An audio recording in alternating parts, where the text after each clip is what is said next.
Hey everyone, and welcome to another video. Tonight we have 10 hours of horror stories. These are all of my favorite stories from the past month. There's some really good ones in here. If you do enjoy them, please be sure to drop a like rating. Let's see if we can reach 1,000 likes on this one.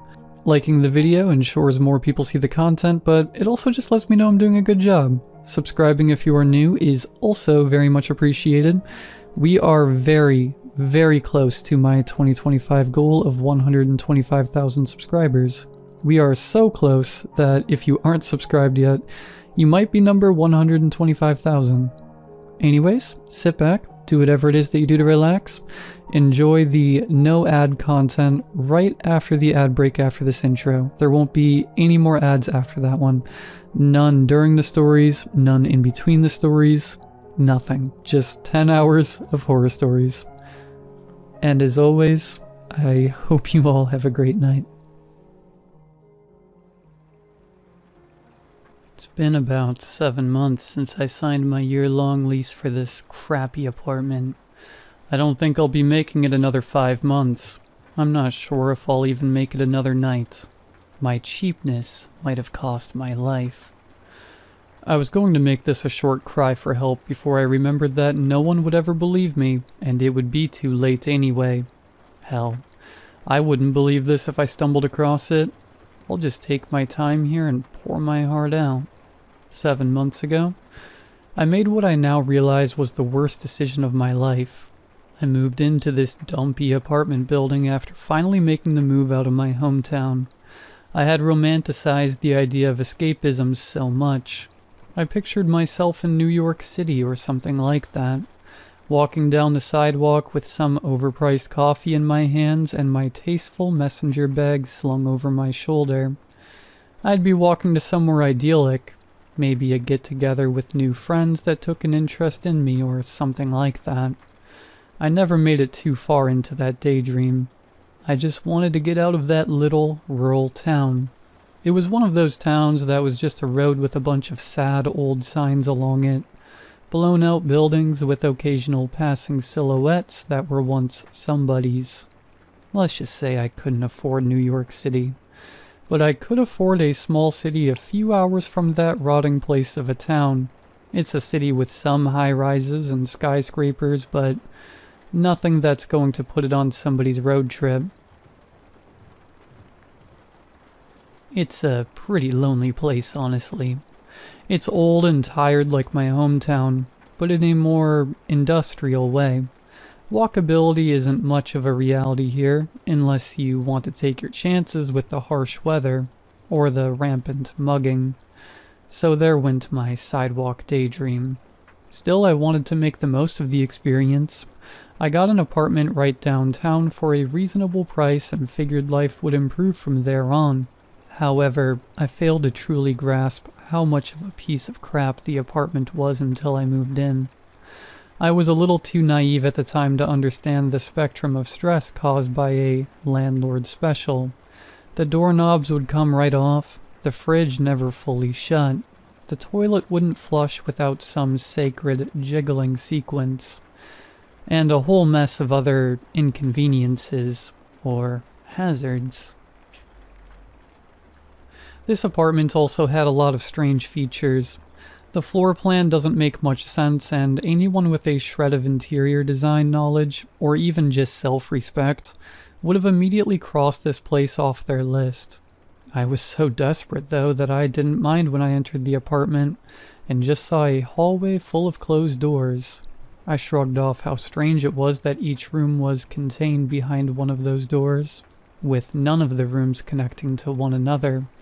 The kitchen is its own closed-off room. The living room, too. The only way to get anywhere in the apartment was to take the central hallway. It honestly looks like one of those hallway chase shots in Scooby-Doo or something. For how awful the place is, it's not small. There are a good amount of rooms, and I actually hadn't been able to fill one particular room until recently. When you walk into the place, there's the long hallway and then 9 doors in total. There's 4 on the left side, 4 on the right, and 1 at the very end of the hallway. On the right side, the doors in order are the living room, a closet, then my bedroom, and then the bathroom. On the left side, it starts with a kitchen, then another closet, the dining room, and a second bedroom. The ninth door in the middle is that extra room. I barely had enough stuff just to fill the other rooms, and I lacked any sort of motivation to do anything with the extra room for a while. I have a corner unit, so all the rooms on the right side of the apartment have windows, as well as the extra room. The extra room has these neat casement windows that I like to look out of, but offer little privacy. I had thought to make the extra room a sort of reading area, or a home theater type deal, but I was flat broke. The extra room is strange. It's really big and open. It feels like an apartment of its own.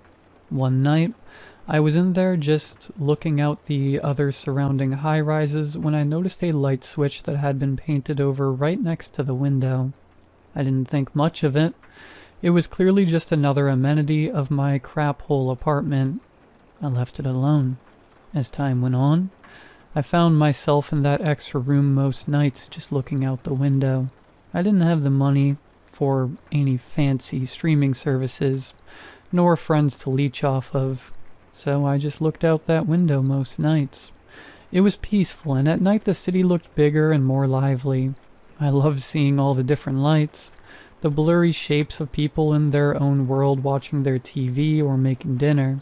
It didn't take long for me to start picking at that point on that hidden light switch as I watched the world wind down every night. I'd chip away at the paint little by little with my finger while I was lost in my thoughts. It took a few days to make any sort of progress, but eventually I had peeled off enough paint to see the light switch. It was a different color than the new plain white paint that covered everything else. It was bronze, and the switch itself was almost antique looking. It got me wondering how old this building was. A few nights later, the old switch was finally uncovered. It caught the light in an intoxicating way, and I flipped the switch on and off a few times to see if it still worked and what it controlled. Nothing changed. The next night brought a heavy snowstorm. It was beautiful, and you already know I was set up at that window staring out at the world as the brilliant snow fell. At some point, I was reminded of the bronze light switch and I flicked it, not remembering if I'd already tried it the night before. Nothing changed. I absent-mindedly flicked it again and noticed something strange out of the corner of my eye.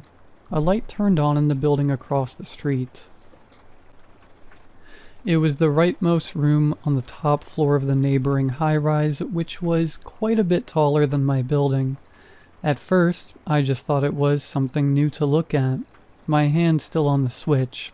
I craned my neck up and leaned in to watch the new light. I lost concentration and flicked the switch down, and the room's light turned off. That caught my attention. I looked down at the switch and back up at the now dark pane of glass. I flipped the switch up, and at that exact moment the room's light turned back on. I continued doing this for probably 5 minutes, just flipping the switch on and off and watching as the faraway room's light perfectly matched. The snow began falling even more, and I could still make out the light turning off and on with every flick of the old switch. I was baffled before too long, so baffled that I went right to sleep, convinced I was deprived of logic and reasoning. The next night came and, at first, I was definitely reluctant to mess with that switch or to even go in that room. I tried staring out other windows, but they were cloudy with trapped moisture. I remember thinking I should get a cat or something before I finally caved and walked into the extra room. There was traffic on the street below from some accident that night, and it provided me with enough entertainment to remain distracted from what happened the night before. The standstill row of gray cars could only stimulate me for so long before I was looking at that switch again. I flipped it. Such a harmless action, and so quick, too. Flipping a light switch. Usually done by second nature. What's the harm in it? Why did flipping that switch feel so important? The same room from the night before lit up. It was a yellow, more vintage-looking tone of light. I tried using some beaten-up binoculars from my childhood, but all I got was a somehow fuzzier view of the room. From my vantage, I could only really see the ceiling of that mysterious place. That's gotta be an apartment, right? It looks too big to be a storage closet, too small to be anything commercial. I flipped the switch again, and the light turned off in perfect succession. Is somebody messing with me? Flip. The light came back on. How would they even orchestrate that? I sat there for a long time, repeatedly flipping the switch on and off as if the repetition of this would bring more clarity. I stood there flipping that switch on and off like I was a geriatric old man smacking a television set, hoping for a signal. The traffic jam cleared out and the streets became empty.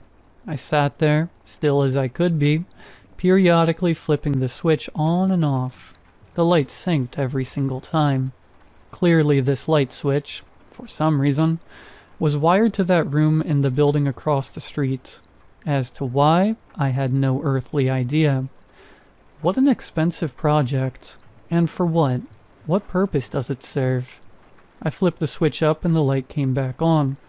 That last flip of the switch activated a sorry light bulb moment within me. What if I found a way into that room? So I waited in the bitter cold, rehearsing my moves. I had counted up from the ground and determined the room which connected to my light switch was on the 31st floor, and again it was the corner unit on the right side of the building when viewing from my apartment. I waited for someone to go in or out of the building. Finally I saw a woman with a giant coat drag her scrappy little dog towards the door. I was hesitant to actually go inside. But then I gathered some courage, walked right up to that door and casually slid through as she opened it. I had planned some elaborate cover story that my friend wouldn't answer his phone and all that, but when it came time, I just acted natural and thanked her as I entered. The walls were green and sickly looking, much like my apartment building. The elevator was questionable at best, and creaked a little too much as I stepped into it. There were 33 floors, so I was glad I had made note of the correct one. I slowly reached up and hit the circular button for the 31st floor and it flickered on, glowing with a jaundiced yellow. My hands grew clammy as the elevator ascended at a torturously slow pace. I watched the numbers rise. 11, 12, 13. This is a stupid idea, man. This is all in my head. Why am I doing this? 26, 27, 28. Is this even legal? What am I going to do exactly? The elevator finally dinged and bounced to a stop on the 31st floor before I had an actual plan. The doors were reluctant to open, and for a moment my heart sank thinking I had been trapped in there.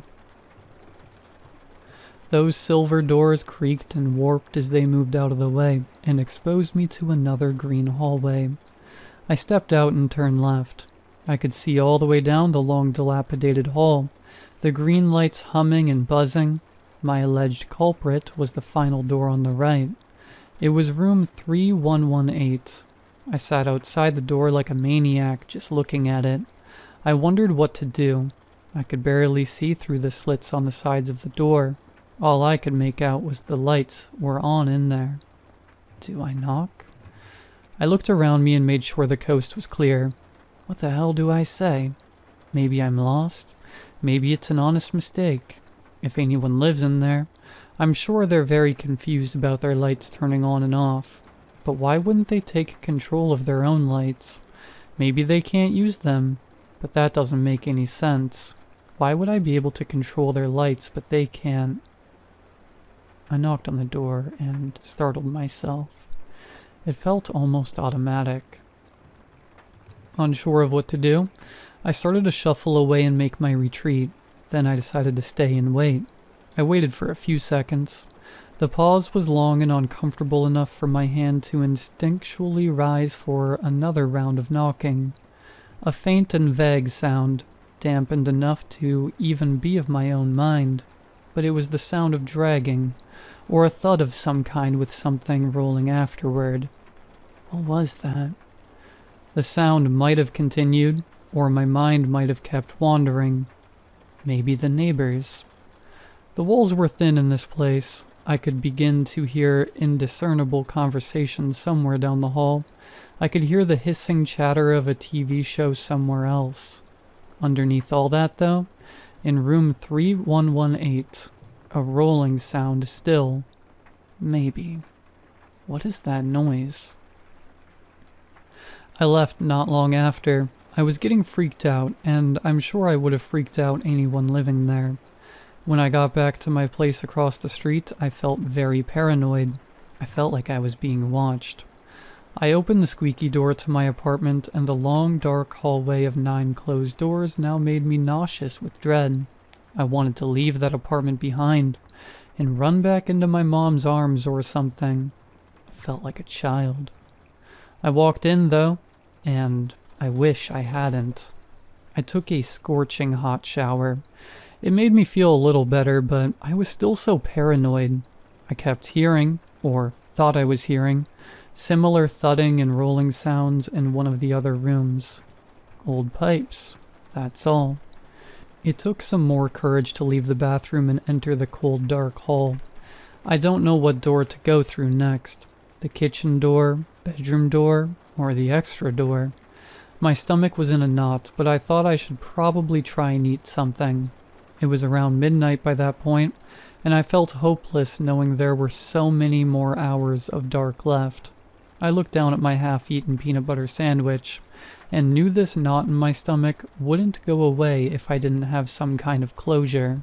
I wanted to go into the extra room and turn off that switch for the night.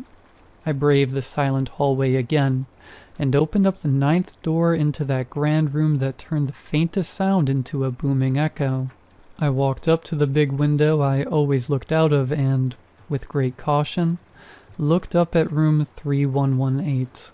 The light was still on, and there was something up there now. I couldn't tell what it was, but it looked like a big shadow.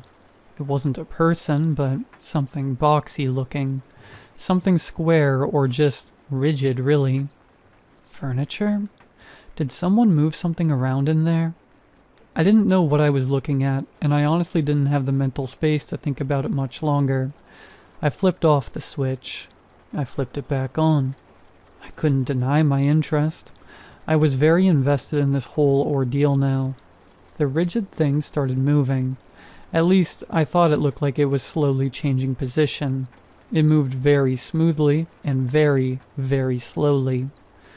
It looked like it was rolling or sliding. It rolled from the right side of the window to the left. I flipped the switch here and there to see if it made any sort of difference. Didn't seem to. I watched it roll along for a few minutes from right to left until I jumped at the sight of the neighboring window's light turning on. It was whoever lived in room 3116. I saw a person moving around in there, and it looked like a more elderly man. He looked like he was listening closely to something, as if there were an intruder in his house. I didn't know what to do, but now I felt intrusive watching this man fumble around.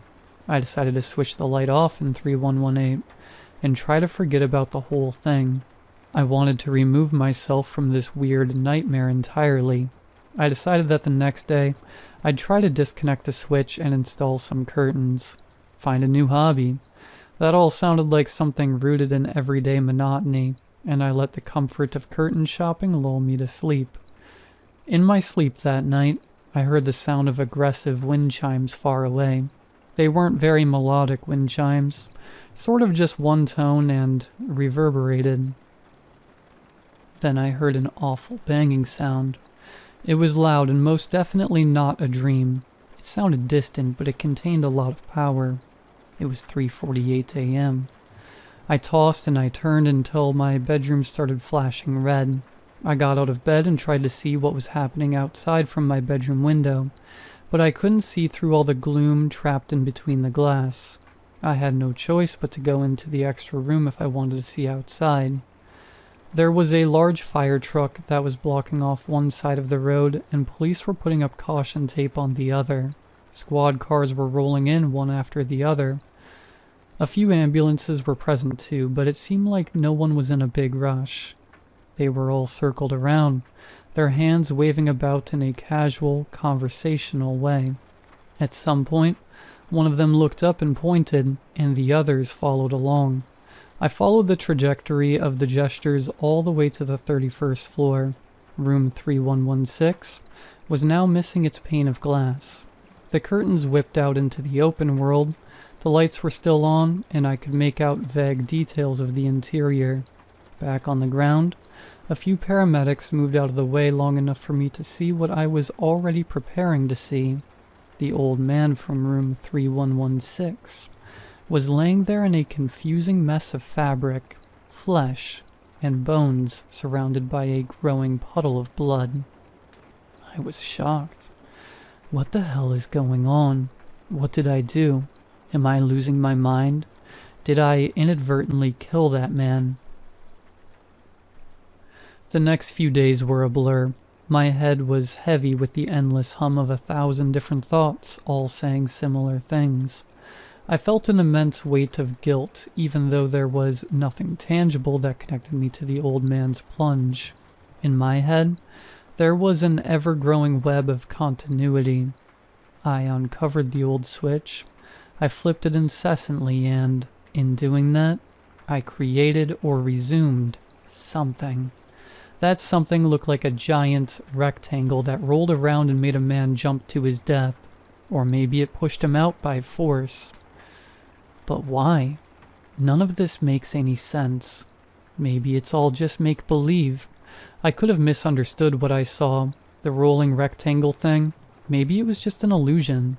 That old man, maybe it's just a coincidence he chose tonight to leap. I know what I saw. I no longer was going into the extra room for any reason. The thought of that big empty space with that switch made me nauseous. I couldn't stand sleeping just a few doors away from it. I wanted to move out and get away. I should have done that. Reality doesn't make room for fiction, though. I couldn't and still can't afford to break the lease. Not by a long shot. That's 3 rent payments, and a bundle of paperwork in this godforsaken building. The apartment's obviously outdated, so I thought about making a case for lead paint or something toxic that could maybe get me out of here for free. And quick, but I'm not sure how that'd blow over. I don't even know how to go about doing something like that. I chose the route of avoidance. If I could ignore the extra room, the mystery switch, the dead man's browning blood stain on the road, and the rolling rectangle monster whose whereabouts weren't known, maybe it'd all just fade away with time. A few weeks went by and that strategy was seeming to work. Even in that short time, I was afforded some hindsight of the whole event. How I was jumping to conclusions, being paranoid, and maybe not appreciating my deteriorating vision that was probably making some serious guesswork. Still, there was no explaining away the light switch. That switch is undoubtedly connected to room 3118 across the street for some unknown reason. I must have tested it hundreds of times. I tried to not let that fact dig too deep when I couldn't sleep, or when I'd think I heard the rolling sounds across the apartment late at night. Eventually, I had saved up enough money to treat myself with some more furniture. I wanted to reclaim the extra room and make it mine. I started with a thrifted recliner and some shelves. I was planning on making it a home theater after all.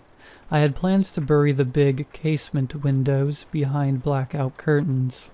Earlier tonight, I was moving some new finds into the home theater. The room's echo was just as booming and awful as when it was empty, and I flinched with every screech and scrape the furniture would make when I moved it. As I heaved the new TV stand around, my eyes subconsciously checked on room 3118, a reflex that must have been built into me after all those cold nights. The lights were off as I had left them the last time I flipped the switch. The lights were on in room 3116. Don't freak out. Maybe someone new moved in. I watched longer than I should have. I don't know why I'm so nosy, always trying to get to the bottom of everything. I watched and waited for any sign of movement in room 3116. I never saw a soul in there. At some point, the big coat lady came out of the building with her dog and, for some stupid reason, I felt compelled to go talk to her. I just need to be sure of something. I walked casually down the sidewalk, waiting to run into her again.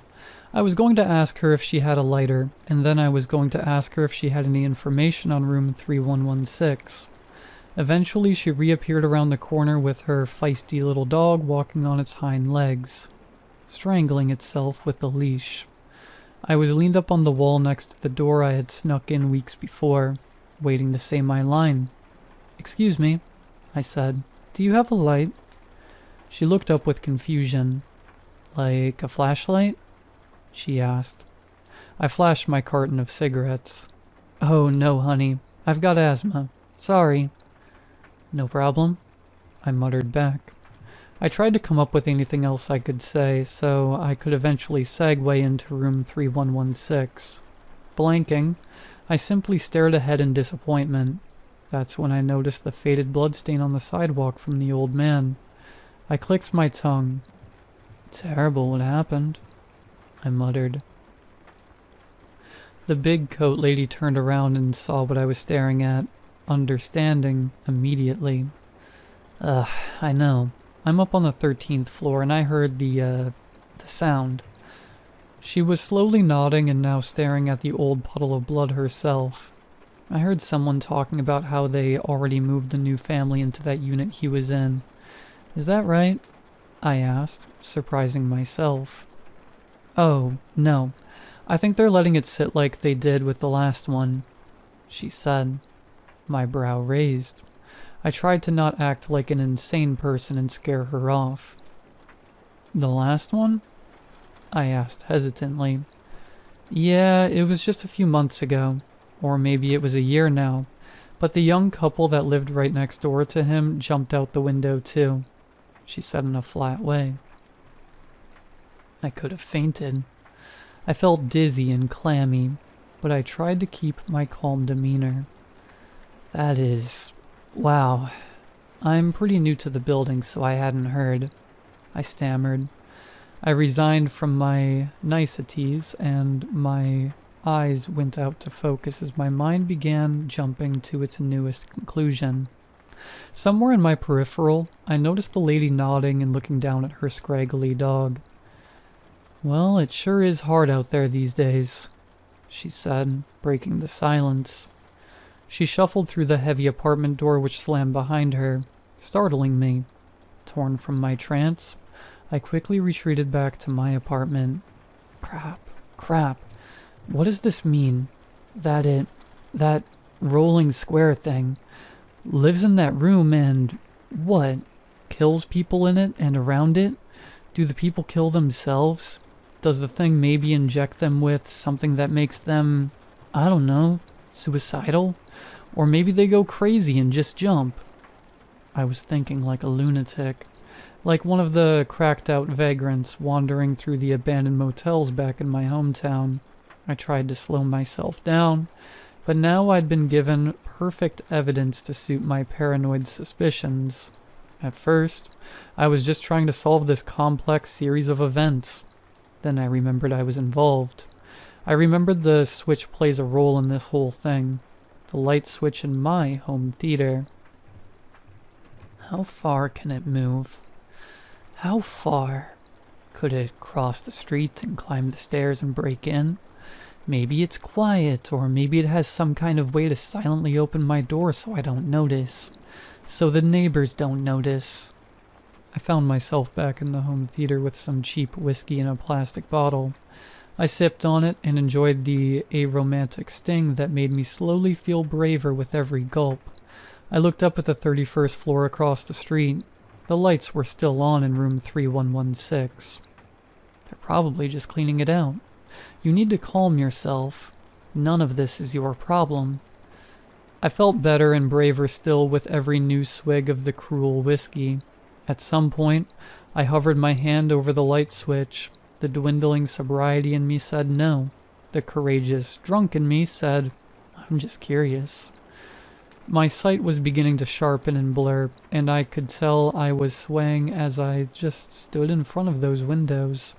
I was drunk enough to where I felt like an observer of a faded memory from the past. I was drunk enough to where any action felt insignificant, and all would be fine because nothing mattered. I flipped the switch, expecting the lights of room 3118 to blink on. The lights in room 3116 turned off instead. I don't know why, but seeing those lights turn off made me duck and hide below the window. I felt like I woke the rolling thing up, and now it could see me. It moved. It moved. Logic and reasoning was now out the window. The lights magically switched rooms, and I can only imagine it's because the square rolling thing now occupied, or will now materialize inside of room 3116. I continued hiding and thinking horrible thoughts to myself. I then did something I would have never done had I not been wasted. I grabbed a hammer and smashed the light switch. I smashed it into a million pieces and then smashed those pieces into dust. I'm sure my neighbors were fuming, but I had been quiet as a church mouse up until tonight. Both room 3118 and 3116 now had no lights on, and had made the drunken assumption that now they were both safe. This all began when I turned the lights on in 3118.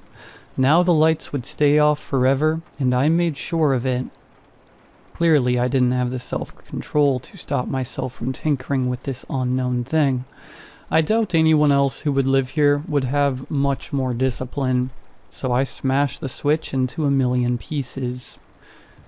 It wasn't long before I blacked out. Something woke me up hours later. It was deep into the night. I was still in the home theater and still drunk, but now also hungover. I tried to pull it together enough to figure out what woke me. I had thought it was a loud sound, but maybe it wasn't. The air felt like something loud had just occurred, but that was just a feeling. Maybe one of paranoia. I looked out the window and half expected to see another person, or persons lying smashed on the ground after diving off the 31st floor. But I saw no such horror.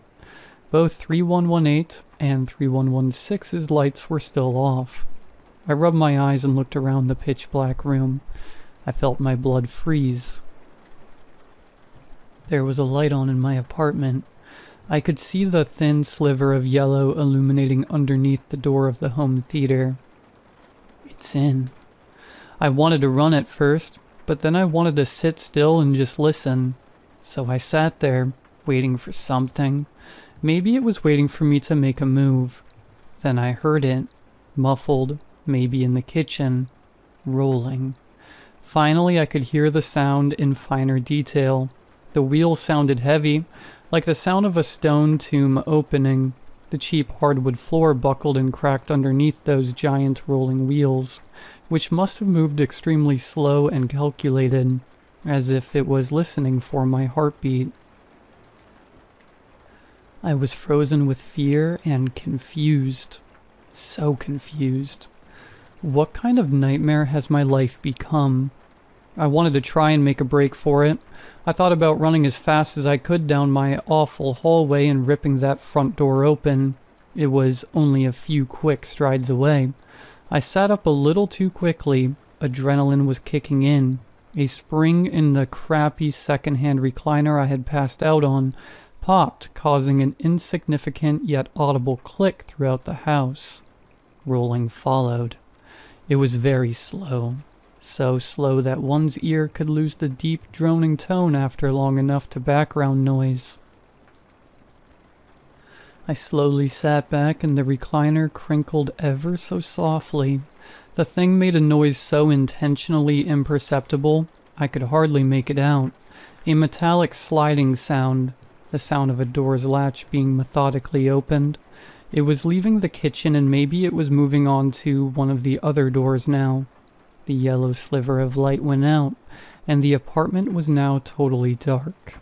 Rolling persisted, and I was barely able to perceive the noise. I spent the next few minutes sliding off my recliner with the precision of prey which I undoubtedly had become. 30 minutes could have passed before I had crawled close enough to see under the door's crack. I carefully positioned my left eye to where I could see out into the black hallway just enough. Something impossibly dark. Darker than the natural blackness of night. It was just sitting in the hall, waiting. It was large and boxy, just like that silhouette in 3118. It looked to almost perfectly fit the dimensions of the hall, leaving me sealed in. I'm dead. Maybe not. Maybe I can call the police or something and distract it. It'd kill them though, right? Then I'd be a murderer. Maybe. Or maybe it would roll away. Maybe it isn't bulletproof. I can't have anyone else's blood on my hands. Maybe I can start a fire somehow, and then the fire department will be able to rescue me from the window.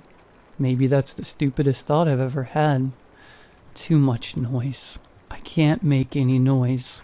I can't make a sound or it'll come get me. My thoughts were so frantic and visceral, I feared even they would make a sound which could be intercepted by the masterful listener, sitting mere feet away. Another 30 minutes of eternity, and I had silently made my way towards the large windows. I was so cautious and so deliberate in my movements as to not touch the tiniest plastic shard on the ground from when I had drunkenly destroyed the light switch. Maybe I made it angry by doing that. Maybe, in breaking the switch, the thing reverted back to me. Or maybe I exposed myself to it when I smashed that switch. I tried to use my phone and call for help, text for help, email for help. None of it was going through. That rolling demon must have jammed my signal somehow. I ran out of hope. I froze in place. Eventually, I just started to write all of this. I'm still in the home theater, typing this all out on my phone as quietly as I can, even sipping the last of my whiskey with the most delicate swigs one could imagine.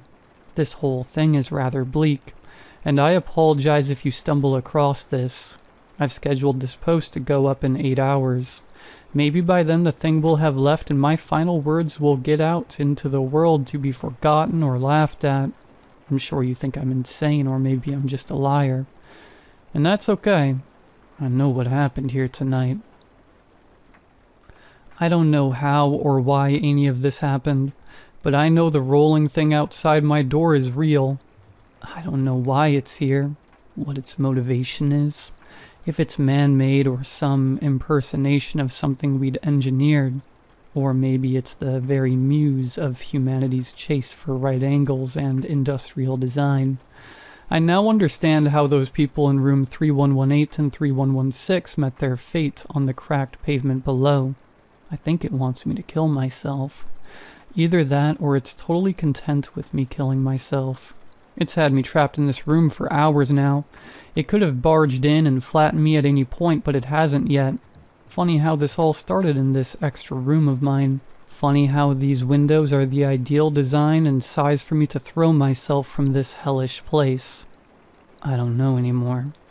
At this point, I'm just trying to buy time and sip more whiskey before the inevitable.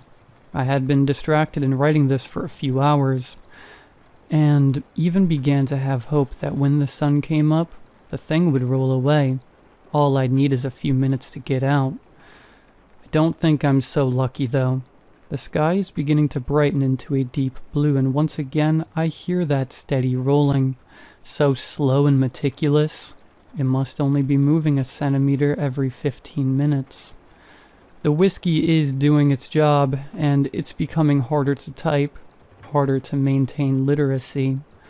I think I'll wrap this up here. I'm sorry, everyone. I can only hope this is seen, and if you did see this, I thank you for keeping me company, in a way. The sun's almost up. I hear rolling and it's close. The view from the window is very nice.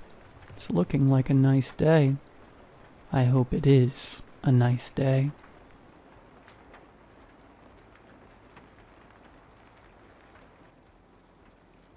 I've always believed certain places absorb energy.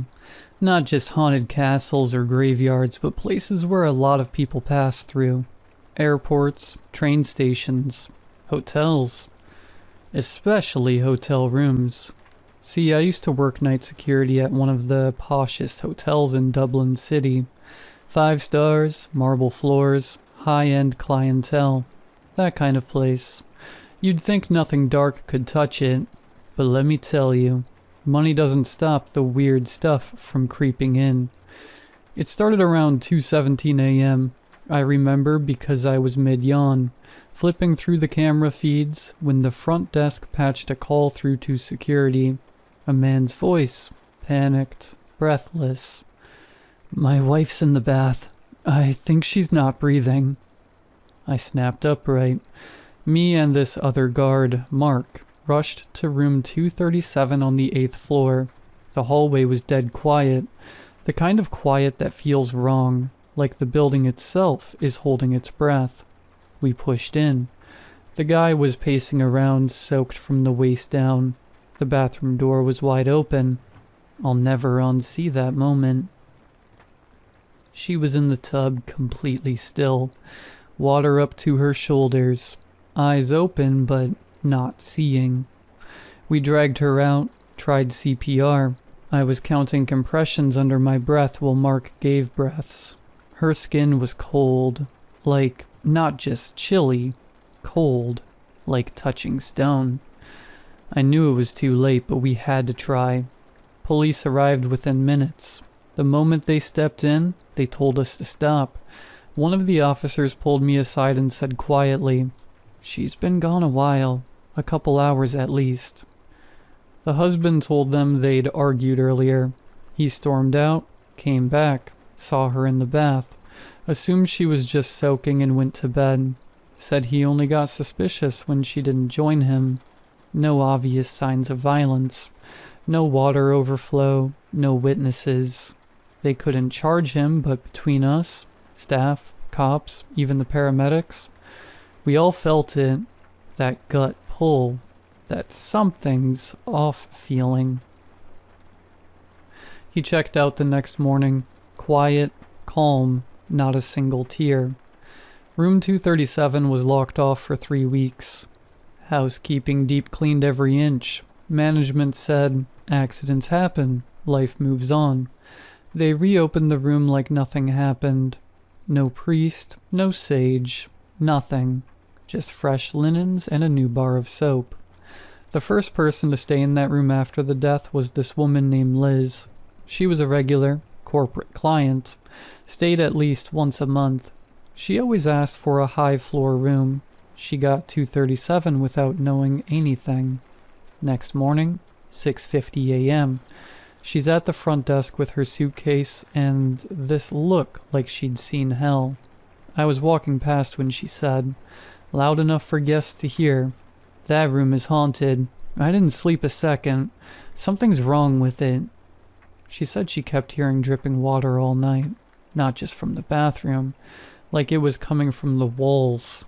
At 3 a.m., the taps in the bathtub turned on by themselves, full blast. She walked in and turned them off, soaked her slippers. Then, 5 minutes later, the shower started. She swore she hadn't touched anything. She said she kept smelling something.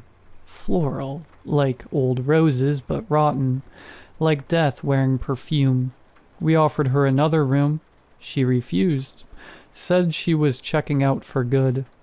Never came back. After that, room 237 got a reputation. Internally, guests kept requesting room changes after one night. Some didn't even last that long. There was this German businessman who called at 1:03 a.m., whispering like he didn't want someone to hear. "I think someone's in the bathroom." I asked if he saw anything. "No," he said, "but someone is coughing. A wet cough." I went up. Bathroom was empty, but the floor was damp. Towels crumpled in the corner. The toilet had been used, seat up. Water moving like it had just flushed. The guy hadn't gone in all night. He checked out the next morning without breakfast. A honeymoon couple stayed there once. The woman came down at 4:12 a.m. in her pajamas crying. She said she saw a pale woman standing at the foot of the bed, dripping wet, not moving, just staring. Her husband didn't see anything, but he confirmed the room temperature dropped 10 degrees in minutes. I checked the thermostat. It was set to 23 degrees Celsius. The room was at 14. No windows were open. I started dreading that room. Even walking past it gave me this tightness in my chest, like I was being watched. I'd make rounds and literally speed walk past it. Once I was reviewing CCTV around 2:20 a.m., same time the original call had come in, and I saw something weird.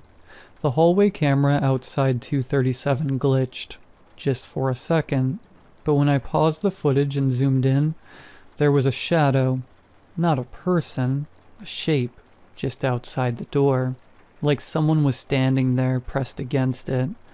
I replayed it 100 times. Mark saw it too. It's probably compression error, he said, but his voice shook when he said it. Management refused to shut the room. They said we'd get sued if we told guests. Unless you see something tangible, it's superstition.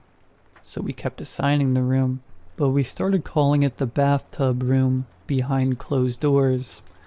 The cleaners hated it. They'd go in pairs. Even when nothing moved, the mirror always fogged up on its own. Once, one of the maids, Rosa, swore she saw the words, "Don't leave me," written in the steam. But when she called her coworker over, it vanished. Guests who stayed more than one night always complained of water sounds. Dripping, running, gurgling, sometimes crying. One guy swore his sheets were damp every morning, like someone had gotten in the bed wet. Then came the worst night, 3:08 a.m. We get a call from room 237. The guest was an old man, solo traveler, very logical, very composed. He said, "Someone knocked on my bathroom door from the inside. Not once, 3 times. I sprinted up. When I opened the door, the room was empty, but the lights in the bathroom were flickering. Not just flickering, buzzing. And the bathtub faucet was trickling, just enough to hear. That's when I noticed it. There was water, not just in the tub. It was on the floor, in a straight line like footprints, leading from the bath to the bed. But no one had walked in. No one had opened the door. I put in my resignation a week later. Mark lasted a month more. He said he heard a woman humming in the elevator when he was alone. Hummed the same tune for 3 floors. When the doors opened, no one was there. Room 237 is still open as far as I know. They just keep painting over the mold and turning the mattress. But something lives there now. Or maybe something never left. Not every hotel room starts off haunted. Some of them become haunted. And I was there when it happened.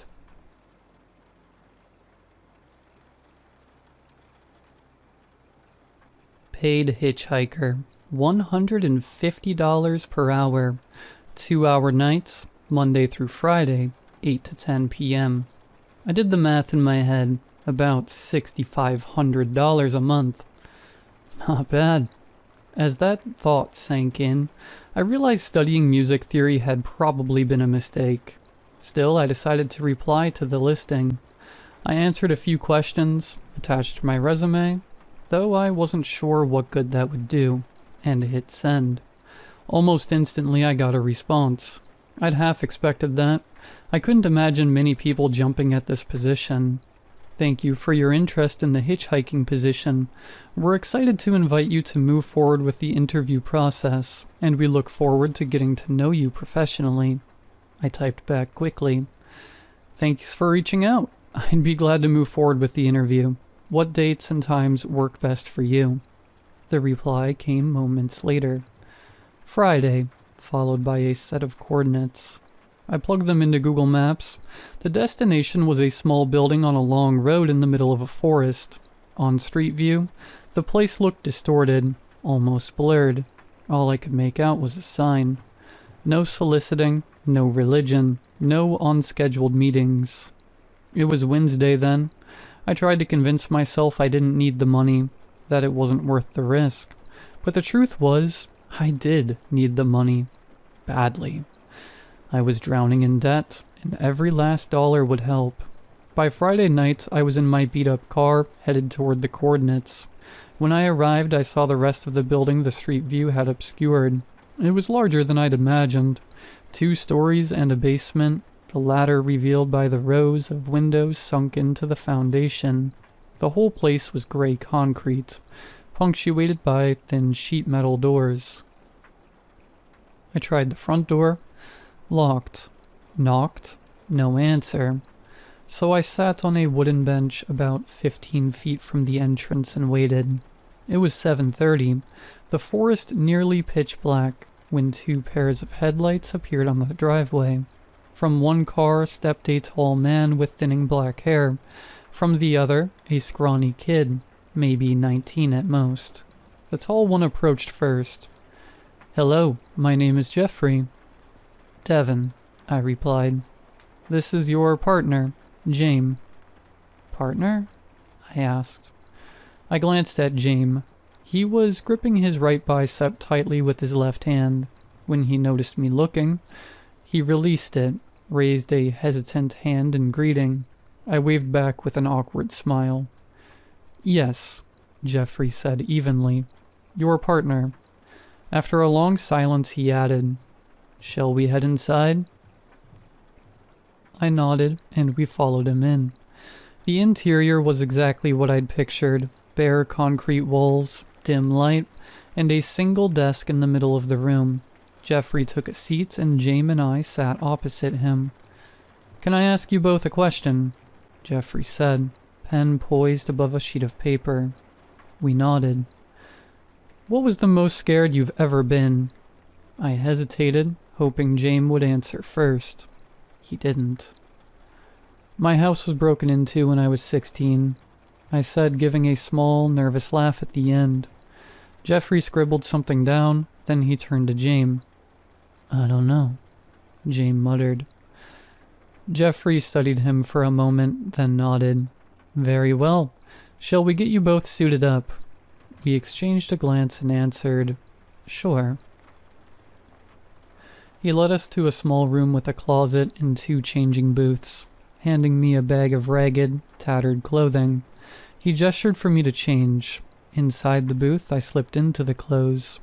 They looked filthy but smelled surprisingly clean. When I stepped out, I saw James. He was dressed in a perfectly tailored suit, spotless and elegant. We stared at each other in confusion. Jeffrey just grinned, wide and satisfied. "Perfect," he said. "Devin, follow me, please. We'll need to touch up on your look a bit more."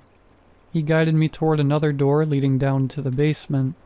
At the center of the room stood a red vanity table, stocked with makeup.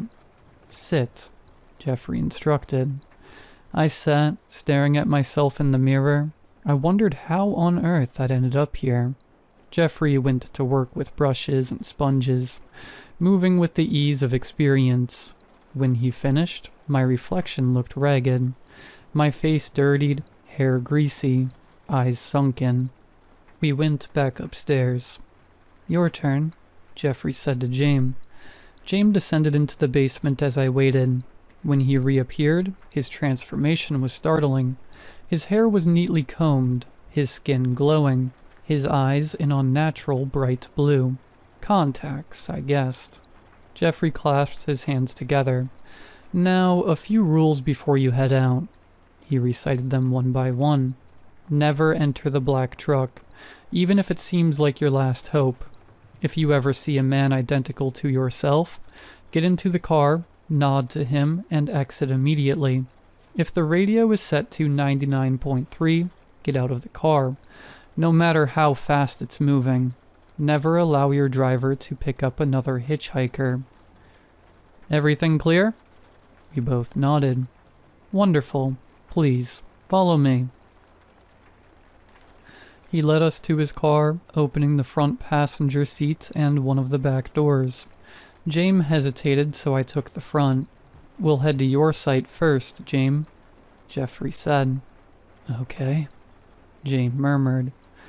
We drove through darkness and silence until a bench appeared by the roadside, identical to the one I'd waited on earlier. Your stop, Jeffrey said. James stepped out, sat on the bench, and stuck out his thumb. Onwards to your site, Jeffrey told me. As we drove, I finally asked what had been nagging at me. Why did James get the nice makeover? Wouldn't I be better suited to play the businessman? I mean, the kid's a twig. Jeffrey ignored me at first, eyes fixed on the road. Then he smiled, put the car in park, and leaned over to pop open my door. Remember to tell them to bring you right back to the building, he said. You didn't tell James that, I pointed out. Don't worry, Jeffrey replied. He knows. I figured he'd gone over more rules with James during his makeover. I stepped out and sat on the bench. About 30 minutes passed before I saw headlights. I stuck my thumb out, but the car flew past, not even slowing. 10 minutes later, the woods behind me stirred. At first, just rustling. Then twigs snapping, something pacing, circling, the sound of deliberate movement, closer each time I ignored it, and then the black truck arrived. It didn't appear down the road like a normal vehicle. It was there, headlights already blazing, horn already screaming. The air itself seemed to vibrate from the sound. The beams of light blinded me, catching every raindrop, every speck of dust in their glare. I shielded my face as the truck crept toward me. The horn blared again, long, metallic, almost animal in howling pitch. Get the hell in, a voice shrieked from inside. Not one voice, but dozens, layered over each other, all mismatched in tone but perfectly in unison. Through the windshield, shadows moved violently, like a crowd crammed into a space meant for one driver. Faces slammed against the glass, mouths wide, eyes wide, distorted. I couldn't breathe. My legs felt like they were tied down, every instinct screaming at me to run, but I stayed rooted. The truck edged closer, engine rumbling, horn stabbing through the night again and again. Get in, get in, get in. The forest behind me fell silent, as if whatever had been lurking stepped back to give the truck room. I sat perfectly still, fingers digging into the bench. I don't know how long it lasted. Time felt suspended, the horn pressing into my skull like a migraine. Finally, the headlights clicked off. The voices stopped. The truck was gone. No sound of an engine retreating, just gone. I was alone again. Another 20 minutes passed before I saw the next car. It crawled along the road at an unnatural pace, 15 miles per hour at most. No sound of an engine, just tires crunching gravel. When it reached me, the driver's window rolled down, and I saw myself. Not just a resemblance. Me. Identical down to the tattered clothes, the smeared makeup, even the way I hunched forward on bad posture. His eyes locked on mine. He didn't smile, didn't wave, just waited. The silence was unbearable. I walked toward the car, my stomach flipped, but I couldn't stop. I opened the passenger door, stepped in, and sat. We didn't speak. He didn't look at me again. He simply tapped the wheel twice with one hand, like a signal. I nodded back, throat tight. The moment I closed the door, he pressed the gas, the car jolting forward with impossible speed. But after no more than 100 feet, he braked, and I knew, get out. I opened the door, stepped into the night, and the car was already gone.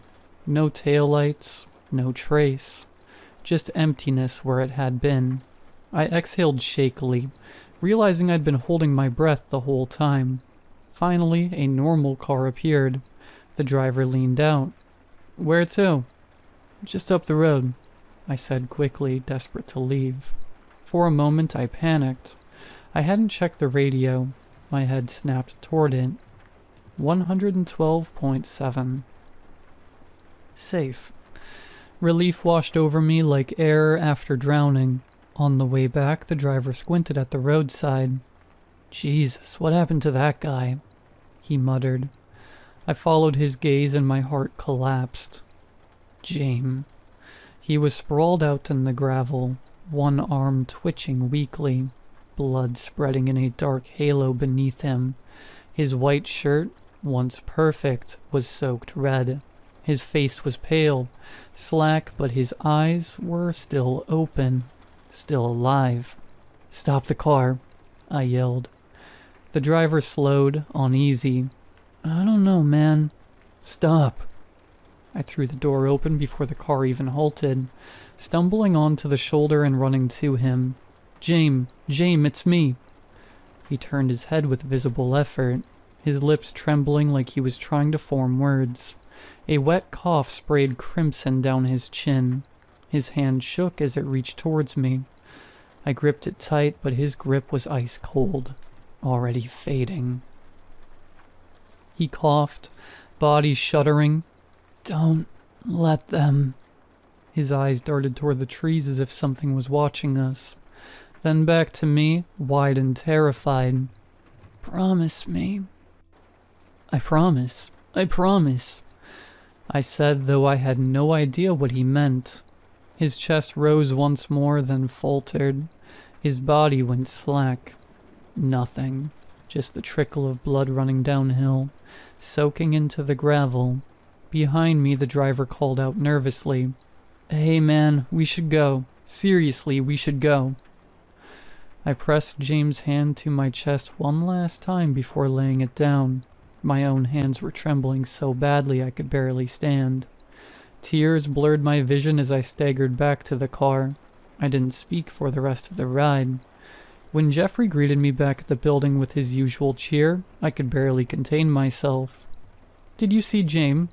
he asked lightly. "He's dead," I snapped, voice cracking. Jeffrey only tilted his head, almost like he was amused. "Oh, what a shame. Don't stay the night." "That's it? That's all you have to say?" "I told you not to worry about your partners, Devon. It does no good." I wanted to scream at him, but the words died in my throat. Instead, I turned and left. The drive back home was silent. My knuckles were white on the steering wheel, James' last words echoing in my head. The forest road stretched endlessly, a tunnel of black trees pressing in on both sides. That's when I saw him, a lone figure on the shoulder, illuminated in my headlights. He was filthy, long, tangled beard, patchy, buzzed scalp, and clothes that looked like they'd been torn to shreds weeks ago. He was already standing with his thumb out, arm stiff like it had been raised for hours. I slowed instinctively. Something about him made my stomach twist. His eyes glinted in the light, too sharp, too deliberate.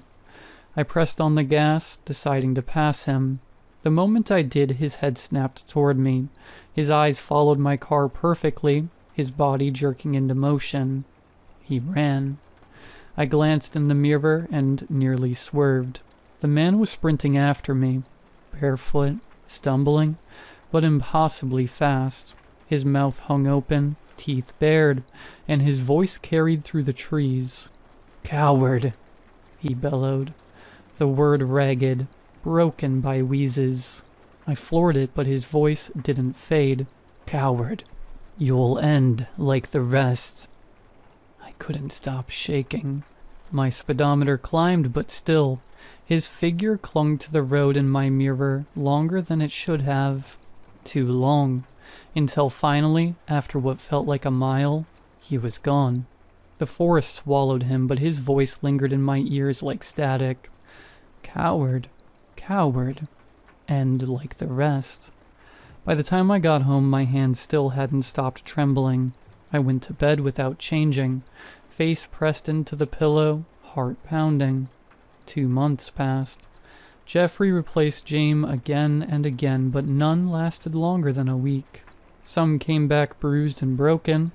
Others simply didn't come back at all. Jeffrey never flinched. He only smiled, adjusted his notes, and prepared another partner. And I kept returning, night after night. Each ride gnawed away at me.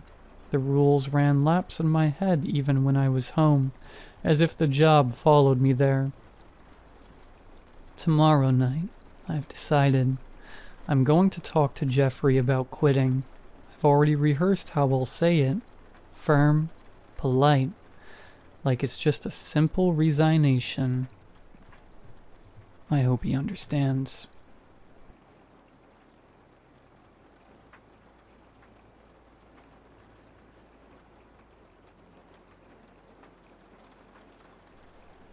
It had only been 2 weeks since I moved into my new house.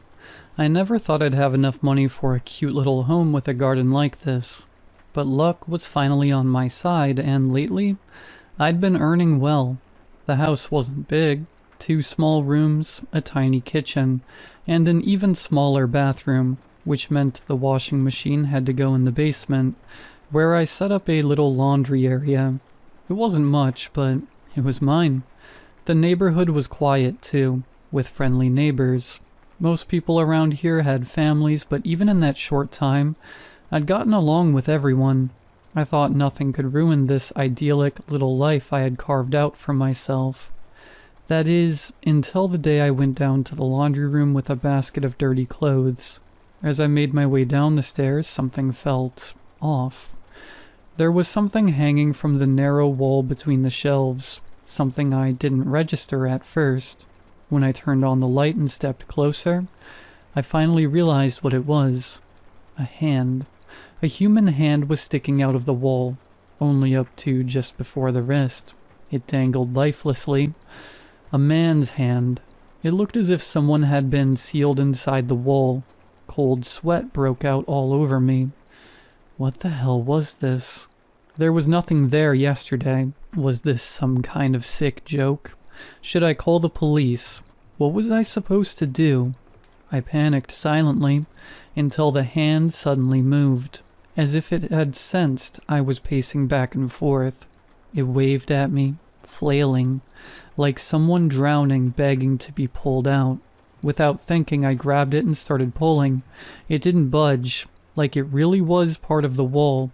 The hand started twitching violently, signaling me to stop yanking. "Are you okay?" I asked, not even knowing if I was talking to the wall or the hand. The hand just kept waving, maybe trying to say no. What was I supposed to do? How could I help someone who was somehow trapped inside my wall? Then I had an idea. I ran back upstairs and grabbed a pen and a notepad. I pressed the pen into the hand, then held the paper out in front of it. "Are you okay? How can I help you?" I asked again, louder this time just in case the person inside could hear me. The hand started writing, almost immediately. "Help," it wrote. I was pacing up and down in the basement. What the hell was I supposed to do? I called the fire department, hoping maybe they could help, but they hung up as soon as I told them there was a man's hand sticking out of my wall. I was an idiot. Maybe I should have made something up just to get them to come. Whatever. I'd handle this myself, just like I handled getting this house in the first place. I went back upstairs. I knew there had to be a hammer and chisel somewhere. The house wasn't fully furnished yet, and the kitchen still needed some renovation, so it was hard to find anything. But eventually, I found my tools. I rushed back down to the basement with them, and that's when I got the next surprise. The hand was sticking out more than before. I could now see all the way up to the man's bicep, and a little farther down the wall, just barely poking out, were the tips of another hand's fingers. 2 hands now, both coming out of the wall. I was shocked for a moment, but then quickly grabbed the tools and started chiseling around the first arm. The hands twisted in agony. They writhed like a worm cut in half. It was a horrifying sight. I immediately stopped and handed the paper to the hand again. "Are you okay? Did it hurt when I started breaking the wall? I just thought it might help to get you out faster." The hands began writing again, slowly, shakily, the letters barely legible. "Yes, please don't. Let's just wait." I didn't know if I should trust him, but I agreed. Who was this man, and how did he end up inside my wall? Some kind of experiment? What the hell was going on? I brought down a chair for myself, sat there waiting, staring at the wall, or more precisely, at the man inside it. That's when I noticed something near the bottom of the wall. A few toes were sticking out. My wall looked like someone was trying to walk out of it, just very, very slowly. What the hell was happening here?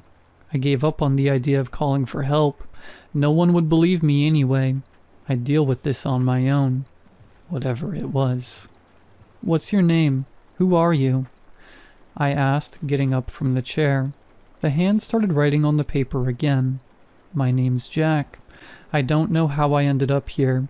I was just walking home from work." I eyed the hand suspiciously again. This was all too weird. How did Jack get here? And how was he even alive with most of his body trapped inside a wall? But there wasn't much I could do for him. Anything I tried caused him unbearable pain, and I couldn't help him get out any faster.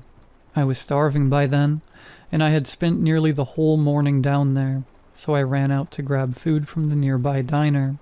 I rushed faster than I ever had in my life. I didn't want to miss what might happen next with Jack and the wall. All I could think was, please, let everything be the same when I get back. But when I returned, I got another horrifying surprise. His right arm was out all the way to the shoulder. The left arm hung only to the middle of the forearm. His left leg was sticking out up to the knee, like he'd taken a step forward, but it was crooked and jerky, like it had glitched halfway out of the wall. Only the foot of his right leg had emerged. My wall looked utterly grotesque, like something from a disturbing museum exhibit. I ate my lunch down in the basement. I didn't want to miss a single moment, but whenever I was there, Jack barely moved. His hands twitched from time to time, his legs shifted occasionally, but he didn't come any further out of the wall. "Jack, are you even human?" I asked after a long silence. Jack's hands began writing again. At least by now, he could hold the notepad himself. "Of course I'm human. I don't know what the hell happened. I just want to go home, goddammit." I felt a bit sorry for the guy. How the hell could he end up in a situation like this? Did someone do this to him? Or was it something else? Watching the wall was getting pretty dull. Time crawled by slowly. That's when my doorbell rang. Someone was at my door. I hurried upstairs, hoping somehow that it might be connected to Jack. Maybe someone had come up with an explanation. But it was just my neighbor. He invited me to a backyard party for the weekend. He and his wife were hosting a little cookout with a kiddie pool, and they were inviting the other neighbors. As the new guy on the block, I was welcome too. The thought crossed my mind to mention Jack in the basement, but as soon as I was about to say something, I realized it was better to keep my mouth shut. Not exactly the best first impression to say, "Oh, by the way, I've got a half-naked man coming out of my basement wall." I'd sound like a lunatic, or a killer, or both. So I just accepted the invitation and said I'd bring something as a gift. As soon as the neighbor left, I rushed back downstairs, and thank God I hadn't said a word about Jack. His right arm was still only visible up to the shoulder, but the left was now out to the top of the elbow. His left leg was fully free, and the right hand emerged up to mid-thigh. His hips were beginning to show through the wall, and yes, so was his... I was completely shocked. A naked man was crawling out of my basement wall. What was going on? No matter how hard I tried to stay in the basement all afternoon, there were things that eventually forced me to go upstairs. One of them was a bathroom break, but I tried to take care of everything all at once. After using the toilet, I quickly made myself some dinner, and of course, in my rush, I managed to cut my finger, so I had to deal with that too, but at least it gave me an idea. I brought water and dinner down with me, and embarrassing as it is, I also brought a bucket to, do my business in. I was worried Jack might come through while I wasn't there. I also brought down a pair of pants. They were the same old ones I used when painting the house. Now I figured Jack could wear them, since the lower half was already fully exposed, and staring at a naked man wasn't exactly comfortable. Once I had all that sorted, I followed through on my idea. I had brought the kitchen knife with me, the one I'd used to slice tomatoes for dinner. I wanted to check if Jack was really human. I grabbed his right hand and gently cut into it with the knife. Didn't go deep. If he was just a regular guy, I didn't want to seriously hurt him. But there was no blood. Not a drop came out of his skin. Jack, what the hell are you? I backed away from the body sticking out of my wall. Jack just flailed his arms. He scrawled something on the paper. I'm human. I haven't hurt anyone. I don't deserve this. I didn't know who or what to believe, but one thing was clear. The knife was staying with me, and I wasn't taking my eyes off him. Unfortunately, the bucket turned out to be a bad idea. By evening, I had to use it twice. Because of that, the basement started to stink pretty badly. It wasn't exactly pleasant to sit around in that kind of smell.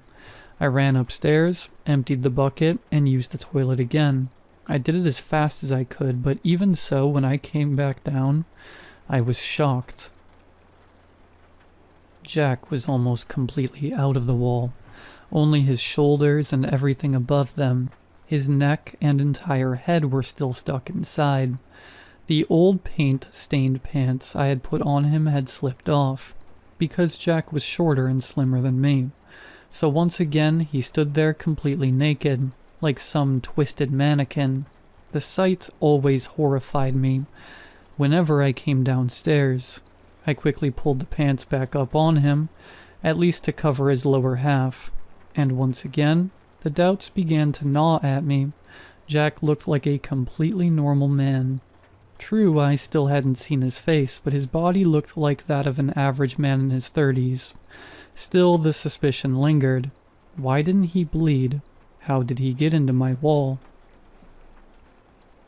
I decided I wouldn't go back upstairs for a while. I was going to stay there, really wait until Jack came out of the wall. The evening dragged on. It got harder and harder to stay awake. I didn't even want to move from my chair. I just stared at the headless body hanging from my wall, until finally sleep overtook me. I woke up with a start, like someone who'd overslept and missed their alarm. But what really shocked me, Jack was gone. There was no body hanging from the wall, and worse, the basement door was wide open. I climbed up from the basement cautiously. I held the knife in front of me, gripping it tightly. Whatever this was, if Jack tried to attack me, I would defend myself. But nothing like that happened. The hallway was empty. The bathroom seemed empty too. It was in the kitchen where the surprise awaited me. A bald man was standing by the window in my half-finished kitchen. He was looking out, his back turned to me. He was wearing the paint-stained pants. It was Jack. "I see you've made it out, Jack," I said to him, still gripping the knife tightly, ready to strike. Jack didn't answer. He just kept staring out the window, looking into my backyard with his back to me. "If you need help, we can call someone. Or, I don't know," I continued, still trying to sound diplomatic.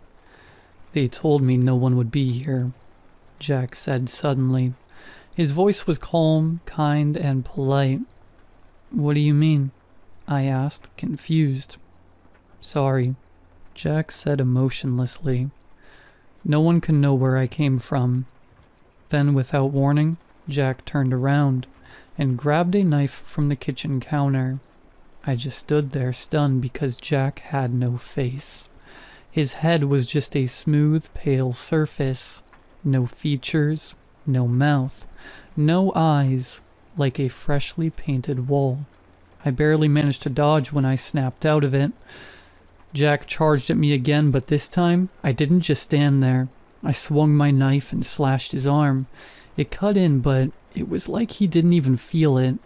There was no blood, not a single drop. Still, Jack didn't hold back either. As my knife was lodged in his arm, he grabbed his own knife and stabbed me in the side. I let out a scream of pain. But this thing, it didn't stop. He ripped the knife out of my side and came at me again. I tried to defend myself. He stabbed into that instead. I screamed again and pushed him away with all my strength. Jack pulled the knife out of my arm and then slashed me across the stomach lengthwise. At that point, I was bleeding from almost everywhere. I realized I had to run, somehow. Jack wasn't human. Shoving him, punching him, stabbing him, it didn't do anything. I tried to get out of the house, but the stabbing made it hard to move. I collapsed between the kitchen counter and the sink. Jack stood over me. That strange, faceless head stared right at me. His body was covered in blood. My blood. I thought it was over. This thing was going to kill me.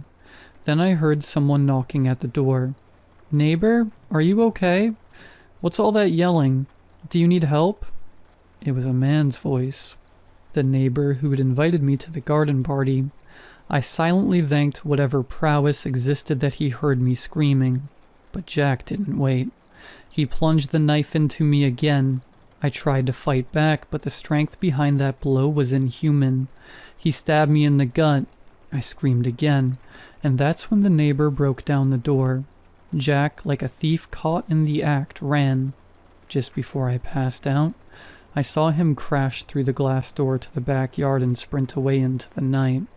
Then everything went black. The doctors said I was incredibly lucky. If my neighbor had found me just a little later, or hadn't called the ambulance right away, I would have bled to death right there. I didn't tell the police anything. I said the attacker was wearing a mask, that I couldn't see who it was. It was better this way.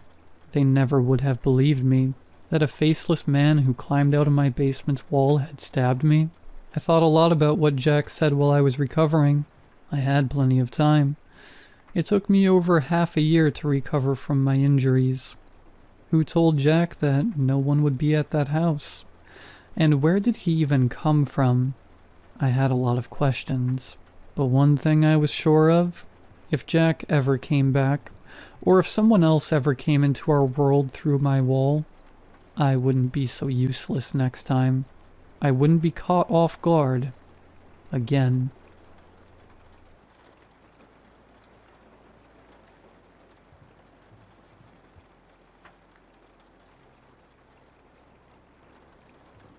The town I grew up in was strange. That statement typically garners a fair bit of narrative intrigue when I say it in person, but peculiar childhoods seem to be alarmingly common among the contributors that skulk about this particular forum. So allow me to be more specific. My hometown was professionally strange. 5.5 square miles of humble farmland that doubled as a hotbed for the unexplainable and the uncanny. Strangeness was our lifeblood, the beating heart of our economy, attracting tourists from 3 states over with rumors of the closely kept secrets lurking within our one-of-a-kind showroom, an orphanage for the enigmatically aberrant that was simply titled Curbside Emporium. That strangeness used to be the love of my life. Now I'm starting to suspect it'll be my tomb. But hey, it isn't all bad news. At least I'll finally be a part of it. That is what I wanted, right? The way my parents tell the story, Curbside Emporium was my first true passion. Something that really put life behind my eyes. To borrow a lovingly dumb expression from my dad, the mystique of the various oddities seemingly bonked my consciousness into second gear. Makes it sound like I was an exceptionally dull toddler before that day, glazed over and fashionably disinterested, until I glimpsed Miss Sapphire, the world's only sparkling blue tapeworm, and then, voila, I was awakened. Not to veer too far off track, but have you ever heard of the Mutter Museum?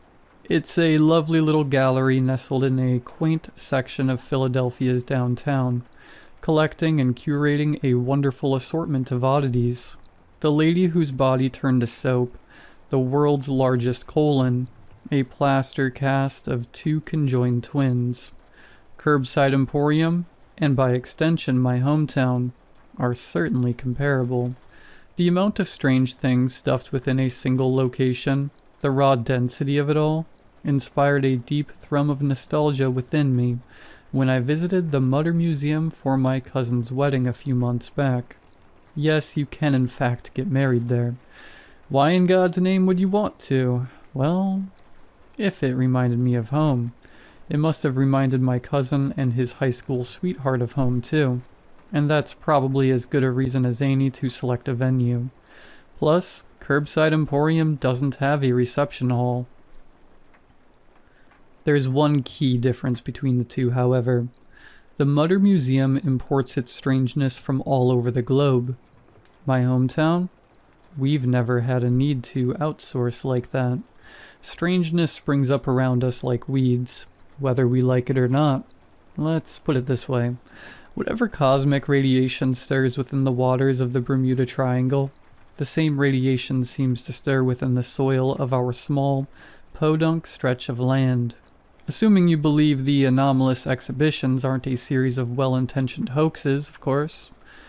As a kid, that thought never crossed my mind. It felt like a lie too cruel to even exist. Family and friends quickly learned that disbelief was akin to blasphemy in my eyes. My parents sidestepped many a screaming match between my older sister and me by prophylactically outlawing Curbside Emporium talk at the dinner table. Begrudgingly, I complied, as long as she didn't disparage those consecrated halls. Then I wouldn't argue she had crap for brains. Tit for tat. To be clear though, she was right to be skeptical.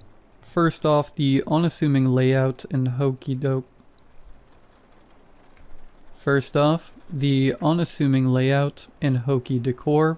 didn't exactly scream scientific integrity. It was the second tallest building in town, squeezed tightly between the fire station and our local burger joint, marked by a piece of ostentatious neon signage that rose unnecessarily high into the air. I loved pretty much everything about Curbside Emporium.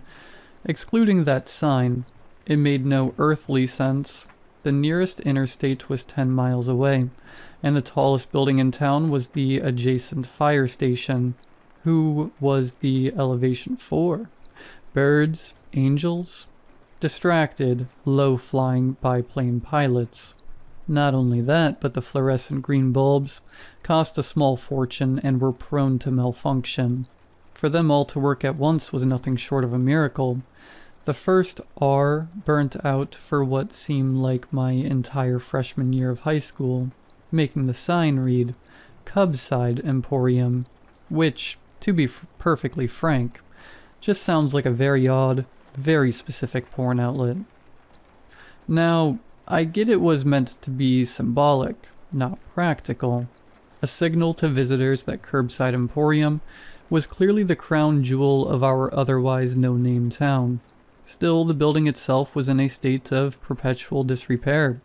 Why not siphon money from the sign towards fixing the crumbling foundation of eradicating the carpenter worm larva that chewed up the floorboards every winter? But I digress. Disrepair didn't dampen the magic. Not for me, anyway. Walking through those oversized double doors, those towering slabs of dark oak that divided the dullness of the real world from the brilliant shimmer of dreamlike possibility, never failed to lift my spirits. The lobby set the tone for the showroom to come, with a palpable air of mystery and an abundance of kitschy charm. Shadows flickered in the dim lighting provided by scattered, gold-plated oil lamps and a centrally hung electric candelabra, with telescoping rows of gold teeth that glowed above the swaths of eager patrons.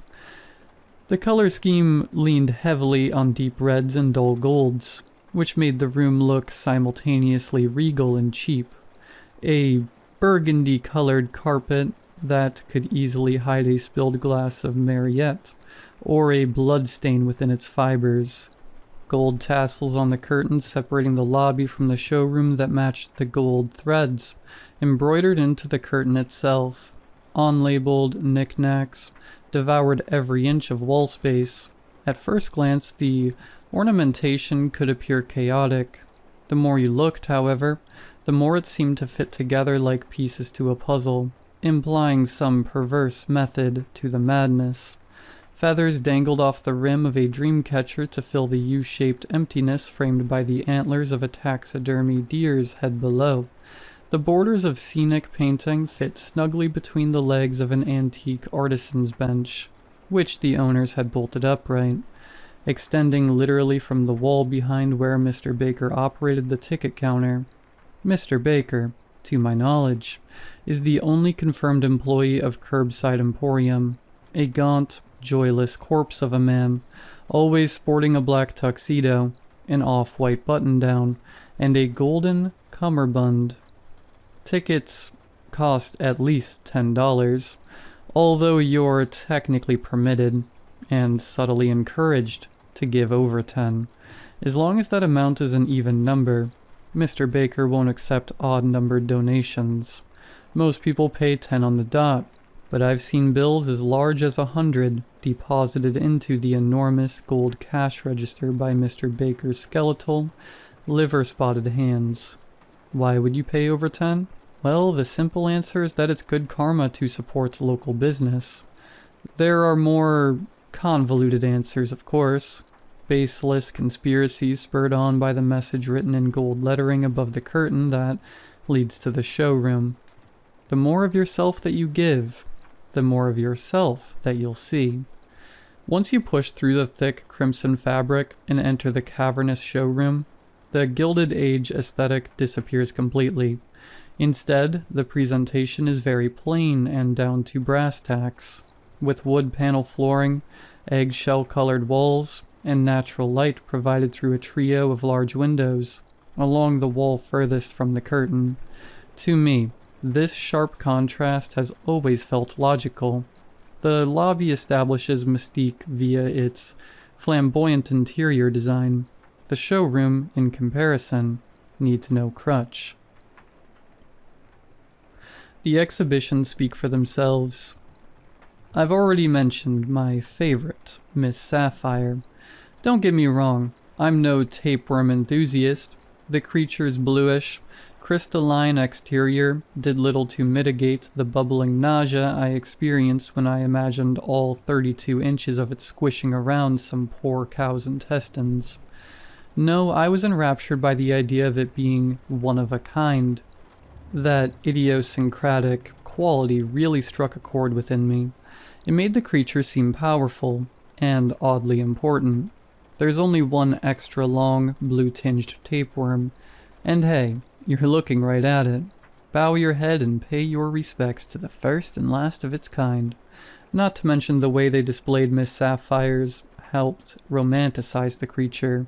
Its segmented body, held gracefully in the air by lines of nearly invisible string, with a watercolor illustration of a starry night attached to the inside of its glass box, acting as a scenic backdrop, which I think was meant to evoke the image of a traditional Chinese dragon flying over the countryside, rather than a parasite swimming through filth. And that's just a sample. There's the blackened bones of a man and a boy, which, presumably, fell from the sky and landed in our town back in the 80s. although no one actually witnessed a descent. No missing person reports could explain them. No commercial and/or private planes were traveling overhead early that morning. A young woman, Erica, discovered the skeletons as she was walking her dog. As dawn broke, she saw them lying side by side on Curbside Emporium's front lawn, holding hands, vacant sockets peering up at the on-scene. Onlookers assumed they were father and son, based on the size difference, their clasped hands, and their narrow hips. Once the sheriff had been sufficiently convinced that they represented something anomalous rather than something acutely murderous, the strange bodies were added to the collection, and since Erica was the first to lay eyes on them, Mr. Baker granted her the distinct honor of naming them. She went with the first thing that came to mind, cheerfully admitting her lack of creativity. Thus she christened the bones Atticus and Finch, having just finished To Kill a Mockingbird for high school English.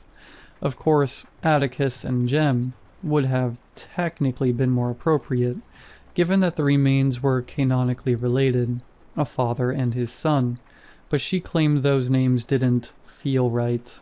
No one pushed back against the decision. She found them, so the responsibility of naming them was hers and hers alone. That's the rule. You get a plaque engraved with your name posted below the exhibition, too. There's a framed black and white photograph showing a farmer listed simply as Jim, leaning on a downturned pitchfork planted in the ground like a flag, beside a small, circular patch of earth blurred with motion, as if spinning. He named the phenomena flush dirt, on account of the soil's toilet-like churning. Supposedly, his boots sank into it like quicksand when he stumbled upon the anomaly. Only lasted for a day or two before the ground's physical properties spontaneously reverted to normal. There's Philip and his wooden flute that, for a brief time, when played, supposedly emitted noises that sounded like human speech in an unknown language, rather than its normal whistling. More than a little disturbed, Philip happily gifted the instrument to Curbside Emporium, but refused to play along with the tradition, offering no name for the anomaly. According to the mythos, when Mr. Baker prompted him a fourth time, unwilling to take the thing off his hands without a name, Philip replied, "Listen, I don't want to." From then on, the flute became known as "Listen, I Don't Want To," which had an oddly appropriate ring to it, given the backstory. Every bit of it was magic. Every story, every relic, every inch of that place spoke to me. So when I was finally old enough to wander about town without supervision, my mission became clear. I was going to find something anomalous. I was going to have a plaque with my name carved on it. I was going to earn my place in the showroom. In the end, I succeeded in achieving those goals, but only partially. I discovered something wildly inexplicable, a story worthy of Curbside Emporium. I don't believe I'll be getting my plaque, though. Not in the way I imagined it, at least. When I first conceived of my so-called expeditions, they were not such a lonely affair. Sometimes I had more than a dozen kids following my lead, digging holes, overturning rocks, looking towards the sky for the first glimpses of more heaven-rejected bones, hoping to catch wind of an oddity. For them, though, it was a fad, something to be discarded once a new, shinier hobby came along. Years passed and the team shrank.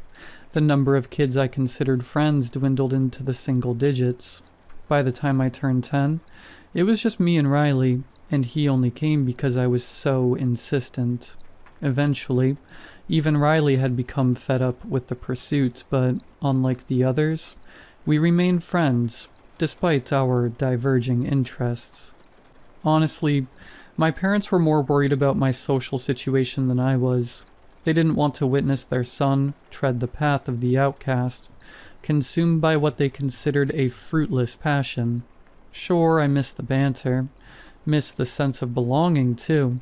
The rejection was more than a little painful. There was an upside to the solitude, though. something I didn't mention to my parents. If I were the only person on an expedition, that meant I didn't have to share the credit when I inevitably found something. More plaque space for my name, more glory for me. I could tell my fanaticism scared them. It was in the way their faces contorted when I gushed about Curbside Emporium, all shifting eyes and half smiles, like they didn't want to support the hobby, but they didn't want to strike me down either. Unspoken prayers that the fire would go out just as long as they didn't give it any more oxygen. I certainly didn't soothe their concern when I returned from one of my first solo expeditions with a discovery in my backpack, beaming with pride. I can't believe it. I honestly can't believe it, but I think I found something. The first of its kind. Do you have Mr. Baker's number? I need to donate it right away before it gets rotten. I'm going to name him Volcano Bug, I think. The blunt but forceful odor of decay exploded from my backpack as I unzipped it and unveiled my discovery. Reluctantly, I allowed my father to examine the dead critter, holding it upside down by the tip of its tail and spinning it. Enough, Dad, we gotta call him. We gotta call him quick, I pleaded. It wasn't obvious from the specimen alone. The shrill anxiety creeping into my voice likely gave me away. Needless to say, we didn't phone Mr. Baker regarding the salamander corpse perfectly coated in Sharpie ink. Later that evening, when my tears had dried, I admitted to drawing over the creature's scales posthumously, desperate to find an anomaly at any cost. The only thing that saved me from a much more significant punishment was that they believed me, or mostly believed me, when I claimed I hadn't killed the lizard specifically to fuel the lie, which was true, by the way. I'd stumbled upon the body face down, stuck in a small crevice between the sidewalk and the nearby dirt. From there, the scheme crystallized quickly. I feverishly went to work, watching myself scrape the marker over its brittle flesh like my mind was outside my body. Lost within some terrible fugue state, a soul possessed. So when I finally found my anomaly, as opposed to fabricating one, I knew I had to be absolutely, irrevocably sure of its strangeness before I told anyone else, especially my parents. That discovery would come 4 years later. I was trekking along the eastern edge of town, engulfed in the song Zero by the Smashing Pumpkins, blaring from my new wraparound headphones, a gift I'd received for my 14th birthday the week prior. Technically speaking, I shouldn't have been searching there. The strangeness of my hometown did not immunize it from life's harsher realities. We, like many of Pennsylvania's small communities, struggled with heroin abuse, and the poor souls who succumbed to the drug siren call insulated themselves in our town's eastern perimeter, injecting within the safety of its rundown infrastructure. My parents forbade me from wandering around that area, especially since I was alone most of the time. Naturally, I still searched the eastern side of town periodically, ignoring the agreed-upon restriction without a second thought. How could I resist? To know that there was a part of town unexplored, potentially harboring an anomaly? That would have driven me up the wall. I couldn't limit my search. That said, I didn't want them to worry, so I pretended to honor their request. When I found it, it wasn't what I expected. It couldn't be seen, couldn't be heard. No, my beautiful anomaly was something you felt. The air was cool, but it seethed within the hidden electricity of an impending storm. Though the sky was bright and cloudless, the soles of my feet ached from traversing the crumbling sidewalk. With its uneven cracks and jagged slopes, the nearest town was a quarter-mile down the road, an empty ranchero, with mostly boarded-up windows that served as a map marker. Once I reached that dusty ghost of a home, even I knew it was time to turn around.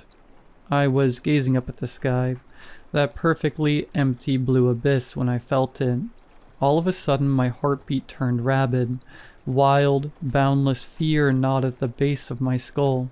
Sweat dripped from my torso by the bucketful, pouring from me at a rate that seemed liable to send me to the hospital. Critically dehydrated, starved kidneys screaming for water. It was all so automatic. I leapt backwards, sneaker catching on a crack in the terrain, nearly causing me to tumble into the broken ground butt first. My mind attempted to catch up with my body, scanning the horizon, eyes hunting for whatever threat had sent my nervous system into manic overdrive.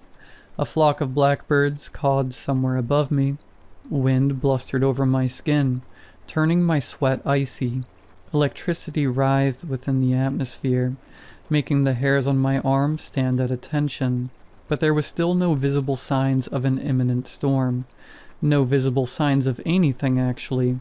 The entire scene was motionless, bland and docile. It didn't make sense. It didn't match what I felt. Where was the danger? What in God's name had I just become attuned to? That's when it hit me. Pangs of excitement thumped within my chest. Whatever this is, it could be my anomaly, I thought. So, against my instincts, I crept forward, tiptoed over the weeds springing from the shattered sidewalk slowly, carefully. My fear rose accordingly. Every step inspired another ounce of terror. But, for the life of me, I couldn't determine why. One more step and my hands trembled. 2 more steps and my vision softened, blurring, dimming. 3 more and I'd reached my limit. I physically couldn't force myself further. Once again, I scanned my surroundings. It must be right here. If I can't push myself forward, this is it. It's gotta be right in front of me. I peered down. At first, all I saw was a normal, thoroughly unremarkable square of sidewalk. But that's just it. The concrete was normal, uncracked, clean. No invading shrubbery, no cigarette butts, no brown crystal shards that once formed a beer bottle. It was perfectly normal, so much so that it was distinctly out of place.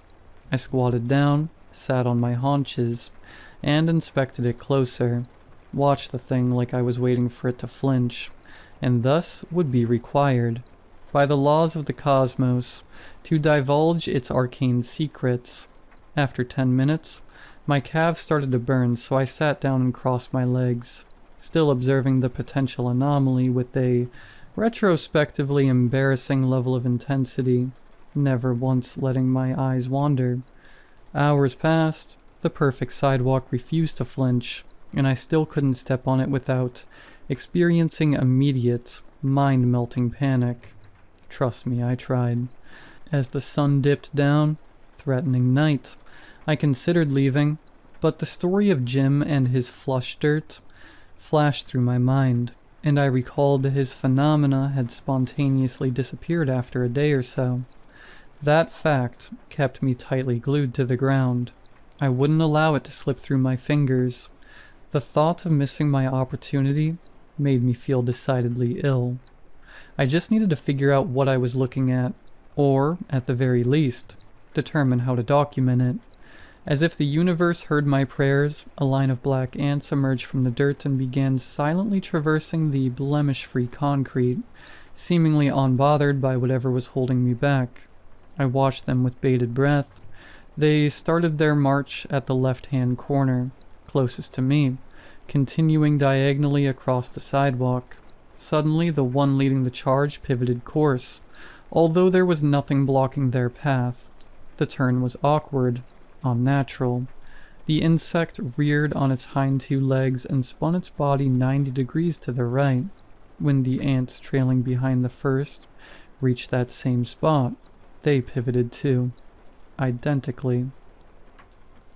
I sprung to my feet, biting my nails, starstruck by what was transpiring.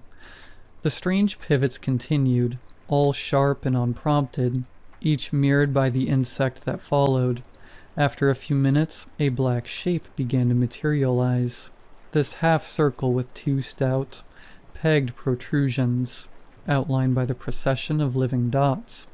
More soldiers crawled from the grass, and more of the image emerged. Eventually, the last of the line dragged itself from the earth and onto the concrete. To my absolute astonishment, they seemed to have the perfect number of volunteers. When the last ant pivoted, the first was there to connect them all together. The shape was complete. The march stayed strong, and the pivots continued, so the shape never lost its form. An oval with 3 closely clustered pegs on top and 2 more distantly spaced pegs on the bottom. A 5-toed cog twisting within the belly of some divine machine. The whoosh of a passing trunk sundered my hypnosis, and I came crashing back to reality. Just seeing it wouldn't be enough. I needed proof. I bolted towards home. I figured I could spare the few seconds required to keep my parents off my back when I didn't come home that night. I swung open the screen door and screamed. "Staying at Riley's tonight." Didn't stay for their response. Both cars were parked in the driveway. One of them must have heard me. Plus, they'd been pestering me to spend more time with friends anyway. Doubt they would have told me no. As the orange glow of twilight began to dim, I sprinted to Riley's. He was the only person I knew who owned a camera, and the only person who still had a faint, lingering interest in Curbside Emporium. I was confident I could convince him to lie to his parents, tell them he was sleeping at my house. With a seemingly heavy heart, he trudged from his stoop to grab his digital camera, agreeing to accompany me across town in the dead of night. Because of me, he'd never return home. Because of my obsession, he'd never sleep in his own bed again. I used to feel ashamed about my involvement in his disappearance, though as of late, I don't know that I have regrets. Don't know that I have any regrets at all. "A shape made of ants?" Riley asked, voice dripping with sarcasm. Grass crunched beneath our boots. The moonless night provided meager illumination. Still, I could tell Riley was smirking like an idiot. "Listen, it'll make more sense when you see it," I replied, but he cut me off. "Was the shape a middle finger? That would scare me too." I sighed, but threw a sheepish grin. "Wow, yeah, how'd you know?" I chuckled and gave him a gentle push. "Ow, dude, watch it. Collarbone," he remarked theatrically. "God, man, that was 2 years ago. When am I finally going to be let off the hook?" "Never. The fracture may be healed, but my mental scars, Lord have mercy, they ache," he said, adopting a southern twang for the last 2 words. Riley was tall, athletically gifted, and as far as I could tell, fairly handsome. He had all the ingredients to develop social standing. Because of that, I wasn't too surprised when he started phasing himself out of my expeditions. A tiny bit hurt, yes, but not shocked. Riley was a good friend. He wanted to keep me around in spite of my desperately uncool interests. So he browbeat me into attempting some more mainstream hobbies. To that end, his family took me snowboarding in the Poconos one winter. I was a mess on the slopes. Crashed into Riley and sent him chest first into the trunk of a tree, turning his collarbone to rubble. Shattered the bone into 8 distinct pieces. From then on, we agreed to keep our hobbies separate while remaining friends. Common ground be damned. Maybe if you weren't so menopausal, the bone wouldn't have completely disintegrated. Thing's brittle as heck. I mean, 8 screws, really? You needed 8 screws to hold that toothpick together? He pushed me back, laughing. For a moment, I forgot about everything. Curbside Emporium, the relentless pursuit of strangeness to call my own. The ants and the shape in the sidewalk. For once, I wasn't trapped in the endless labyrinth of obsession. I just felt warm, unabashedly, transcendently warm. Which made what Riley said next hurt that much more. Yeah, well, at least I didn't spend all my free time walking around town by myself, searching for make-believe like a loser. Based on his inflection, I don't think he intended the statement to be so pointed. A slip of the tongue. Regardless, The damage was done. I said nothing in response. We were close to our destination. I put my head down and just kept walking. For all his positive traits, Riley had one major flaw. He was stubborn to a fault and prone to doubling down. Oh, come on, man. Don't be a baby. You have to know that it's fake. No scientist is verifying that crap. Whoever owns the place doesn't let anyone test the stuff. Like a real museum. It's all just, I don't know, smoke and mirrors, sleight of hand. It's a trick. Dejection curdled in my gut like decades-old milk, transforming into the emotion I'd never felt before. Rage. You'll see, I whispered. Then I ran ahead. Out of the grass and onto the sidewalk. We were only a block away. The most vulnerable piece of myself needed to beat him there. Confirm it was real, which would mean that it was all real, and Riley would have no choice but to eat his words. My sneakers squished across the uneven concrete. Crisp night air inflated my lungs by the gulpful. Static electricity sizzled over my exposed skin. As I felt the faintest echoes of fear, I began to slow my pace, sprinting to jogging to just plodding forward while breathing heavy. The fear rose, seething, setting my blood on fire. Eventually, abruptly, I hit an impasse, physically incapable of pressing forward, and there it was. A perfectly normal slab of concrete, a lonely raft adrift in a sea of decay. But there wasn't a single ant to be seen. I felt myself deflate. I could practically hear my confidence hissing like a tea kettle as it leaked through my pores, rising into the night. Never to be seen again. Before I could sink too deep in the mires of self-loathing, something startled me. From about 50 feet away, Riley was shouting, but the message made no sense. Hey, who is that? Quickly I spun around, did a full 360-degree rotation. There was the boarded-up house at the end of the road, the field we'd been walking through to arrive at the eastern edge of town, the flickering street lamps, and nothing else. Not a soul to be seen anywhere. Are you all right? He bellowed. Seriously, who is that, standing behind you? A little delirious, I shrugged, chuckled, cupped my hands over my mouth and shouted back at him. Genuinely. I paused for a moment, panting. I have no idea what you're talking about. He started barreling towards me, shoulders angled like a quarterback. All I really felt in that moment was disorientation. That changed once Riley was close enough that I could appreciate his expression under the sickly glow of the street lamps. His eyes were wide. His skin had turned table salt white. The muscles in his face looked taut, almost spastic. Riley was terrified. Moreover, he could see something, someone on the sidewalk behind me, someone who made him worry for my safety, someone who looked dangerous. Right as it all began sinking in, there was a shift in Riley's demeanor. In the blink of an eye, he'd stopped charging, sprinting with abandon one moment, walking gingerly the next. His panic disappeared, leaving his face unsettlingly blank. My head swiveled between the perfect sidewalk and my friend, side to side, back and forth, trying to understand what he was witnessing and what it was doing to him.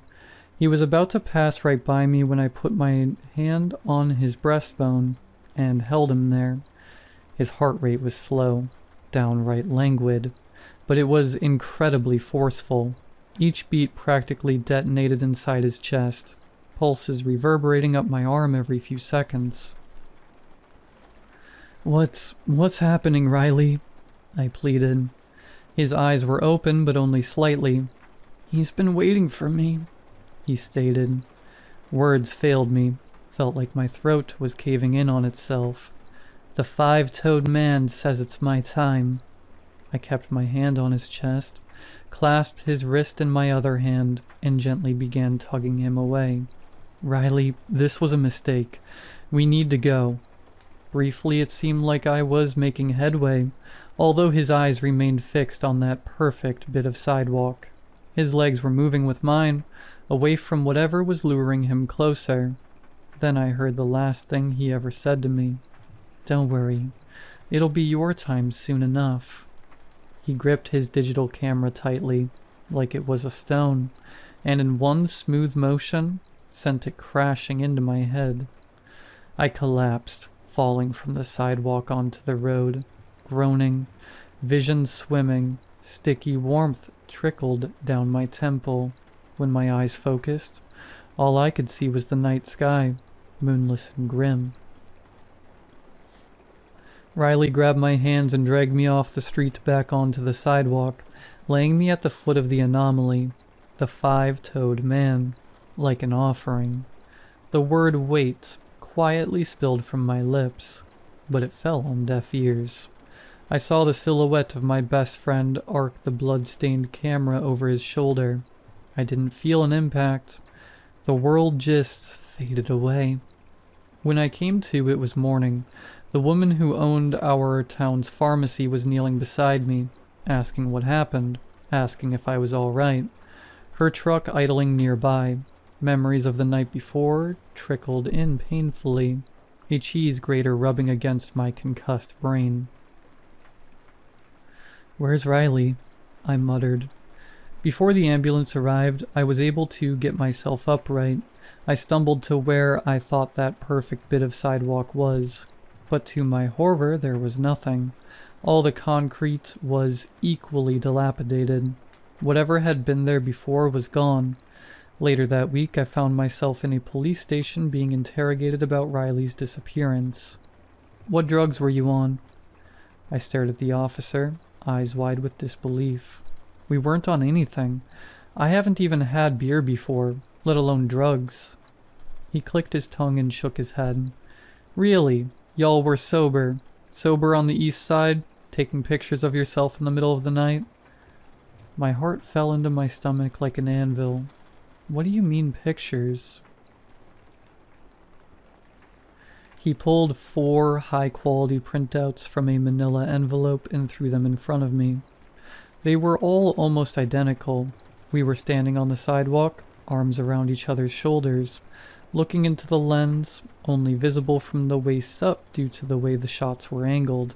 Looking at the empty air above our shoulders made me squirm. In each picture, Riley's face was concealed behind what appeared to be motion blur. My face, on the other hand, was cleanly visible. I was smiling, blood streaks glinting against the camera's flash. Who could take thousands of pictures like these sober? My voice trailed off. Finally, he asked the question that's plagued my broken psyche for decades. "Who's behind the camera taking the photos? Who else was with you that night?" To the officer's frustration, to my parents' utter disappointment, and to Riley's parents' absolute indignation, I didn't have an answer. I didn't have a name to give. I still don't. So I said nothing. Riley was pronounced legally dead 2 years later. The town assumed he got caught up in the drug trade somehow, kidnapped and killed because he owed the wrong person money. I knew that wasn't true, but I couldn't provide a better truth, so that became his story. But I think I found that better truth. It was inside Curbside Emporium all along. Like I mentioned at the beginning, I attended my cousin's wedding in Philadelphia a few months back. I hadn't planned on attending. As soon as I turned 18, I left Pennsylvania with no intention of returning. Out of the blue, though, my cousin called me, practically begged me to attend, claiming the family missed me, so I relented. Sure didn't feel like they missed me at the wedding, though. Everyone leering in my direction with that all-too-familiar look of thinly veiled disgust. Even my cousin seemed surprised to see me, which was a little bizarre. Only got more bizarre when I thanked him for convincing me to come at the reception. He denied ever calling me in the first place. From there, though, it was already too late. The seal was broken. My trajectory felt inevitable, no matter how much I wanted to resist. Yesterday I handed Mr. Baker a $100 bill, pulled back the curtain and walked into the showroom. It wasn't so bad, not nearly as bad as I imagined it would be, I guess. In fact, the nostalgia was sort of sedating. Took my time wandering around. It was all exactly as I left it. I even grinned when I passed by Miss Sapphire. Eventually I found myself in front of Atticus and Finch. Those blackened, anomalous bones that seemingly fell from the sky in the 80s. It was never my favorite exhibit, so I had no intention of lingering, but a faint shimmer caught my eye. I tried to ignore it, but I still ended up standing in front of the glass, squinting at the shimmer. Don't know how long I just stood there, eyes glazed over and catatonic. I'd never noticed the shimmer before. It certainly couldn't have been new. How could I never have noticed it before? I rubbed my eyes, mashed them around in their sockets until their soft jelly hurt. Even slapped myself across the face once. No matter what I did though, the shimmer didn't change. The light was reflecting off something buried in Finch, the smaller of the pair, a gleaming drop of silver jutting slightly from his collarbone. There was no denying it. It was a screw. My neck creaked forward. I was standing in such a way that my reflection overlapped with the other, larger skeleton, Atticus. We seemed to be a perfect fit. I haven't slept since. I know that I'll return to the east side of town. Eventually I will, because it feels like it's about my time. The five-toed man is going to make something out of me. Something important. I never got my name on a plaque, but I suppose in a way this is better. Honestly, I'm just happy to know that I'll be with Riley again. We'll fall through the atmosphere. Together. Land in front of Curbside Emporium. Together. And maybe if I'm lucky, if Riley's forgiven me, we'll look up into the sky together. And I'll feel that perfect warmth again.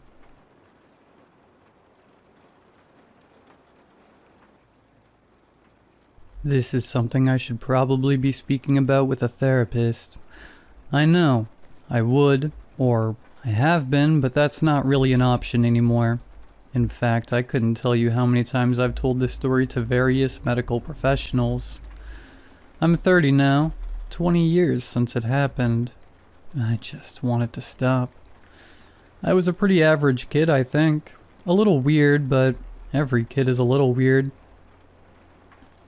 I had an older sister, and we fought like two cats.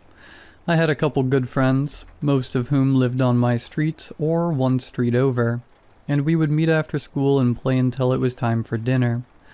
My life was fairly ideal. I played soccer, I think. Honestly, I have a lot of trouble remembering much of my childhood. But I remember that I got a Nintendo DS for my 10th birthday, and we had a big party in the backyard. Practically the whole neighborhood showed up. My birthday was just before school got out for the summer, so the air buzzed with excitement, and the evening was warm and felt more alive than other nights. The grown-ups started a fire in our little fire pit, and they sat around it and drank beer until we ran around. I was allowed to stay up past when I usually went to bed. And the other kids chased fireflies with me and roasted marshmallows until late. I remember going to bed happy, excited for summer, and exhausted. I fell asleep quickly. The peel and stick glow in the dark, stars and moons shining on the ceiling above my head. Waking up the day after my birthday, something felt off. I couldn't put my finger on it. I hadn't had a nightmare. Wasn't that. I had slept better than I could really remember ever sleeping. It was late, I realized. That must be it. My mom usually woke me up around 8 if it wasn't a school day. She said it was a good habit to be in the routine of waking up early and starting your day on the right foot. By the light streaming in from my windows and the slightly muggy heat in the room, I figured it was already 10 a.m. or so. I smiled, sliding out of bed. It must have been one final birthday treat, letting me sleep in.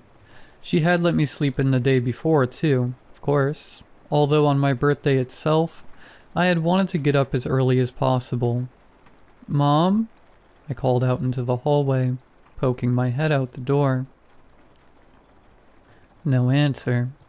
I frowned. It was Saturday, so my dad was definitely already at work. But my mom wouldn't be. My sister wouldn't be home either. She had left the night before to spend the night at her friend's house. She was 13 now, and allowed to have sleepovers, for which I was eternally jealous. I decided she must be out front in the garden. I put on a shirt and left my room. I smelled coffee, but there was none left in the pot. There were dishes in the sink, too, with remnants of eggs stuck to a pan. It wasn't necessarily alarming, but it was strange. Even on days I slept in, there was always breakfast left over for me. I opened the front door, opening my mouth to call out to my mom, but I instantly froze. Halfway up our walkway was the mailman. He was on the ground, sprawled out awkwardly on the cement. Fresh blood pooled beneath him in a gruesome splatter. I didn't know what to do. I couldn't move. His limbs were bent at horrible angles. His face pointed away from me.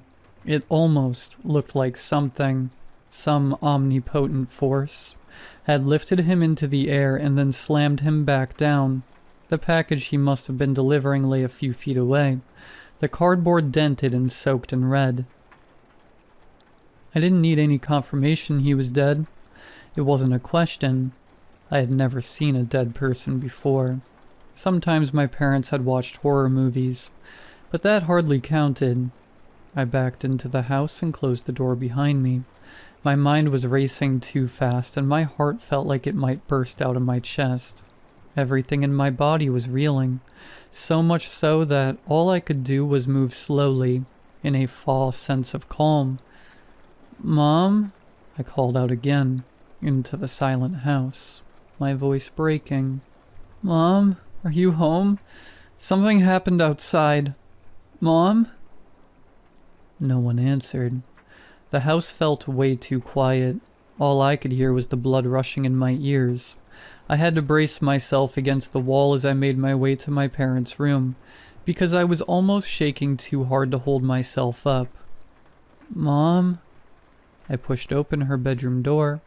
It creaked, the sound almost deafening against the silence that blanketed the room.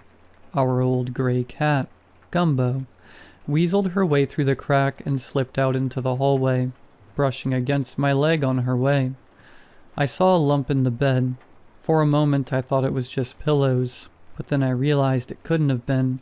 The bed was made and the pillows were accounted for, leaning against the headboard. "Mom, are you asleep?" It came out as a whisper, even though it wasn't like I had been trying to wake her up. I wanted her awake badly. I think I just somehow already knew. Something was hanging in the air, the heaviness, like the whole world had been blanketed in a thing that was empty and hot and dead. A desert popped into my head, a place that was so far away from everything and completely devoid of anything, devoid of life. When I pulled back the covers, the shock washed over me like an electric zap. Every one of my veins and bones and muscles felt 20 degrees hotter than they should have been. There was blood everywhere. I could barely see any section of the sheets that wasn't soaked in it. It looked like the cherry juice we sometimes made from the tree in our backyard, squashing the berries with our hands and laughing as the sticky syrup trickled down our wrists. Her eyes were open. Her mouth was open too, wide open, like she was about to scream. I gagged, stumbling backwards and almost falling down. My legs felt like they wouldn't work anymore. I was in a daze as I stumbled back to the kitchen. The eggs on the pan seemed like they were mocking me now. I knew my parents had told me what to do in an emergency, but all of that was gone from me now. This didn't feel like an emergency. It felt like a horrible nightmare. I pinched myself on the arm just in case. The neighbors. That was it. I was supposed to call my neighbors. The number was on a sticky note next to the phone. My fingers shook as I dialed the number. They picked up after 3 rings that felt like they took 1 year each. I heard a sort of cackling sound, like someone was moving the phone around. Hello? Hi. I cleared my throat, trying to get rid of the lump firmly lodged in the back of my tongue.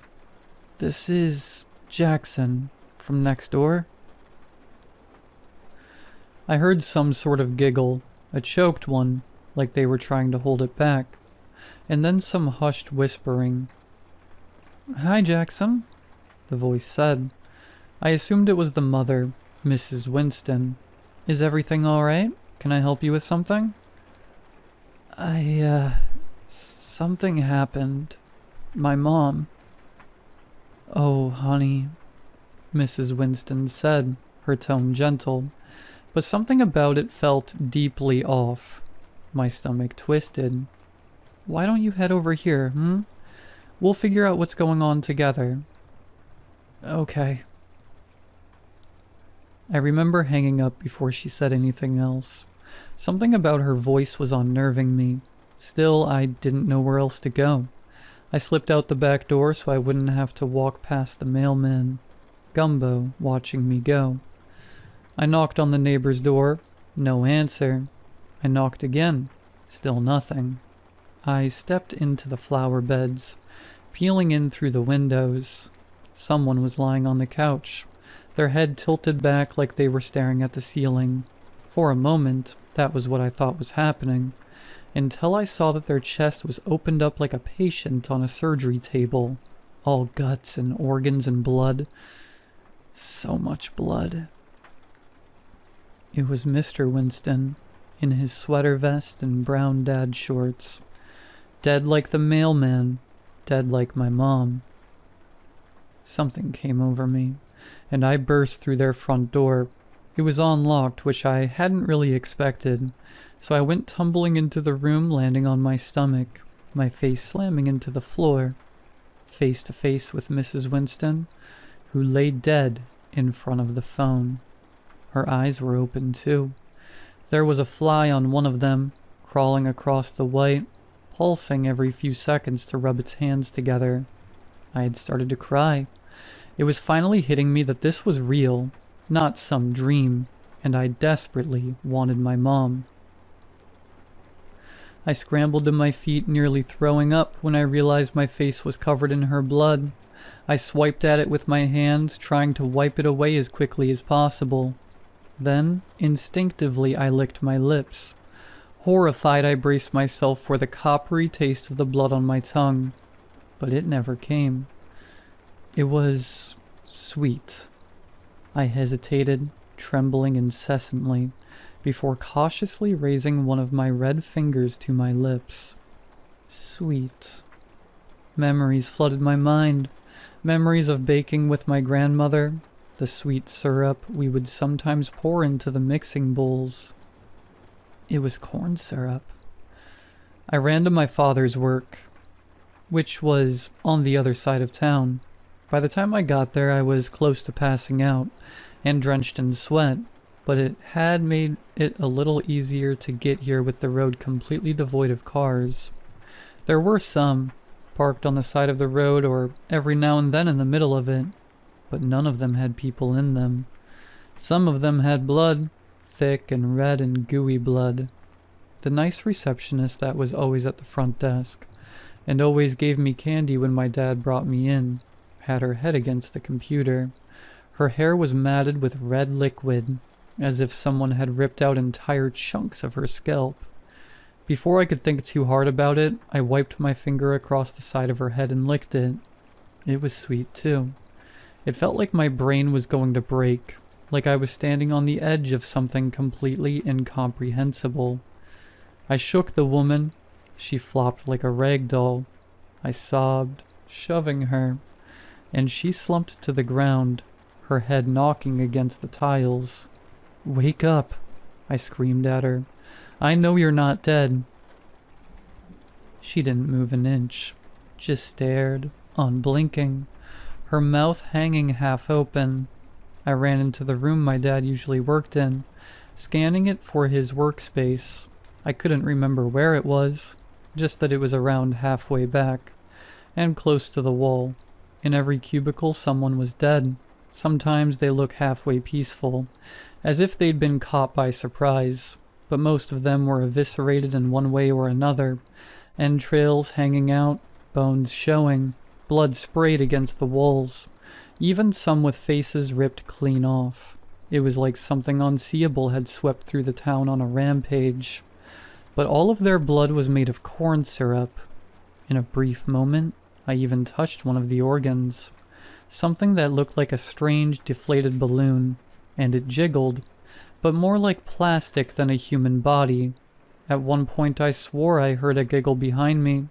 I whipped around, but no one was there.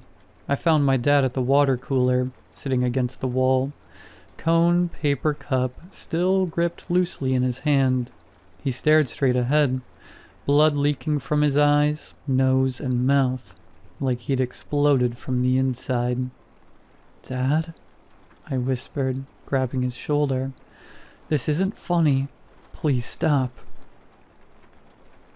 There was a strange look on his face that I could just barely make out through the red, almost like a smile someone would only make if they were trying very hard not to. I walked back home down the middle of the road, balancing on the yellow lines to have something to focus on, because I was fairly certain if I stopped walking, I wouldn't start again. When I got there, I climbed into bed and I closed my eyes. I didn't know what else to do. Eventually, after what must have been hours and hours of lying there, I drifted off into a restless sleep. I woke up to someone shaking my shoulder. I screamed, scrambling away from them, immediately wide awake and terrified. "Whoa!" My mom backed away smiling. "Sorry, buddy. I didn't mean to scare you." I was breathing hard. I looked her over, clutching my chest.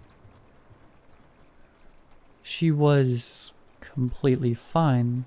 She looked it, at least. She stood there in a white blouse and blue jeans, her hair tied up like always, her eyes bright and happy. What day is it?" Her smile faded, and she frowned a little. It was then that I noticed the smell of bacon wafting in from the kitchen. "It's Sunday, bud, remember?" 2 days after my birthday, so yesterday had been real. What happened yesterday? She placed the back of her hand on my forehead, tutting softly. "Did one of those neighborhood kids you play with get you sick, honey? Do you feel okay?" I dropped it because I didn't know what to say. I convinced myself maybe I really was sick. Maybe it had been some kind of feverish hallucination. And I was so relieved to see her. I didn't want to think about any of it anymore. I went to eat breakfast, sitting at the table between my dad and my sister, and everything was normal. But when I left the house later that day, I saw it. On the walkway leading up to our house, there was something pink on the pavement, a faint pink stain, like something sweet and red and sticky had been recently scrubbed away. Like I said, it's been 30 years. I've been feeling like I had almost recovered from that incident. I had asked everyone I knew countless times about that day, but none of them seemed to have any idea what I was talking about. But still, I had almost let it go, and it had never happened again. Not until today. Today I walked into my therapist's office. It seemed strangely quiet. There was usually music playing, something soothing and soft, and there were people in the waiting room and at the front desk typing on a keyboard.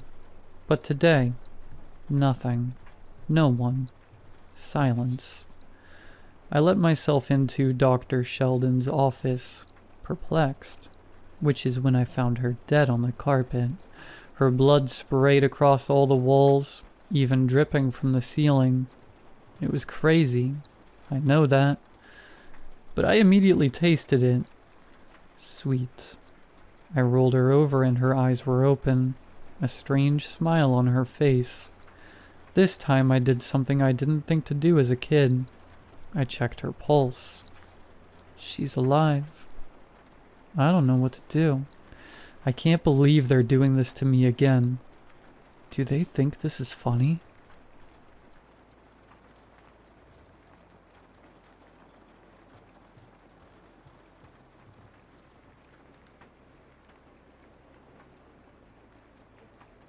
There's a reason we're scared of the dark. The familiar discomfort when you're driving alone at night, even if you don't see anyone on the road around you. It's instinct, a warning built into your bones. Because there are things out there, beings we can't explain. They don't show up on camera, they don't care about your pepper spray. They follow rules. Ancient ones. Rituals, maybe. I don't know where they come from or who made them, but I've learned this much. If you follow the rules, they'll leave you alone. I just never thought I'd experience something like that behind the wheel of a damn cab. People think being a rideshare driver is simple, and they're right for the most part. You drive. You talk if they want to talk, you drop them off, you get paid. No real boss breathing down your neck. No office politics, no deadlines. Just the road, your car, and a playlist long enough to keep you entertained between rides. That's why I started doing it in the first place. After I left my old job, I didn't want to deal with people anymore. Not really. I'd been a mechanic for 20 years, ran my own shop until my knees gave out and my business went to crap. The rideshare apps came at the right time. I didn't have to smile if I didn't want to. I didn't have to fix anybody's problems. Just get them where they're going. During the day, it's easy. College kids heading to class, nurses pulling doubles, grocery store runs for people without cars. Honest, quiet work. Sometimes I'd even enjoy the small talk. I liked hearing about their lives. Felt like I was doing something good. Even if it was just 5 stars and a quiet thanks. But at night, things change. The air gets heavy. The people get strange. I remember when I first heard about the rules of the road after sundown. Not guidelines, not suggestions. Rules. They show up on the app the second the sun begins to set. And if you break one, well, let's just say you don't want to find out what happens. I'm sure this is very confusing to hear for the first time, so let me explain. Every night shift starts the same. Right after sunset, the app buzzes and emits a strange sound. Not a standard chirp a notification makes. Something dull and stringy, like a warning siren before a storm. On a much smaller scale, of course. The screen goes black just before a message appears in blocky text. Night shift protocol. Active between sunset and sunrise. 1. Do not look at passengers directly. Use the rearview mirror if you must. 2. Do not accept payment greater than the cab fare. Never take gifts. 3. Only process one ride at a time. Never allow multiple passengers in your car. 4. Make sure your final passenger is dropped off before sunrise. I review them every time, even though I've got them memorized. I don't know if the app updates them or if something darker is watching to make sure I read them. Either way, I never skip that screen. At least I don't anymore. I made the mistake of ignoring the rules once, and that was one time too many. I never really was a superstitious man. Back when I started doing nights, I laughed. Rules like these felt like a joke. Some edgy tech campaign or something. The kind of stuff that gets passed around on Halloween to show they're being hip and festive. But the thing is, these rules, they're the real deal. The consequences are even more real. I learned that the hard way. It started with something small, just a guy who insisted on paying double. He said he appreciated my service, said I looked tired and he wanted to bless me. He pulled out a crisp 100 and set it gently on the center console. I told him no. He insisted. I told him again.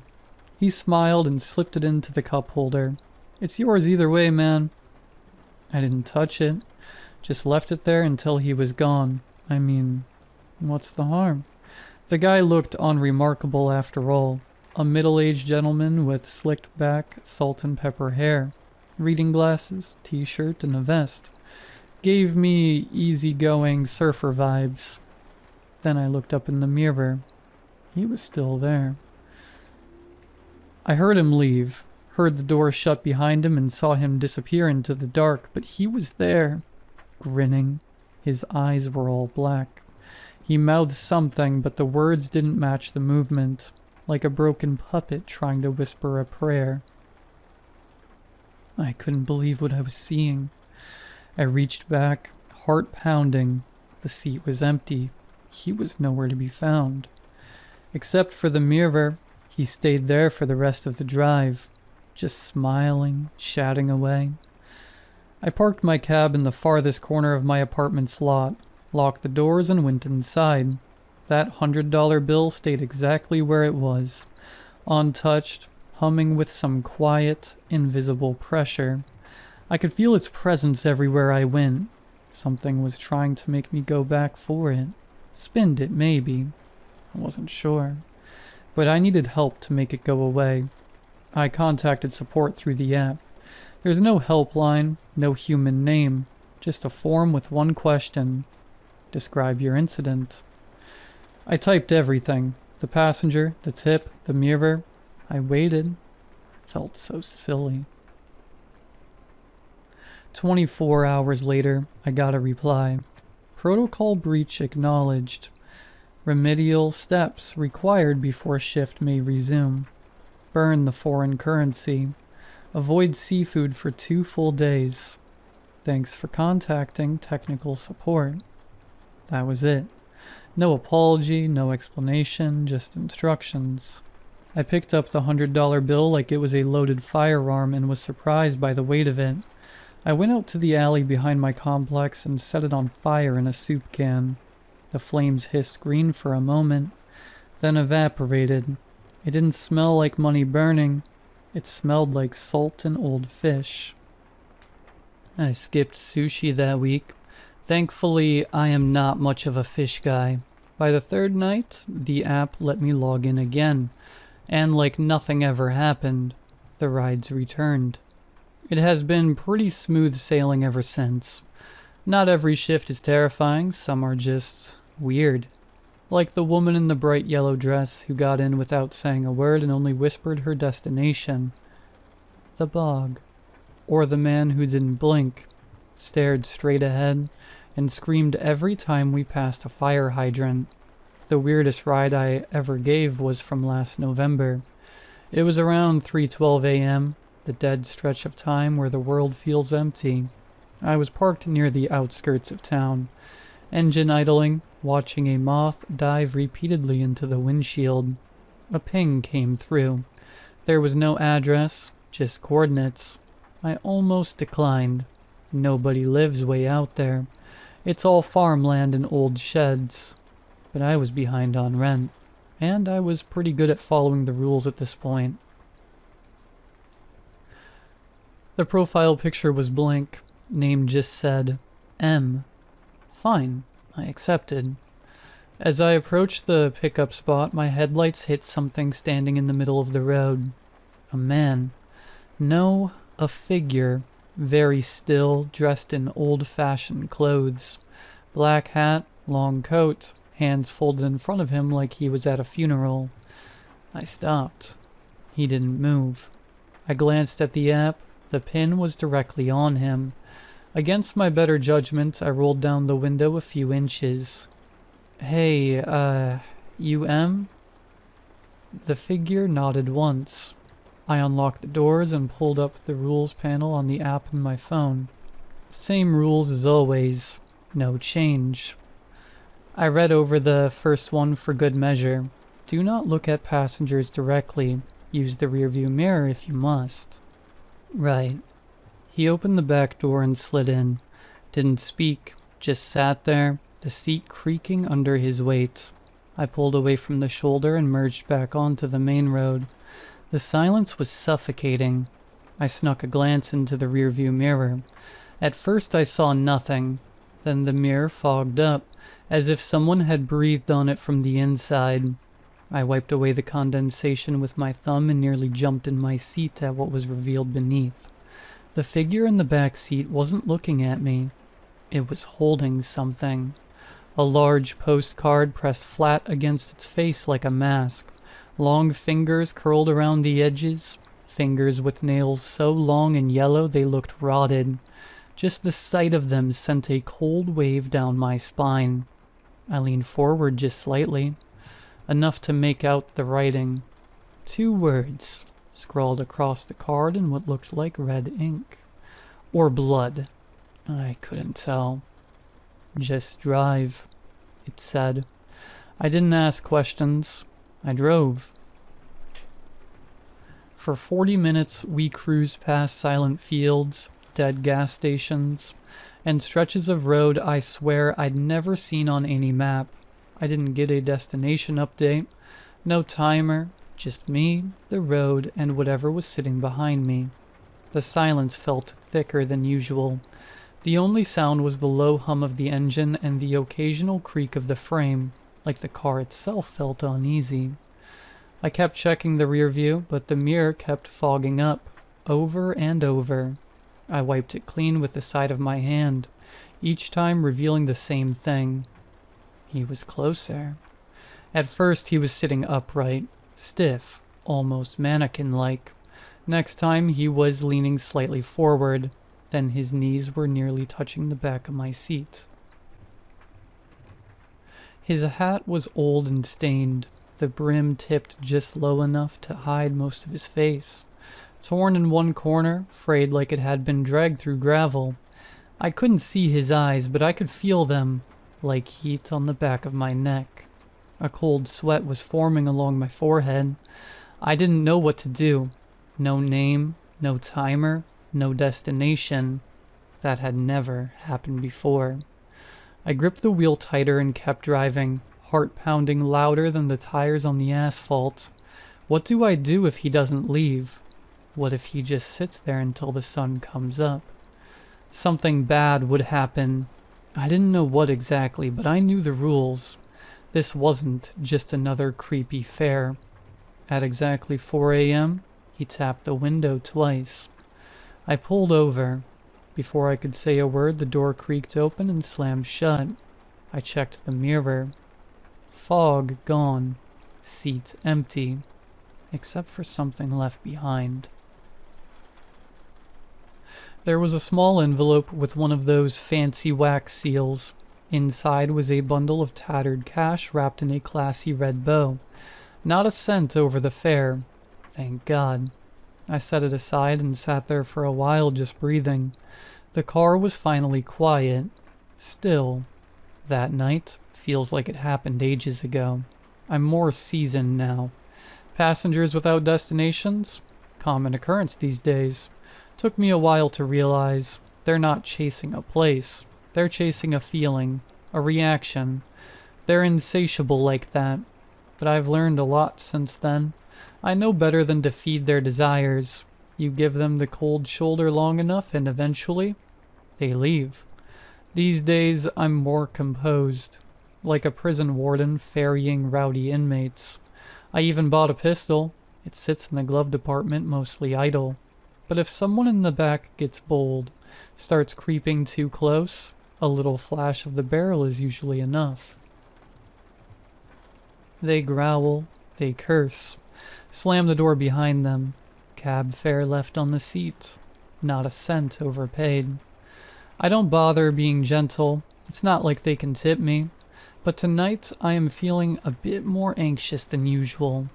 It isn't because of the job. Nope. Supernatural cab passengers are a walk in the park compared to what I have in store tomorrow. My son's getting married. I haven't been part of his life. Not really. That was my fault. I kept my distance after the divorce, told myself he'd be better off without me hovering around. No awkward visits, no clumsy father-son talks.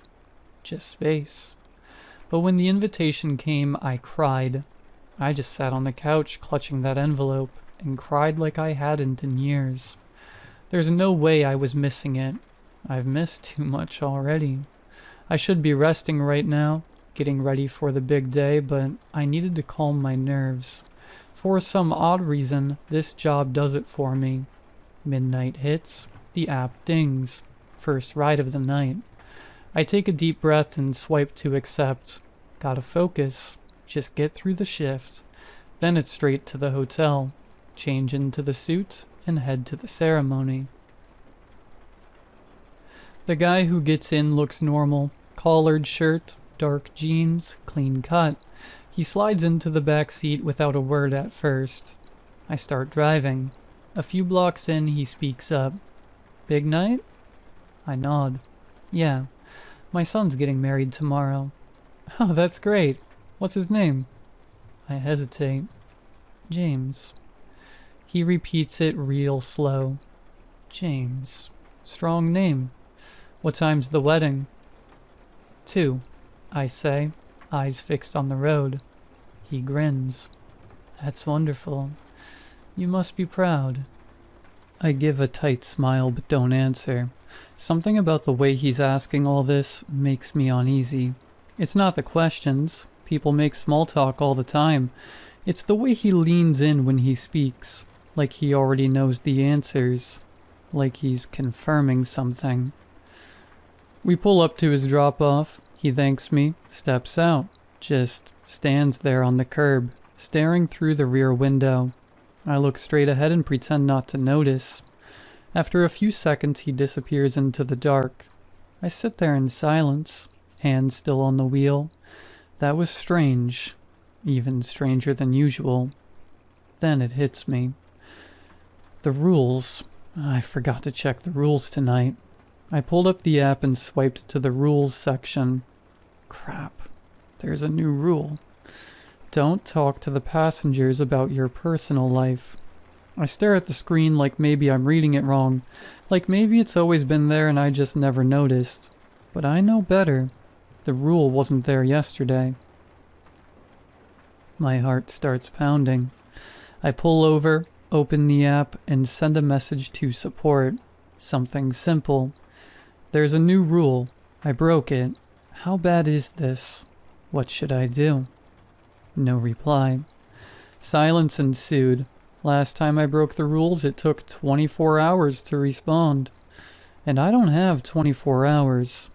Eventually I pull back onto the road. I figure I'll do a couple more drop-offs, keep things simple. Maybe if I don't mess up again, everything will smooth over. The next few passengers seem normal enough. Quiet, but there's this weird vibe, a kind of smugness.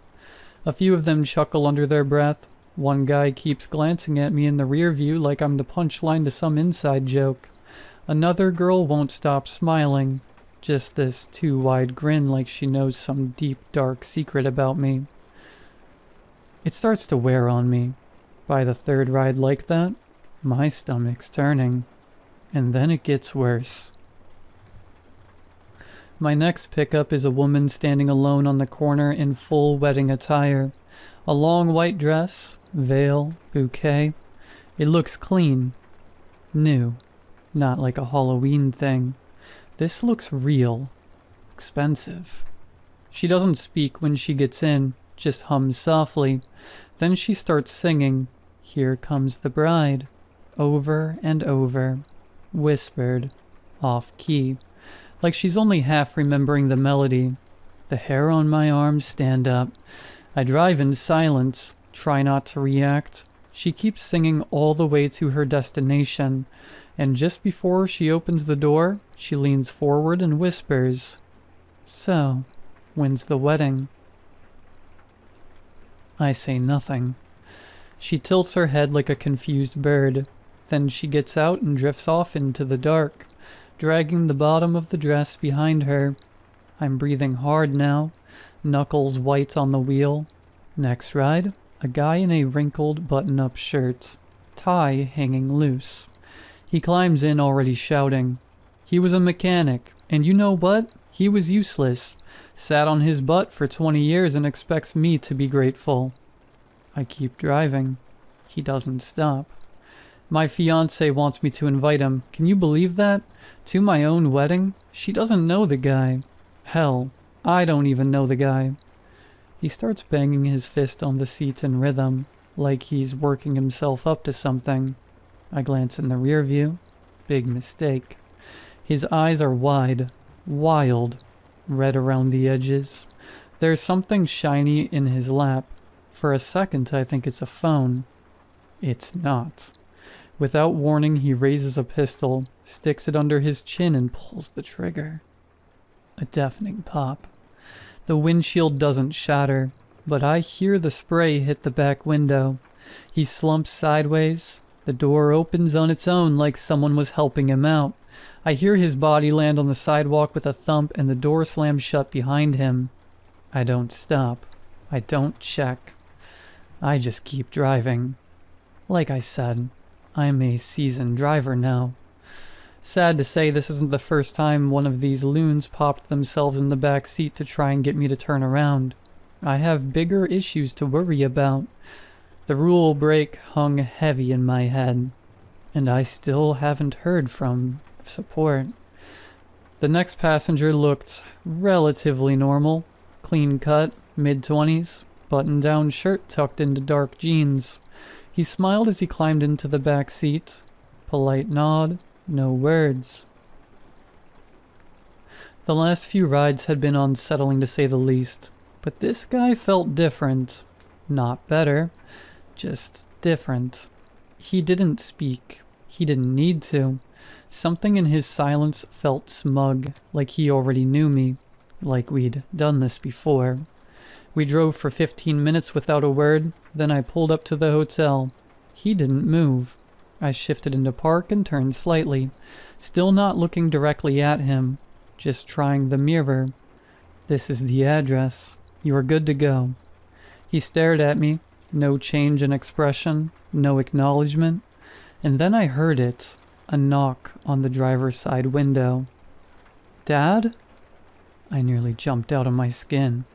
I turned and there he was, James, my son, in his dress shirt and slacks, standing outside the hotel looking confused and a little nervous, the same hotel he and the groomsmen were staying at tonight. How could I forget? I forced a smile. Oh, hey son, just dropping something off. You nervous for tomorrow? He squinted at me like something was off. Yeah, can we talk? My stomach tightened. I had to get this guy out of the car. Sure, just let me finish this ride. I'll come inside after, okay? His eyes drifted past me to the back seat. Troy? He said. I froze. The figure in the back seat leaned forward, resting his elbows casually on the front headrest. His smile widened. Hey man, can you believe this? I ran into your pops and figured we'd do a quick beer run before the big day. Hop in. My blood went cold. No, that isn't Troy, I thought to myself. But I couldn't tell James that. I don't know what would happen if I did. This was bad. Really bad.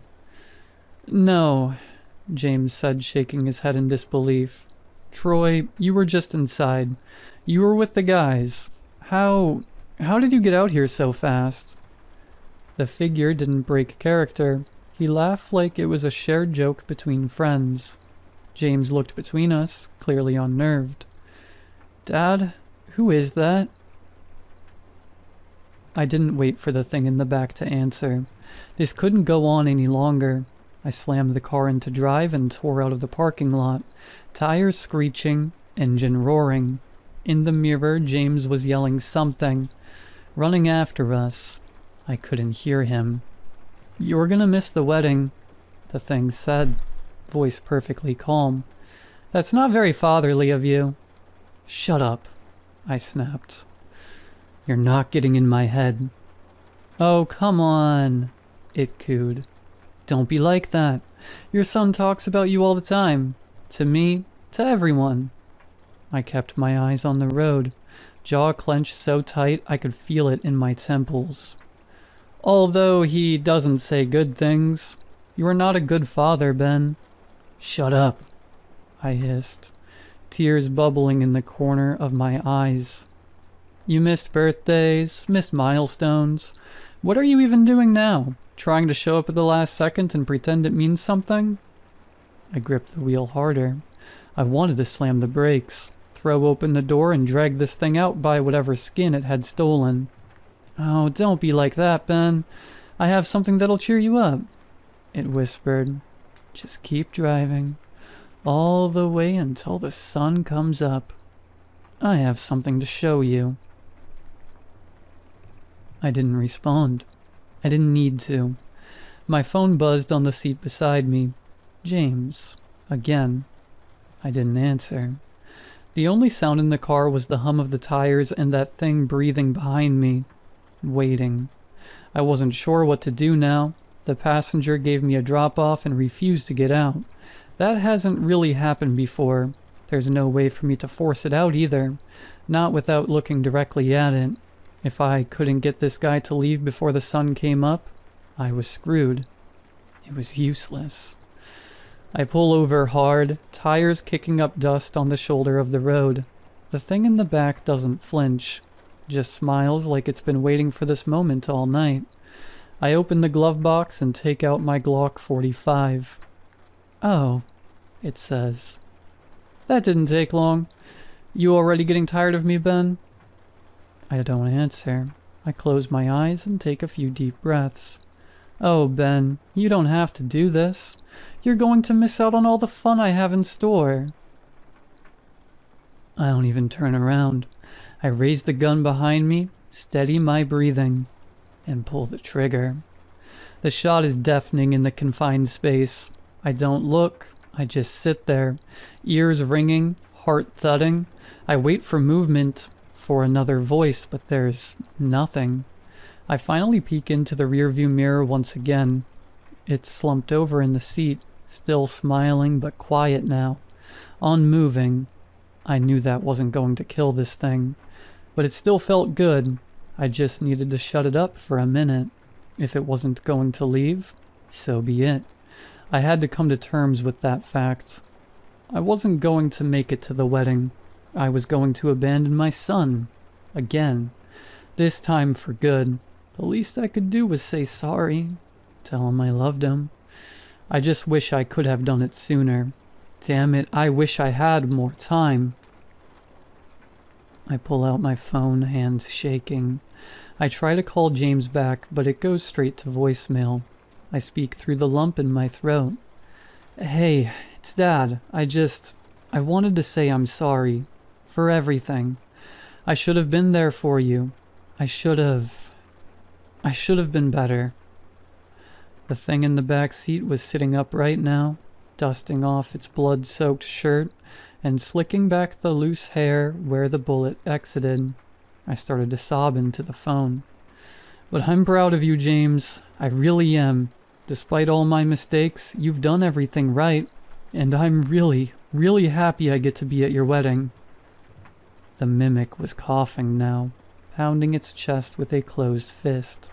I heard a loud metallic clang as the bullet bounced off one of its teeth on the way out of its throat. I stifle a sob and take a deep breath before continuing. I love you so much, James. I'll see you soon, buddy.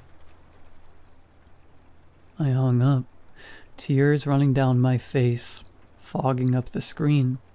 I sat there in silence for a few minutes.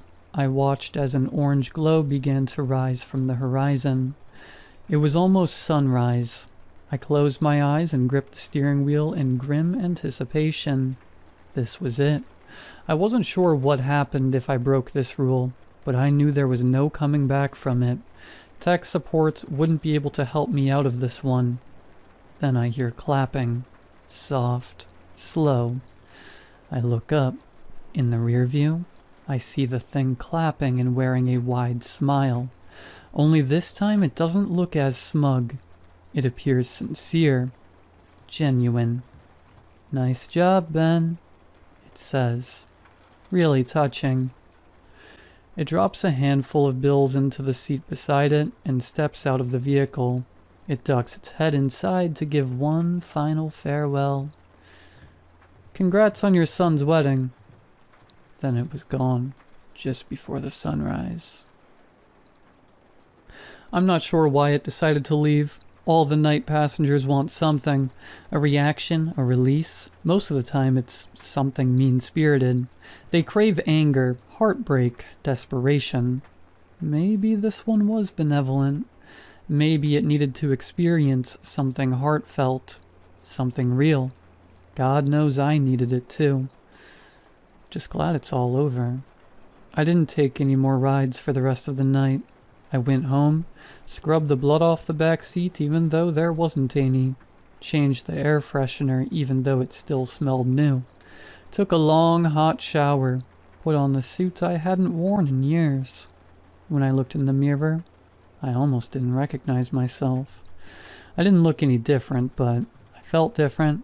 I wasn't ashamed of the man that looked back at me. I was going to be a new person. I knew it was too late to be a good dad. I've been away too long to fix that. But he would always be my son, and he needed to know that I was never going to abandon him again. I got in the car, not for work, just to drive. To the wedding. And for the first time in a long time, I felt something that almost scared me more than a lifetime of ferrying supernatural passengers. Hope.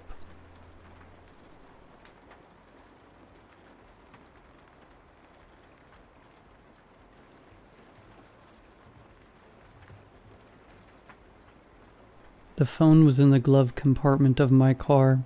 I hadn't opened it in ages. I never kept anything important in there, but now that I was finally cleaning out my ride, I found it. It looked exactly like mine, not just the same model. The screen crack was in the same place as on mine. The case matched perfectly, and even that fingerprint sensor was just as unreliable. This phone was identical to mine, except mine was in my pocket. So whose phone was this? I unlocked it. Same passcode as mine, same apps. Even the social media accounts were logged in, as me. Only one thing was different. A new app on the home screen labeled, "For Oliver." That message was clearly meant for me, and I don't know why, but it made the whole thing feel even creepier.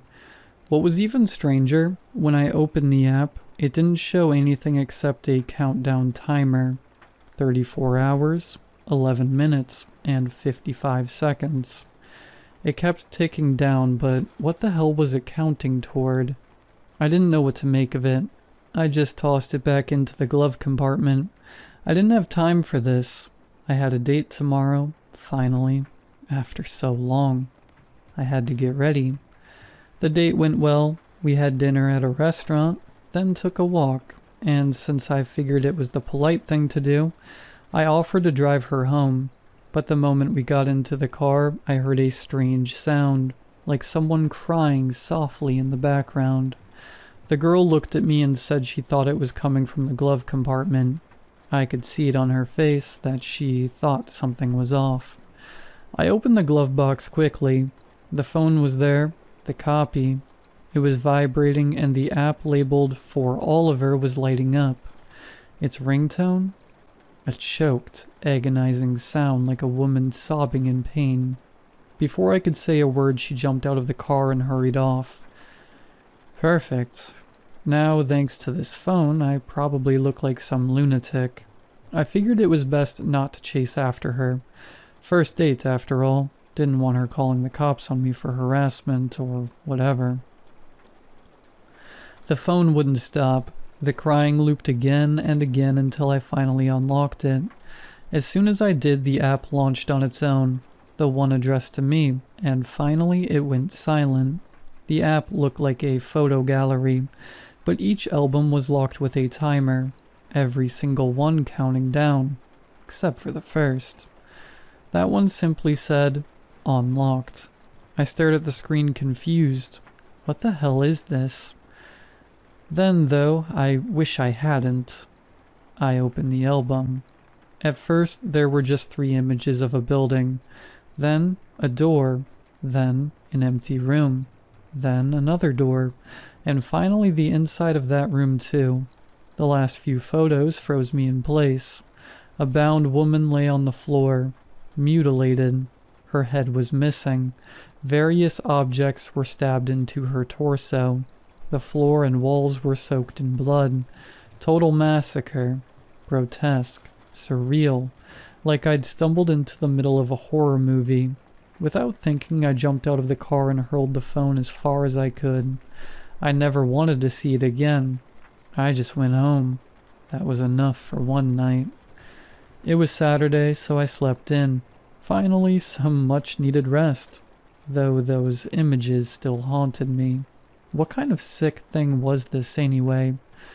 Groggy and half asleep, I stumbled into the kitchen to make breakfast and coffee, but my heart skipped a beat the moment I saw the table.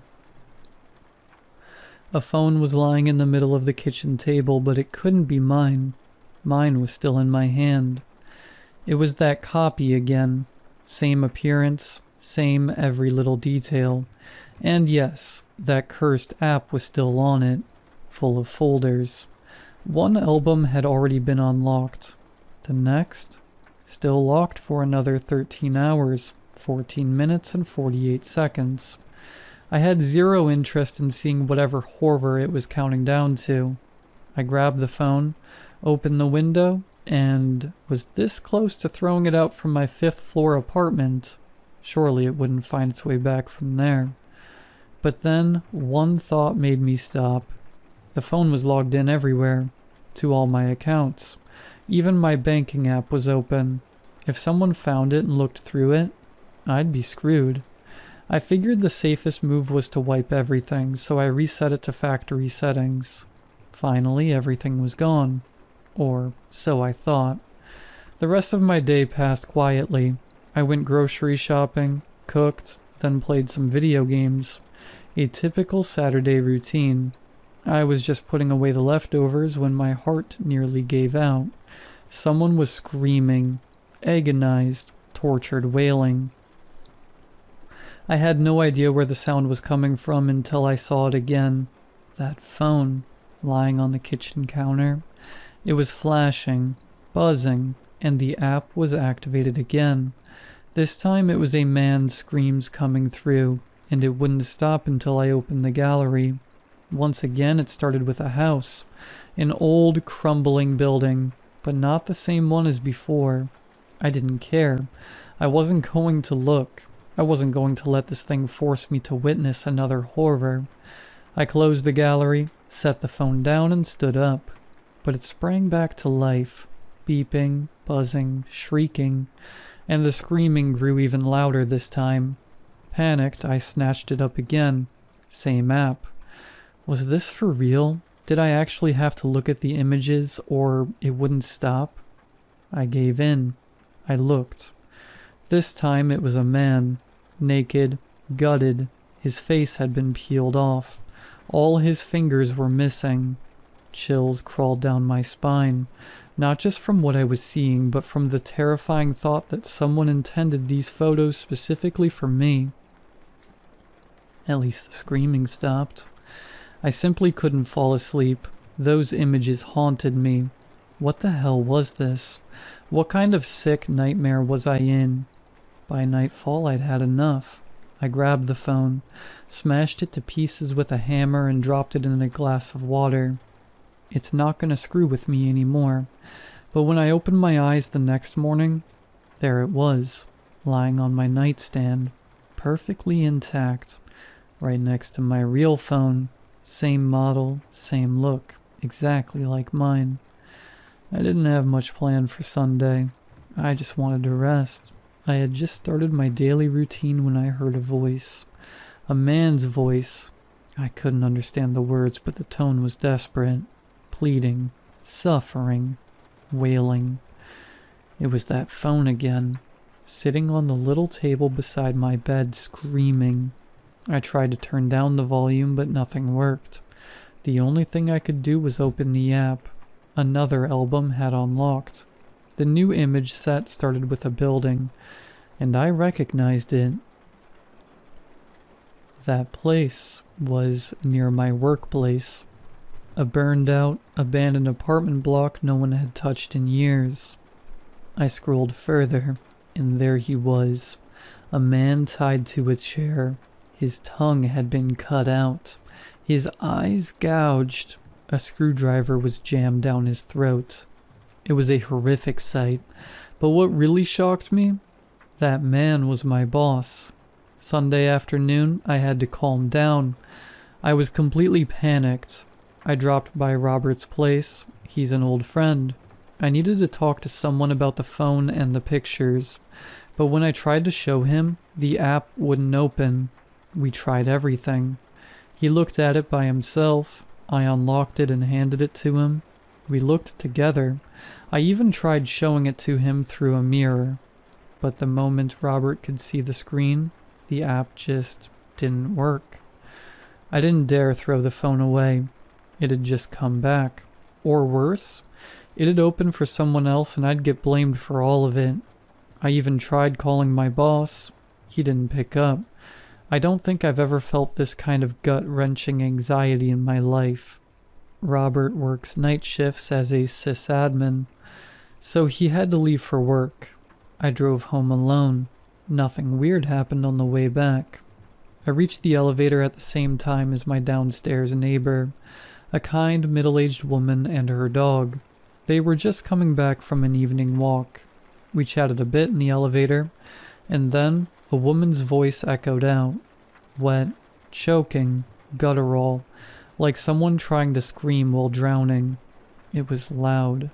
The phone in my pocket buzzed and flashed.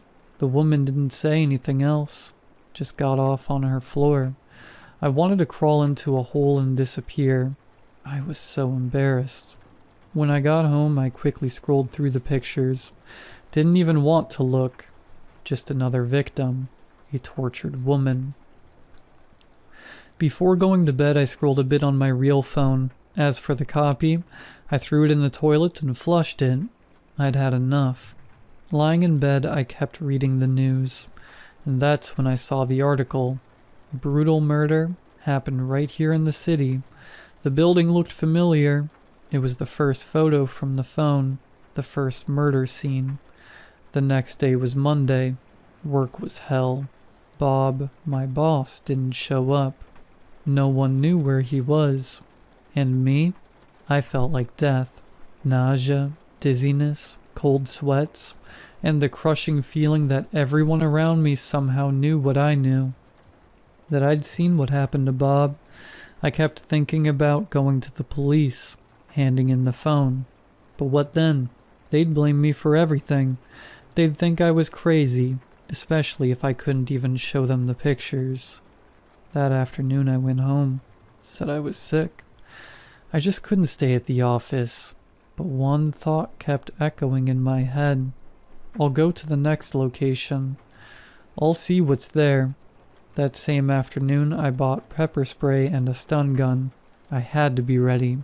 I needed to find some kind of clue, figure out who's behind this, or what the hell this phone even is. The app said the next album would unlock after that evening. 6 hours, 42 minutes, and 22 seconds. I was already on my way. The photos showed a factory building. I didn't recognize it, but Google's reverse image search helped. It was an abandoned industrial site on the edge of town. I was speeding toward it like a man on a mission. I'd made up my mind. I wasn't going to let this destroy me, and I had a plan. When I arrived, I saw it immediately. A light on in one of the upstairs offices of the factory. Someone was in there. That was the sign. I pulled out my phone and called the police. Told them a murder was happening.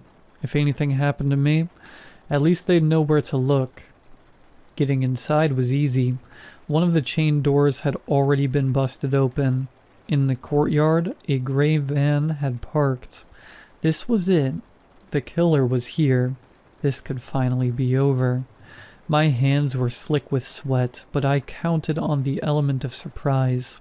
I couldn't take seeing another corpse on that cursed phone. I stood outside the door. Light leaked from underneath it. Strange sounds drifted out. A mix of gurgling, groaning and whispering. I readied the stun gun and kicked the door open.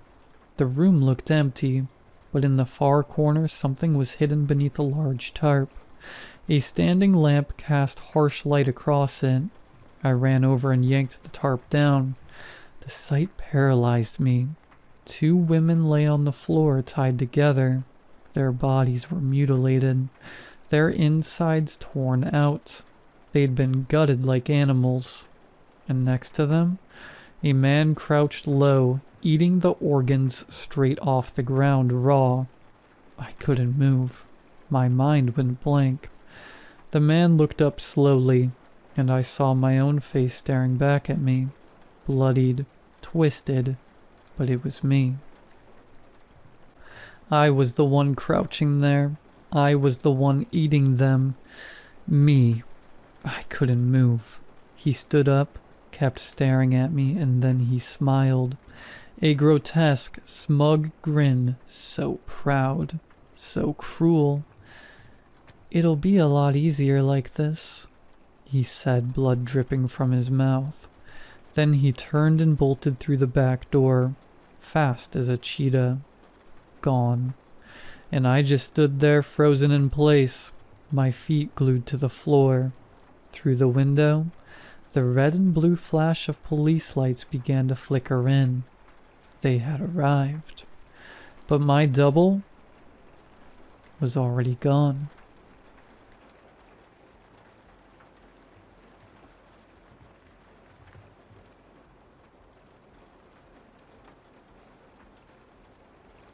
I'm sure at least some people will relate to this. My childhood was odd. At the time, I couldn't see that there was anything wrong with it. I couldn't understand it when things happened that weren't normal. I went to school, had friends, and played games like any other kid. I had loving parents and an annoying sister, just like many other kids my age did. My grandparents, aunts, and uncles would often visit. I didn't like when my grandmother came. She was a strict woman and honestly, she scared me. I can remember vividly one summer she came over. She looked my sister and I up and down, then turned to my father and asked, "What about the other one?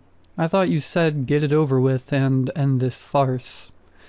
He pulled her aside and told my sister and I to go play outside. She left that night and never came to visit again. There were so many things that I never learned should be questioned.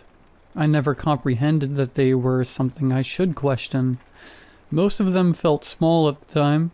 We had a picture of our family tree in our hallway, a long line of sibling pairs as far back as anyone remembered, and yet by each of them was space for a third. My mother would bring in extra groceries every trip, and sometimes set an extra plate at dinner, then quietly put it away again. But there was one rule that we were never to break. We weren't allowed to speak at home. Rather, we weren't allowed to raise our voices above a whisper. Whether in anger, laughter, or even by accident, loudness in general was treated as taboo as soon as we set foot on the driveway. On the few occasions we raised our voices, our father's anger always fell hardest on me. My sister cried, but she was spared. I didn't understand why my mother never comforted either of us until much later, and it cost me far more than I would have been willing to trade. I really want to emphasize that this was always the norm to me. I didn't understand what it meant. I didn't know I should be worried or scared. Despite this, like I mentioned earlier, I did have a good childhood. My parents truly loved us both, and it was rare that we got into trouble. I had a lot of friends at school, and I'd often spend the majority of my day at one of their houses, playing PS2 or taking advantage of their trampoline, which I had always been envious of. My dad didn't like it. Anytime I wanted to get permission for a play date or a sleepover, I would ask my mom. This would be followed by tense, coarse whispers between the two of them in their room. Sometimes they'd let me, other times not. Hindsight truly is a taunting thing. I can't tell you how many nights I've spent lying awake wishing my dad had won those hushed arguments. I wish to myself as I toss and turn that I hadn't been born to my parents, that I hadn't been born at all. But even more vicious than hindsight is the past itself. It stands with absolute resoluteness. It is unchangeable and unforgettable, a wound that never heals until the day the afflicted passes away. Siblings are supposed to be mean to each other when they're young.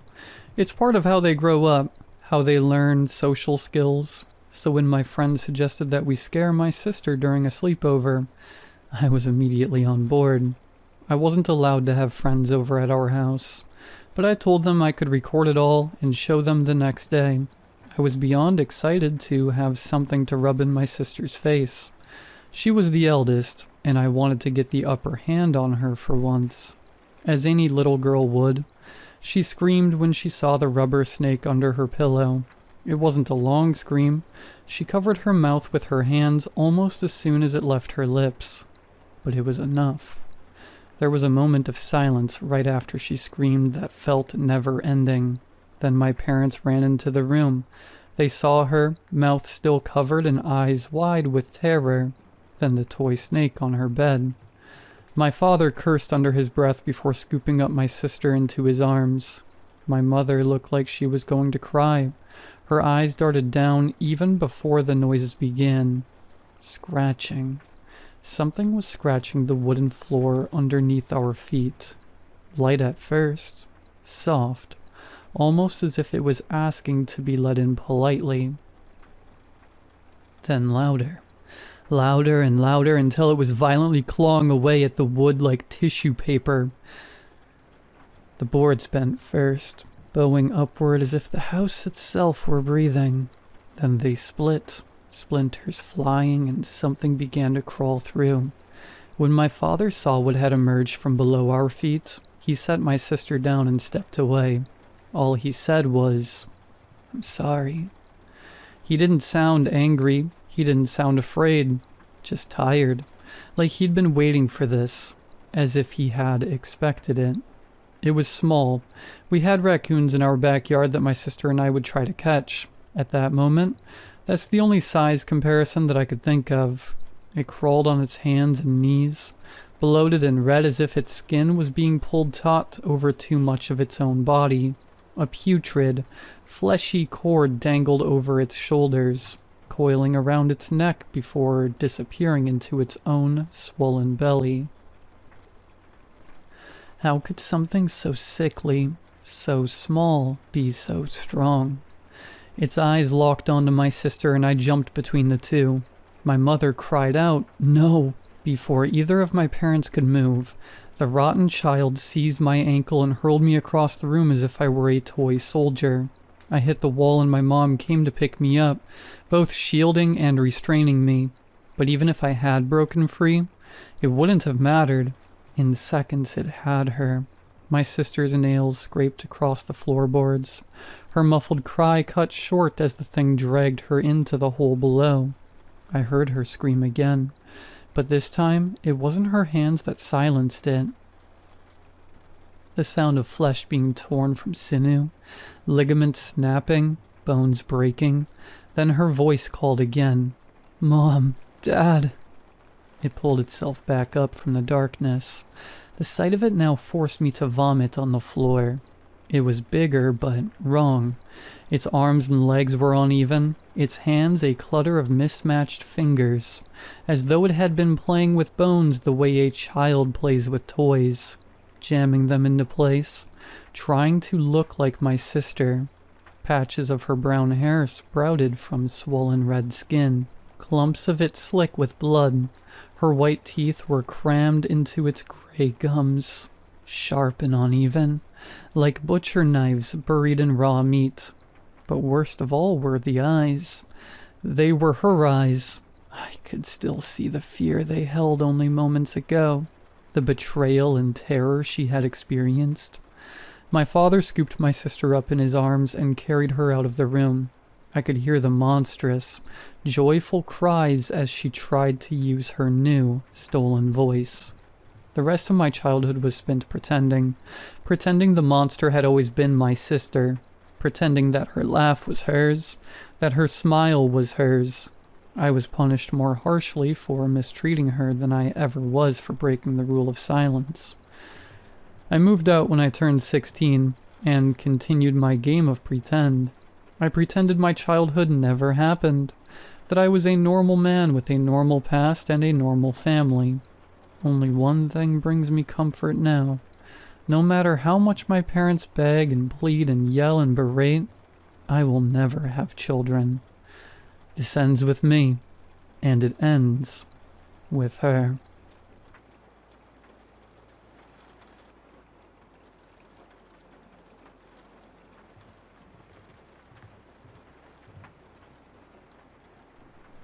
I know how it sounds.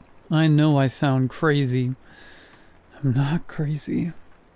I'm not. About 2 years ago, I was at a bar with my friends. I don't tend to go out and drink. I don't like clubs or raves or big events with loud music. I like people and socializing, but generally in a more relaxed environment like a house party or something. However, I was convinced to go out by one of my close friends, Andrew. He was cheated on by his girlfriend about a week prior, and he lived by the philosophy of, to get over someone, you must get under someone new. I never understood that mentality, but since he was there for my last breakup, I thought I'd be there for his. I spent most of the night sipping on cheap whiskey I overpaid for, in the back watching my friend talk to this girl he's been trying to impress with his dance moves that seem to imitate the dance of a bird looking for a mate. Strangely enough, it seemed to be working. I wasn't really looking to find a girl myself. After my last relationship ended, I kinda swore off dating. Not really because it ended poorly. We are still friends vaguely. Just too much to deal with emotionally at this point in my life. I feel like I needed to be by myself for a while longer to figure out who I am and what I truly want. Until that night when what I truly wanted actually bumped into me, spilling her drink all over me. I looked up and I saw her.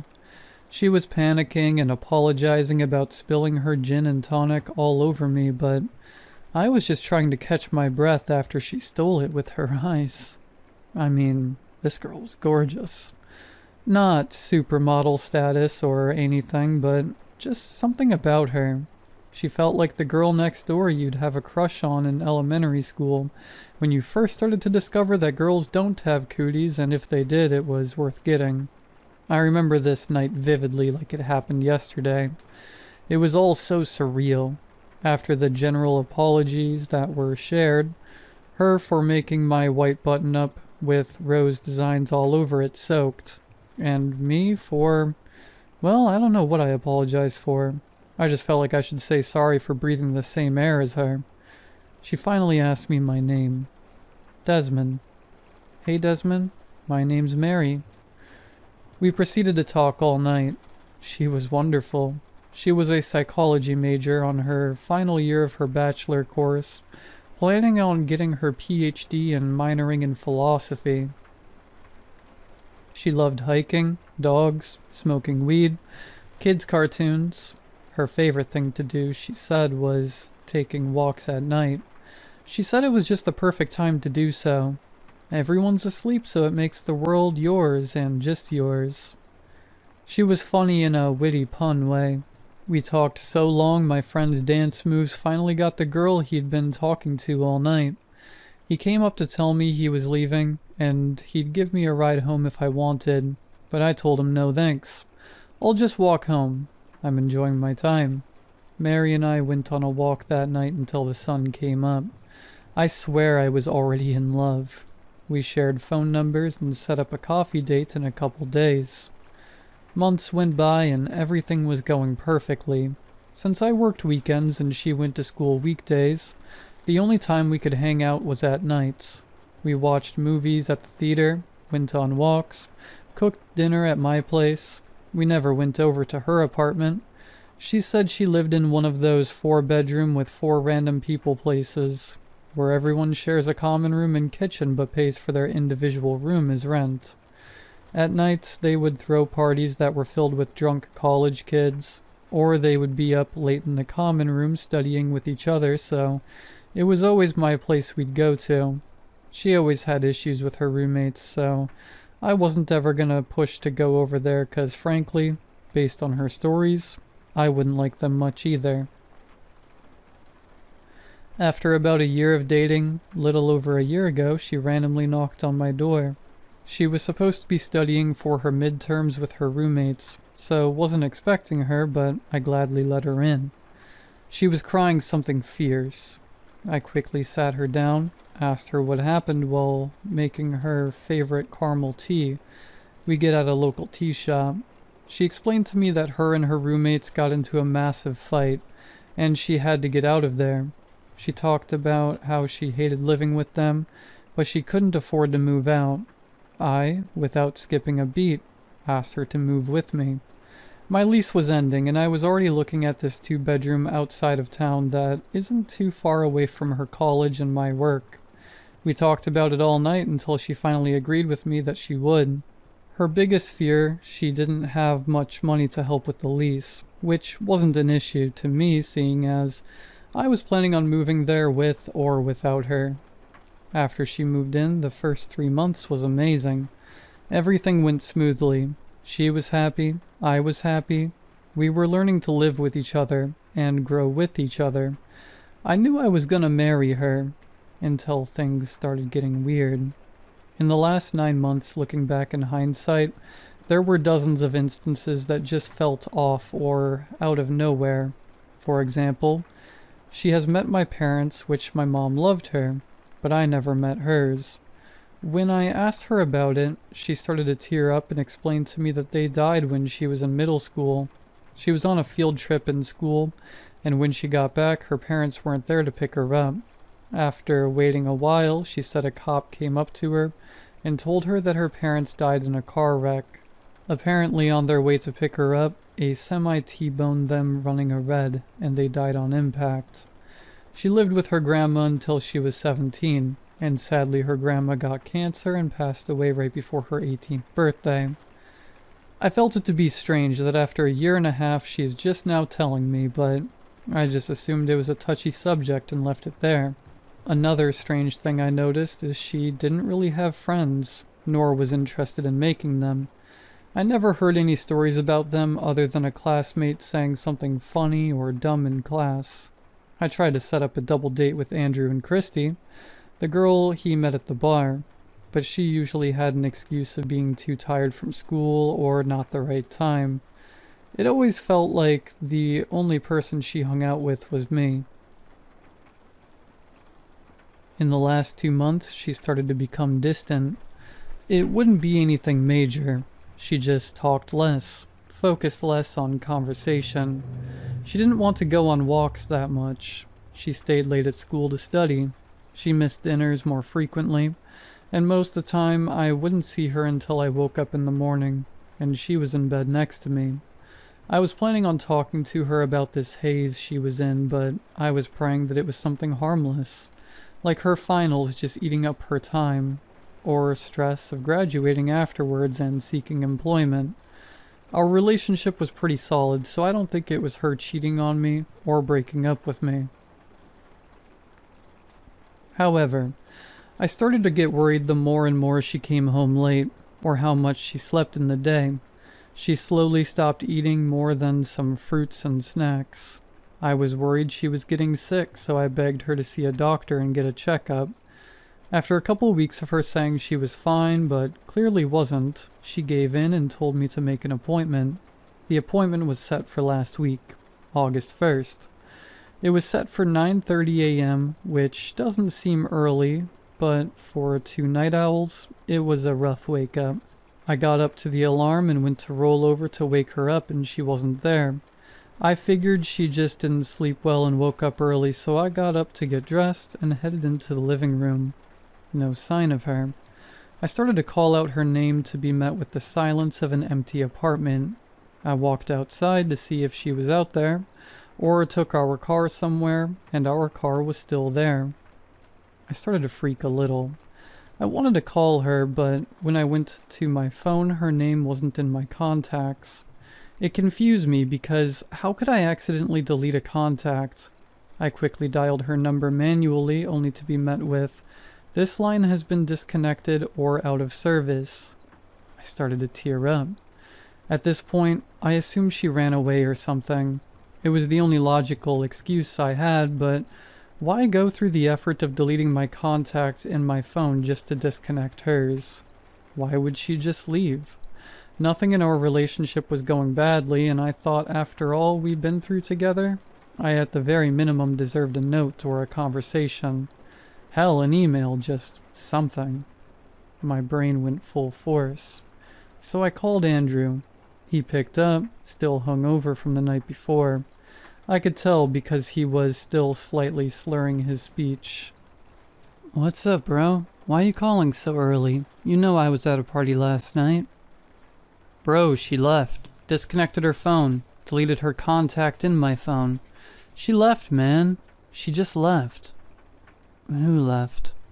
"Mary. Who else?" "Calm down, man. First off, who's Mary?" "Are you screwing with me right now? This is not the time to mess with me." "Dude, I don't know who Mary is. I'm not messing with you." My heart sank on that sentence. I was so confused. My mind racing 1,000,000 miles a second, and none of it was making sense. "What do you mean you don't know Mary? She's my girlfriend. The one I live with. The girl at the bar. We've been dating for 2 years." "Dude, you haven't dated anyone since Jessica. Are you okay? Did you take any drugs last night? Do I need to go over there?" I just hung up the phone. I just couldn't in that moment. I needed to go look for her. The first place that came to mind was the college. I sped over there as fast as I could and ran into the lobby of the main building. "Hi, can I help you with anything?" Yeah," I said in the calmest demeanor I could muster. "I'm looking for my girlfriend. I was seeing if she had any classes today or something." "What class would she be in, and what's her name?" "Mary Fulbright, and I think the earliest class would be psychology with Professor Jackson." She started to clack on her keyboard for what felt like an eternity. "Well, psychology class won't start until noon, and Professor Jackson won't be here until 10, but I don't see any Mary Fulbrights on the attendance register." "What do you mean? She's on her master's right now. She's been going to this college for 5 years now. How could she not be on the registration?" "I don't know, sir, but I don't see her here. You can ask Professor Jackson when he arrives if you want to go to his room. It's room 312 in Building C." I sprinted out there and found the building and the room. I sat there trying to slow my shaking down. I could barely breathe. A mixture of fear and confusion was raging through my body to the point where it was the only thing I could notice. I barely caught Professor Jackson as he walked by me. I rushed to him. "Hey, I'm sorry to bother you. The receptionist lady told me you'd be here soon. I was asking about my girlfriend, wondering if you'd know anyone who takes your first class. Mary Fulbright?" "Who?" He responds, caught off guard and confused. "Mary. She's getting her master's. You've been her teacher for 2 years." "I'm sorry, I don't know Mary. Do you have a picture of her?" I grabbed my phone and opened the gallery. I started looking through the images, and all of her pictures were gone. Any selfie she sent that I screenshotted just wasn't there. Then I noticed something strange. We went to a national park last weekend. I requested the day off. We had a stranger take a picture of us in front of a statue at the hub. Her idea. I loved that picture, but she wasn't in it. I was just standing there smiling by myself. I almost dropped my phone. At this point, I was breaking. I looked up at the professor and apologized and excused myself before I was about to fall apart. I sprinted outside, my breath out of control. Nothing felt real. I scrolled through my entire phone and nothing. Any pictures we were in together, it was just me. Some I was even doing a weird hand placement like I was relaxing my arm on an invisible person. Nothing of just her. I called my mom in a panic, just trying to get something to ground me. She's met her dozens of times. She has to know. It rang and rang and rang, and finally, "Hey sweetie, what's up? You okay?" "Hey Mom, do you know Mary Fulbright?" "No, am I supposed to?" "Oh, okay, thanks. Anyways, I'll talk to you later. Love you." I quickly hung up the phone. I spent the last week looking for any evidence of her existing. It felt like my mind was fractured and nothing was real. Maybe Andrew was made up. Maybe my job was made up. Maybe this is like Shutter Island and I'm in a mental hospital. I felt like I should be in one. Hell, I was about to check myself in if it wasn't for me going back home and looking at a picture. All the pictures of her weren't there anymore, like they never were there in the first place. Our lease only had my signature. All her schoolwork and clothes aren't on the desk or closet anymore. I was defeated until I looked at my desk after sitting on the couch, shell-shocked like I just lived through D-Day, trying to figure out why my memory of her was so vivid, so detailed, until I saw a picture. She wasn't in it, but it was a picture of me on the couch. She loved that picture of me. The thing was, she was the one who took it. If she didn't take it, who did? It was the only evidence I had to show that she was real, that I wasn't crazy. I've been researching ever since. People's disappearances, people's stories, seeing if there's anyone with something like mine. That's why I'm writing this post. I found a couple of stories online. No connection to Mary, but the people were saying the same thing.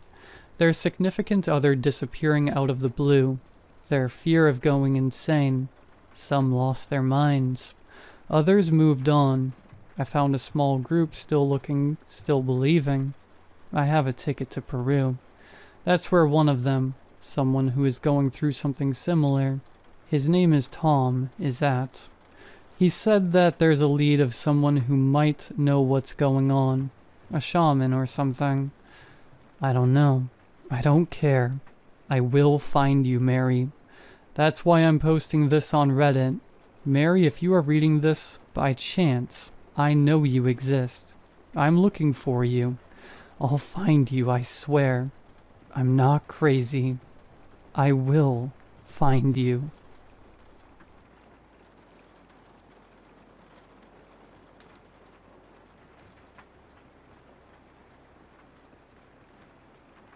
Forgive me, I'm so tired. My skin is crawling all over. As I lay here, laptop on my chest, I can't find the energy to do anything but write. So write I will. I signed the lease in late May after acquiring my new job. It was an austere brick building with a dingy tile-floored lobby, lit by yellow bulbs that maintenance never seemed to replace. A single palm plant sat beside an ancient elevator system, which screeched like 100 nails on chalkboards each time it opened. A perpetual puddle decorated the corner by the double glass doors. From pipe leakage or rain, I did not know. Rent was cheap. It was perfect. Move-in only took half a day. I don't own much. The mattress was the most arduous task. A heavy rain began just as I was sliding it out of the van. I hadn't thought to bring a plastic cover. I was considering the potential damage of dragging fabric across wet asphalt when a man cleared his throat behind me. Looks like you could use some help. I turned to see an incredibly tall and broad man. He was dressed in a stretched white tank top and paint-stained cargo shorts. Maybe late 40s. Older than me. I guessed anyhow, based on his thin graying hair, which was aggressively slicked back with some kind of product. He had shiny black eyes and a wiry mustache styled into mutton chops, giving him the appearance of a retired pro wrestler.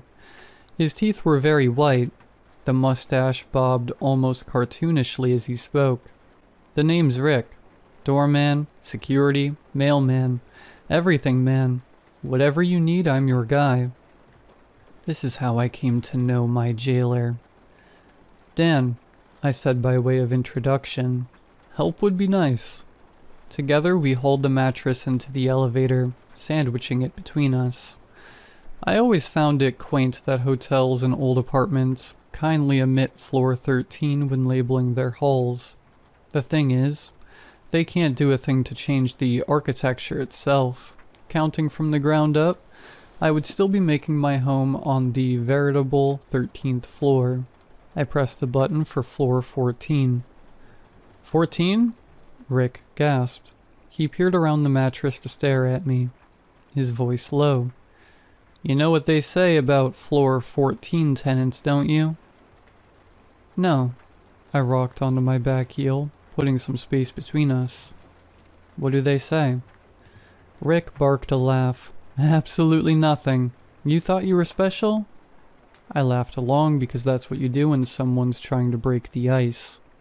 I didn't find it very funny. Once we'd gotten the mattress back out of the elevator, I thanked him again and he left me to it. I approached my room alone. The brown tile hallway had a smell to it, sweet and heady. One of my neighbors had an affinity for incense or fragrant cooking, I presumed. It wasn't unpleasant, but it was always there. I would soon discover. The smell never left. I unlocked the door. Inside, the scent was less overpowering. After leaning the mattress against the wall, I took a moment to just sit on the floor of the common room between overturned furniture and stacks of cardboard boxes. I was strangely exhausted. For whatever reason, I stretched out flat on that cool, uncarpeted floor, staring at the ceiling. There was no light fixture. I hadn't noticed that detail in the virtual photo tour. They never tell you anything. I thought about my mother scolding me from the couch when I told her I was leaving for the city. "It's not fair, Daniel," she'd said. "How can I take care of you when you're so far away?" Really, she was the one who needed care more than I did. If anything, I'd felt guilty leaving her behind several states away. But one day I'd taken a walk around our small town, under an overcast sky, looking at those same few strips of concrete and dead grass and empty shop fronts. Realized that it was slowly withering my soul. I had to get out. After unpacking, I was unbelievably tired. As soon as I hit the pillow that evening, I was out like a light. My dreams were strange, full of syringes and bright lights and masked strangers with glassy eyes. In the middle of the night, I was hit with a wave of nausea. My head throbbed. My chest felt as if it were being compressed in a vice. I stumbled to the bathroom and knelt, coughing and retching over the bowl. Something in my throat dislodged itself and slid out of me, smooth and slippery and round. It was an eye. It bobbed there in the water, spinning slowly. My first instinct was to flush it away in horror, but it was so odd, so completely unbelievable, that I found myself fishing it out with a glass from the kitchen and setting it aside on the edge of the tub. I studied it for a moment. Its surface was clean and pearly white aside from a thin strand of muscle, tailing from the place where it would normally attach to the socket. The iris was a beautiful shade of dark brown, almost black, with flecks of amber. Its pupil was wide and empty, staring at nothing. At some point I must have hobbled to bed again, because I woke up on my mattress in the morning. What had jolted me awake was the shrill buzz of my apartment doorbell. It kept going until I dragged myself to the door. Through the peephole, I recognized the thick mustache and shiny eyes of Rick, the everything man. I undid the deadbolt and Rick let himself in. "Morning, Dan," he chirped. He was holding a tray full of styrofoam to-go boxes. He handed me one labeled with my apartment number. "Breakfast," he explained, "courtesy of management." I thanked him. He pushed past me and began poking around at the AC unit. I figured he was just doing a routine inspection, so I let him carry on while I hung back the living room, awkwardly holding my box. I popped it open while I waited. Inside, I found a plastic fork and a large cinnamon roll topped with green sprinkles. I hadn't eaten anything yet. The almost sickly sweet smell of the frosting was intoxicating. Wordlessly, Rick surveyed the kitchen. I heard him open the fridge, which I had not yet stocked. I heard the faucet squeak on, then off again. Seemingly satisfied, he moved on to the bathroom. I heard the shower turn on and off again, then the faucet, and finally the flush of the toilet. By the time he returned, I'd eaten the entire pastry. Rick gave me a once-over like he was inspecting me too. He gave a shiny, straight-toothed grin. "You passed," he said. Something in that smile unsettled me, but I brushed it off. Mostly because I simply did not understand it at the time. In retrospect, I think it was a kind of hunger. Rick left without another word. I heard him whistling down the hall, keys jingling. As I stood contemplating the interaction, my phone rang. I rushed to my desk. I work in tech support. I am rarely required in the office. Most of my work is done from my PC or over the phone. It's not exciting, but it pays well. Plus, I don't have to leave the house unless I want to. For a homebody like me, this was a perk. My client had just joined the call when I heard a scraping sound coming from the bathroom. It was only at this moment that I remembered my midnight illness. Surely what I'd seen had been a bad dream, the byproduct of a nasty bout of food poisoning. The scraping reached my ears once more. Then a crash. I politely put my client on hold and ran to the bathroom. The glass cup had slipped off the tub and shattered. I knelt down to pick up the glass, dreading what else I'd find lying on the tiles. There it was, staring up at me from among the shards. An eyeball. The pastry churned in my stomach, threatening to come up. I gagged. That thing had come from inside of me. Was this a sort of rare health condition? I combed my mind for any sort of explanation and came up short. Logic was running thin. The fact remained. Something very foreign had taken place within my own body. The eye writhed like a tadpole. I panicked. I grabbed a dustpan and swept it and the glass into the trash without ceremony. I sat there for a few seconds considering my options. The thought of it squirming in there, alive of its own accord, was too much to bear. I grabbed a wad of toilet paper and fished the eye out of the can. Through the thin paper, I could feel it wiggling beneath the pads of my fingers, like some kind of mutated roach. I booked it to the kitchen, dropped the vile thing down the drain, and ran the garbage disposal until it had been sufficiently pulped. After that, I ran the water for another minute or two until I was satisfied that any trace of flesh had gone. I sank down against the counter. A cold film of sweat coated my forehead and neck. I didn't know what to do from there. My body felt heavy, tired beyond belief. The thought of leaving the apartment suddenly seemed as impossible as lifting a semi-truck. I canceled my work call and went back to bed. An hour later, I got another call. It was Rick. "Dan the man," he said, peppy as ever. "Come downstairs when you've got a minute. Management wants to see you." The office was nicer than the rest of the building. It was a pristine, freezing cold room in the basement of the complex. The walls were pale green, the floor and ceiling a minimal, tiled white. It felt and smelled like a doctor's office. I sat on a hard, upholstered green chair facing an empty desk. On top of this desk rested a placard labeled "Resident Management" in embossed lettering. Beyond the desk was a wide, opaque white window. As I waited, a shadow appeared behind this window. The person's silhouette was made fuzzy by the tinted glass. A smooth feminine voice crackled down from some hidden loudspeaker in the room, speaking my unit number. "That's correct," I said. "Why did you want to see me?" "It has come to our attention that you breached our agreement today." "What do you mean?" The person behind the glass gave an impatient sigh. "When you signed with us, you agreed that no damage would come to the contents of your apartment." I was stunned. "With all due respect, I just moved in yesterday. I've barely had a chance to unpack." The speaker remained silent, so I pressed further. "What damage could I have possibly done?" "All contents must remain undisturbed," the voice said. Emphasis on the all. She sounded more irritated than anything. "This especially includes organic materials. Did you gloss over that paragraph within your lease?" I'm afraid I don't know what you mean." My head spun. Though I hated the implications, they could only be referring to the thing I'd just disposed of in my kitchen sink. I heard a pen click, then the sound of scribbling on paper. Beneath the window, a slot creaked open.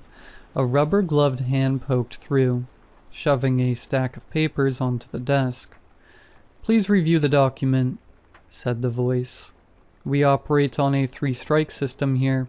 You are on your first infraction. 2 more, and we will be left with no choice but termination. I have circled the relevant section." I opened my mouth but couldn't find the words. I just took the packet and began to read. It was my lease. Each page contained my initials in the corner, as well as that of the property manager. I located the circled paragraph. "Tenant must not destroy or otherwise inflict damage upon any and all contents of the apartment, including blinds, window panes, countertops, walls, ceilings or floors, doors, miscellaneous accommodations, and especially organic materials. Organic materials include but are not limited to body of tenant. See tissue, fluid, bone, hair, and additionally bodily expulsions. Preservation of the apartment ecosystem is of paramount importance to the success of this community and its objective. Failure to comply will be addressed by management on a strike system. Upon the 3rd strike, management reserves the right to terminate the offending tenant." This section was new. It had to be. But there were my initials neatly printed in my handwriting. I flipped to the final page to find my full name printed in bold, and my signature scrawled on the line below. "This can't be legal," I said. "I never agreed to this." "You said that you'd say that." Her flat, matter-of-fact tone made my blood boil. "Can you explain what the hell is going on before I get a lawyer?" I said, standing so abruptly that my chair tipped over. She laughed at this. "I'm afraid that won't be possible." A musical chime sounded over the speaker. From a white, nearly invisible door to my left emerged 2 people in pale green hazmat suits. Thick visors shielded their faces from my view as they grappled my arms with surprising strength. I struggled, screamed in protest.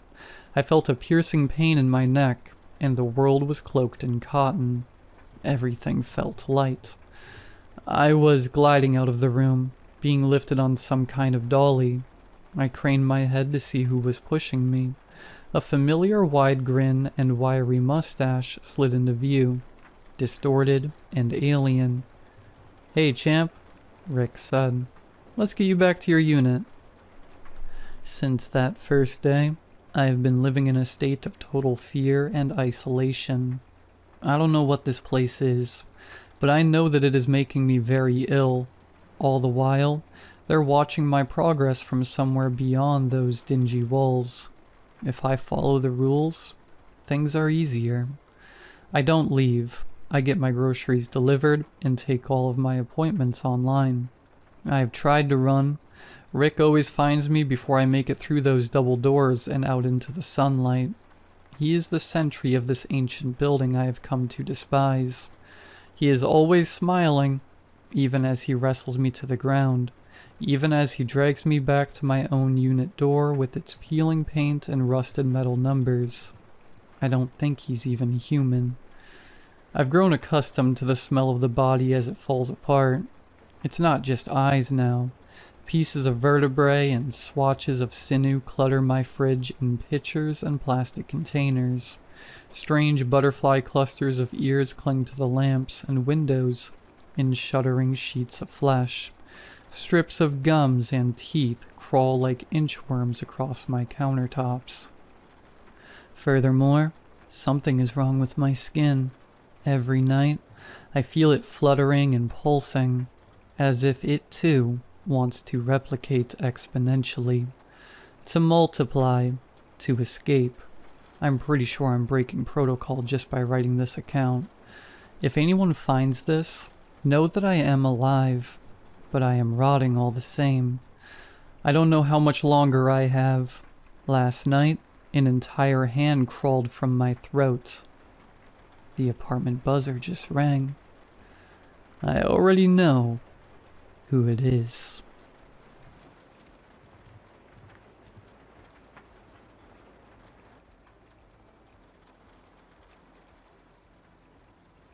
Derek first got the skeleton a couple of years ago. One night while I was brushing my teeth, I gazed out the window.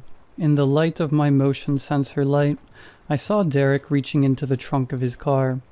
Out he pulled a large cardboard box with the Spirit Halloween logo on it. I had never seen a bigger smile, even bigger than the one at his wedding. The next morning, while also brushing my teeth, I saw a 12-foot skeleton sitting in Derek's front lawn. It stood across the street, with its hand in a waving position.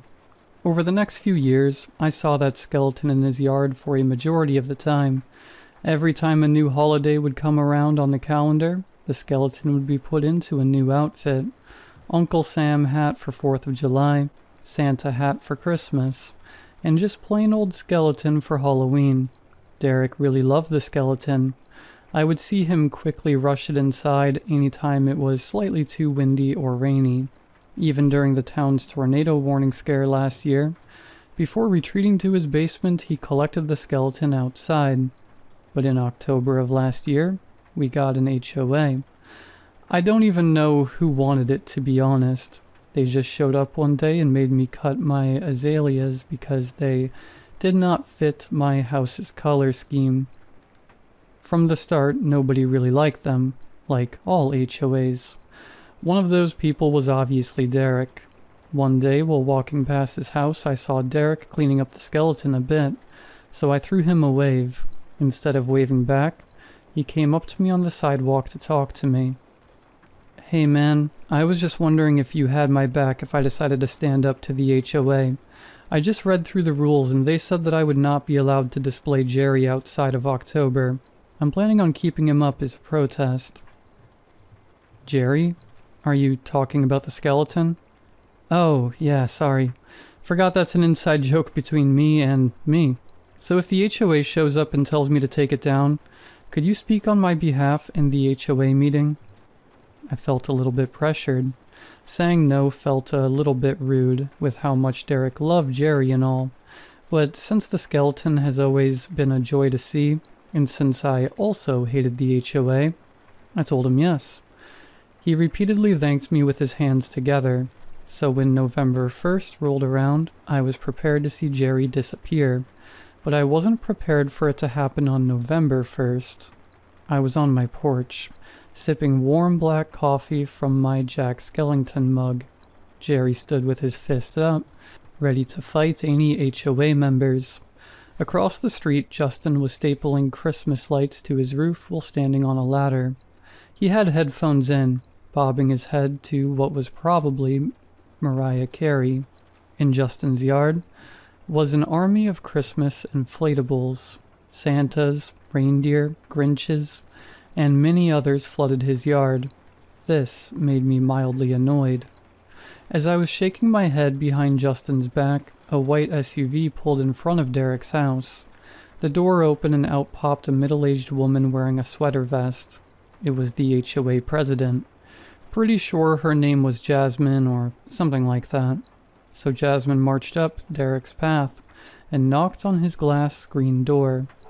While waiting for an answer, she checked her Apple Watch for the time. She probably read a time around 8 a.m. After a short wait, Derek opened the door wearing a robe. Derek opened his mouth to speak, but before he could, Jasmine spoke up. "Yeah, hello, Derek. I was just wondering if you were aware of what day it was," she said demeaningly, like she was speaking to a child who had to be taught a lesson. "Oh, yeah. Pretty sure it's Saturday." "Not that kind of day. The other kind," she said as she grabbed her nose and shook her head side to side. "Oh, sorry. It would be November 1st. Have a good Halloween last night?" "No, my kids got all hyper and wouldn't sleep. But to why I'm here. What is that?" she said as she pointed at the 12-foot skeleton behind her. "That's Jerry," he said while chuckling. "No, it's not. It is a violation of the HOA guidelines. No Halloween decorations up outside of October. Take it down immediately, please." "No, I'm not going to do that." Derek's cheerful, goofy tone ended. He spoke with a sternness I had not heard from him before. "Okay, well if you are not, then I will.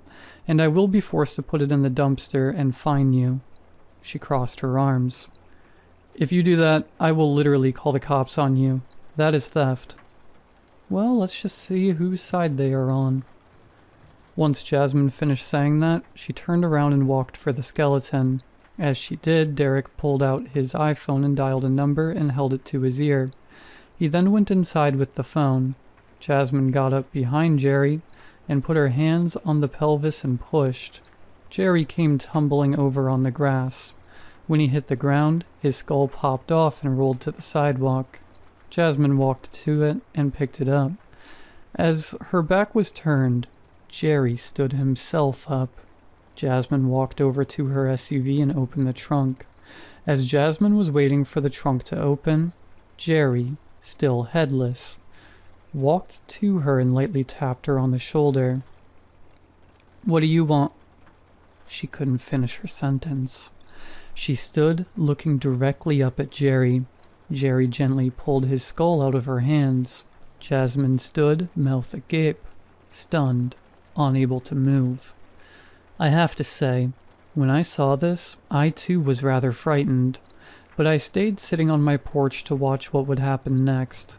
Jerry would then grab Jasmine by the neck and lift her off the ground. Jasmine reached for Jerry's bony hands to free herself.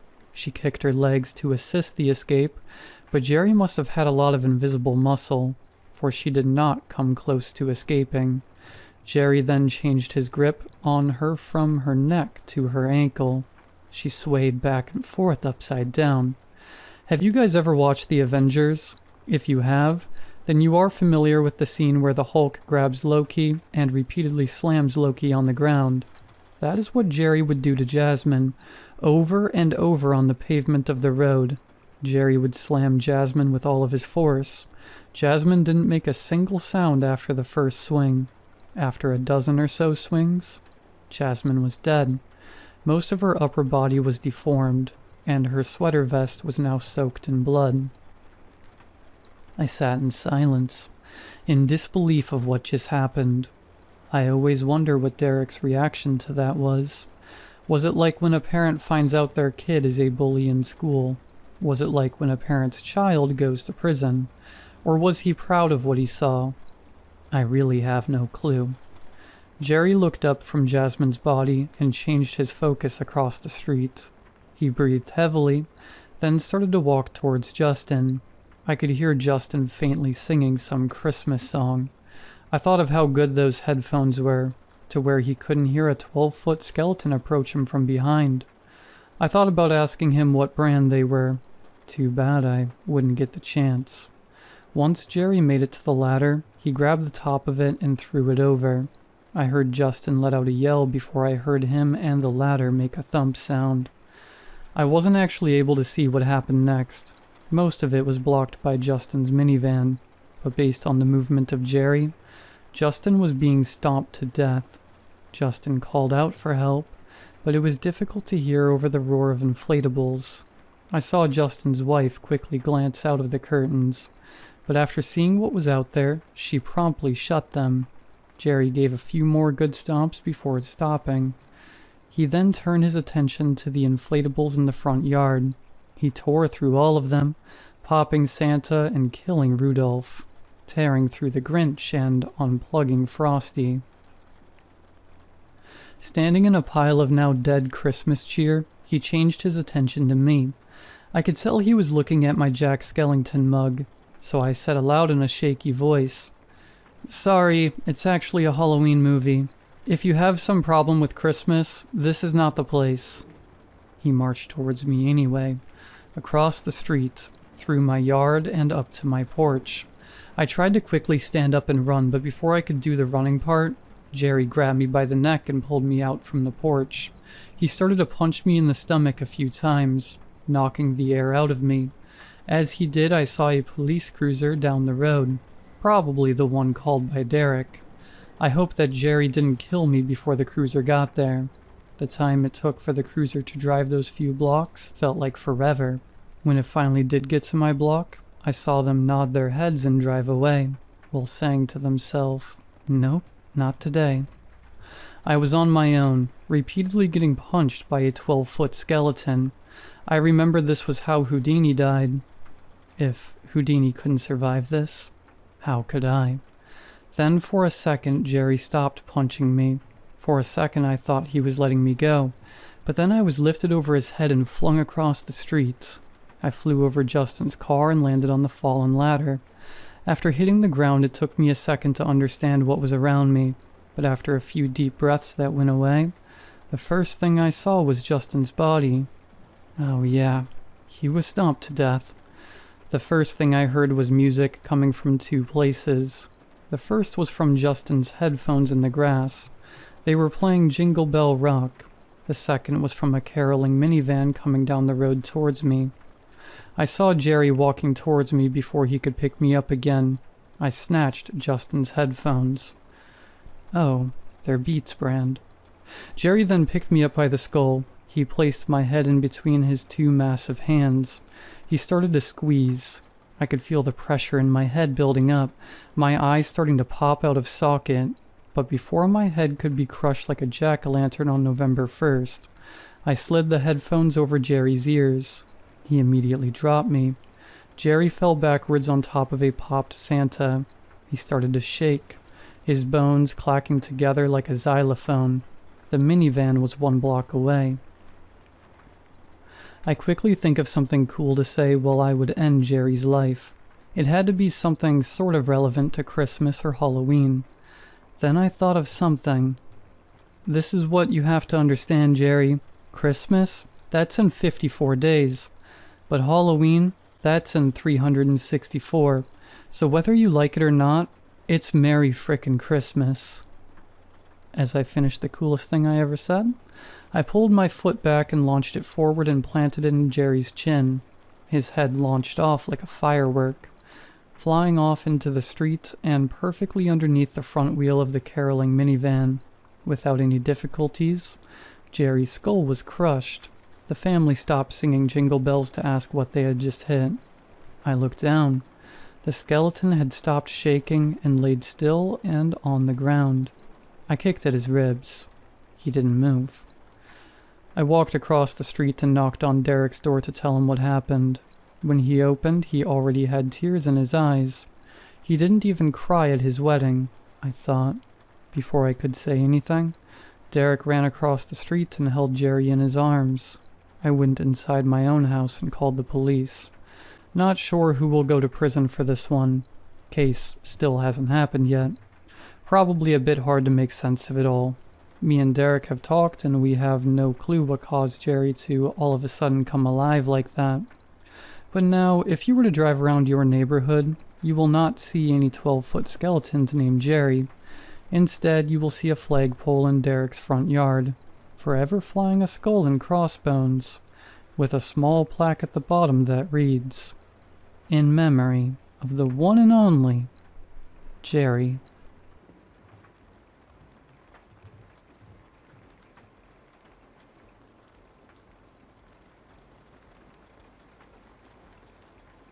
Four years ago, I was diagnosed with end-stage liver failure.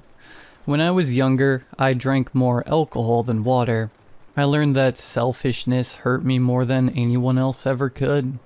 Over time, I slowed down, not because I wanted to, but because partying in your 30s with college kids, as Freddie put it, just isn't a good look. The yacht parties my dad kept throwing didn't help either. Honestly, I wish I had a gambling addiction instead. At least then there was a chance of winning something. All I got was loss of time, health, and any humanity I thought I had left. My liver was so damaged that there was no chance it could heal on its own. Apparently, my eyes were so yellow it looked like I used pee as eye drops, as Freddie joked. I was losing weight rapidly too. I was immensely relieved when I found out my dad had signed me up for Hemacare's Life Vault package when I was a toddler. All they needed was a blood sample. It's supposedly far superior to other organ printing hospitals, but also significantly more expensive. I guess second chances are only for those who can afford them. My doctor explained that while traditional transplants always carry a risk of rejection, Hemacare's printed organs supposedly have a 100% success rate. They also promise the healthiest possible version of each organ. I called in for a transplant and was scheduled immediately. When I arrived a few weeks later, the facility felt more like a luxury hotel than a hospital, aside from the ever-present sterile smell in the stagnant air. The waiting room was quiet and cozy. I waited only a few minutes before a young Asian girl entered. She had short black hair and wore high-end designer clothing. She dropped into the chair like she was visiting a friend's house. She kept rubbing her left eye, which was covered by a surgical eye patch. I kept some distance between us in case whatever she had was contagious. Eventually, a nurse approached me. "Hello, welcome to Hemacare. May I have your name?" "Adam Jones." Of course, this is an alias. Given the nature of this event, sharing my real name would be unwise. "Alright, Mr. James. You're on the Life Vault plan. Please follow me so we can get you changed into your hospital gown." The click of her heels echoed through the empty hall with each step. With the awkward silence, I couldn't help but admire the polished, dark wood floor, and the walls painted a warm tan. The sterile scent only grew stronger as we walked. The nurse led me to a small changing room. I swapped my expensive, rumpled suit I'd slept in for a few days for a surprisingly soft gown. The gown didn't come with slippers, leaving my bare feet to press against the cold floor. Each step felt like walking on ice. When I looked into the mirror, it was hard to recognize myself. My eyes were piss yellow, my face and stomach thin. My hair that I'd kept clean and short was greasy and disheveled. I hardly had the energy to get out of bed most days. Forget showering or shaving. I was hopeful that this surgery would give me the motivation I needed to get my life back. "Would you like us to have this cleaned for you?" She held it out with both hands as if the suit was radioactive. "Sure," I said. I couldn't blame her. It was filthy, and I had been too exhausted to change. "Of course. Please follow me to your room." She sealed the suit in a clear garment bag and led the way. Halfway down the hall, we were stopped at an intersection by two male nurses pulling a cart carrying a large red container about the size of a coffin. The shorter of the two men paused for a moment to look at his clipboard. As he scanned the page, a soft thud came from the container. He looked fearfully at the other nurse, who swiftly grabbed the handle of the cart and pulled it down the hallway, walking as fast as he could without running. The shorter nurse scrambled to follow him, throwing a nervous glance at me. I gazed down the hall they had come from and noticed a door labeled "Spare Room."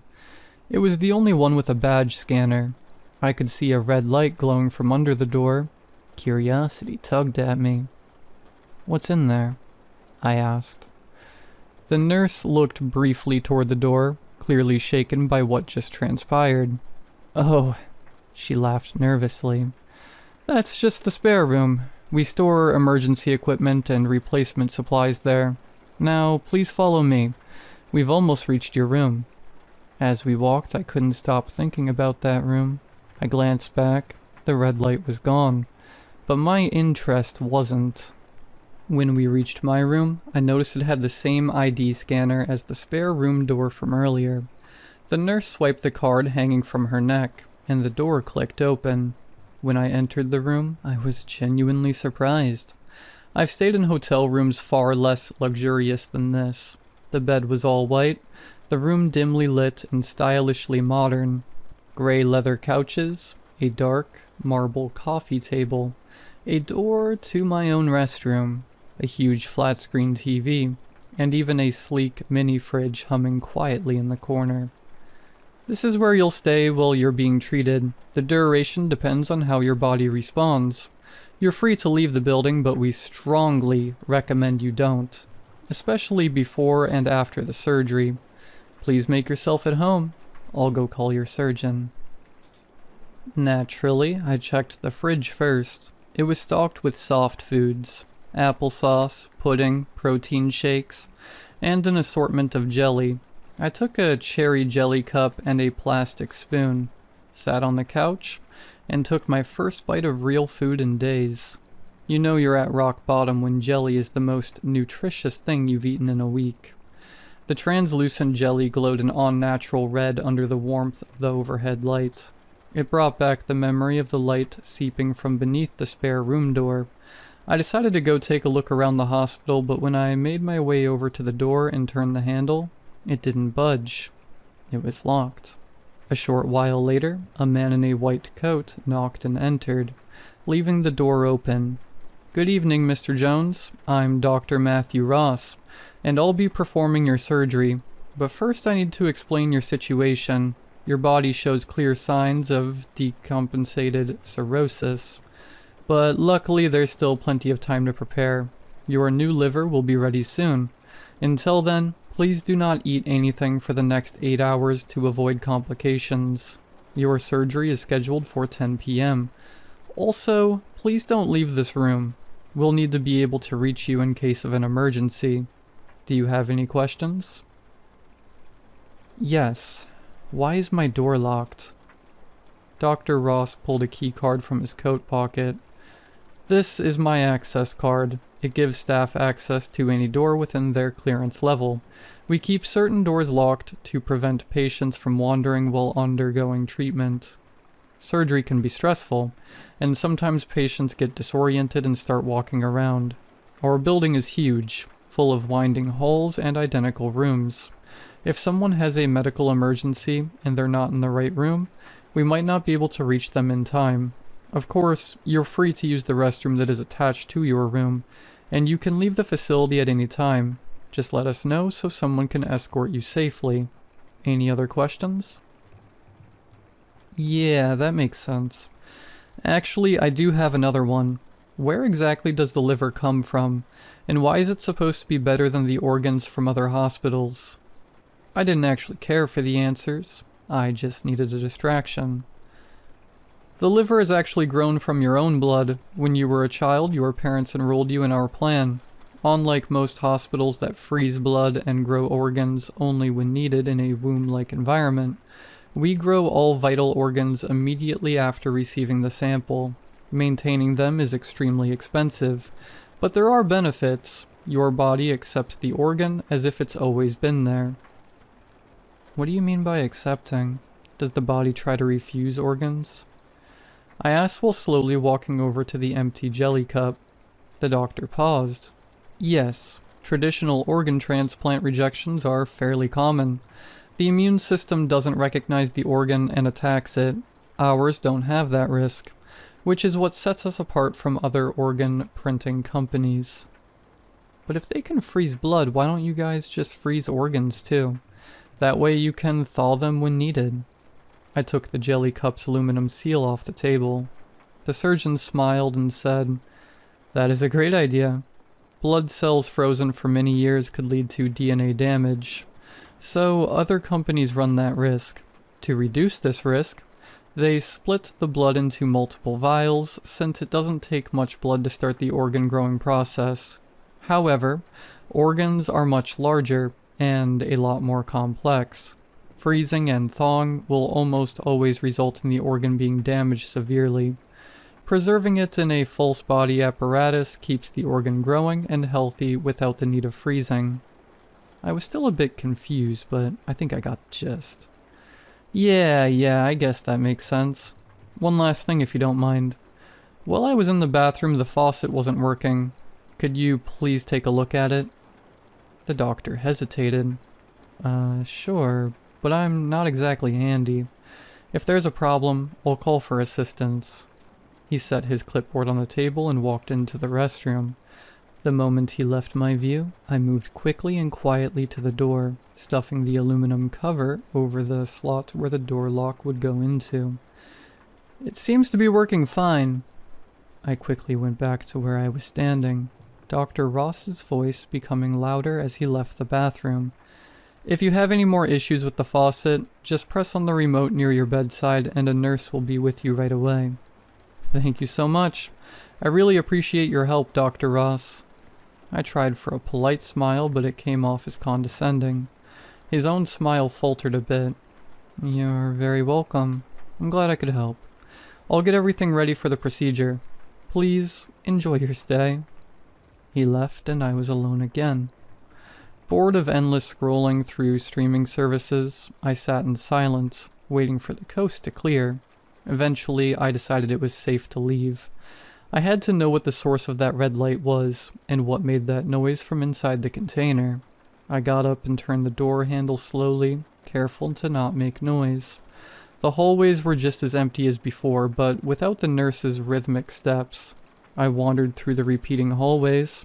The only indication that I wasn't going in circles were the room number signs. While I was walking around trying to find the red room, a nurse walking backwards with an empty cart bumped into me. They were the nurses from before. I instantly noticed his ID card clipped onto his pants pocket. I could barely make out the name, Reginald. Oh, I'm so sorry. He paused, his eyes fixed on my face, like he couldn't quite understand what he was seeing. It felt like he was scanning every inch of me. The taller nurse gave him a sharp nudge with the cart and let out a cough.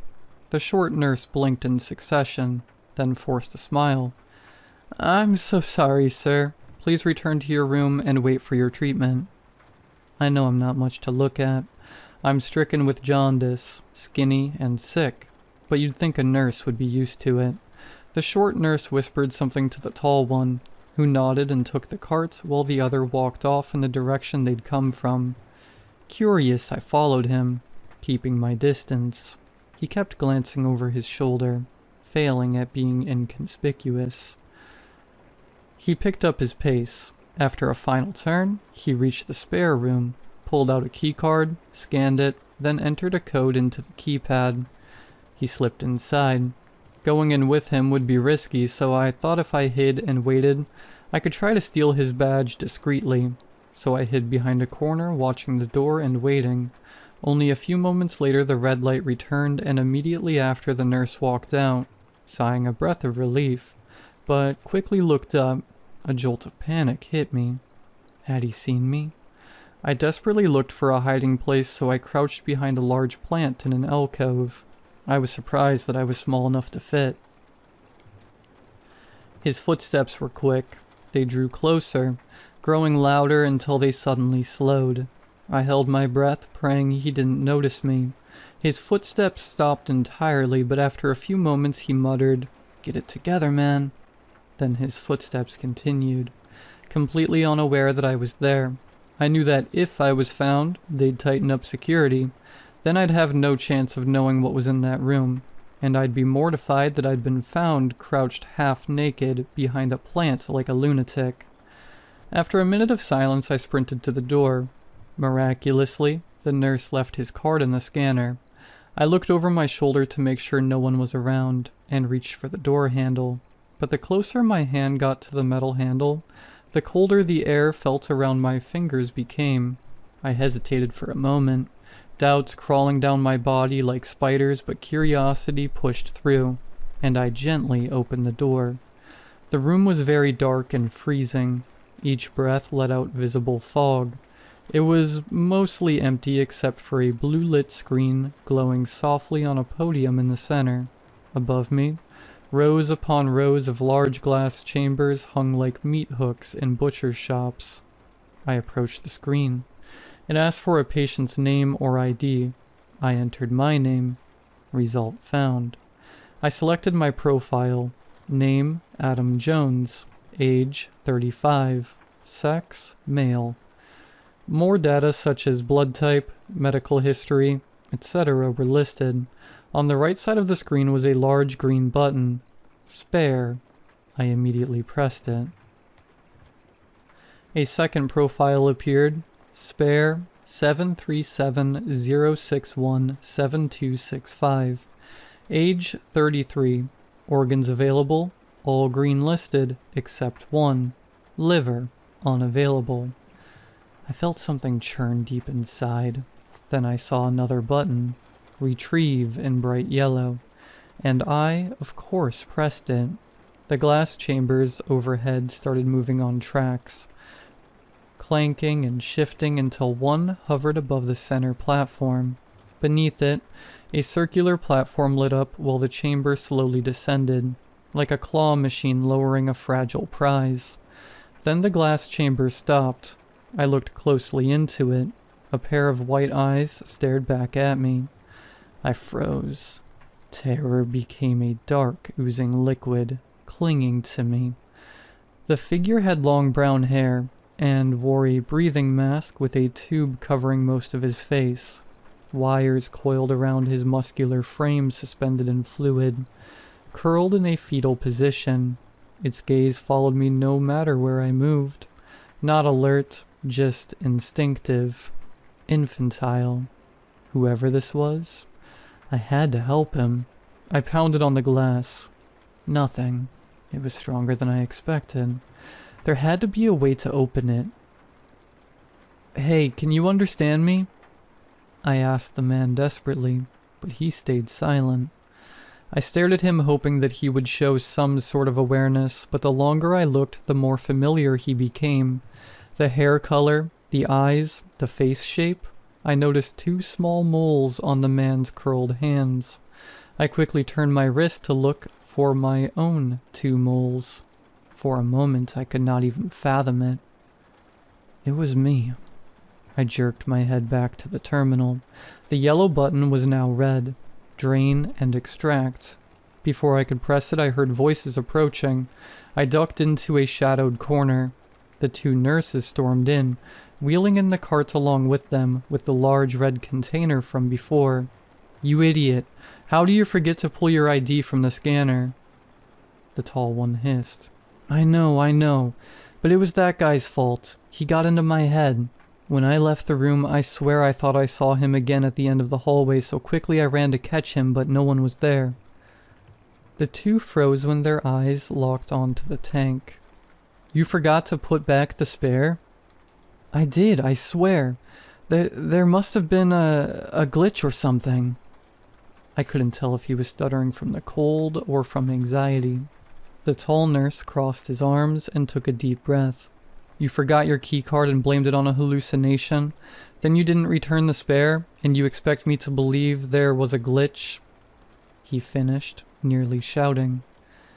"Yes, I know how this looks, but please don't tell Carla. She'll kill me. I swear this won't happen again," he said, pleadingly. The tall one's anger dissipated, melting into sympathy. "Fine. The system automatically tells her when spares are retrieved, but not by whom. I'll say I retrieved the spare 3 times. I'll make up a dumb reason. But you tell her about bumping into the patient and the keycard." The short nurse nodded rapidly, eyes full of tears. The tall man pressed a button, returning the man in the chamber to its place. The tall man sighed. "All right, which one is next?" he said, his breath turning to fog in the freezing room. The shorter nurse wiped his eyes with the back of his hand and pulled out a clipboard from the cart. The short nurse cleared his throat. Tammy Warren. ID number is... female, 24. Severe eye damage. Another one? There have been so many eye replacements recently. Is there disease or something to worry about? The tall man spoke as he typed on the screen. It looks like one eye is already unavailable. Is the patient sick? The capsules moved again. No, I looked into it. Almost 90% of the eyes we remove from patients have the same strange residue on them. It's caused by this new hallucinogenic on the market, eye candy. Apparently, because new organs are more accessible than ever, people have started experimenting with it. It causes extremely vivid hallucinations, but almost always destroys the eyes. The worst part is, the people who get a transplant after wrecking their vision almost always relapse. But unlike necessary organs, eyes don't need to be put into the spares to acclimate. He finished speaking when a new capsule lowered. It contained a young Asian girl, her hair black and shiny, swirling around her like a cocoon. The taller man shook his head. Those damn junkies. You'd think having a second chance would stop them from self-destruction. What if something happened to the meat fridges? Has the thought never crossed their minds? They're taking their organs for granted. He spat. After a few moments of silent scribbling on the clipboard, the taller nurse spoke again. Alright, get the cart ready. I'll drain and extract. He tapped on the screen again. This time the whole room lit up deep red, like a photographer's darkroom. My stomach dropped. They'll see me. The chamber drained of liquid. The girl descended slowly until her frail, naked body met the floor. She laid there, motionless, as the chamber glass slid to the side, granting access to their meat fridge. The short nurse gave a button at the side of the cart a long press, lowering it until the top reached his ankle. Alright, he said. Like usual. I'll get the hands and you get the legs. The taller man ordered. The shorter man stretched his back and bent down to pick up the girl's legs and drop them. Damn, sorry, she's slippery. The taller man took a deep, steadying breath and patiently held on to her arms, used to his partner's incompetence. The shorter nurse grabbed a towel from the cart and wiped her legs dry. Sorry, he muttered again. The two men slowly picked her up and placed her gently onto the red container. There wasn't even the faintest trace of resistance in the girl. She was more corpse than human. Just looking at her turned my stomach. I had to get out of there, and fast. The tall man walked back over to the computer and pressed the screen again. Alright, which room? Room 411, the short nurse said, as the empty chamber ascended back into the rafters. The two nurses left, pulling the cart behind them. The silence in the room was palpable. I rushed over to the screen and pulled up my clone's profile one last time. My index finger quickly moved to the right side, but I hovered there, shaking, above the retrieve button. They'd know it was retrieved a fourth time. Why risk it? What if I needed another organ like Tammy? Yeah, I know how bad that sounds. I mean, I could get another organ grown, but what if it's my heart and they couldn't grow it fast enough? Or what if my body rejects it? I slowly looked up at the capsules, listening for even the slightest murmur for help, but the room was a silent graveyard. I could see faint eyes watching me from all around. A few had one eye. Even fewer had both. These weren't real people, I told myself. They were storage. If I opened the capsules, they'd probably just collapse helplessly too. I held my hand reluctantly over the X icon and closed my eyes and pressed down. Maybe someone else will help them. Walking out of that room, I'd convinced myself I couldn't, that I wouldn't even know how. Now, 4 years later, I know that was BS.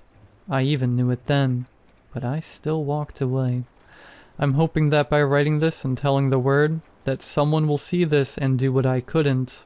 I couldn't help them, and I can't help now. I can't go back. I can't face those lifeless eyes that I left behind. I still remember those eyes as I reach for another bottle.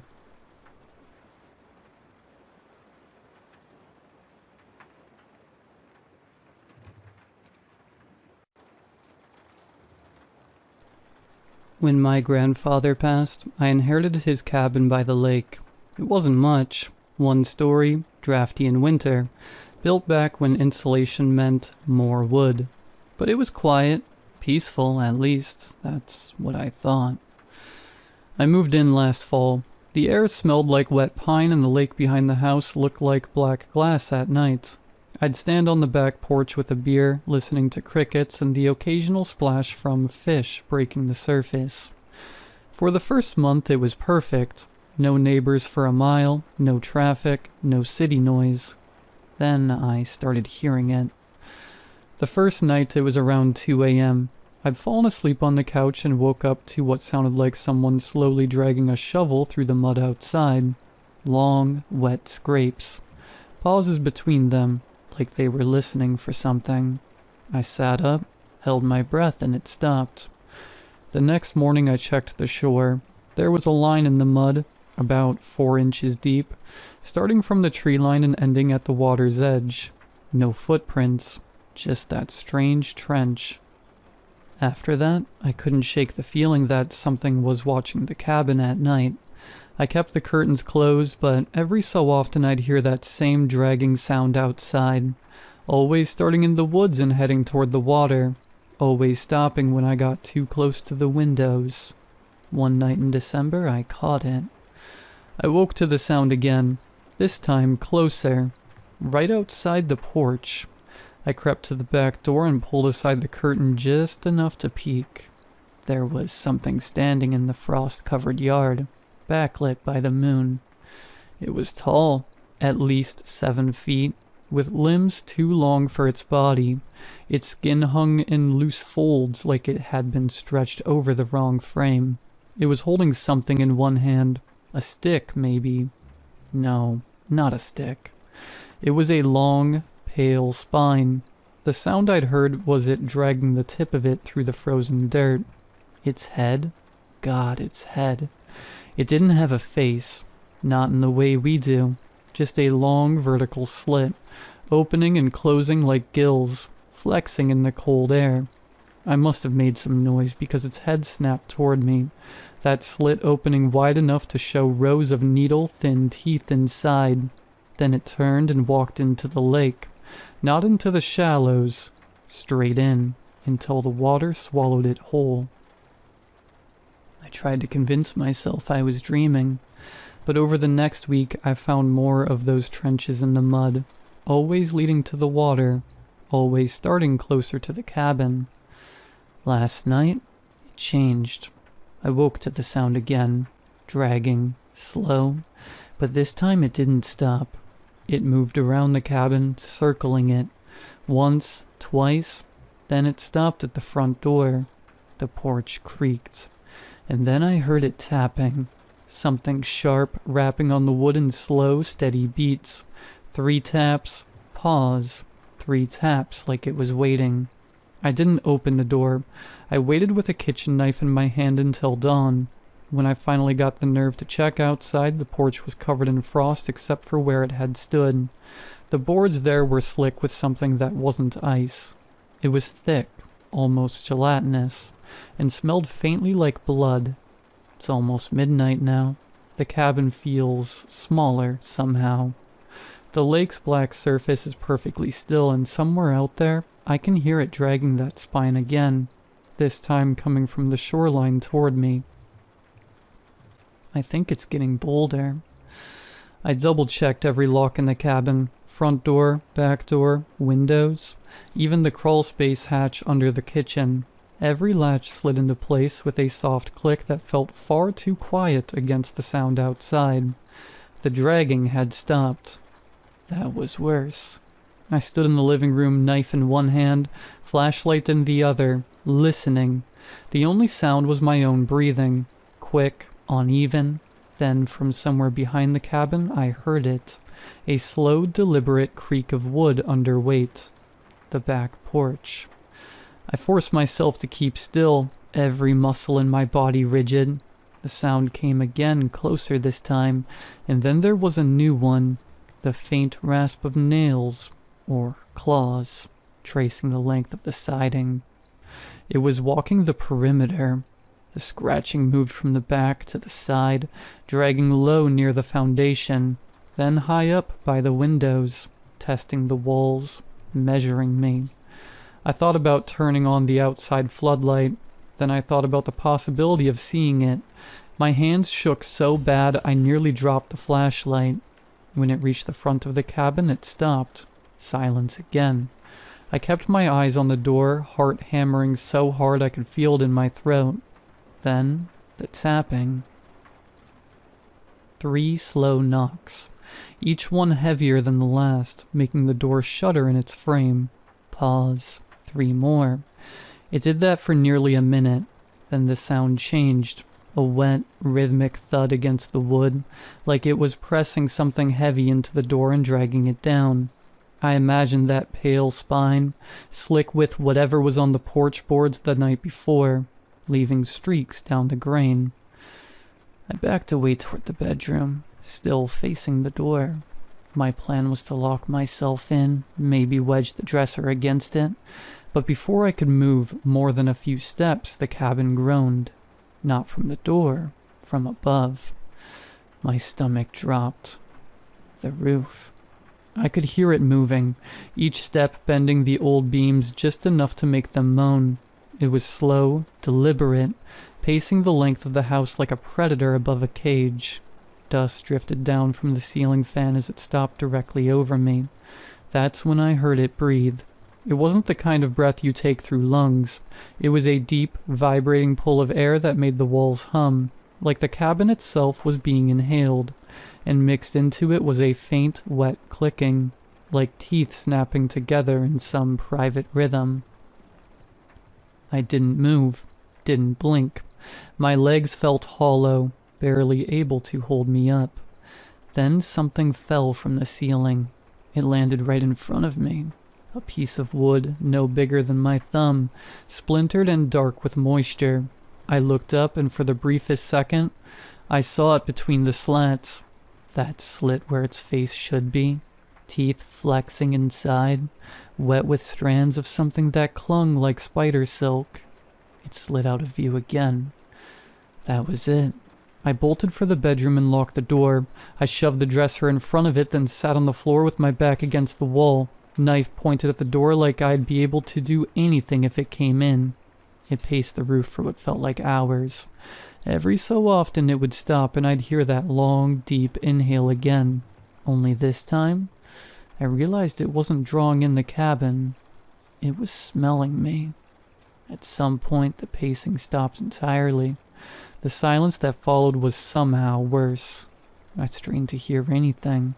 Footsteps, scratching, the drag of the spine, but there was nothing.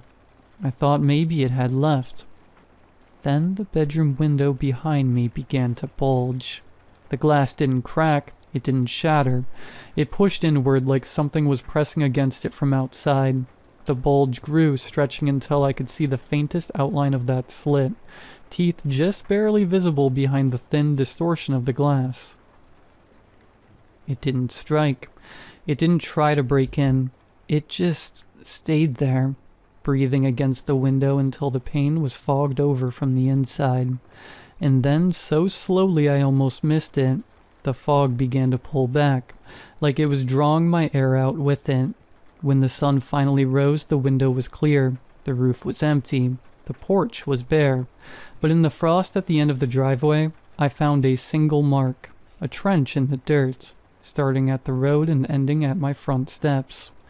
It's almost midnight again now, and I can hear it coming back. I'd been awake all day. No naps, no dozing on the couch. I wanted to be alert for tonight.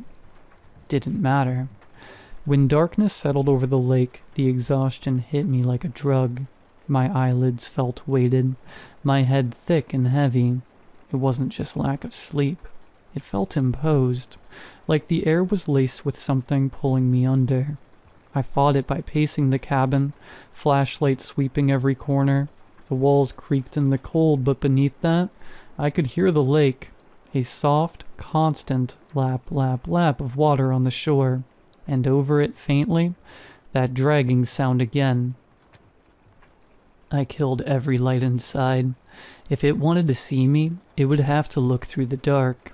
I stationed myself in the kitchen, where I could see both the front and back doors. The dragging came closer, circling the cabin, then it stopped. I didn't hear it for almost 5 minutes. Then the sound came again, inside the walls. The noise was subtle at first, like something brushing along the insulation. Then it got heavier, shifting, moving from the kitchen wall toward the living room. The boards shivered with each scrape, like it was wedging itself through spaces too small for anything human. I backed up, keeping the knife raised. The sound reached the corner where the chimney met the wall and stopped. A soft, hollow thunk came from the fireplace. I'd never used it. The flue had been closed since I moved in. Now the metal lever clinked once, twice, before the cover inside began to bulge downward. Bits of soot fell into the empty hearth. Something was forcing the flue open from the wrong direction. The cover gave with a sharp metallic ping, swinging down hard enough to rattle the fire tools on their hooks. For a moment, there was only darkness inside. Then a hand slid into view. It was too long, too thin. The skin was that same loose, folded hide I'd seen before, but it shifted unnaturally, like something was swimming just beneath it. The fingers bent in ways they shouldn't as they searched along the brick, tapping and probing. They reached the edge of the hearth and stopped.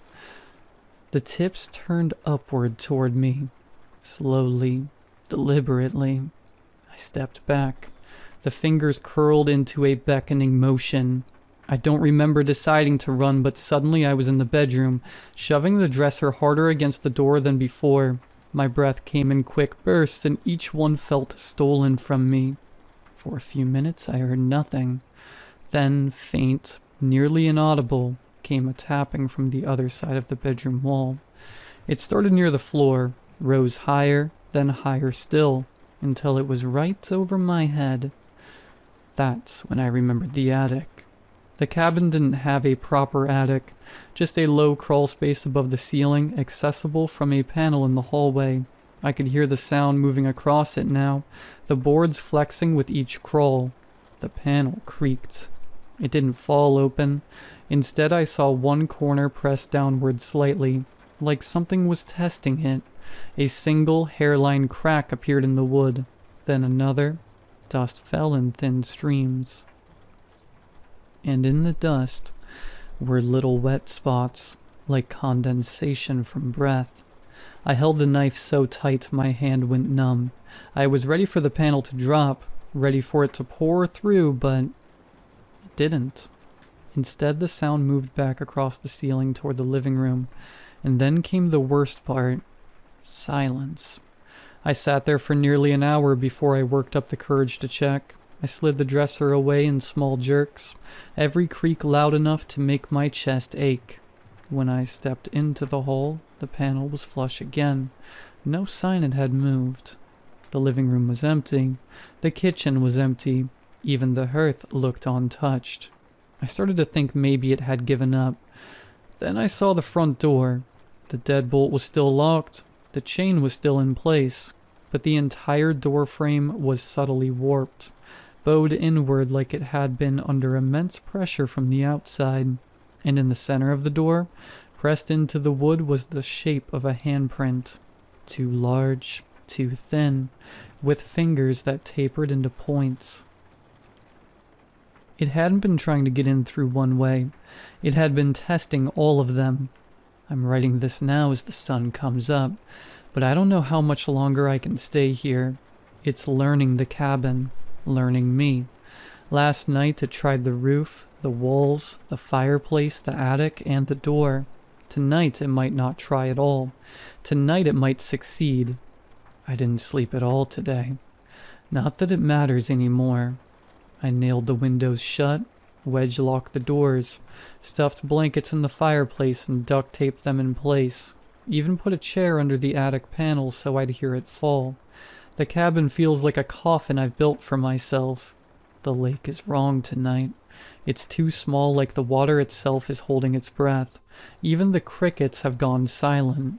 The air feels thicker, almost humid, but cold enough to make my teeth ache. I'm sitting at the kitchen table with the knife and flashlight in front of me. I keep telling myself I'm ready, that if it comes, I'll know where to hit. But there's no plan here, no strategy, just waiting. The first sound isn't dragging, it's knocking. Not at the door, from inside the walls. It's moving fast, circling me in tight loops, the sound bouncing from one corner of the cabin to the next. The boards are trembling, dust falling in little showers. Then the knocks stop. From somewhere above, the roof bows inward, creaking under weight. I glance at the attic panel, still closed, still pinned under the chair. Something drips onto the kitchen table. I look up. The ceiling above me is damp, water stains spreading outward in a slow bloom. But it's not water. It's that same gelatinous, faintly bloody stuff I found on the porch weeks ago. Another drop lands on my hand. It's warm. The attic panel doesn't open. It bursts, knocking the chair aside. Wood splintering as something unfolds itself through the gap. I see limbs first. Too many to count in the moment. Sliding down the wall, folding over the counter, bracing against the floor. And then the head. That slit where its face should be flexes wide and I hear it. Not a roar, not a hiss, but a deep inhalation that makes the lights flicker. The air feels thinner instantly, my chest tightening as it pulls at something deeper than breath. I run. I don't remember making the choice, but suddenly I'm at the back door, kicking the chair away from the handle, fumbling with the locks. Behind me, the thing's limbs slap against the floor in uneven rhythms, scraping, reaching. I slam the door open and bolt into the night. The cold bites through me immediately, the air wet and sharp. The lake's black surface stares back at me, and for a second, I consider running for the tree line instead. But there's movement between the pines. Too tall, too thin. More than one. The water is my only option. I make it halfway down the slope before something hits the porch behind me. The sound is heavy, final, like it's dropped from the roof to give chase. I don't look back. I can hear it though, that wet spine dragging through the grass as it runs. The shoreline is slick. I nearly fall as I hit the shallows, but I don't stop. I dive into the freezing water, kicking hard until the cabin is a shadow against the hill. I turn then, just to see if it followed.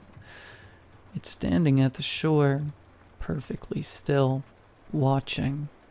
The slit in its head opens wide, teeth flashing in the moonlight, and then it does something I haven't heard before. It laughs. Not a human laugh, not even close. But the rhythm is there, the rise and fall, like it's mocking me for thinking the lake could save me. Then it steps forward into the water. I don't remember swimming to the far side. I don't remember climbing out. I remember waking up at dawn on the gravel road barefoot, shivering so hard I couldn't speak. The sheriff drove me into town. I didn't tell him what happened. I just said someone broke in.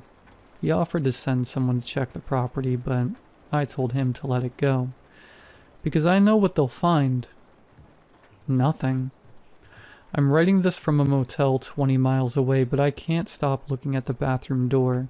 It's shut, but every now and then, I hear a faint dripping sound behind it. If you are anywhere near the lake east of Miller's Crossing, if you hear dragging in the night, don't look out the window. It doesn't matter how well you lock the doors. It's already inside.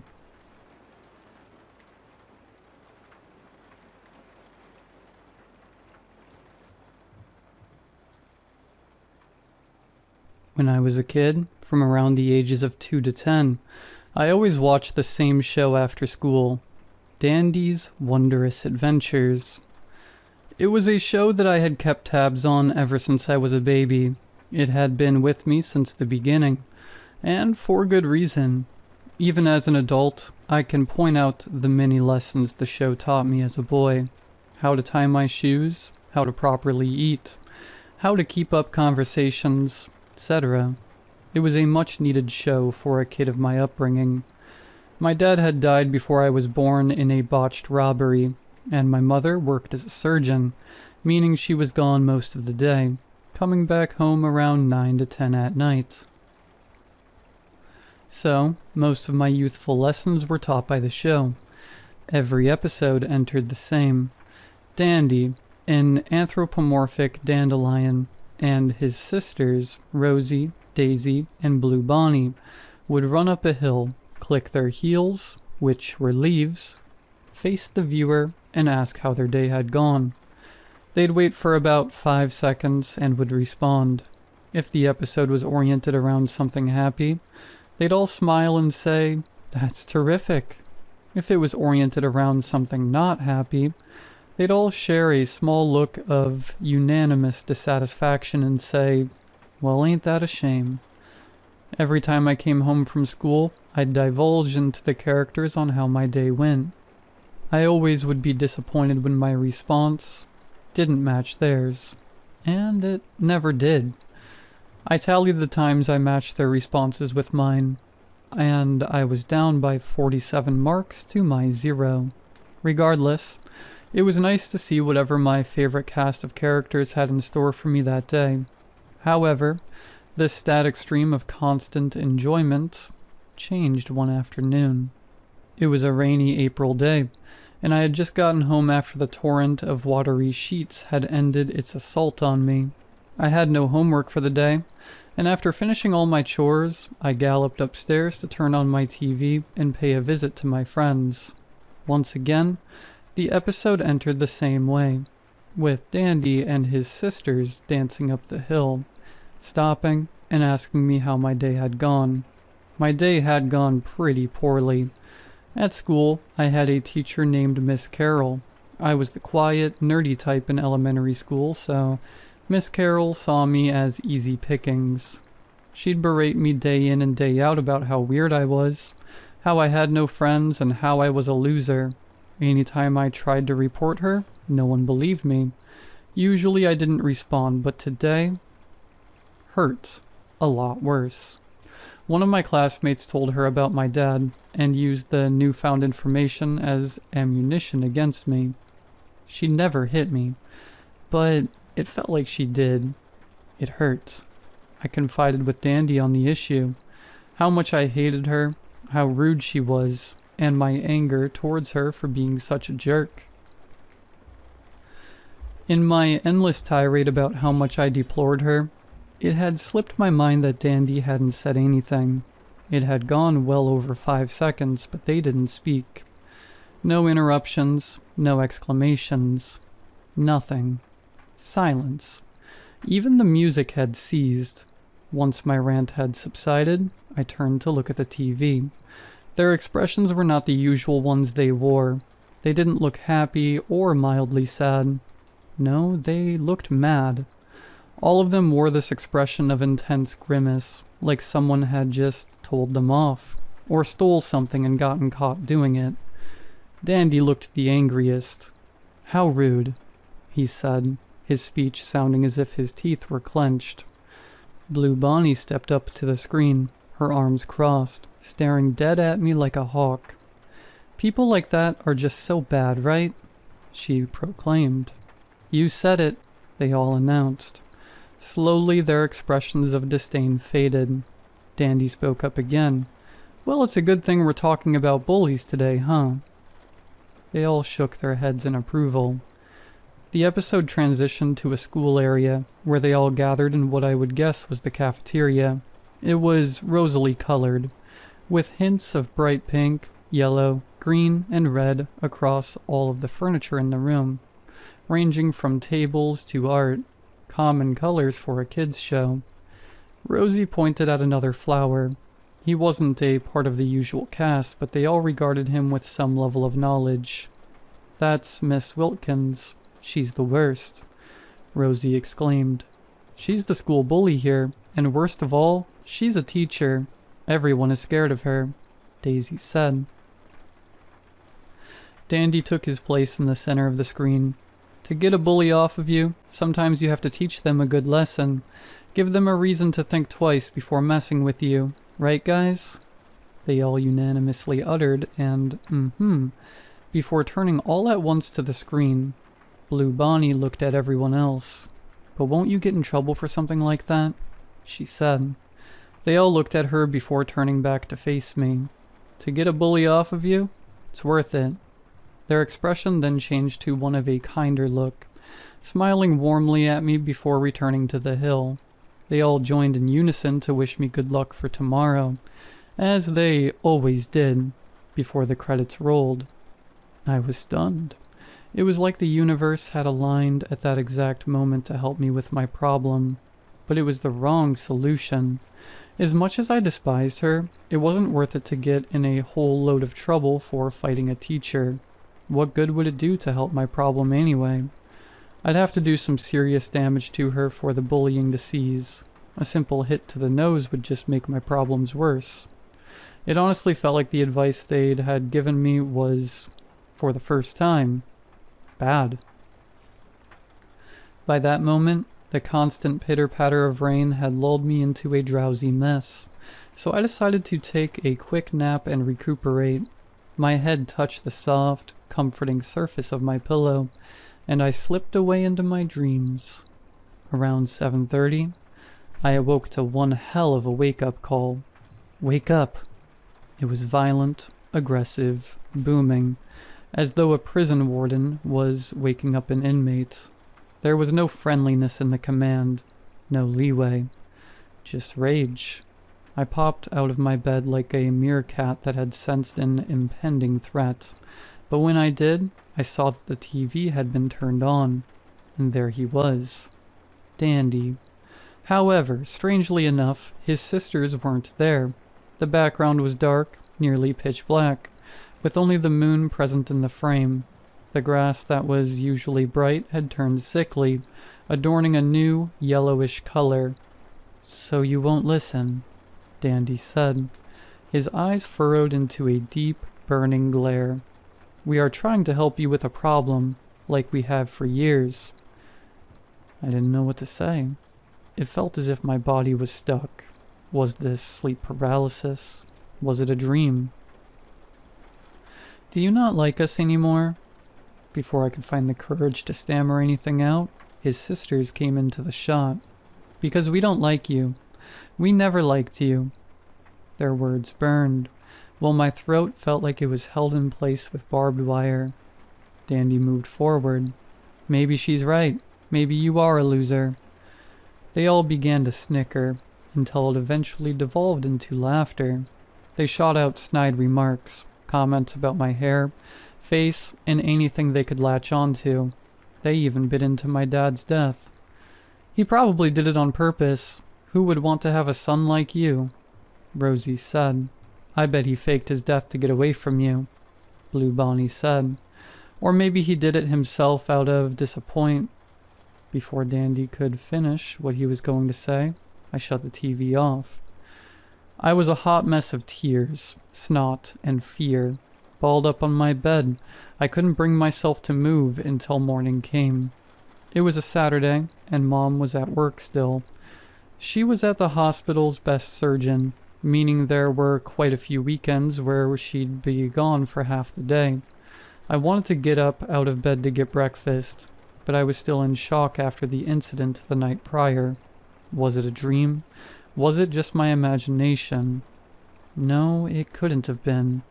I felt everything. All those words, insults, and crude remarks. I felt them all. After much thought, I finally crawled out of bed and went downstairs.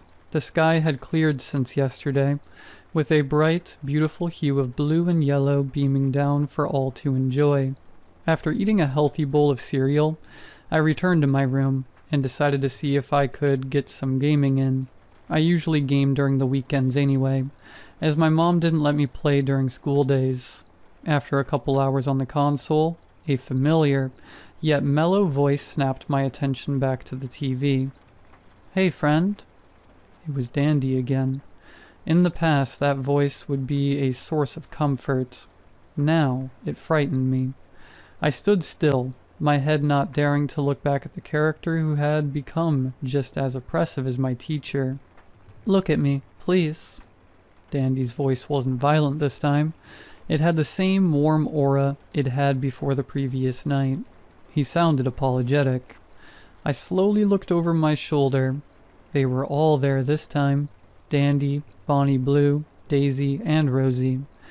But they weren't standing. They were sitting on the hill.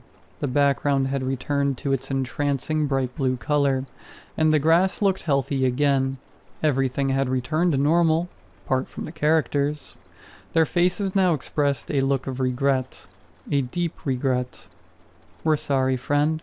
We didn't mean to lash out like that," Bonnie Blue said, her eyes sporting a much brighter, kinder look. "It isn't you, it's us," Daisy said, her leafy hands clasped together in her lap. "We know you still like us. Really, we do," Rosie exclaimed. Dandy then took his turn to look at me, his character near the leftmost part of the frame. "We had an issue like you once. Miss Wilkins would treat us badly. She hated every kid she saw in that school. But for us, she hated us the most." I moved from my chair to stand right in front of the TV, my ears, eyes, and mind completely intertwined with the screen in front of me. It was unbelievable. "She said that we were troubled children who deserved to be alone," Daisy said. "We had no parents of our own, so we relied on her," Dandy said. "One day, Miss Wilkins said that she had enough with our behavior. She dragged us into the drawing room, locked us in, and left us there," Bonnie Blue proclaimed. Dandy looked up from his lap, his eyes a constant of sadness and misery. "We never left," he said. "We don't want the same for you," Rosie announced. "You made us happy, so we want you to be happy. We just got scared that you might move on the same path," Dandy said. I smiled at the TV, beaming happiness through their kind words. It was still a show at the end of the day, so I thought that this was their way of teaching courtesy and openness. "But we think it's time for us to say goodbye." My smile quickly dissipated into a slightly open mouth, my eyes wide with surprise. "You're getting old now, big and strong, just like your dad," Daisy exclaimed, her smile replacing mine. "We've taught you all we can, friend," Rosie said. I grasped the TV, words slowly bubbling into my throat of pleas for them to stay. "We always cared about you, even when you were with us back there," Bonnie Blue said. They all stood up and took each other's hands, and smiled the widest smiles I'd ever seen them showcase. My head was pressed up against the glass panel separating me from them, my eyes a waterfall of emotion and distress. I begged for them to not leave. "Thank you for tuning in with us, friend," they all said. Slowly but surely the screen faded to black, and in big white letters the words, "The End," covered the TV. Then it cut to static. All that remained was me, weeping and shattered. Years later, on my 16th birthday, after a big party with my closest friends, of whom I had many at that point, my mom called me into the living room. I thought that maybe there was another present waiting for me, so I eagerly waltzed into the room with an immense pep in my step. But my mom did not share my enthusiasm. She looked sullen and tense. "Sit down, please," she said, her voice controlled and centered, yet anxious. I complied, my own appearance visibly moving downwards into a look of paralleled seriousness. "I know that it's your big day, but we need to talk about something I've been meaning to tell you for a while." What proceeded to be said to me shook the core of my world forever. My mom told me that Well, it was true that my dad had died in a botched robbery. He wasn't truly my real dad, and that she wasn't my real mom. I had lost my original family a year after I was born in a car accident on the freeway, after a truck had lost control and slammed into the side of their car. They died on impact. I was lucky, as I had been at daycare, which they were coming to pick me up from.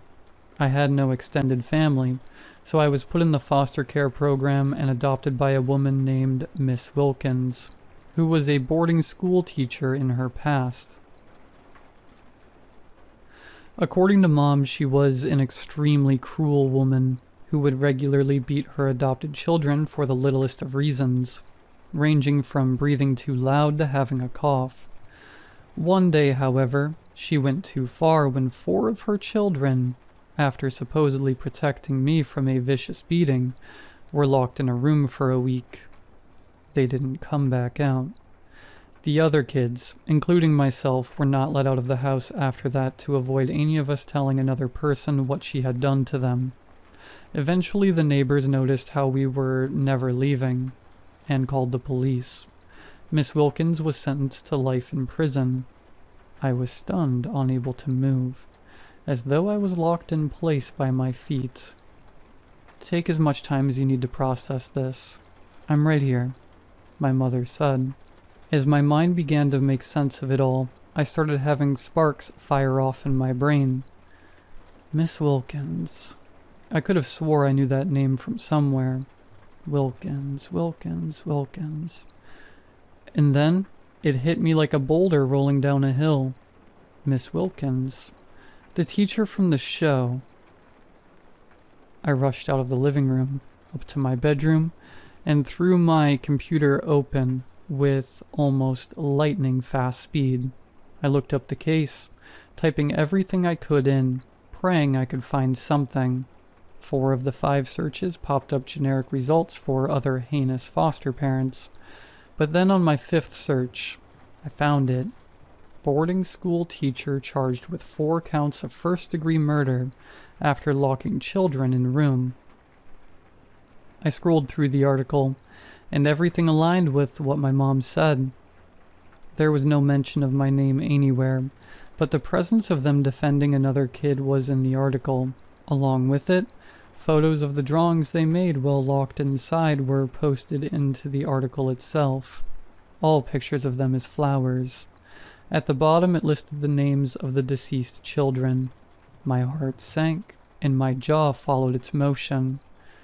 Rosalina Matthews, Bonnabelle Lee, Daisy McCullen, Daniel Morello. I had no words. I had no movement.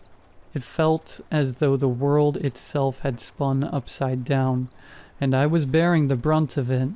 Snapping out of my haze, I looked up the cartoon. I searched for what felt like hours. Nothing. Not a single mention of any show titled Dandy's Wondrous Adventures. It made no sense. What the hell was I watching then? Did I imagine it? Was I going through some sort of trauma-induced hallucination? It shattered what little grip on reality I had left at that moment. Their names, the show, the antagonist of that one rainy day. It all neatly funneled into this one case that I had apparently been involved with when I was just a toddler. And yet, it only added more complexities and more emotions.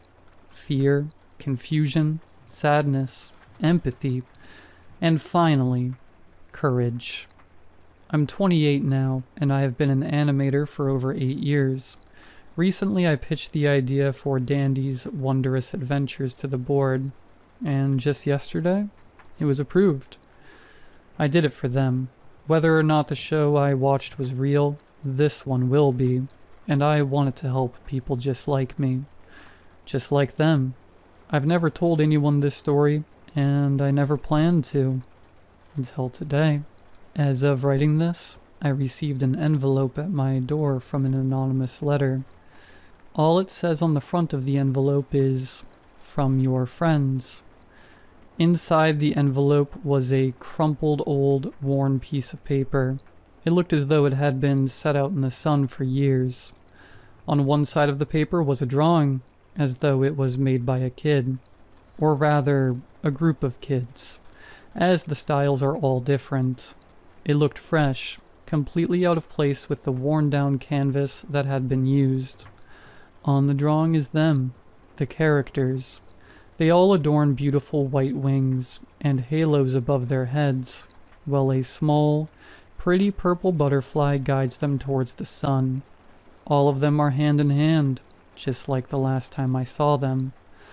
On the back, in 4 corners of the paper, in yellow, indigo, red, and white, was the same phrase, again and again, yet the meaning and significance of the phrase remained constant.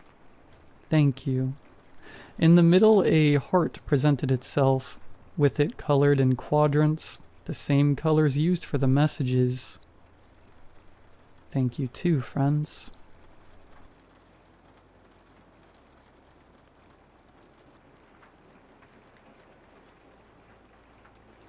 I found a listing online. Furnished basement room for rent. Private entrance. $400 a month. No pets, no questions. It was sketchy, but I was desperate. I'd just lost my job and my savings were circling the drain. The landlord was a tall, thin man who didn't smile. He handed me a key, told me the rules. Stay in my room after 9 p.m. Don't go upstairs. Never look through the keyhole. I laughed. He didn't. People think they want to know. They don't. I should have walked away. Instead, I moved in. The first night was uneventful, except for the sound of footsteps above me. Constant pacing, all night. Fast, then slow, then faster again, like someone running in circles. On the third night, I woke up to scraping, not footsteps, nails dragging across the ceiling. I went upstairs despite the rules. The hallway was pitch black, every door shut except one at the far end. Open a crack, soft, wet breathing echoed from it. I turned back. The next morning the landlord stood at my door. "You went up," he said, not angry, sad. "I didn't go in," I told him. "Doesn't matter. It saw you." That night, the pacing turned into thumping, something slamming against the floor above. I stuffed towels under my door, turned the TV up, and prayed for daylight. At 3:12 a.m. the power died. Silence. Then knocking. Not on the front door, on my bedroom door. 3 slow knocks. I didn't move, I didn't breathe. Then a voice, soft and gurgling. "Let me in. I want to see who you are." I stayed frozen until morning. When the sun rose, the door was wide open. The landlord was gone. His car, his things, all of it. I called the police. They searched the house. Only one thing was strange, they said. There's no upstairs. The blueprints showed a 1-story home. No second floor, no staircase. They thought I was crazy. But last night, I found the keyhole he warned me about. In the hallway, hidden behind a false panel. My hands were shaking. I looked. All I saw was an eye, looking back. Not human, too wide, all pupil. Then it whispered, "Found you." Now I hear footsteps again. Only this time, they're below me.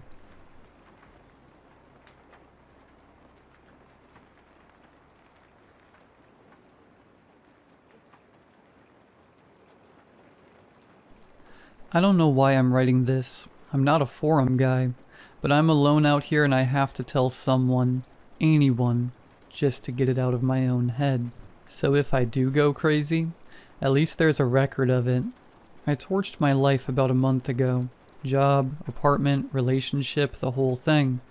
I'm an architect. Or I was. Had a full-blown burnout. The kind that leaves you feeling hollowed out, you know? I just needed quiet. Needed to start over. I found this listing online, a house going for practically nothing. The catch was its location, the middle of nowhere, in a derelict 60s housing development that went bust. The town's name is Ethelberg. Sounds perfect. A place where the world couldn't find me. When I got here, it was even deader than I'd imagined. A ghost town of asphalt and weeds. Perfectly laid out streets that led nowhere. Rusted streetlights standing like skeletal sentinels. All the houses were identical. These sad little copy-pasted boxes. All of them empty and rotting. Except mine. Mine was clean. Too clean. Like someone had been here a week ago and scrubbed the place down. The first few days were bliss. The silence. I'd forgotten what real silence was. Not city quiet, which is just a low hum. This was a deep, heavy quiet that felt like it was pressing on my eardrums. I started unpacking slowly, starting to feel human again. That's when the little things started. The first thing, it was a picture frame, an old photo of my parents. I'd put it onto the mantelpiece over the brick fireplace. One evening, I'm walking to the kitchen to get a drink. I stop, I pick up the frame and I move it, maybe 4 inches to the left. The thing is, I don't remember deciding to do it. My hand just did it. Like an autopilot thing, you know? Like when you're driving and you suddenly realize you don't remember the last 5 miles.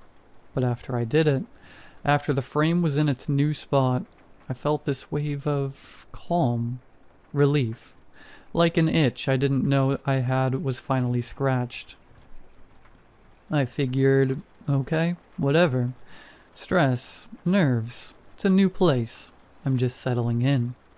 A few nights later I woke up, not because of a noise, I just woke up. Eyes wide open in the pitch black. I wasn't in my bed, I was standing in the kitchen. The linoleum was ice cold under my feet. It took me a second to figure out where I was. I hadn't turned on the light. The only light was the pale moonlight filtering through the window over the sink. And I saw what I'd done. Every can of food I owned, I'd taken every single one out of the pantry. Tuna, corn, beans, soup, all of it. And I'd stacked them, not just in a pile. I'd built a perfect, symmetrical pyramid on the countertop. It was flawless. I have no memory of doing this. None. The last thing I remember is reading in bed and turning off the light. And the scariest part, the part that's really messing with my head, is that my first reaction wasn't fear. It was satisfaction. I looked at that pyramid of cans in the dark and some quiet, calm part of my brain just went, there, that's better. The panic didn't hit until I was back in bed shivering. Am I sleepwalking? I've never sleepwalked in my life, but maybe stress can trigger it. A new environment. I kept trying to find a logical reason. I had to, because the alternative was just not possible. But it kept happening. It's still happening. I'm not just sleepwalking anymore. I find myself doing things during the day. I'll be in the middle of something, and I'll just zone out. I'll come to, and I'll find I've spent the last hour organizing the books on my shelves. Not by author, not by title, by the exact shade of their color, from lightest to darkest. I found myself on my hands and knees in the bathroom, scrubbing the grout between the tiles with a toothbrush until it was pristine white. I don't remember starting.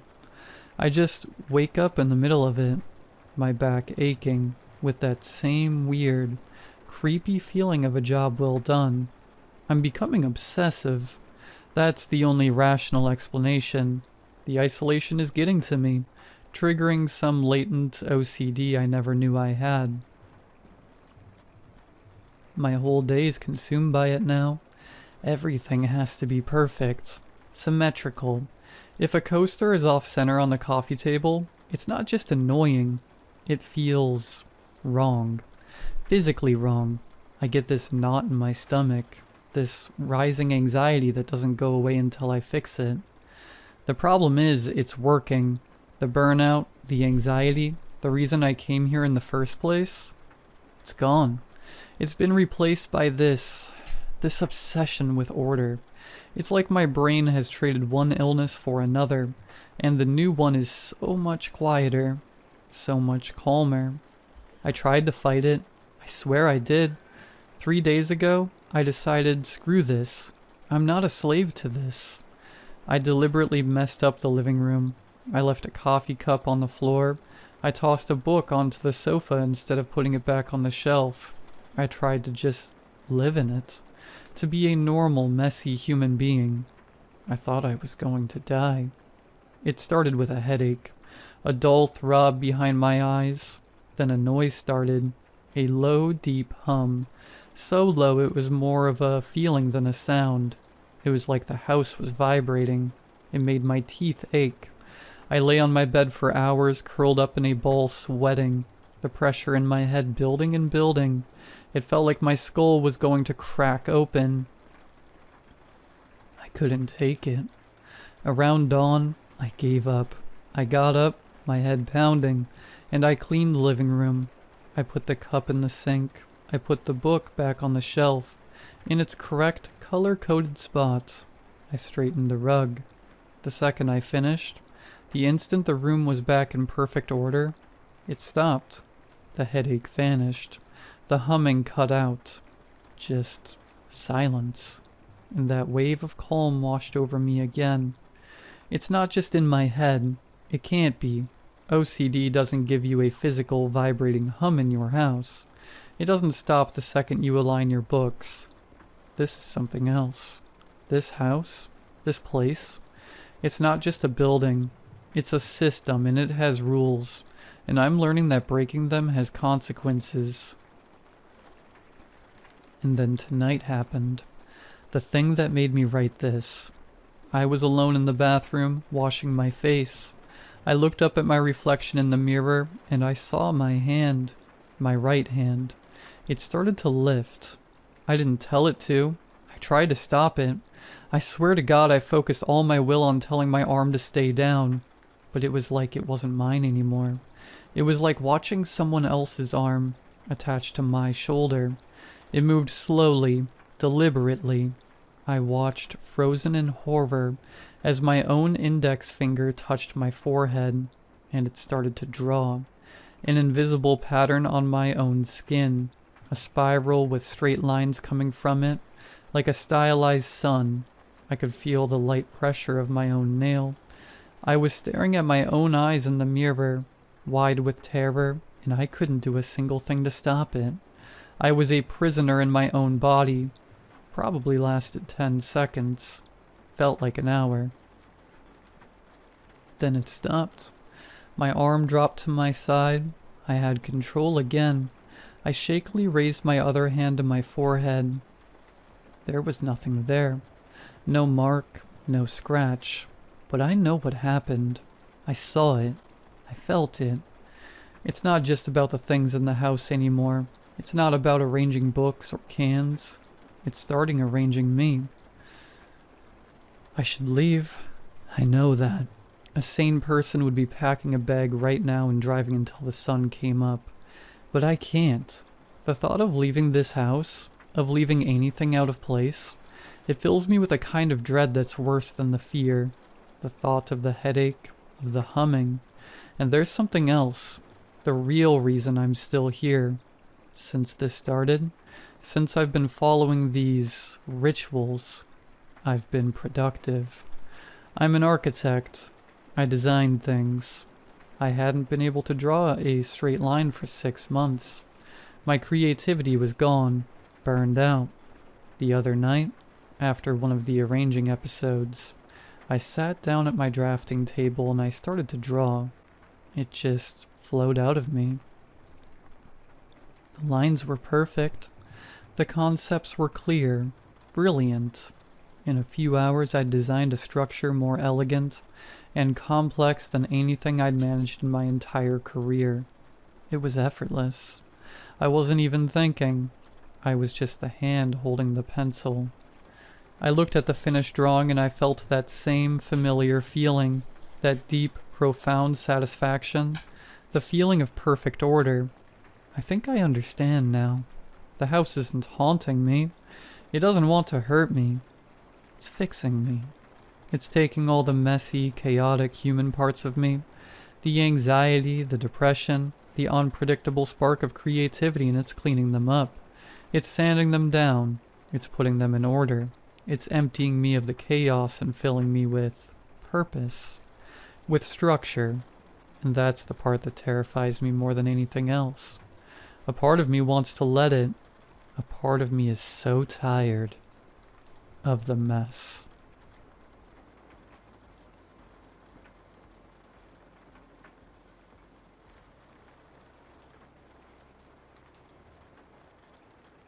Dried sweat, rotten food, fermented trash, cigarette smoke, dust.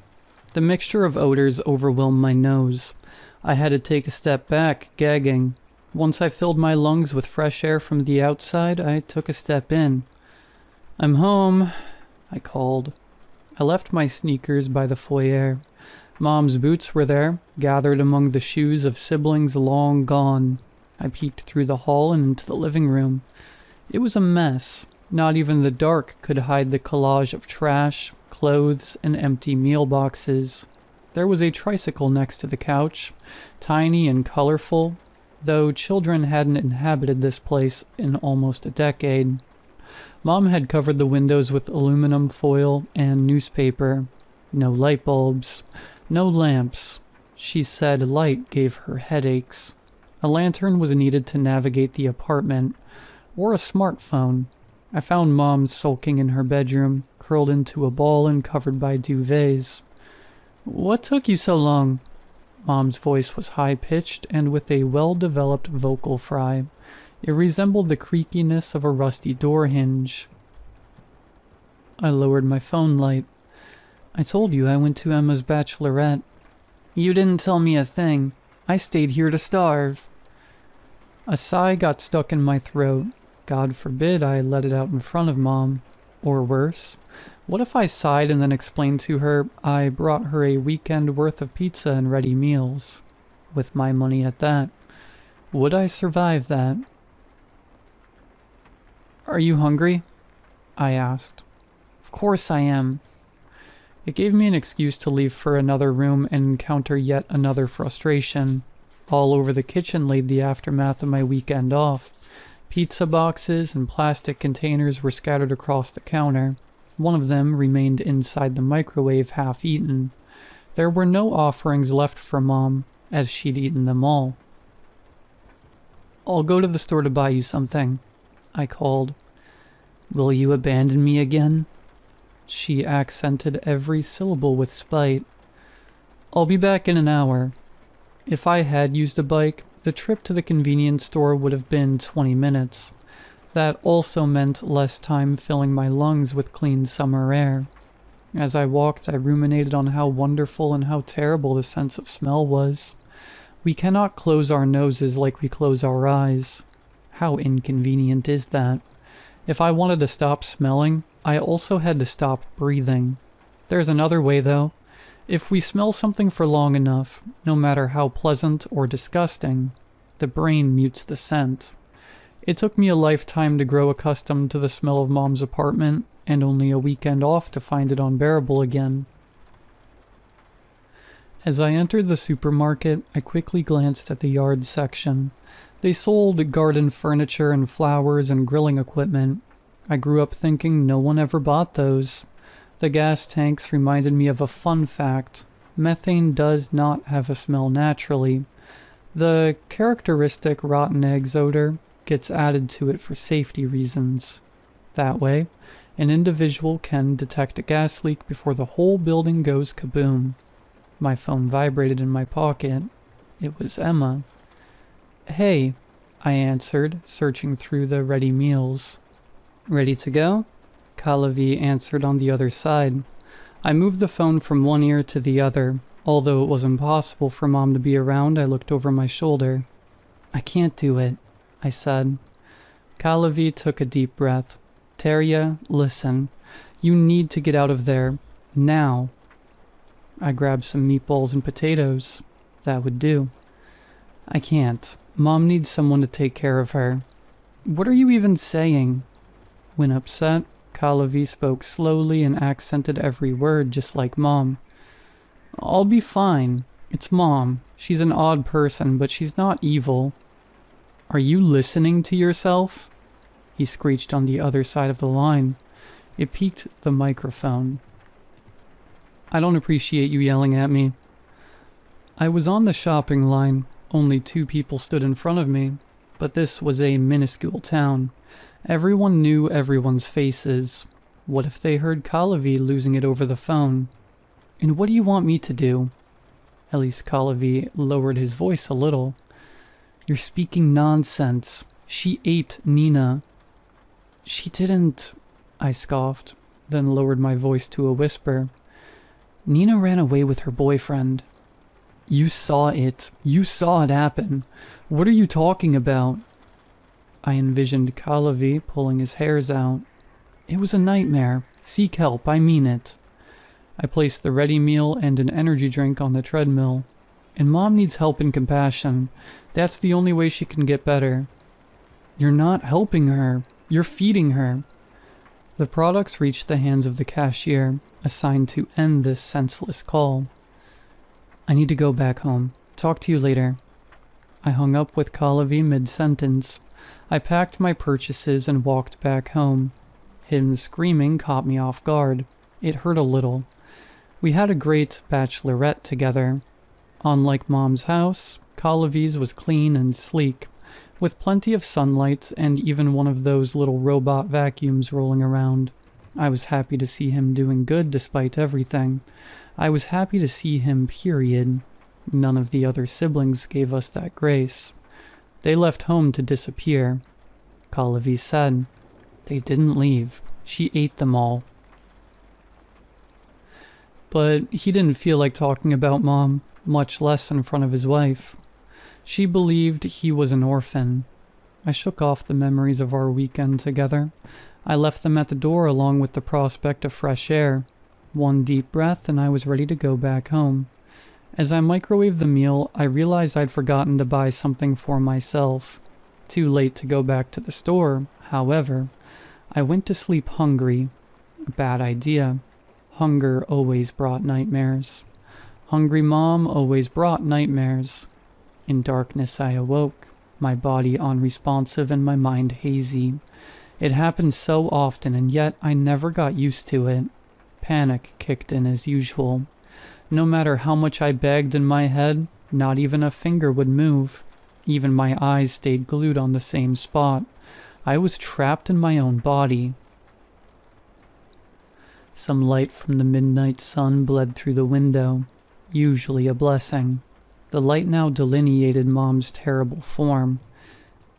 She watched from the ceiling, her eyes glistening in the darkness, her floppy belly, product of almost a dozen childbirths, drooped over my immobile body. Her saggy tits dangled atop my head. Both elbows pointed towards the floor unnaturally. They were backwards.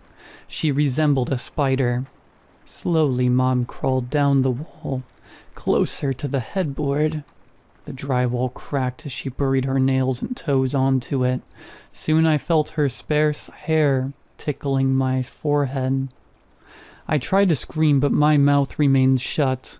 My lungs wouldn't breathe faster. My eyes refused to shed tears. My whole body remained still, like the corpse I'd soon become. Nina never had a boyfriend. I once saw her kissing another girl at the lake, and I saw how Mom crawled to her bed that night. Mom looked like a crocodile wearing a human suit, her arms and legs bent uncomfortably, at impossible angles. She opened her mouth wide, impossibly so. I heard the crack as her jawline popped out of its sockets. I saw how she sucked onto Nina's scalp like ice cream, then nibbled it. She crawled further into Nina's bed as she swallowed her head, then her neck, then her shoulders. She pushed forward, her breasts, her hips, her thighs. Only Nina's ankles and feet dangled out of her mouth. Mom gargled, struggling to consume the last bits of Nina. Her whole body contracted as she swallowed what was left of my older sister. I was next. I felt Mom's breath next to my ear, warm and humid. It stank of cigarettes and acid. She gently pushed my face to the side. "You let me starve." She punctured a hole in my neck, the one that never healed. I always said it was a birthmark. Immobile, helpless, stupid, with no other option, I waited until she fed herself. In my head I promised, never again I'll let this happen. Never again I'll leave Mom to starve. She needs me.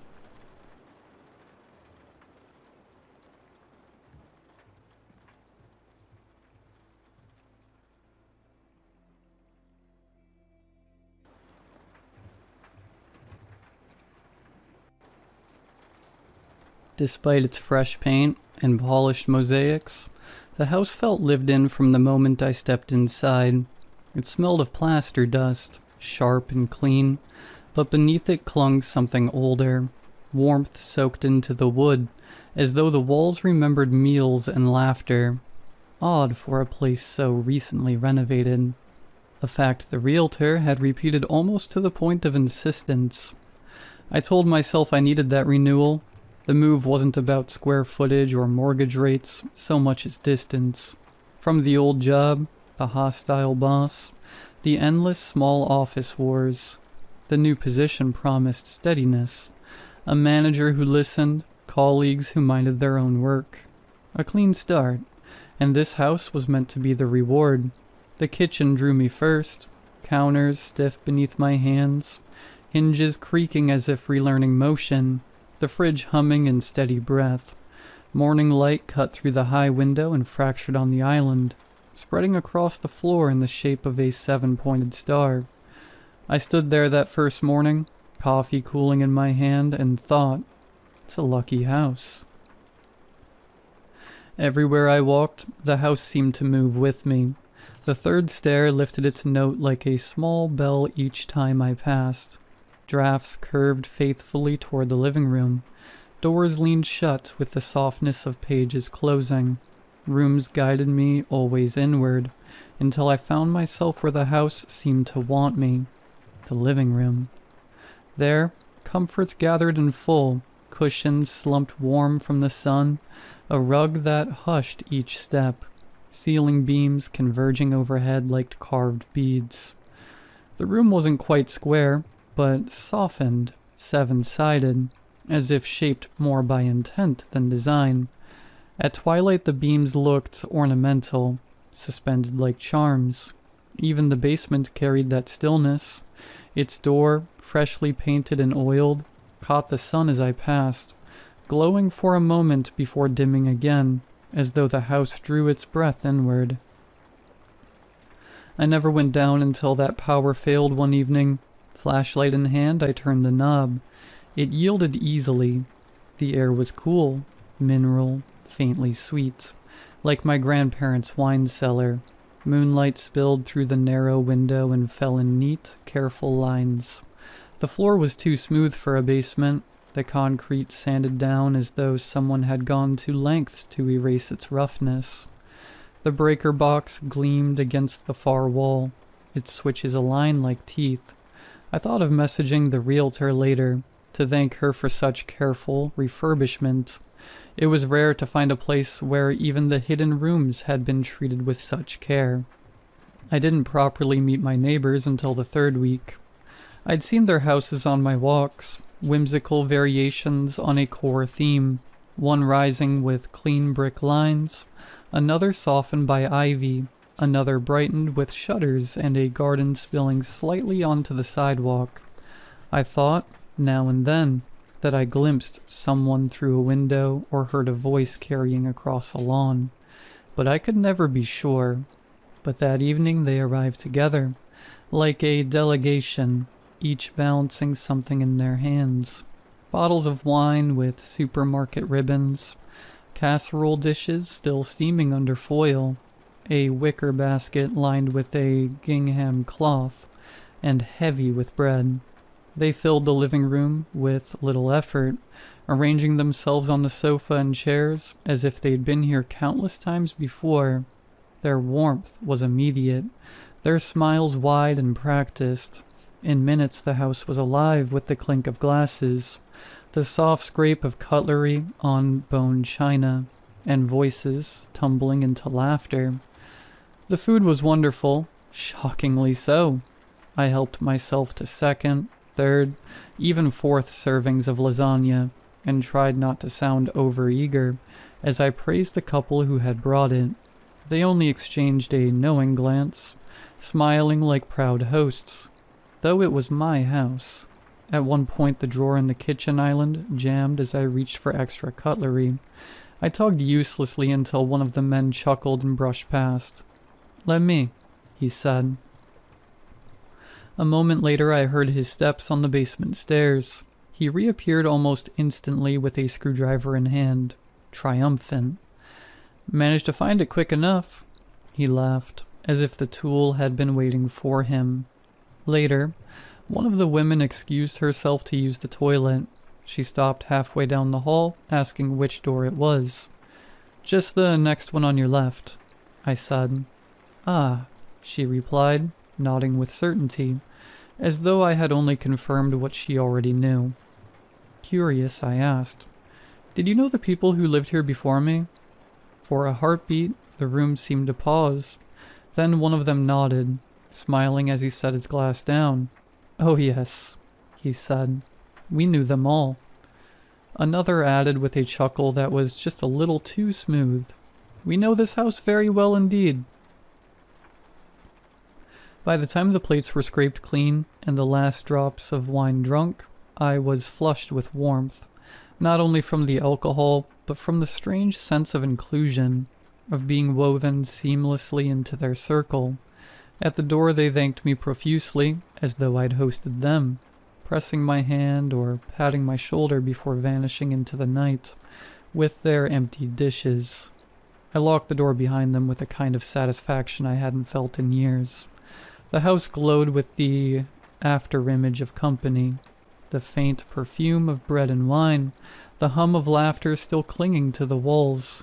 For the first time, I thought, perhaps I could belong here.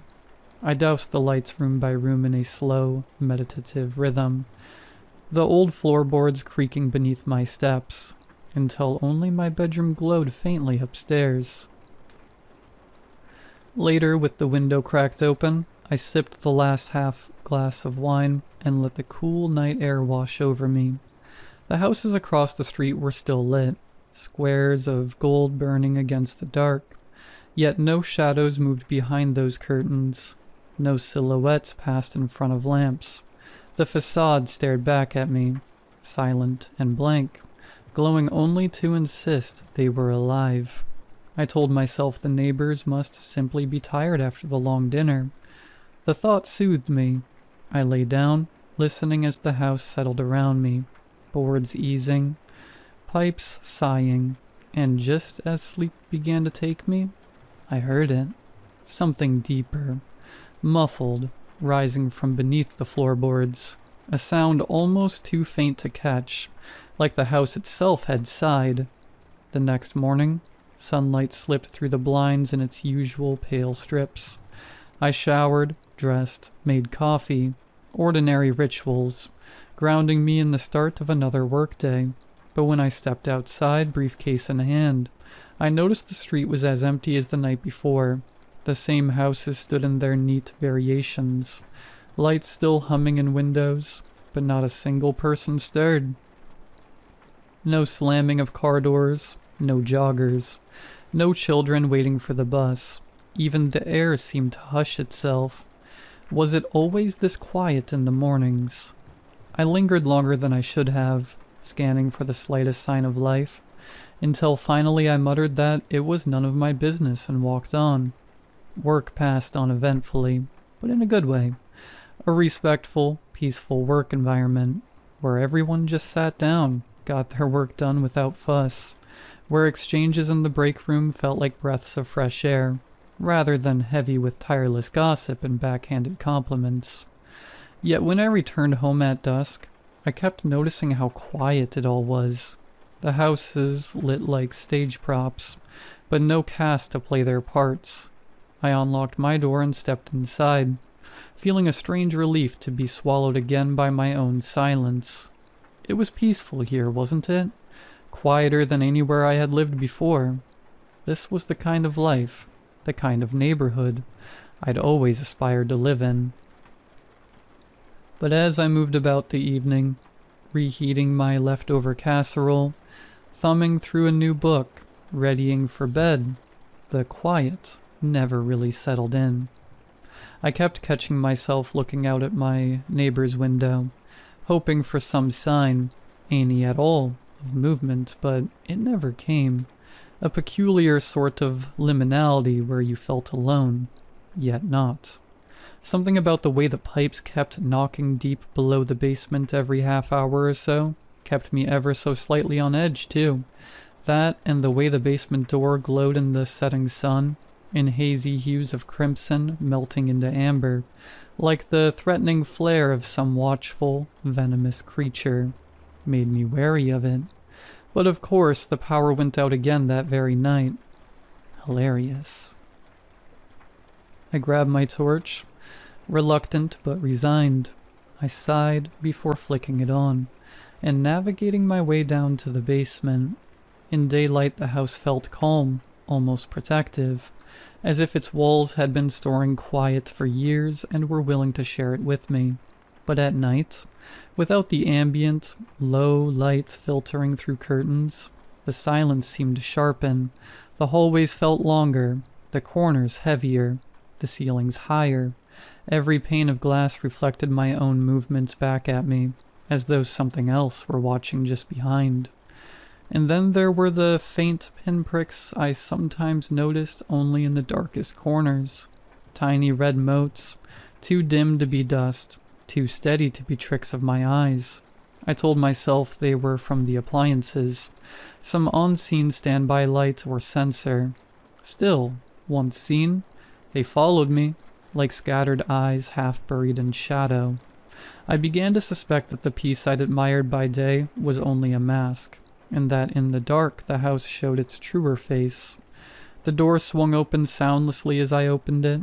A scent met me, cold and strong, carrying with it a scent that reminded me of neither mildew nor dust, but something much earthier, like disturbed ground. I descended, noticing the way the light of my torch seemed to shiver without command. Pipes and boxes, stacked furniture, the expected clutter of an old basement greeted me. I found the fuse box, flipped the breaker, and heard the house above me click and hum back to life. I was about to turn and leave, but something about the way the dust particles caught in my torch beam, as if tugged by a draft from deeper in the dark, drew my attention. I followed it a few steps past the reach of the singular bulb overhead, until my torchlight met a section of the wall where the stone looked different, rougher, and lower to the floor. Half hidden behind a shelving unit, I thought I had seen it opening. Narrow, almost nothing, just enough to let that strange air breathe through. I stood there longer than I should have, staring, listening. It felt like the house was holding its breath with me. I crouched, bringing my face closer to the gap, and pointing my torch into the crack. The draft slid cool across my face, carrying with it that same raw scent of turned earth. The space beyond was narrow, irregular, not a tunnel so much as a crack in the stone, but deep enough that I couldn't really see where it ended. I leaned in, squinting, waiting for the beam to catch on something solid. For a few seconds there was nothing. Only shadow piled on shadow, my own breath shallow in the confined space. I sighed, making a note to myself to find a way to seal it off when I had the time. But just as I began to withdraw my head, I thought I saw it, the faintest glimmer, 2 points suspended in the black, catching the light for a heartbeat before sinking back again. Not bright, nor obvious, but enough to give the unmistakable impression of something looking back. I froze. I looked again. A pair of eyes. Yearning, patient, like a child waiting for a piece of candy. Unsure what to do, I wordlessly stood up and headed back up, too afraid to react. I slammed the basement door behind me and stood there in the hall, chest heaving, the silence of the house pressing close around me. Upstairs, the lights glowed steadily again, calm and ordinary, as though nothing had happened at all. Sleep never came. I lay awake in the upstairs bedroom, staring at the ceiling while the clock ticked steadily on the dresser. Every creak of the settling house, every whisper of wind at the shutters set my nerves on edge. When at last the windows began to gray with dawn, it felt less like the start of a new day and more like a reprieve. Thin, temporary. The neighborhood outside was the same as before, lawns trimmed, curtains drawn, driveways empty. The house simply sat still and shone with their quiet lights. I told myself it was nothing. Maybe everyone simply had places to be earlier than I did. Regardless, walking to the car, I couldn't help but feel the weight of 100 eyes, all on scene behind those curtained windows. Work did not go well. I sat at my desk fighting to keep upright, fumbling simple tasks, letting emails pile without answer. By midday, my supervisor frowned and then sighed. "You're no good to us half asleep. Go home. Get some rest." I didn't argue, but I didn't really want to go home either. I tried going to a nearby cafe, 2 blocks over from my office. It was there that my mind finally got some reprieve. The chatter of strangers, the soft hiss of the espresso machine, the familiar clink of porcelain, all of it wrapped me in a comfort I hadn't realized I needed. I ordered another coffee, then another, trying to stretch the afternoon out as long as possible. I watched the rain beat against the window, people passing by with their umbrellas, anything to keep my thoughts away from the crack in my basement. But exhaustion is a patient hunter. By the 3rd refill, my hands shook with fatigue, and my vision blurred at the edges. I realized, miserably, that I couldn't outrun sleep forever. When I finally pushed myself up from the table and stepped back into the damp air, the only place left to go was home. Back in the house, I lay on my sofa, restlessly. The basement kept creeping its way back into my mind. What had I really seen? Surely nothing. Just a trick of the light. Nerves wound tightly by the outage. And yet... I sighed, getting up and walking towards the basement door again. I paced back and forth a few times, before finally committing. Hesitantly, I turned the knob and descended once more. The air was cool, still. The shelves stood steadily, undisturbed. I crouched at the same place, torch in hand, and found the gap utterly ordinary. A thin seam in the stone, no deeper than a foot. Nothing stirred. Nothing stared back. I let out a breath I hadn't realized I was holding. Everything was normal again. Perfectly, disappointingly normal. Just as I had hoped. That evening, as I was finally getting comfortable again, there was a knock at the door. The same group as before stood on the porch. The women with their practiced smiles, the men carrying covered dishes. I let them in, though something about their presence felt different this time, as if a thread had pulled taut. They settled in the living room again, chatting lightly. Their voices hushed, careful. The food was good, better than I'd expected, but the atmosphere clung close, like damp air. Between mouthfuls, I found myself blurting, "So, what do you all do? For work, I mean. I've noticed the mornings are always quiet." The question landed heavier than I intended. For a beat too long, no one answered. Then one of the men chuckled, though it sounded forced. "We keep busy. he said. Another nodded quickly, adding, "Odd schedules, you know how it is." They moved the conversation along before I could press further. Soon after, they excused themselves, leaving behind the remains of the meal and a faint unease that lingered long after the door shut. I walked them to the porch, waved as they split off toward their homes, then on impulse, hurried to the window. From behind the curtain I watched one of the couples, a man in his heavy coat, a woman clutching his arm. They walked without a word, their steps almost too even, too measured. At their door they didn't glance around, didn't fumble with keys, just slipped inside as if the house had opened up to them. I waited, watching the windows for some sign of light or movement. None came. Instead, through a narrow pane near the ground, I saw them descend the stairs. A door opened, a dim glow flickered once, and then they were gone, swallowed by their basement. They never came back up. Sleep became a strained effort from that night onwards. I kept getting this urge to sit up and peek out at my neighbors' homes. Even when I did commit to sleep, I would constantly startle awake to some faint creaking and rumbling deep in the bowels of the house.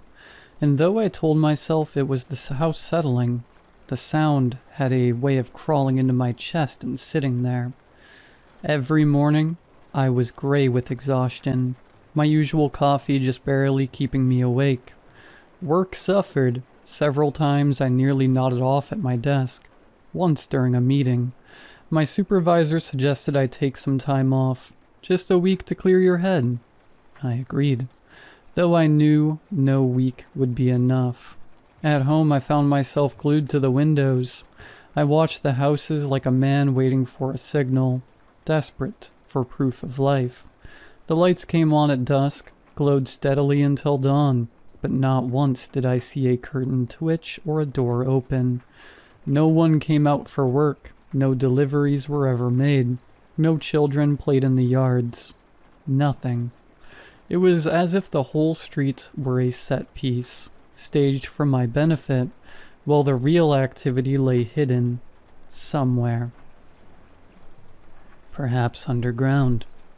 At night the noises grew bolder, low thuds, faint clatters, sometimes even the impression of a voice carried through the vents.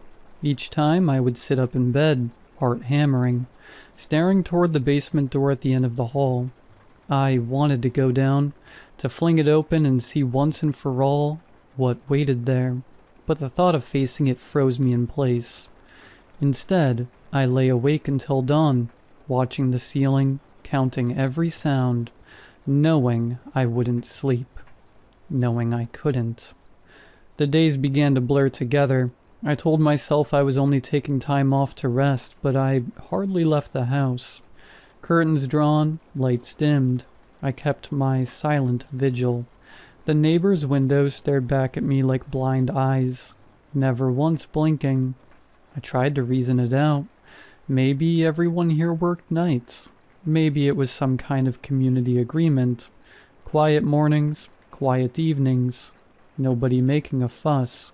But even in saying it, I could hear the falseness. I knew what I had seen, or rather, what I hadn't. I knew the sounds beneath my house weren't just figments of my imagination. It was in the stillness of one early afternoon that something inside me finally cracked. I had pulled the curtains tight against the light, and in the dimness I noticed it again, that faint, glowing 7-pointed star from the light of the upper window. I'd always thought it charming. Once. Now, it looked like an eye, sharp-edged and cruel, glaring down into the room, glaring at me. The living room, too, felt different, the way the crooked walls leaned in on me, threateningly, conspiring to press the room shut. The ceiling beams that once caught light like beads on a string pressed down heavily, the joints knotting together in sharp, unnatural angles. Less a pattern, but a snare, a geometry that tried to bind me inside it, closing tighter the longer I stared. And then I saw them again in the dimness, the red specks, tiny pinpricks, barely visible in the darkened corners, one above the archway, another tucked near the ceiling vent, another staring from the hallway like a burning insect. I held my breath. Suddenly, certain I was not alone, I rose, slow as if my movements were being watched, and turned toward the nearest light. It was no trick of exhaustion this time.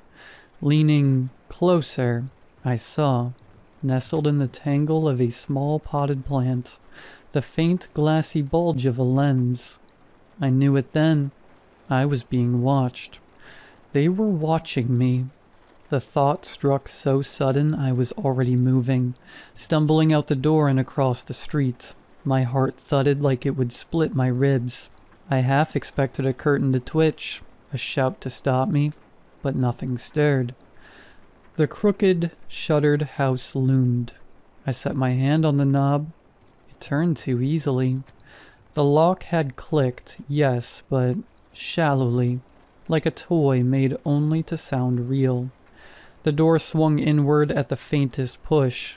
Inside, the air was cool and stale, as though sealed for years. The living room was tidy, too tidy. A half-read magazine curled yellow on the table, cushions plumped, curtains half open. It felt staged, preserved, not lived in. The silence here was heavier than in my own house, not absent of sound, but absence of life. Every object seemed set slightly apart from itself. My breathing rasped too loud as my gaze fixed on the plain wooden door at the end of the hall. The basement. I told myself I'd only look, only open it and see, but my hand was already on the knob, already turning. The hinges moaned as I pulled it back. A damp draft curled up from below. I crouched at the top of the stairs and peered down. The light didn't reach far, just the first few steps. Then shadow. A smell of earth rose up, faintly metallic, and steadying myself against the frame, I began to descend. The steps creaked under my weight, each one louder than the rest. I half expected the neighbors to come rushing in, demanding to know what I was doing in their house. But no one came. The air grew colder the farther down I went, the draft sharper against my skin. The bathroom was ordinary, too ordinary. A washing machine sat in the corner, boxes stacked neatly against the wall, the faint smell of detergent clinging to the stillness. For a moment, I almost laughed at myself. Had I really imagined everything? Of course I hadn't. I narrowed my eyes, searching. For what, I wasn't sure. And then my sight caught the far wall. It was there again, the same uneven gap I had in my own basement, the one that I had never dared to inspect too closely. A rough seam where the stone and concrete didn't quite meet, as though the house had been set atop foundations that belonged to something older. Something the builders had merely covered rather than disturbed. I crouched down, pulse jittering against my throat. The gap was wider here, easily large enough to slip a hand through. A breath of cold air pulsed from within, damp and insistent, carrying with it the faintest murmur so faint I couldn't be sure if it was a sound at all, or merely the suggestion of it, shaped by the stone. I should have turned back. Instead, I pressed my palms against the jagged edges, and the wall shifted. Not much, just enough. Plaster sloughed away in sodden flakes, and beyond it lay a blackness so absolute it seemed to drink the light from the basement. I don't know what drove me then, exhaustion, obsession, or some older compulsion seeping out through the crack. Perhaps only the need for finality, the need to force the silence to speak. Whatever it was, I pushed myself forward, scraping through until my shoulders cleared, then my hips, then the soles of my shoes. and I was inside. The air was clammy, mineral heavy, pressing against my lungs. My flashlight shivered over raw stone, catching on lines that didn't look accidental, rather smooth as if worn down by endless repetition. This was a passage. A tunnel sloped downward at once, a crude incline spiraling into earth. My shoes scraped loose gravel that hissed downslope ahead of me. I hesitated, but the silence behind me felt heavier than what waited below. So I descended. The air changed as I went. Cooler, yes, but laden too, as if with centuries of dust ground too fine to ever settle. Each breath tasted metallic, faintly briny, as though seawater had long ago seeped into the rock and lingered still. A sound began to emerge. Not voices, not exactly. More like the collected breath of many people whispering just at threshold of hearing. Not rising or falling, but merging into a single tide pull of sound. I froze, straining to distinguish words. None came, only the endless susurrus, like waves sucking at shingle, patient and eternal. Every few steps I looked back. The pale rectangle of the basement was shrinking, already no more than a warped glimmer. My stomach clenched. If that wall sealed itself again, if it had ever been a wall at all, then no one would ever know I was down here. Still, I kept walking. I followed the whispering. The passage twisted illogically, curving left, plunging downward, rising again. My sense of distance unraveled. I could not tell whether I had gone 50 feet or 500. The air was cooler still, carrying the musk of confinement, a scent like bodies packed too close together in the dark, though none were there. Then at the precipice of nausea and misdirection, I noticed it, a hairline crack in the tunnel wall, faintly familiar. I leaned closer, pressing my eye against it, and my heart lurched. On the other side of the thin veil of earth was a room I knew too well. The bare concrete floor, the slant of the steps, the jumble of paint cans in the corner. My basement. The whispers swelled as if pleased by my recognition. For a mad instant, I felt like they were urging me onward, coaxing me deeper into the labyrinth that stitched neighbor to neighbor, home to home, until perhaps the whole street was webbed together in a single buried artery. Following the noises, I eventually squeezed through a narrow cleft in the stone, the rough edges rasping my shoulders and peeling cloth from my sleeves, finding myself in a vast chamber. The air hit me like damp wool, heavy, wet, and sour with the layered stench of decay. The ceiling hung so low I had to stoop, its surface bristling with roots and beads of black condensation that flattened and burst with slow, deliberate ticks. Candles jammed into fissures spat and wept down their stubs, their glow smeared and multiplied in the sweat of the stone. Shadows leaned unnaturally long, folding and overlapping until they seemed to bend around some hidden core, as though the walls themselves recoiled from illumination. On the earthen floor lay 6 bodies, each arranged with care along the prongs of a vast figure, gouged into the soil. Death had marked each differently. One collapsed into an articulated cage of bone, still wearing the husk of a funeral suit. Another shivered to a leathern skin that clung tight as drumhide. Another bloated with the greenish swell of half-preserved flesh. A slick of fat glistened at the jaw of one, hardened to yellow wax where it touched the dirt. The mingled odors of sweet corruption, dry mildew, and old earth rolled together into something nauseating but almost reverent, like incense turned sour. The 7th space was gaped empty, its soil churned with fresh scarring, as though impatient hands had redrawn the lines again and again, sharpening the groove to accept what must soon complete it. Then I looked up. The walls were crowded with photographs, whole families smiling stiffly on front porches, children's portraits, candid shots from kitchens and backyards. Beneath them, yellowed leases, school certificates. The utility bills were pinned in meticulous rows. One cluster of images showed a man and woman whose features matched two of the bodies on the ground. Another cluster matched the others.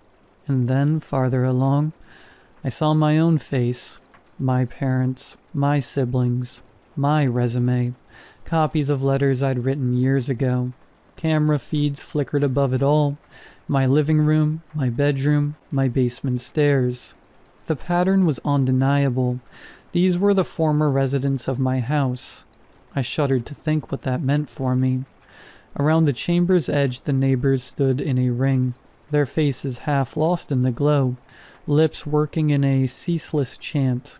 The sound was not speech, so much as grinding cadence. Breath drawn ragged, consonants bitten short. Syllables collapsing into one another until they became a shingle of sound that scraped their ear raw. I pressed myself against the damp, sticky wall, hardly daring to breathe. Their voices rose and fell in uneven cadence, half prayer, half conversation, like a crowd rehearsing lines from different plays. He suspects. No matter, tonight he belongs to our Lord. Then, cutting through the babble, came a tone I knew at once. Calm, polished, practiced. The realtor, the same voice that had once praised crown molding and promised a house with character. Smooth, unshakable, the voice of someone who never failed to close a deal. His place has been waiting, she said, her words rounded and precise. The walls already know his name. Our Lord already knows his name. They resisted too, murmured a man, almost sheepish. They fought, said another. They wept, sighed a third, almost fond. But all children sleep in the end, as will the seventh, the realtor replied, rising above them. And when the seventh sleeps, the circle will be complete. Our Lord will breathe through his lungs. Our Lord will see through his eyes. A low murmur rippled through the circle, threads of hunger, relief, longing tangled together. He is close. He is ready. He will open the way. Silence fell, sudden and crushing, as though the air itself had been sucked from the chamber. Only the faint hiss of a candle remained. My hand slipped against a loose stone. It clattered to the floor, small, ordinary, but in that silence I exploded like a gunshot. The murmurs died. No one moved. "Did you hear that?" a voice whispered. The silence deepened, shivering, brittle. Then, all at once, every head in the circle turned, not one after another, all together, too fast, too clean, like marionettes jerked on the same string. Dozens of blank eyes, glinting in candlelight, fixed on the dark where I crouched. For a heartbeat, the whole room held its breath. Then the realtor's voice, soft as velvet, closing like a coffin lid. He is here. Adrenaline seized me like a hand on my spine. I lurched upright and bolted, some skinning my arms as I tore down the passage. Behind me came the shuffle of shoes on earth. Not frantic, not clumsy, but steady. Too steady. Dozens of feet striking in perfect unison, every step slamming the chamber like a drum beat inside my skull. Then the voices followed, slipping between the rhythm of their march like oil through cloth. "Don't run," one said, hollow and even. "We don't want you hurting yourself." "Everything will be okay," crooned another, the syllables thick and honey slow. The tunnel pressed in tighter, my vision strobing at the edges. I dropped to my knees, palms skidding on damp stone. groping for the slit of light I swore had been there. My basement, my way out. Behind me the footsteps never faltered, filling the space, filling me. Their march in my blood, now one deafening rhythm, a heartbeat not my own. I shoved a shoulder into the gap, bone grinding against rock. The stone tore at my clothes, bit into my skin. For a moment I was wedged, ribs caught, lungs clenching, the earth holding me fast. The voices drifted closer, weaving between each other like a lullaby. Come back. You don't have to be afraid. I clawed forward, skin peeling, breath shredding in my throat. My hips caught next, and I had to twist, spine screaming, until the stone finally released me with a soundless escape. I spilled through at last, sprawling across the cold slab of my basement floor. The sting of torn flesh sharpened the air. Behind me the voices did not raise or falter. They seeped through the crack as though the wall itself were speaking, steady as a prayer. I stumbled up from the basement, clawing for balance, crashing through the kitchen and down the hall. Every breath was a rasp, every step dragging a streak of grit and blood across the floorboards. The door loomed before me, simple, familiar, absurd in its ordinariness. The frosted glass glowed faintly, a pale imitation of daylight, safety, escape, life. I seized the knob with both hands, slick with sweat and blood. It turned, yes, it turned like it always had, but when I pulled, the house answered. Clack. Not the dull, human sound of a deadbolt. No, this was sharper, metallic, hungry, a sound like teeth closing around bone. The seams along the frame shuddered, the wood moaned, fibers tightening like sinew, as if the whole house clenched at once to hold me inside. No, no, no. My own voice came back at me, ragged and unrecognizable. I rushed back to the basement door and threw the bolt, then dragged a shelf into place, books and tools crashing to the floor in a rain of useless clatter. For a moment, silence, only my pulse in my ears. Then, the sound of the knob turning, softly, patiently, a creak, then a slow knock, 3 measured raps, murmurs from behind the wood, sweet and stale. Don't lock us out. We all belong here together. Panic clawed higher in my throat. I staggered through the hall, into the kitchen, grabbing at the back door. The knob twisted beneath my palm, but the same click followed, the wood tightening as if bracing itself to hold me in. A shape caught my eye, motion at the window.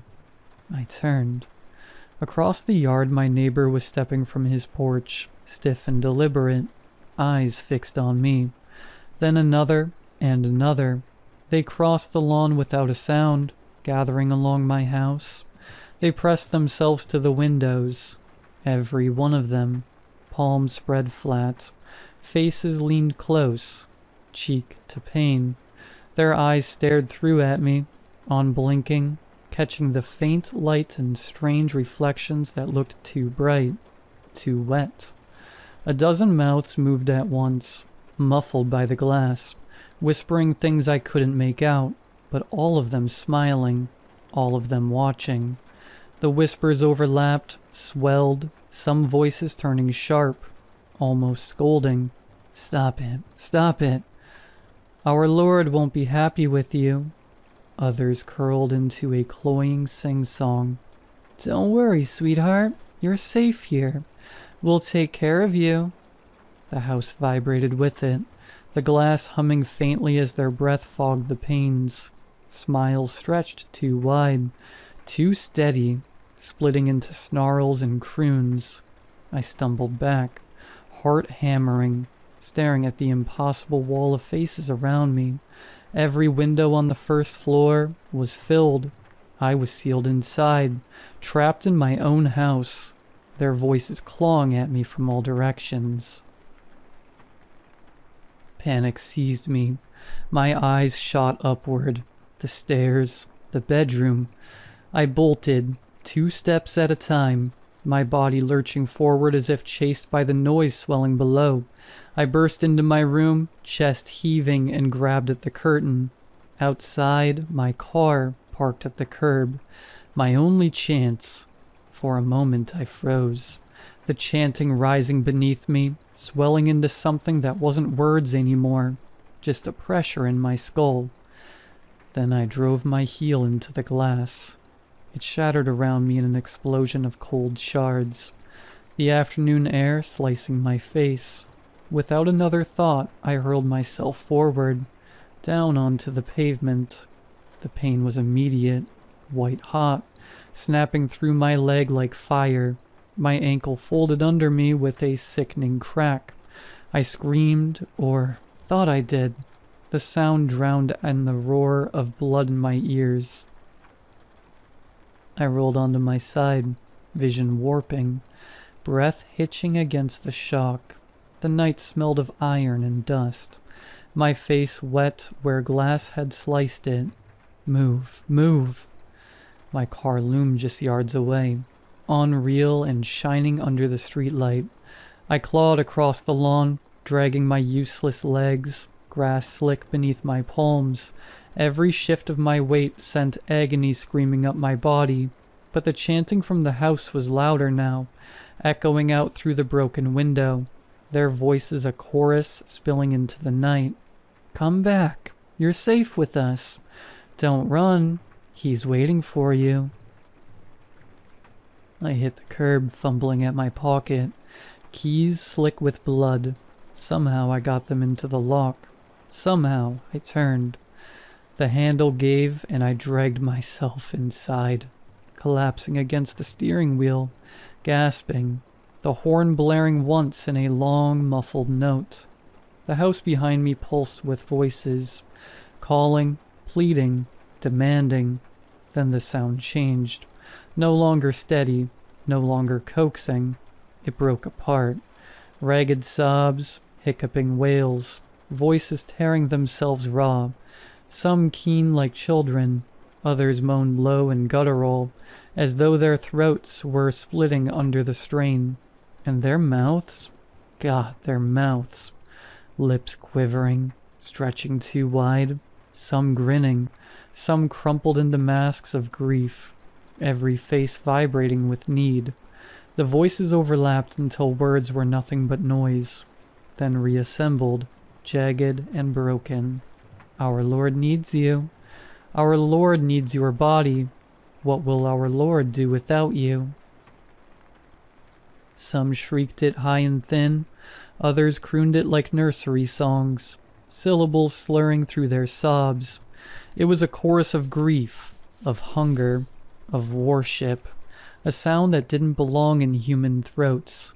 The nearest neighbor pressed her face against the windshield, teeth bared in a rictus that was half a smile, half a sob. Her breath fogged the glass in frantic bursts, and she dragged her tongue across it, leaving a wet smear that ran down like tears. Don't leave us. Don't leave him. Don't leave. Their wailing rattled the street, a dirge swelling until it shook the engine itself. I twisted the key. Once, twice. My ankle throbbed like fire, the pain snapping my vision white, but I forced it again. The engine coughed, sputtered, then roared. As I slammed the pedal, the car lurched forward, wheels thudding over bodies that broke apart too easily, like brittle effigies stuffed with wet leaves. In the rearview mirror, they collapsed to their knees, clawing at the pavement, arms outstretched, their cries echoing after me. Not anger, not threat, just a howling, endless grief.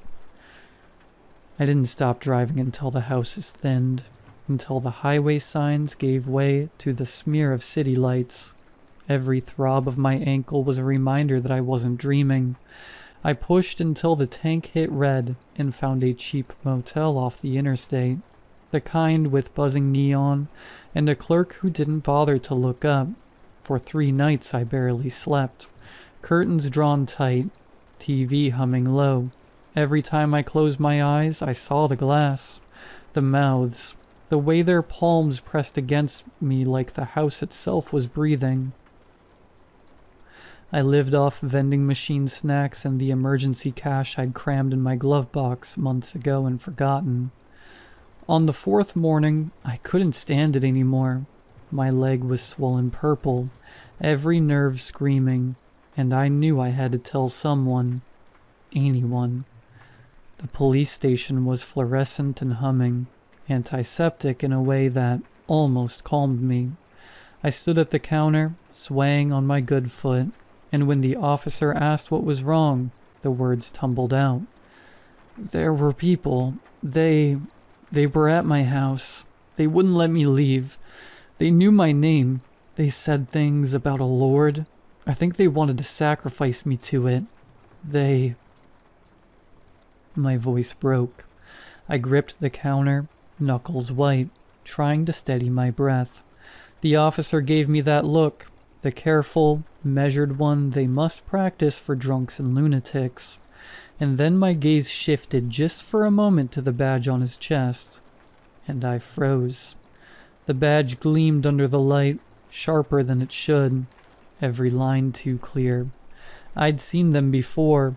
Hell, maybe this one had always been like that, but looking at it now, it seemed wrong. Too perfect. Too deliberate, each point cutting the air like a blade. Was it? My throat closed. I forced the words out. Was it always a 7-pointed star?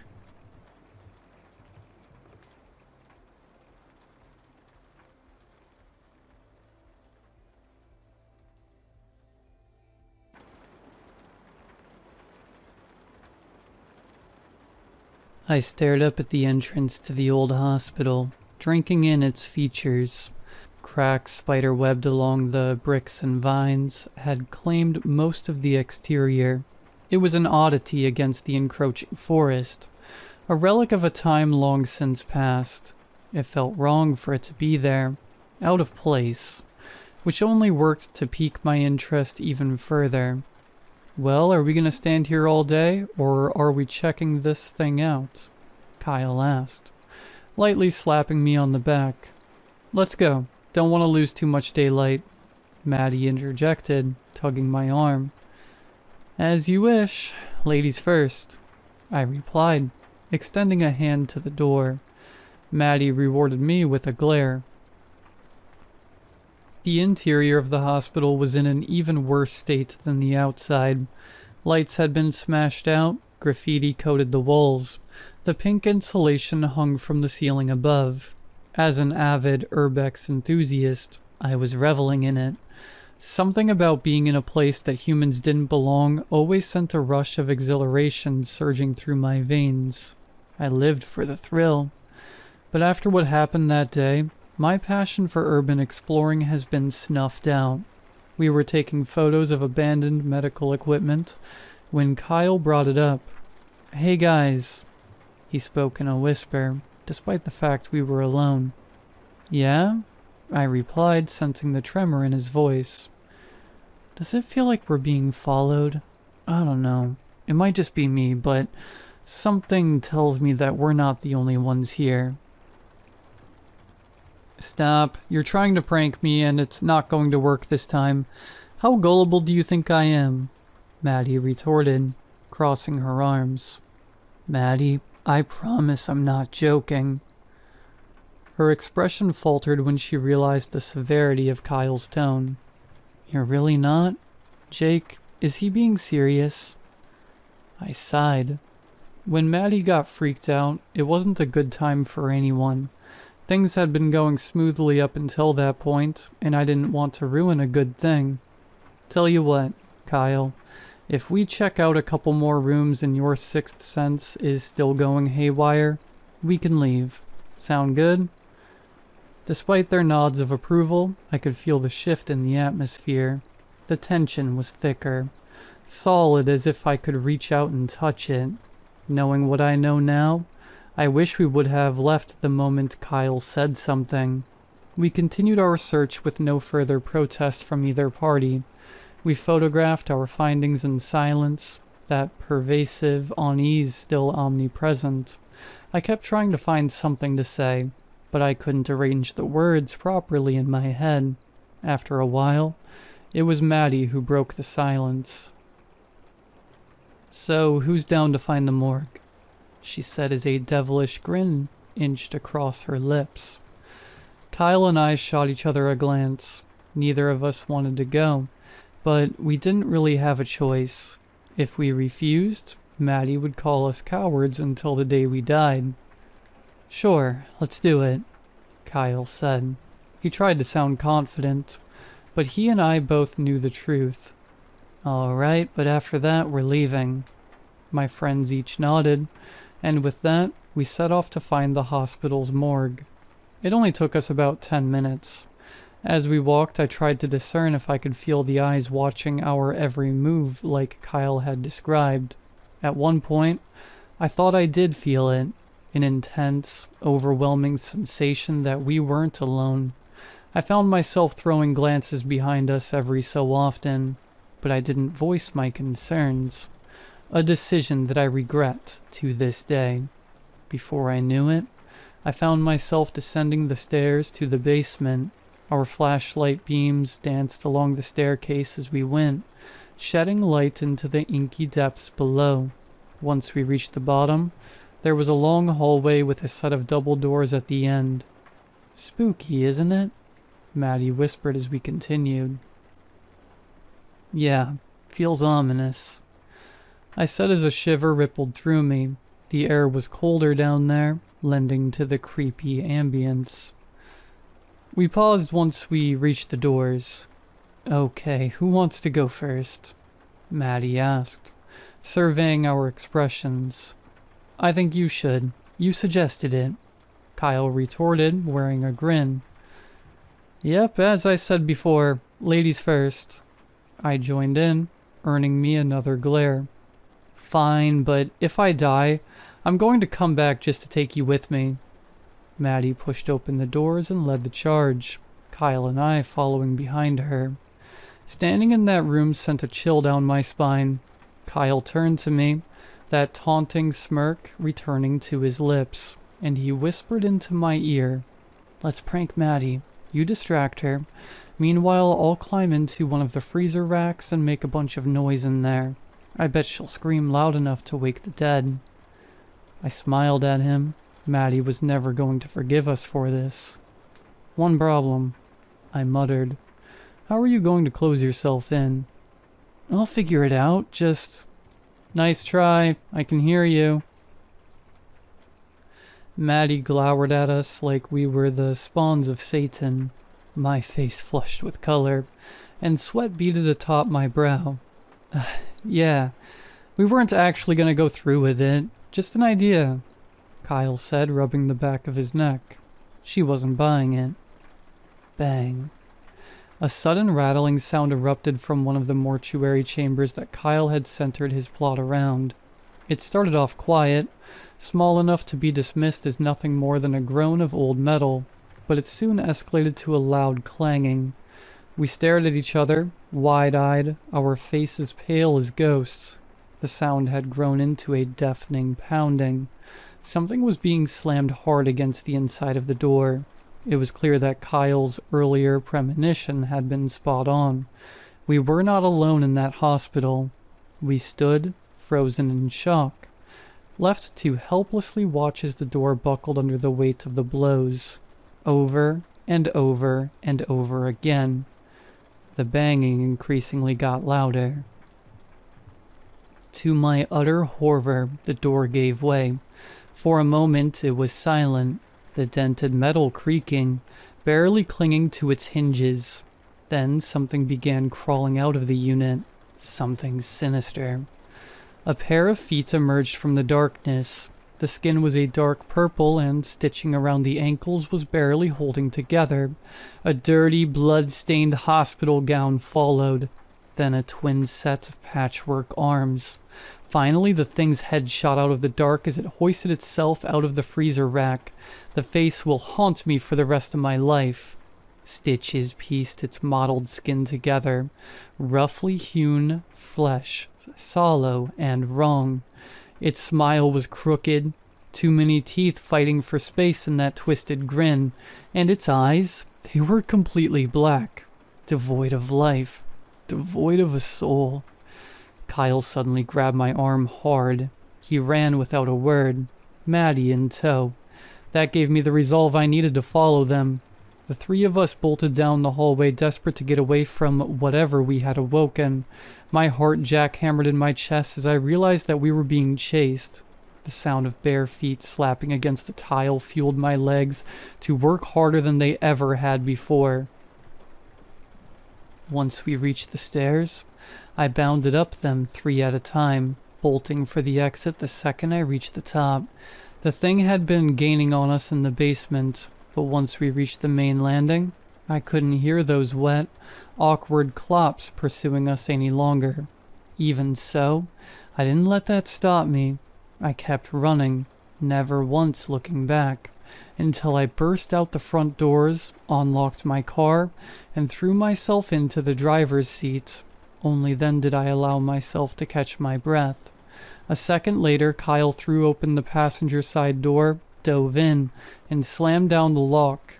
He turned to me, his face pale and soaked in sweat, still trying to catch his breath. He managed to croak out the words that still haunt me to this day. "Jake, where's Maddie?" My heart plummeted into my chest. She wasn't there. Should we go back?" I asked, a cold dread blanketing me at the thought. The two of us sat there staring out the windshield, praying that somehow our friend would explode out of those doors and join us, but that didn't happen. We sat there for longer than I'd like to admit, completely silent, desperately grasping for a solution. Eventually, we called the cops. The police searched the entire hospital and combed the surrounding woods, but they didn't find any trace of Maddie or the man who had chased us. Aside from the text agreeing to meet that day, there was no evidence that Maddie had even been there in the first place. It was as if she simply poofed out of existence. But Kyle and I knew what really happened. We had abandoned her down there with that monstrosity. We'd put our own safety over hers. We were the reason that she went missing, and we had to live with that. Kyle and I drifted apart in the weeks that followed. Maddie still hadn't been found, and I think the weight of what we'd been through was too heavy for us to come to terms with. When I'd look at Kyle, the crushing reminder of what we'd done, or more aptly, what we'd failed to do, would come flooding back. It eventually reached a point where we would only sporadically check in on one another. That is, until he sent me a strange text one afternoon.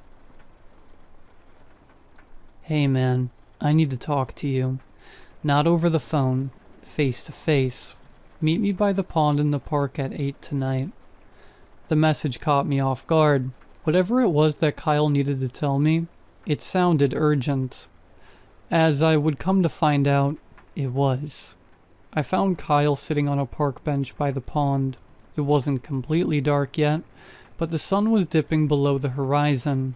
As I claimed my spot beside him, I noted that he was staring off into the distance. His hair was disheveled, and it appeared as if he hadn't slept in days. "Kyle, are you okay? You look like you've been through the ringer." He turned to me, his bloodshot eyes connecting with mine. "Jake, I'm not okay. I don't think I'll ever be okay again. Man, I can't take it." He was getting choked up and tears began to well in the corners of his eyes. "No, you can't think like that. Everything's going to be all right. If this is about Maddie, she'll..." Kyle turned to me, the stone-cold look in his gaze deterring me from finishing my sentence.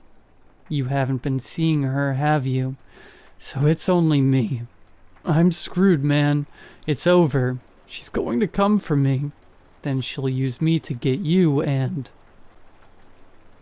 I grabbed Kyle's shoulders and shook him. He was raving like a lunatic, an asylum patient off his meds. Snap out of it. What are you rambling about? Seeing Maddie? What does that mean?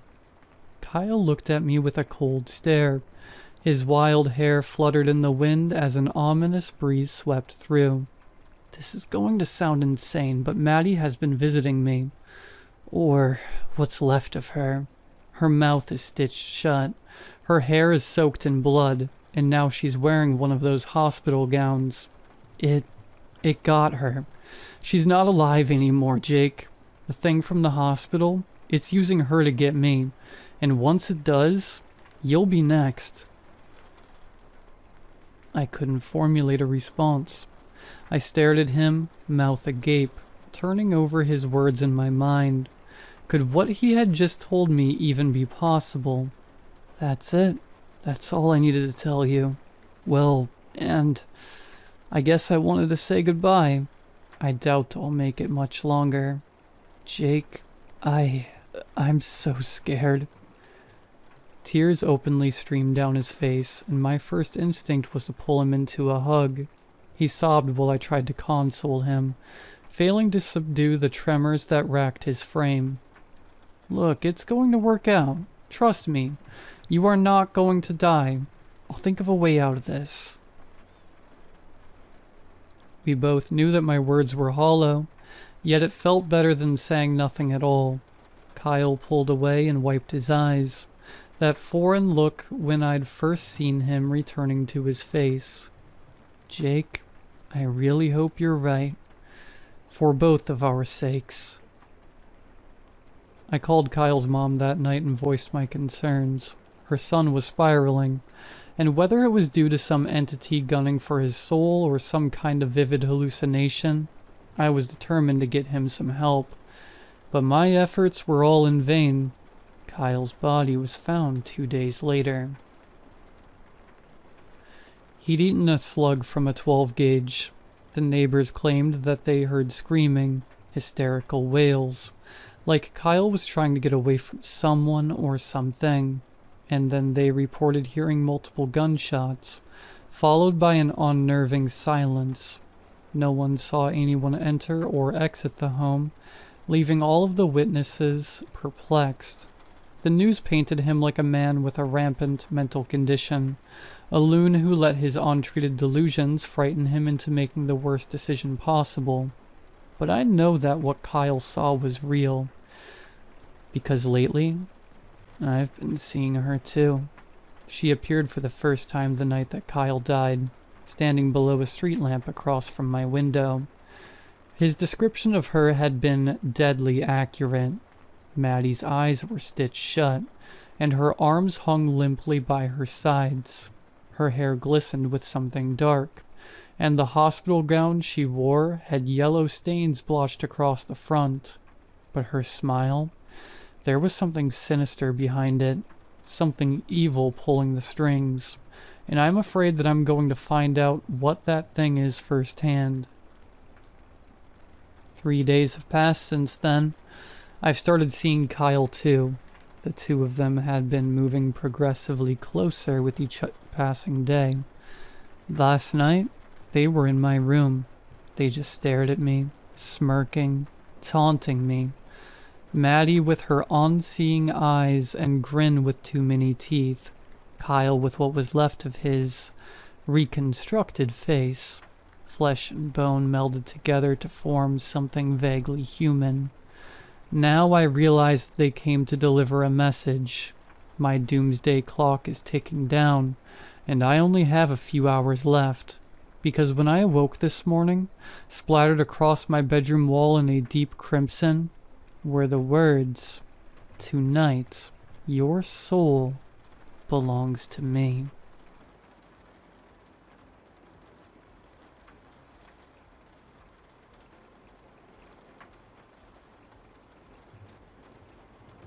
Last year, my friends and I decided to do a 3-day hike on the Washita Trail.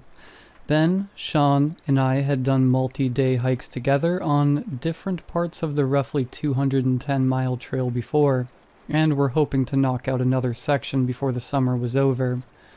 The section we decided to hike this time had a public camping area at the base of the trailhead that led to the Washita Trail proper, which we had decided to take advantage of.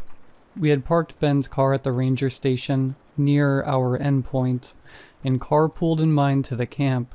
When we arrived, the sun had started to set, but the place was bustling. Kids were riding bikes around the footpath and families were sitting around grills, enjoying the scenery. Places like this weren't really my cup of tea. I preferred more secluded, quiet areas to set up camp. But something about the communal atmosphere gave rise to a sense of nostalgia for the times my family took me camping at places like this. By the time we set up our tents, night had fallen, and the crackling of dozens of campfires filled the air. We ate a quick supper of roasted hot dogs and a few beers before heading to bed. The next morning, I awoke to distant shouts echoing through the campsite. I sat up onto my elbows and listened, trying to make out what was being said. Before I could determine what was being yelled, I was startled by a quick slapping at the front of my tent.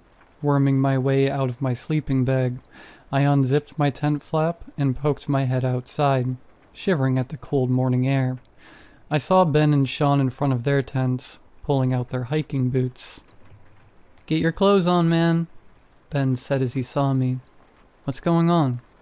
"A kid's missing. Probably wandered off last night," answered Sean, cinching his bootlaces tight and standing up.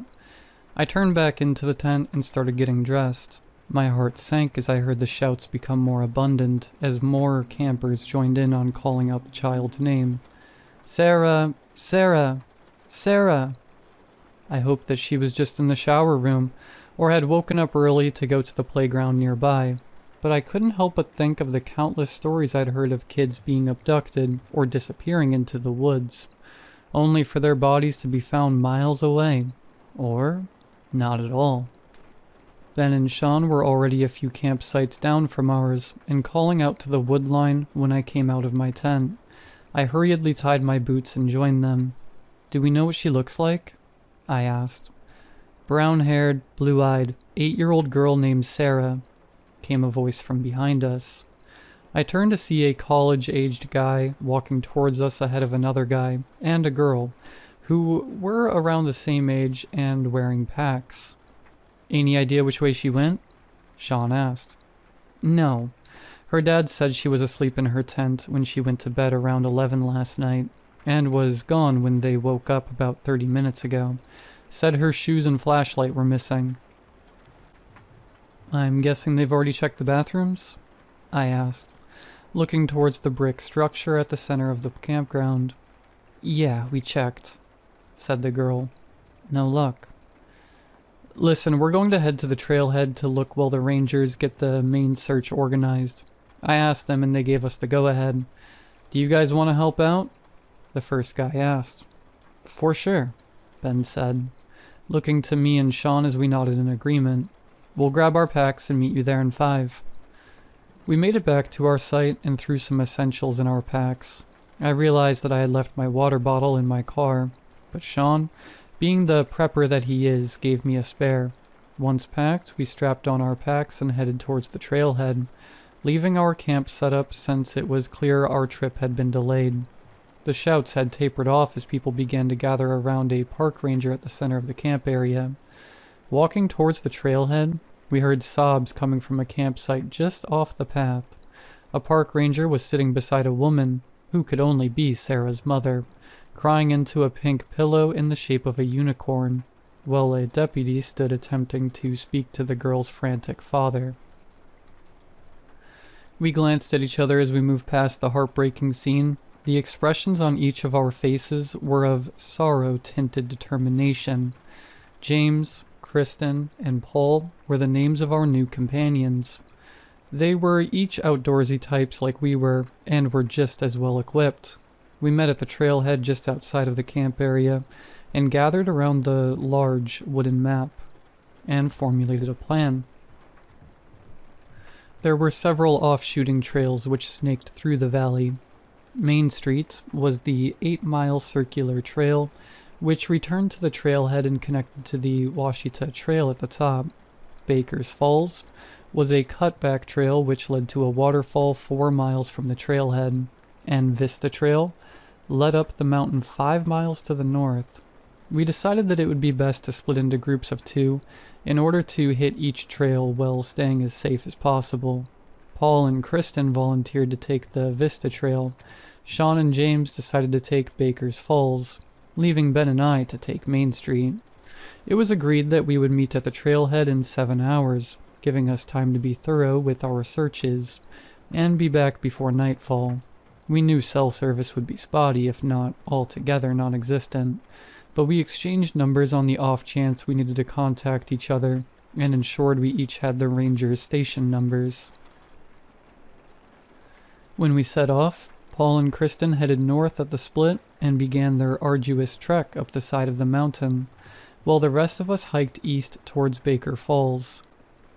We didn't talk much, aside from occasionally calling out for Sarah. We were afraid that by making too much noise, we might miss hearing her, and didn't want to distract each other and miss any sign of her. Just before noon, we arrived at the split for Baker's Falls. Sean and James headed down the mountain, while Ben and I continued on Main Street. It was a nice day given the circumstances. If it were any other time, I would have been greatly enjoying myself, taking in the cool air and absorbing the majestic scenery, but for obvious reasons, I didn't pay any of that much mind. After a while, James and Sean's echoing calls faded away as we made our way towards the intersection with the main trail. We took our time, listening intently between each call-out. The trail began to turn north up the mountain, and at a sharper angle, slowing us down quite a bit. It was fairly taxing, and I found myself calling out less as I began to run out of breath. It had been a while since I had last hiked with a pack. I noticed Ben starting to struggle as well, so I suggested we take a break. After all, we had been going non-stop for several miles at this point. We found a shaded spot next to an outcropping of rocks just off of the trail, took off our packs, and pulled out some snacks. We sat silently eating and listening between deafening bites of granola. At first, it sounded like a bird. In the distance behind us, a ways off the trail, I heard a shrill cry. I stopped chewing and tapped Ben. "Listen, you hear that?" After a moment, it echoed again, a muffled cry that was almost certainly that of a child. We both jumped to our feet and called out, "Sarah?" The cry responded, "She's up there." Ben cried as we both made our way around the outcropping, leaving our packs where they sat. "Sarah, keep making noise. We're coming," I yelled. The cries became clearer as we trudged our way up the mountain off the trail, slipping on loose rocks and sticks. We were getting close. Ahead of us, we saw what appeared to be an opening on a small plateau through the trees. The vegetation began to thin out, and the ground became saturated with flat, rough, gray stones, which were much different than those that we had seen so far. As we made our way to the opening, it became evident that the crying was that of a little girl. The trees gave way to a large glade of gray stones. No trees or plants in sight. "Sarah, where are you?" Ben called, straining to catch his breath. "Down here," a small voice squeaked from somewhere in the glade. In the middle of the opening was a small rise in the stones. Once we were about 15 feet away, I saw that it was the raised lip of a large hole about 7 feet across and blacker than night. A short way down. "Jesus, Sarah, are you in there?" I called down into the abyss. "Yes," she replied through her sobs. Her voice echoed up towards us. She was a long way down. "Are you hurt?" I can't stand up," she cried. "Ben, did you put any rope in your pack before we left?" "No. Did you?" "No." "Sarah, are you bleeding?" "I don't think so," she said weakly.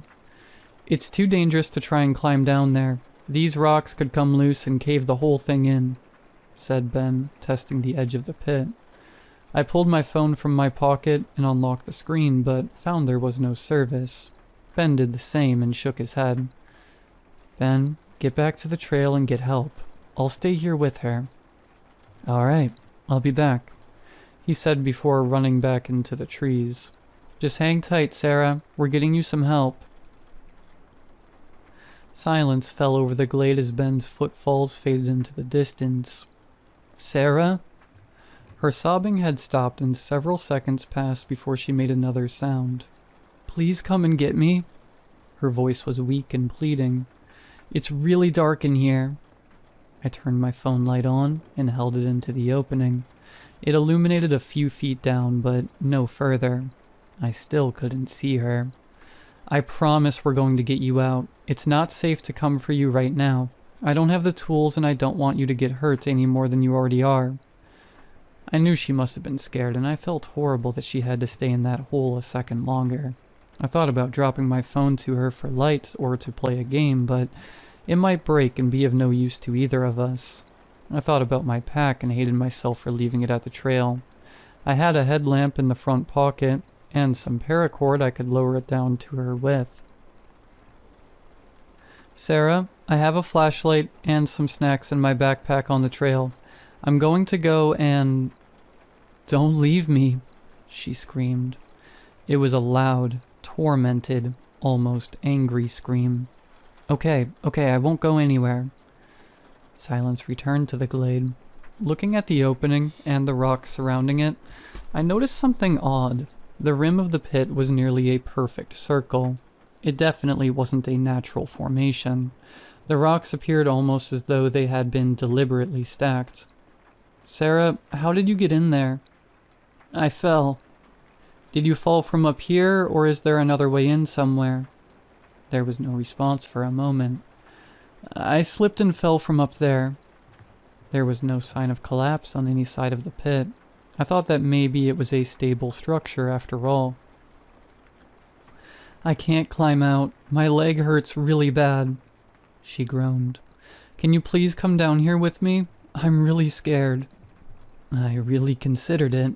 Even if the structure was stable enough to hold my weight without collapsing, the hole was too wide for me to brace against the sides, and it would take a skilled rock climber to safely climb down with as small as the cracks and ridges of the walls were.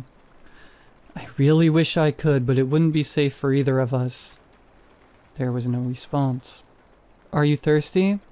I asked, remembering the water bottle I had clipped to my belt. Yes. I unclipped the bottle and held it at the side of the opening. Sarah, can you see me? Uh-huh. Good. I need you to move as far as you can against the wall. I'm going to drop this bottle down to you, okay? Okay. I listened for movement but heard nothing. Sarah, can you move against the wall? I did. I paused for a moment. Sarah, are you sure? This is kind of heavy and I don't... I moved, she screamed. Jesus. All right, I mumbled as I dropped the bottle into the inky blackness. I waited for a thump and a cry or it to clatter against the floor, but no noise came. Did you get it? She didn't respond. Sarah, did you get the water bottle? Still no response. Ah, crap. I knocked her out, I mumbled. Sarah? I got it, she said, breaking the silence. I breathed a sigh of relief. Don't scare me like that, I laughed as I pulled out my phone. Still no service. It had been nearly an hour and a half since Ben left. I did a quick calculation and estimated that it would be at least another hour before he returned with help. I sat next to the edge for a while, letting a sense of relief and accomplishment wash over me. We had done a really good thing here, and I was more than happy to sacrifice a hiking trip to help find this girl. I sat for a while longer, waiting for the sound of the cavalry rushing up the hillside, but was met with a blood-curdling scream from the pit. Sarah, what is it? Peter, there's something in here with me. Another scream. What is it? Sarah, what is it? I don't know. Please come down here. Please, please. Sarah, I'm gonna drop my phone down to you. Use the light and see what it is, okay? She continued screaming. I pulled my boot off and removed my sock, turned the light on my phone, and slid it inside, layering the sock on it for more cushion. "I'm dropping the phone. Try and grab it." I yelled over her screams as I let the phone fall. I watched as the dim glow of the light through the sock disappeared into the darkness. A few moments later, the screaming stopped. "Sarah, did you get the light? What was it?" Again, nothing. "Sarah, answer me, please." "I got it," she said calmly. "Is the light on? I don't see anything." There was a long pause. "It broke." Okay, that's fine. But you're all right now?" "Please come down here, Peter," she said in a whimper. "I'm really sorry, but I told you it's not safe." I froze. "Sarah? How do you know my name?" There was no answer for a while. "Answer me, Sarah. How do you know my name?" "It's on your bottle, silly." She giggled. "That's not my bottle. A friend let me borrow it." There was no way she could have known my name. At the very least, my full first name. I didn't think Ben had called me by name in the short time he was there, and even if he did, he calls me Pete. "Come down here," she said in a raspy whisper. "No." "Come down here." I stood and started to back away from the pit.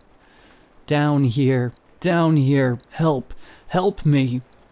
The voice screamed, changing pitches. I stumbled back and fell onto the rocks as I heard what sounded like bones scraping against stone from within the pit. "Down here, help, help." The voice no longer resembled that of a child's, no longer that of a human. I stood and ran. I ran as fast as I could down the side of the mountain as unearthly screams bellowed from behind me. I fell again, this time rolling forwards, striking my hip against a stump, sending a wave of dull pain through my body. I stood and ran as best I could to the way I had come. I wasn't sure where I came out on the trail, but I knew which way the trailhead was. I ran until I couldn't hear the screams and kept running until I met a ranger coming up the mountain towards me at a jog. "No, don't go up there," I shouted breathlessly. "Calm down, you're safe. Are you hurt?" he asked. "I'll be all right, but you can't go up there. That's not Sarah. I don't..." "It's all right. Sarah's safe. Your partner's found her halfway up Vista Trail." He took me by the shoulders and started guiding me down the mountain. "Where's Ben? Did he make it down?" "Yeah, Ben and the rest of your crew are down at the campsite waiting for you. Y'all did a good job. Really appreciate your help." We walked for a while before I was able to calm myself. "What is that glade up there? That pit? What's in it?" He sighed and gave me a quick glance. "Nothing that you gotta worry about," he said with an uneasy smile. We made it back to the camping area, and I met up with Ben and Sean, who both understandably had a few questions. However, I didn't have time to answer them since the rangers were shutting down the area and we had to leave. We packed up our things and loaded my car just as they were closing the gates. On the way back to Ben's car, I told them what happened at the glade. Ben said the ranger freaked out when he told him what he had found, and told me to stay at the campsite until he came back with me. Apparently, when Kristen and Paul found Sarah, she told them her mom was calling her from the woods when she went to the bathroom that night, so she followed her voice up the trail but got lost. Sean thinks to this day that we're pulling some wild prank on him, but Ben and I know what we heard, what we saw. I haven't gone hiking since, and I don't think I will for a while.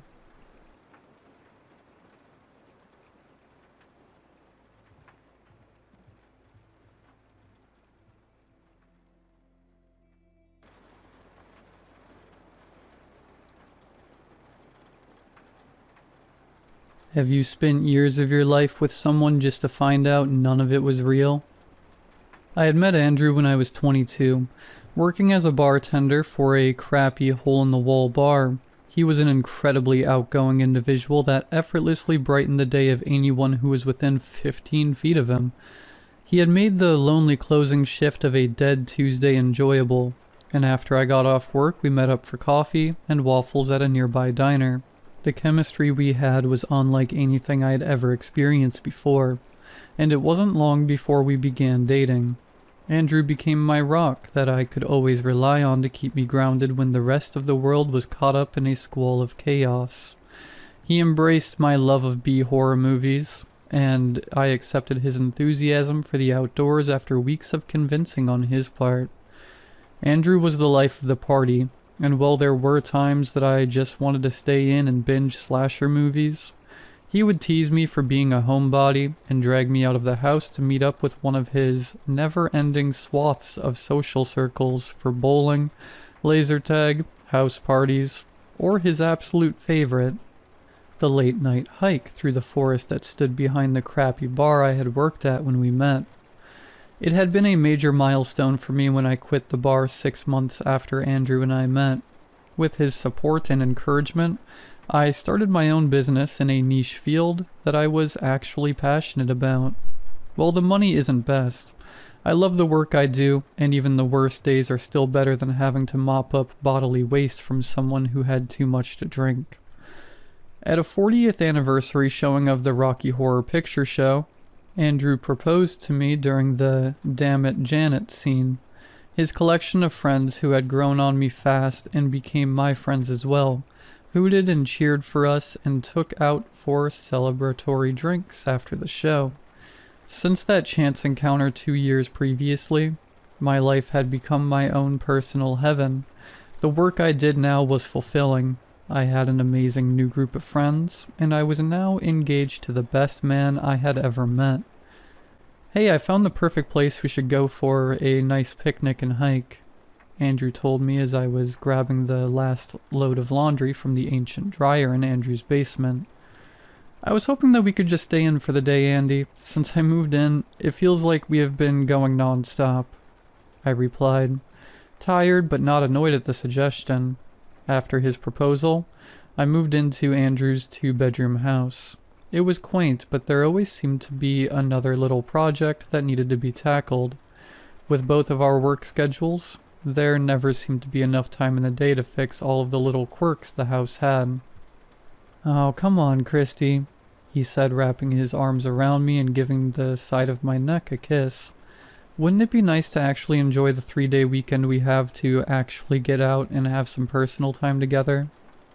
I moaned as his soft lips and blonde facial hair brushed against the side of my neck.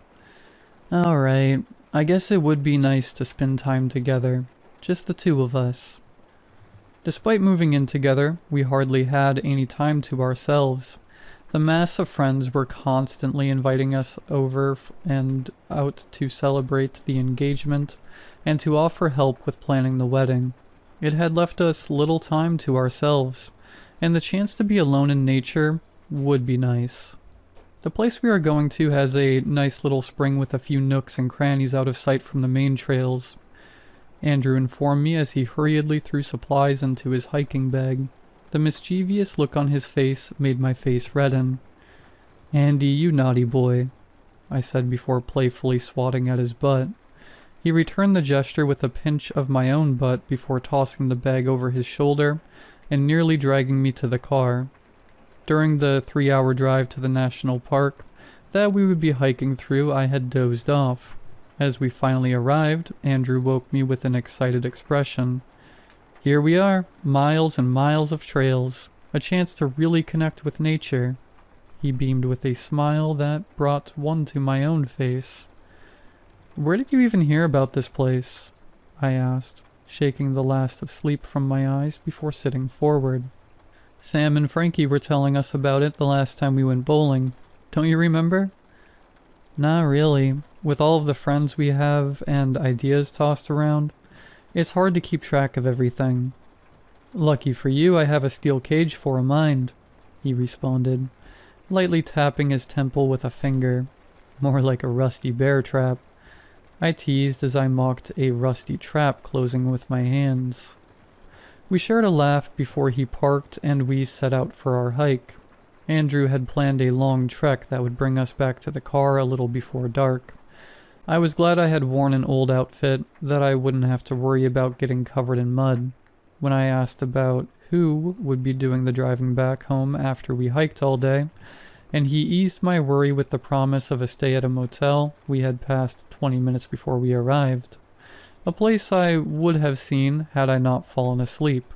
With satisfaction at his call ahead, and carefully laid plans, we set off into the forest for our day of just the two of us. "Isn't that the same outfit you wore when we met?"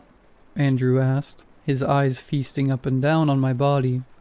"Yeah, I thought I'd just throw on some old clothes, since you wanted to go on an intense hike," I replied, snapping my fingers to get his attention.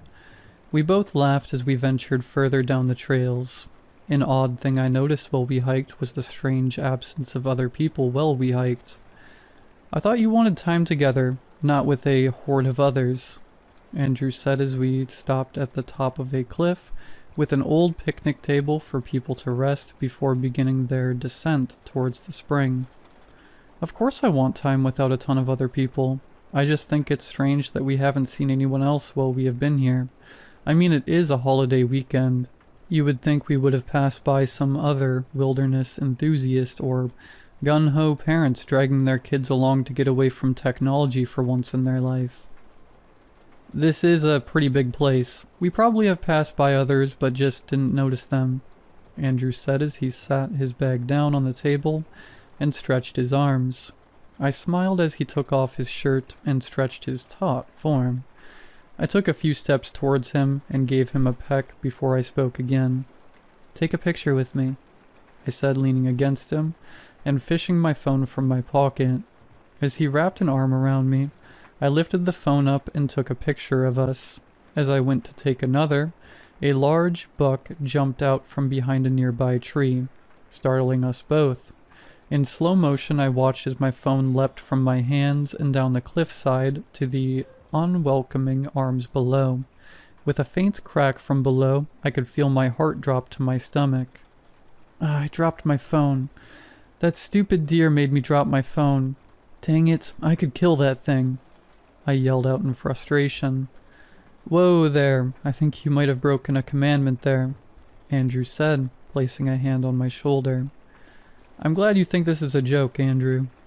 "I'm not trying to make a joke of it. I'm sure you will be able to recover any photos that are on your phone. Plus, it was old anyways. I'm pretty sure you have had the same phone since we met. I know you've been wanting to upgrade for a while, but haven't really had a chance," he said as diplomatically as he could.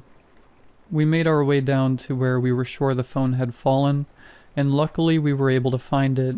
The phone had dived straight into the soft embrace of rocks and branches, and the shattered screen was more than enough evidence of how useless it would be.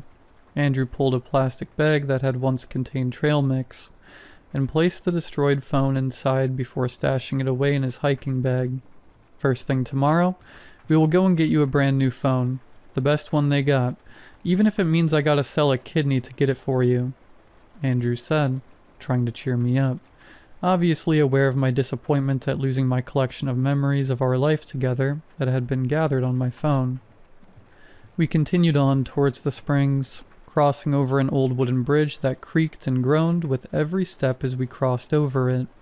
The entirety of the short time we spent crossing it, my whole body was on edge at the overwhelming sensation of the bridge threatening to collapse at any moment. With the momentary hazard past, we found our way to a pleasant spring resting beside a cliffside. The gurgle of water leaking out and falling down onto the rocks below created a serene background besides the rustling wind and crunching of leaves and twigs as we approached it. Leaning forward, Andrew cupped his hand and brought a handful of spring water towards his mouth before sipping at it. "Are you sure you should be drinking that?" I asked, thinking about what things could be contained in that water. "You drink spring water that's bottled with millions of microplastics in it. At least this is straight from the source," Andrew said as he splashed his face with the spring water. "You know, there is a little overhang here that we could..." Andrew trailed off as he made a gesture with his hands. I'm not really feeling up to it. I'm still irritated about dropping my phone and don't think I'm in the right headspace for that, I said, noticing a momentary flash of rage across Andrew's face before it shifted to an understanding look of disappointment. Well, you should at least try this water. He gestured to the water as he spoke before glancing absently in the distance. I tried a small sip of the water and the taste was heavy with a strange metallic taste. Just before I was about to comment, Andrew was already stepping off towards the trail. When we approached another bridge, I insisted that Andrew lead the way as it spanked across a rather steep decline. After he proved the structural integrity of it, I began crossing for myself. Just as I made it halfway through, a horrid crack from the wood echoed through the air. As I fell through the bridge, my hands stretched out to catch myself. The nails of my left hand dug into the wood before being ripped out as my weight jerked my body below. In the briefest of moments, I looked out towards Andrew. A malicious smile greeted me as I tumbled towards the earth below and was embraced by darkness. As I regained consciousness, I was greeted with the sight of a stag's skull wrapping its long tongue around the bleeding fingers of my left hand. I screamed out in terror, only to be greeted with Andrew's worried face gracefully holding my bandaged left hand. "Thank God you're okay," Andrew said, slowly setting my hand down and helping me sit forward. My clothes caked in dirt and a long tear down the right side of my jeans with scrapes and cuts, leading to the missing shoe on my right foot. I tried to reply, but he hushed me to conserve my energy. He told me he was going to climb back up and try to call for help as he didn't have any signal where we were. I tried to beg him to help me back up, but he was already walking away before I could form the words. I raised my undamaged hand to my head and was greeted with a sharp pain on the side of my head and a small wet patch of blood. Panic racing throughout my body, I forced myself to my feet. It felt like hours since Andrew had gone off for help, and it was now well into the night. I stumbled my way through the overgrowth and began my slow ascent up the hillside back towards the trail. Upon finally reaching the trail, surrounded in the darkness of night, I looked around for any trace of Andrew only to be greeted by silence. The sound of wind or wildlife were missing, and the only audible noise was my labored breathing and rapid heartbeat drumming in my ears. Dragging my way back to the spring, I greedily drank from the water, ignoring the odd aftertaste. Glancing at a small pool of water at my feet, the shadowy reflection I saw was a skeletal form of myself. I turned away as tears filled my eyes. Pain rippled through my body as I shambled through the dark, my head swimming as my vision blurred. "Christy, where are you?" Andrew yelled out in the distance before he rounded a corner coming into view. Calling out for me in Andrew's voice was an 8-foot monster, legs bent backwards connected to a skeletal torso, draped in baggy flesh that stretched and shifted to attempt to mimic the human form. The swollen and bulbous head had 2 antlers poked out as the mouth of broken teeth clattered together in an attempt to form a smile. As the thing hunched over to greet me, I was stunned into silent horror as the beast with Andrew's voice reached out to me. "You had me so worried," the familiar voice struggled to say through gnarled teeth, as charred hands wrapped around my wrists. I yanked my hands back as adrenaline scattered my body away from the demented form. I ran away, heart pounding, panic and tears blurring my vision almost as much as the leaves and branches that smacked my face as I escaped in a direction that I hoped would lead to freedom. Atop the cliffside, where I had dropped my phone, I paused long enough to catch my breath. Leaning against the picnic table was an old metal trekking pole with electrical tape wrapped around the worn-out handle. I grabbed the ancient hiking stick and leaned against it before starting back out of the forest when Andrew pulled himself over the cliffside. Without thinking, I brought the brass mud tip of the pole down onto Andrew's amorphous face, knocking a chunk of fleshy clay off in the process. Andrew dropped to his knees with flakes of ash rising from his body. The blob of his head formed into a grainy recreation of the face I had stared into for countless hours since we met at the bar all those years ago. "I love you," spoken to me in a voice similar to that of an animal, mimicking the words of a person. Smoke rose from the missing chunk in his head before his body fell into a confusing blend of shapes that I couldn't decipher. Tears streaming from my eyes, I turned away from my fiancé and fled from the forest around me. As I shuffled past the edge of the forest, I was greeted with the familiar sight of the bar I had met Andrew at so long ago. A small group of people smoking outside noticed me immediately and rushed over to me as I collapsed. The last of the adrenaline spin to safety from my living nightmare finally embraced me. I had been missing for 10 years. On the magical nights I had met Andrew and thought I had begun an amazing life with my soulmate, I had, in reality, closed the bar after an empty night and walked directly into the forest behind the bar in a trance-like state. When my car was found the following morning by the bar owner, she called my phone to see if I was having car troubles the night before. When I didn't answer, she checked the security footage to find me walking off into the forest. Her concern heightened as the grainy video displayed a strange shadow figure at the edge of the trees, seemingly luring me towards it. For 6 months they searched the forest only to find my damaged phone and my lost shoe. The worst was assumed, and my missing persons poster had circulated the state, but after all these years, I was assumed dead. Miraculously, I had somehow survived, vastly malnourished at 70 pounds. Patches of hair missing. Several poorly healed scars littered my body, the worst of which were the scars around my wrists and ankles that reminded me too much of rope burn scars. The implications as terrifying as the monstrous forms Andrew had taken. There had never been an Andrew. I try to tell myself that every day, but I still have all of these amazing memories of someone who truly loved me, and all of the memories we created together with friends.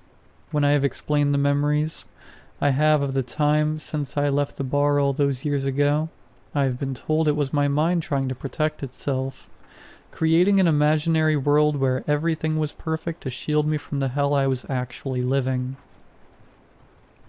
Even as those memories begin to fade and I accept the reality that there never was an Andrew, I still miss him.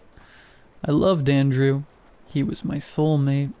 When I wake up drenched in sweat from the night terrors of that final hike, one thought still lingers. What would have happened had I continued the fantasy with Andrew?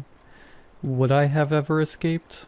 Or would I still be lost in the forest?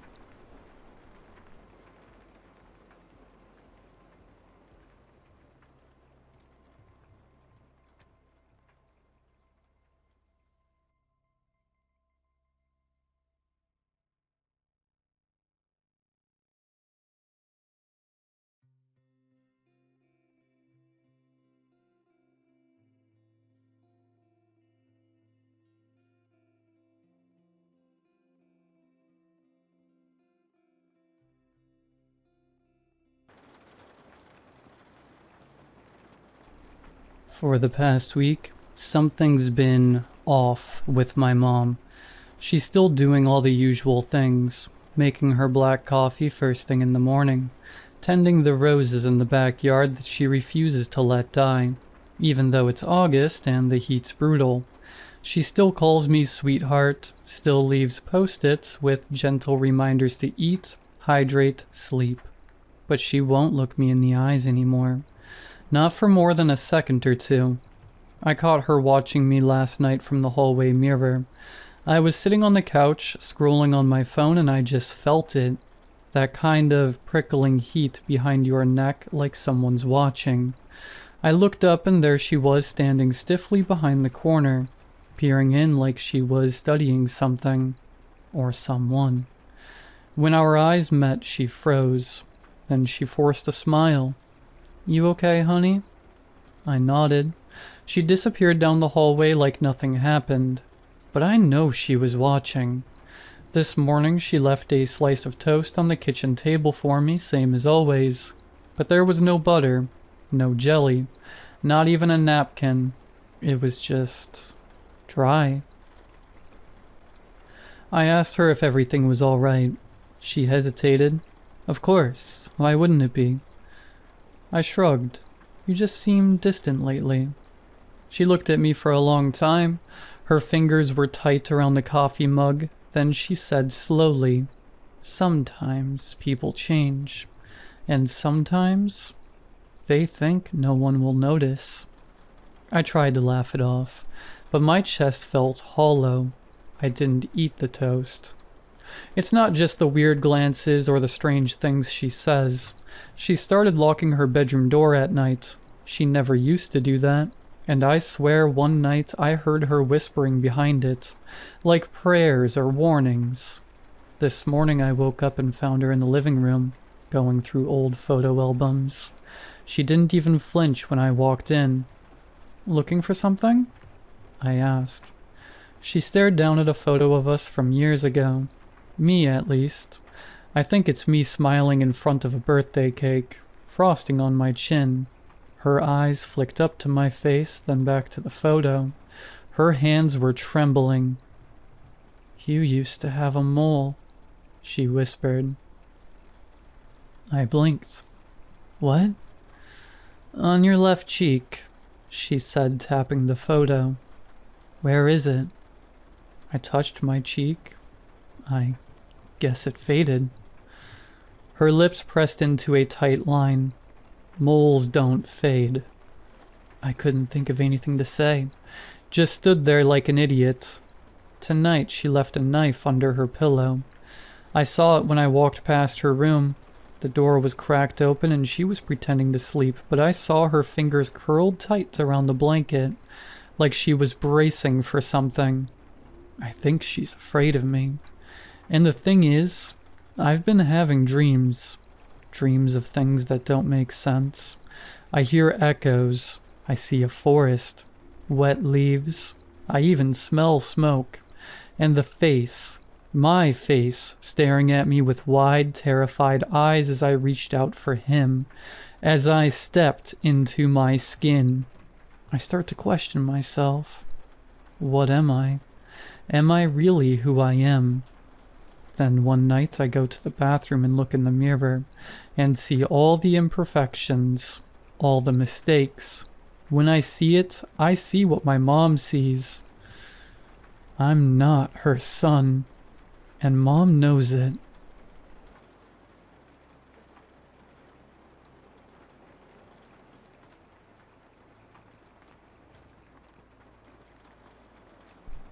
As you've probably gleaned from the title of this post, I'm an urban explorer. My specialty is finding and investigating structures that, for lack of any better description, just don't make sense. Sometimes it's something small, like a house that's slightly wider on the inside than the outside. That's quite common, and often goes unnoticed. Maybe a door gets minutely wider as you open it, then returns to its original dimensions when it gets closed. Then there's the big stuff. The stuff I'm actually interested in. Rooms that shouldn't exist, impossibly high ceilings, that sort of thing. I don't normally post anything here. I tend to just read all your spooky stories and personal experiences, which makes me feel like my experiences aren't that unusual to be having. As bizarre as that sounds. I wanted my first post here to be a document of all the weird encounters I've had with strange places over the years. This post will still be that, but if I'm going to talk about all that, I also need to go into the events of the last month, which ultimately led to all my friends taking a step back from urban exploration altogether. So, a bit of background. I live in the UK, in Manchester. Like all cities, it has nice parts and not so nice parts. As much as I love the city, sometimes it feels like there isn't much to do. At least, nothing that interests us. So every few weeks, me and my group of friends hop on a train and go somewhere else. We pack bags full of camping equipment, torches, high-vis vests, plenty of rope, and anything else we think we might need. We scope out a spot, which normally involves checking social media for people talking about how they had an unusual experience near an abandoned building after dark, or how a family pet disappeared near a decommissioned train tunnel, stuff like that. Once we have a spot that's likely to be the kind of thing we're after, we figure out what we might need, what we are likely to encounter, etc. Most explorations are fairly routine. We stay the night nearby, watching the area to see if there are any guards or squatters. 9 times out of 10, there aren't. Then we make our entry. Typically, we open the door or poke our heads in through a window first, just to see what we're dealing with. You never know when you are going to walk through the front door without a care in the world and fall down a bottomless pit. No, that hasn't happened yet. It very nearly happened to one of the guys last year, but we've been very cautious since then. Some of my favorite places include, I love the possibly endless train tunnel. It was a lot of fun. I won't say where it is. I don't want a bunch of people to go there and ruin the spot with graffiti and rubbish and syringes and the like. Actually, I just looked it up and apparently the police walled up both ends and sealed the tunnel a few months ago. A shame. Definitely my favorite place to visit. I hope no one ended up cluelessly wandering in. I was in there with another guy, and I remember very vividly the moment where we crossed over into the Twilight Zone, as my mate put it. He wasn't far off. When we were walking, we could feel the air gently moving through the tunnel, even though we couldn't see the other end in the darkness. We knew there was an opening that air was blowing through. There was the occasional scatter of a squirrel or rat or something, which freaked us out every time it happened, sending the pair of us into a brief laughing fit over how much we had jumped. And then, after walking for about 5 minutes, the subtle breeze stopped. When it happened, we both instantly realized and stood motionless. It was like both ends of the tunnel had closed. There were no more rats or squirrels, just the pair of us, alone in the quiet darkness. Naturally, we were grinning like giddy kids. My torch didn't work, nor did my mate's. We tried tugging the ropes secured around our waist to let our friends at the tunnel's entrance know that we were past the threshold, but they couldn't feel any tension in the rope from their end. We kept on walking. This tunnel wasn't very long, but you couldn't see the daylight at the end because the tunnel actually had a slight curve in it. In the past, before the anomaly formed, you'd walk through the tunnel and in 2 minutes, you would be out the other side. We walked for 20, the slight curve in the tunnel leading us around in a wide arch until we reckoned we were actually facing back the way we came. We stood there, theorizing how far the tunnel carried on curving around, debating whether to go further. We eventually decided not to. I didn't fancy walking for hours just to end up finding a dead end or something. When we reached the opening we had come from, the sounds of the world returned. Such an eerie feeling. Being outside time and space. That's absolutely not a proven theory, by the way. That's just what I'm going with. It's like once you step past the threshold, the world outside stops existing. Or maybe it's you that stops existing for a moment. These strange places always smell the same. It's always the same persistent metallic odor. Sometimes it gets so intense that your eyes start to burn. Sometimes it can help you to find a threshold. There was one house we went to a couple years ago. One of my friends knew someone who said their house suddenly had an extra floor. That was extremely exciting. It's not every day you get to pinpoint the exact day a building changed. Most of the time, we got to a place to find that the building had been that way for a while. But this one was fresh. Houses are particularly odd to visit. Sometimes it's just an extra room, so we have to wander through the entire house until we find a room that smells like metal, often with weird pictures on the walls and no windows. This house was different. A whole new floor had seemingly grown overnight, and the best part? It wasn't just one new floor. After exploring the house for probably a good 2 hours, our watches stopped working, We counted 16 additional floors in this 2-story house. The only reason we stopped climbing the endless staircase was because our buddies outside ran out of rope. That's another thing. We never go into a property without a length of rope tied around us, fed back to 2 guys standing outside, mainly so the guys inside can find their way out. We typically carry a few 60 and 70 meter lengths of mountaineering rope each, giving us about 500 meters when tied end to end. At one point we carried closer to 700 or 800 meters, but at that point it got tough to transport. We all wake up in cold sweats from nightmares, where we found ourselves lost in an abandoned building with no windows or doors, breathlessly diving down endless hallways, crying out for anyone to find them. Not pleasant. I remember the place we went to that first made the rope a necessary precaution. There was a small patch of woodland somewhere on the west coast of Wales near a residential area. Again, no specifics. Not because I don't want to ruin the spot. This time, I straight up don't want people flocking there and getting themselves killed.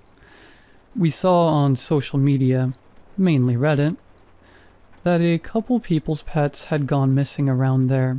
They thought a predatory animal might be in the woods, so they sent animal control to do a sweep, which didn't take long since it's an area of about 50 trees. It came up clean.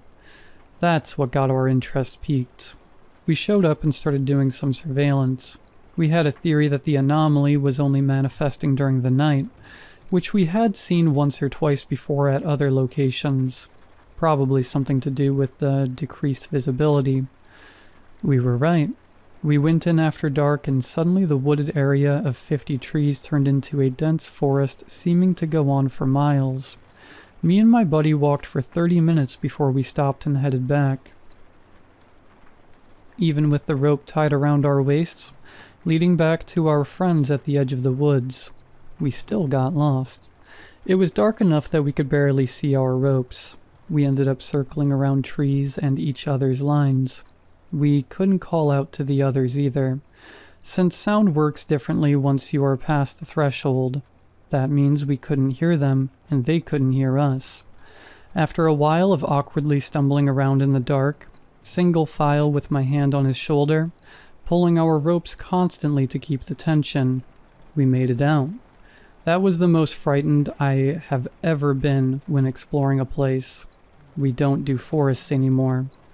Some guy one of my friends used to hang out with always wanted to find out what caused the anomalies to form. We tended not to tell anyone about the anomalies, since the news and the police always cover up any instances, and we didn't want our friends or family getting taken in the night by G-men. That being said, some people came to know about them, this guy being one. He had a theory that a power plant he lived near was actually a secret underground hadron collider. That sounded awesome, so of course we checked it out. It turned out that the power plant was one of these strange places. We managed to dodge to surprisingly lax security and got in through a window, to find that the geometry inside made absolutely no sense. There was no ceiling, first of all, just walls and doors that extended upwards into the darkness.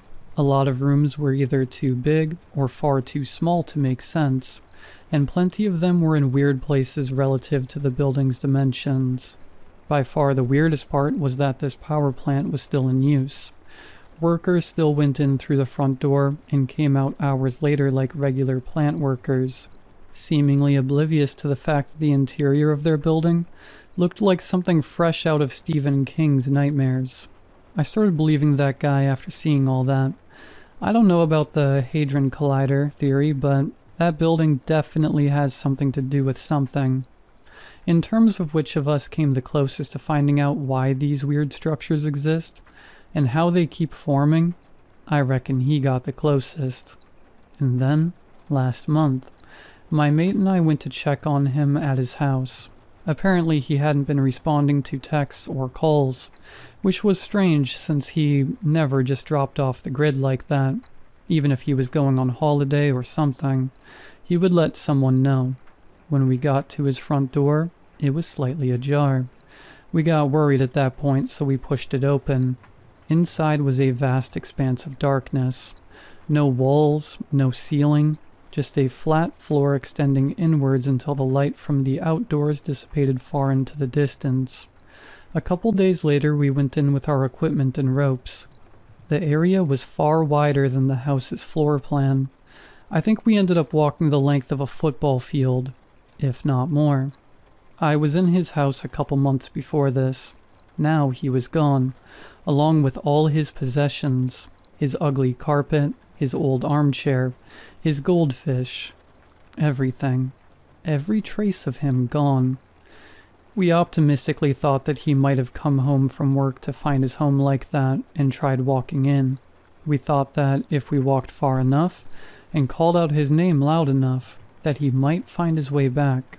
We didn't want to grapple with the possibility that the anomaly formed while he was still inside, and that he just blinked out of existence along with his possessions. The police taped up the doors and boarded the windows, and a week later his house was knocked down. The anomaly was gone. Believe me, we tried to get back through the threshold, but it was gone. We stopped trying to find out the cause of the strange places after that. We just dropped our theories and left it alone. We don't go near the power plant. We don't even talk about it. This is the first time I'm mentioning it. My friends moved on from urban exploration for a while. They stepped up on their families and stable jobs, and they wouldn't risk any of it to explore another strange house or abandoned warehouse. That lasted all of a month. We still go out to abandoned buildings and train tunnels, as if in defiance of our fears. Yes, we have fears. Fears that we will wake up one day in a black void that was once our home. But for now, none of us are going to stop doing what we love. We just can't leave it alone. I actually tried to walk away from it all, but it's just too exhilarating. I get too much of a buzz from stepping past a threshold, that feeling of time standing still, sounds of the outside world being replaced with stone silence, like hands clasped over my ears. I live for that feeling, knowing that, to the rest of the world, for that brief moment, I simply don't exist.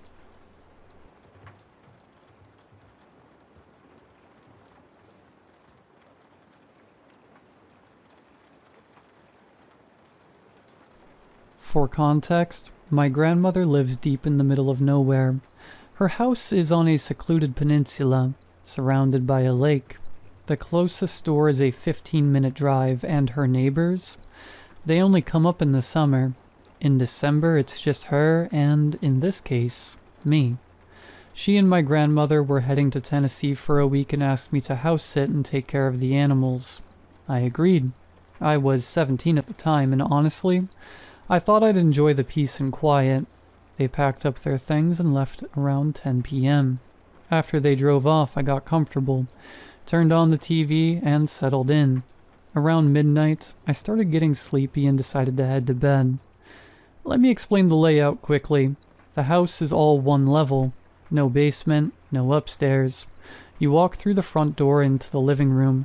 The kitchen is to the left, and to the right on the other side of the living room is a hallway that leads to 3 bedrooms and 1 bathroom. My room was at the very end of the hall, and from the bed, I had a clear view of the living room. I turned off the lights, went to my room, and laid down. Chula, my grandma's black lab, hopped up beside me. She's the sweetest dog you will ever meet. Obsessively friendly. She loves people, never growls, and is always wagging her tail at strangers. She's just pure love in dog form. A few hours passed. I had just drifted off to sleep when I heard my grandmother's voice. "Leah, can you come help me?" My eyes shot open. I sat up slowly and called out, "Grandma?" No answer. "What do you need help with?" Silence. Then a few seconds later, I heard it again, louder this time. "Leah, I need help." I thought I was dreaming. I sat all the way up, staring at the door. A few seconds passed, then I heard a low, guttural growl. I turned to look at Chula. She had sat up straight, hair raised, staring into the hallway with her teeth bared. She growled low, deep in her throat, eyes fixed on something I couldn't see. I turned on the hallway light and peeked out. Nothing there. No movement. I walked over and looked out the window next to the bed since it faced the driveway. Her car wasn't there. I quickly shut the window and locked my bedroom door, heart pounding. This was an old house. Every step creaked. I should have heard something, but there was nothing but silence. I grabbed my phone and tried to call my grandma. It went straight to voicemail. I called my mom, trying to sound calm, but my voice was shaking. I asked her if Grandma had come back for some reason. She said no. Then the knocking started, but not at the front door. It was right on my bedroom door. Heavy, slow, deliberate. And here's what chilled me to my core. The voice was still coming from the living room. "Leah, please come help me." It didn't make sense. I could hear her calling from the other end of the house while the knocks were right outside my door. She kept calling me, each time more irritated. The calmness was gone. Now it was commanding, aggressive. "Leah, let me in. I need your help. Leah, open this door. Leah, now." It sounded like her, but distorted, like something trying to copy her voice and getting it almost right. Chula stayed pressed to my side, growling steady and low, like she'd rip something apart if it got in. The shotgun was in the same room with me, locked in the gun safe in the corner. I knew the code if I needed it, but I didn't even move from the bed. I couldn't. I was frozen. Eventually the knocking stopped. The voice faded away. I must have fallen asleep somehow, because the next thing I knew, sunlight was pouring through the blinds. For a minute, I almost convinced myself I had imagined the whole thing, but when I checked my phone, the call logs were still there. I really had called my mom. I really had called my grandma. That part was real. I tried to push it out my head, told myself it was some kind of sleep paralysis or dream. Around 11 p.m., I'd just gotten out of the hot tub in the garage. Now, here's the thing. The garage isn't attached to the house. It's about 20 feet down the driveway, a separate little building all on its own. You have to walk across the driveway to get to it. That night, I'd left the garage door wide open because, well, there's nobody else around for miles. I figured it was safe enough, and I wanted to air the place out a bit after the hot tub steam. Then I heard it. The motion sensor went off with that sharp, barking alert. A second later, something slammed really loud in the garage, like someone knocked over a metal shelf or kicked the wall. I hit the garage remote and shut the door fast, heart racing. Not long after, maybe 30 minutes after I got back in the house, there was a knock at the front door. I crept toward the door, standing just far enough away to not be seen through the frosted glass. I didn't move, didn't speak. That's when I heard her. "Please, let me in. I'm cold. I'm hungry." The voice was scratchy, like an older woman, soft but weirdly flat. I didn't answer at first. I just stood there frozen, heart pounding. After a few seconds, I said, loud enough to carry, "How did you get all the way out here?" Silence. Then more knocking, louder, quicker now. She spoke again more forcefully. "I said let me in. I need help." I backed away from the door, still trying to stay calm. "You can't just show up at people's houses. You need to leave." That's when the knocking changed. It wasn't knocking anymore. It was banging. Fast, heavy, aggressive. I ran to the room and punched in the code to the gun safe. Just as I grabbed the shotgun, she slammed the door again so hard it rattled in the frame. "Let me in right now." The knocking had stopped, but I couldn't shake the feeling that she hadn't left. I was straining to hear anything. Footsteps, whispering, even breathing, but the house was dead silent. Not even the wind. Then her voice came again. Not right at the door this time. off to the side, almost like it was outside the window. "Leah, please, let me in." I didn't move. She tried again, louder, sharper. "You're being rude. Open the door." I sat down in the recliner in the living room, shotgun resting in my lap facing the door. Chula laid tense at my feet. I gripped the shotgun tightly, eyes locked on the door. She circled the house. I could hear her moving from one side to the other, knocking on the kitchen door, then the garage door, then back to the front. Her voice followed. Same exact words every time, like a broken record. "I need your help, Leah. You're the only one here." She kept pacing around the outside of the house, banging on doors, tapping windows, muttering things I couldn't quite hear. That's when it hit me. She called me by my name. I hadn't told her. I hadn't spoken to anyone outside. No way she should have known. I thought, if she was supposed to be here, she'd use the keypad to get inside. She'd know the code. Nobody was supposed to be here. And yet, here she was. I sat in the living room holding the shotgun, watching the door, until the sky started to lighten and the birds began to sing. I never heard her leave. No footsteps, no car, no sound at all. When I stepped outside after sunrise to let the dog out, the ground was covered in a thin layer of snow, and it was untouched. No footprints, no tire marks, no trails leading to or from the doors. Nothing. Just cold, clean silence. Later that morning, I called my aunt and begged her to come stay with me. I didn't even try to explain. I just told her I couldn't be there alone another night. She showed up that evening, and I almost cried with relief. For the first time in 2 days, I felt like I could breathe. That night, I finally was able to get the sleep I desperately needed. I will never stay there alone again. Rest in peace, Chula. She passed from old age.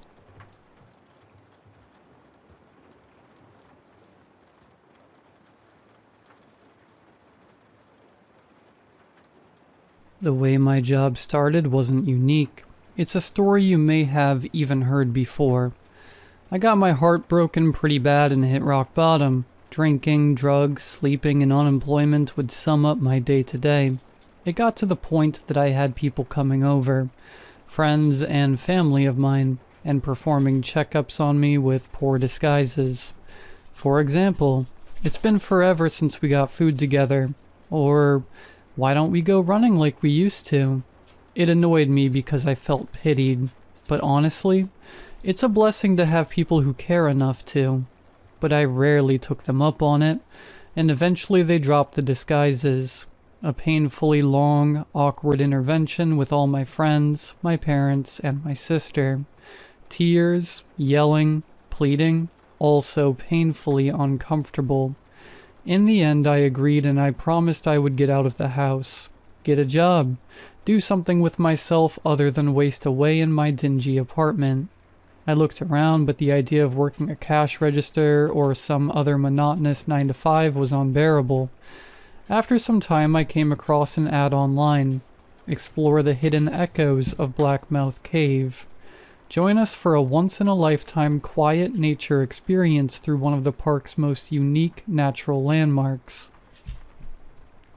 This guided journey will take you along pristine riverbanks and into the cool, echoing depths of Blackmouth Cave, where time seems to stand still. Learn about the cave's fascinating history, its ancient rock formations, and the wildlife that calls it home.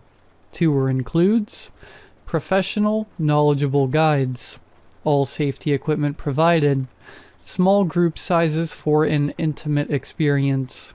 Important: guests must maintain whisper-level voices during certain portions of the tour for wildlife preservation. Comfortable shoes recommended.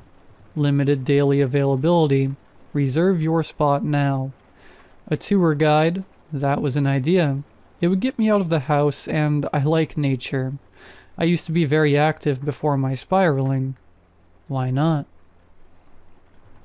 So I sent them an email to inquire about any open positions.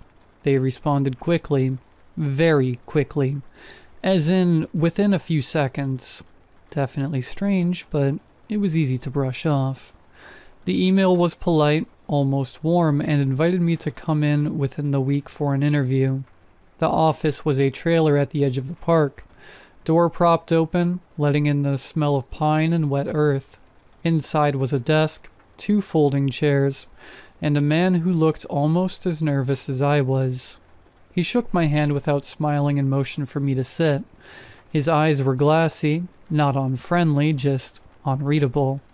He asked me some pretty basic stuff. Have I ever done any similar work? How well did I know Blackmouth? How am I at following instructions? I really did my best to make myself look good, and apparently it worked. He offered me the job. I asked him about the pay, and he told me I'd be given a quarter share of the profits. A tour was about $30, and a group is usually around 3 to 10 people. That put me at $22.50 to $75 per tour. And if I was fast enough, I could get through 4, maybe 5 tours a day. It's a pretty broad range, but I calculated I could make between $112 and $375 per day. To put that into perspective, if I was able to get through enough people in a day, I'd be paid the equivalent of about $45 per hour. My boss went on. Now, you won't be taking the guests the whole way, he said. Halfway through, there's another guide who will take over.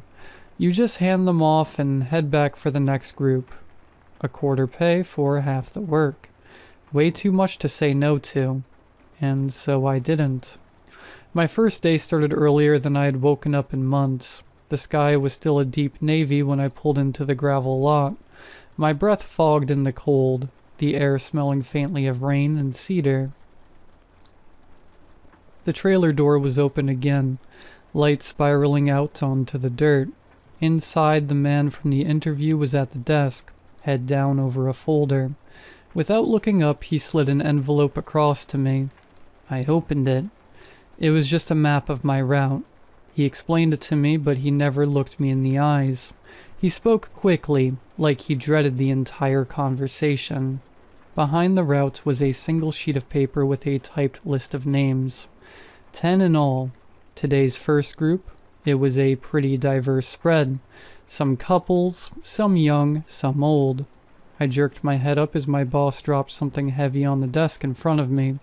A worn sackcloth bag tied with a string, like something out of a movie. He told me I'd need it. I loosened the string and peeked inside. Coins. Not the shiny kind you dump into a vending machine. These were dull, heavy discs with worn edges and a faint greenish patina. The faces stamped on them were unfamiliar. The lettering in some alphabet I didn't recognize. "They're for the river," he said flatly. I thought he was joking. Some touristy tradition for good luck, but the way he said it, eyes still down, voice tight, made me think twice about asking. "Don't lose them." I nodded, still unsure if this was a weird hazing ritual or if I'd signed on for something I didn't fully understand. Outside, the sky was bleeding into a pale gray, and I could hear voices gathering in the lot. My first group, chatting and laughing as they waited. I stuffed the map, the list, and the bag of coins into my pack and stepped out to meet them. I put on my best retail smile and greeted them like I was thrilled to be there. They smiled back, some with polite nods, others with that eager spark to risk it when they've got a camera ready and nowhere else to be. We started along the trail, the dirt path winding through tall pines that whispered in the breeze. Some were off to the left. A woodpecker worked away at a trunk. I spotted a flash of blue, a jay darting between branches, and pointed it out like it was part of the official program. I walked them through the first landmarks. Echo Point, a rock outcropping where a sound bounced back in a strange, delayed way. The Split Oak, An ancient tree with a lightning scar splitting its trunk clean in two. The Devil's Step, a shallow stone shelf where the river narrowed into a fast white ribbon. I recited the facts from a script in a bright, practiced tone, throwing in the occasional chuckle, nodding like I'd told these same tidbits 1,000 times but still found them fascinating. I was quite proud of myself for the act I was putting on. On the surface, it was just another nature walk, but in my pack, I could feel the weight of that sackcloth bag thumping against my side with every step. And then, just as the sun was beginning to come back down, it was time for the main attraction. I led them down the last slope where the trees gave way to bare rock. The entrance to Blackmouth yawned ahead of us, low and wide, like a mouth set in a permanent sneer. Inside, the temperature dropped 10 degrees in an instant. My voice echoed faintly against the walls as I launched into the script about the cave's geology, how the limestone had been carved over millennia. We rounded a bend and the main attraction came into view. A wide, slow-moving river cutting right through the heart of the cave. Its surface was black and glossy, reflecting the dim yellow from the string of safety lamps bolted into the rock. The sound was steady but strangely muted, like the water was moving under a layer of glass. "This is the Blackmouth River," I told them, smiling like a proud host. "It runs underground for nearly 6 miles before resurfacing in a nearby valley. Local legend says no one has ever swam the full length and come out the other side." A couple of people laughed softly. The rest leaned over the railing to snap photos. We followed the narrow walkway that hugged the wall of the cave, the river sliding silently beside us. The lamps overhead gave off a weak yellow light, just enough to paint the wet rocks in streaks. Up ahead, the path widened into a stone platform jutting out from the water. This was where I was supposed to give the final part of the speech. The bit about the river's depth, the sediment, the wildlife, before turning everyone over to the other guide. I was halfway through my line about freshwater crabs when I saw him. He stood on the far side of the platform, where the light didn't quite reach. He was tall, and he wore a heavy coat with a wide-brimmed hat shadowing his face. Behind him, tethered to the stone, was a boat, if you could call it that. It wasn't like the park's rafts or canoes. This thing was narrow and low to the water. The woods so dark it almost looked black. An oar lay across the seats, the handle worn smooth, the blade stained as though it had been in the river for decades. I figured he was just going for that old-timey look, something for the tourists.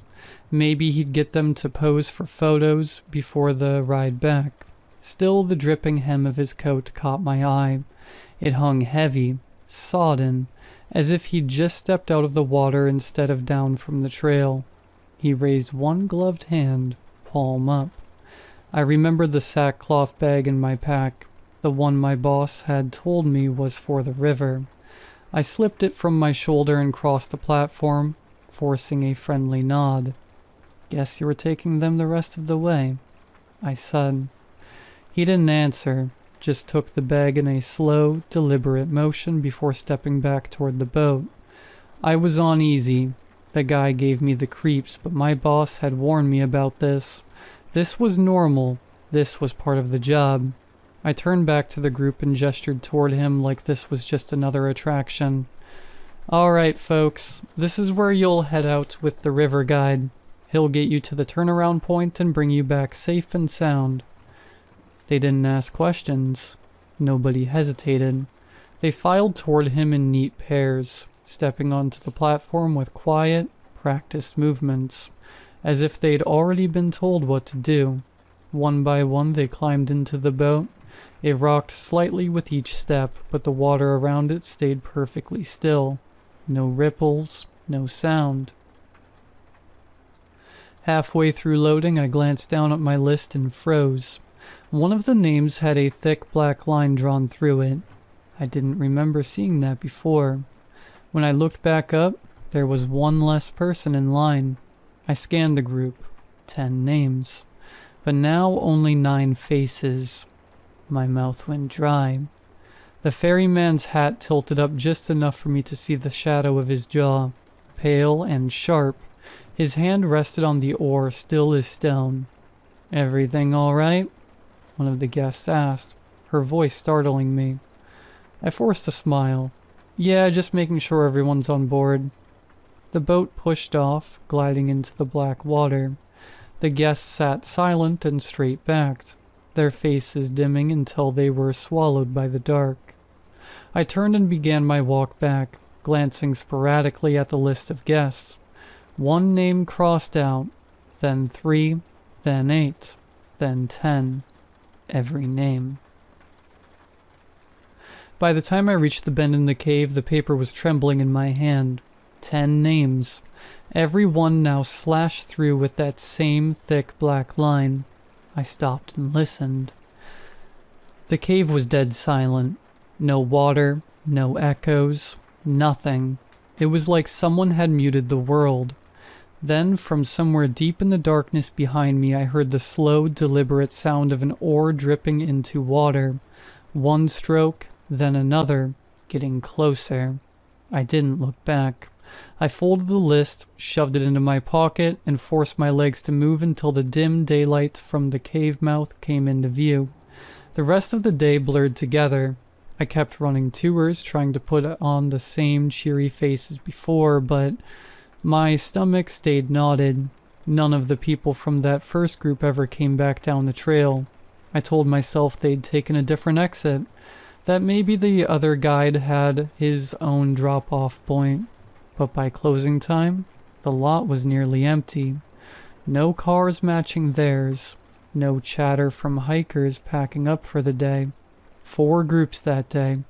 32 total guests, and not one of them had made their way back. The park felt hollow. Just the sound of the wind in the pines and the faint smell of river water sticking to me like glue. It made me uneasy. I headed back to the trailer to clock out. The door was propped open again, light spilling onto the dirt. My boss was inside at the desk, a stack of papers in front of him, pen scratching slowly across the top sheet. He didn't look up when I stepped in. "Hey," I said, keeping my tone light. "Weird question, but where do the groups go after I hand them over? I didn't see anyone come back." He didn't look up. "They finished the route." "Yeah, but I mean, does it loop back to the parking lot? I never saw them." A pause, just long enough to notice. "They don't come back this way. How was the river today?" I forced a small laugh. Like his answer had cleared it all up. "Fine, yeah. The river was fine." It wasn't, but I let myself believe it anyway. Maybe there really was another trail. Maybe there was a shuttle back to the lot I just hadn't seen. I signed out, muttered a "see you tomorrow," and stepped out into the cooling air. The sun was gone behind the trees, and the path to my car felt longer than usual. Every step carried that faint, damp smell from the cave, clinging stubbornly to my clothes. When I got home, the first thing I noticed was the smell. It was stronger than even my clothes. Coming from my kitchen. Inside the lights were off, but on my kitchen table sat a neat stack of coins. Dull, heavy coins with the now familiar faces and languages. I didn't move at first. Just stood there in the dark staring at the stack. Droplets clung to them, catching what little light leaked in from the street. A thin ring of moisture had already formed on the table around them, slowly spreading. 32 guests, 64 coins given to me that morning, and now 16 in my kitchen waiting for me. My quarter share for that day. The old man in the trailer had just been the middleman. That much was obvious now. Whoever, whatever, had left these in my kitchen was the one I really worked for, and judging by the smell rolling off the stack, thick and cold and heavy in the air. They'd already been in the river.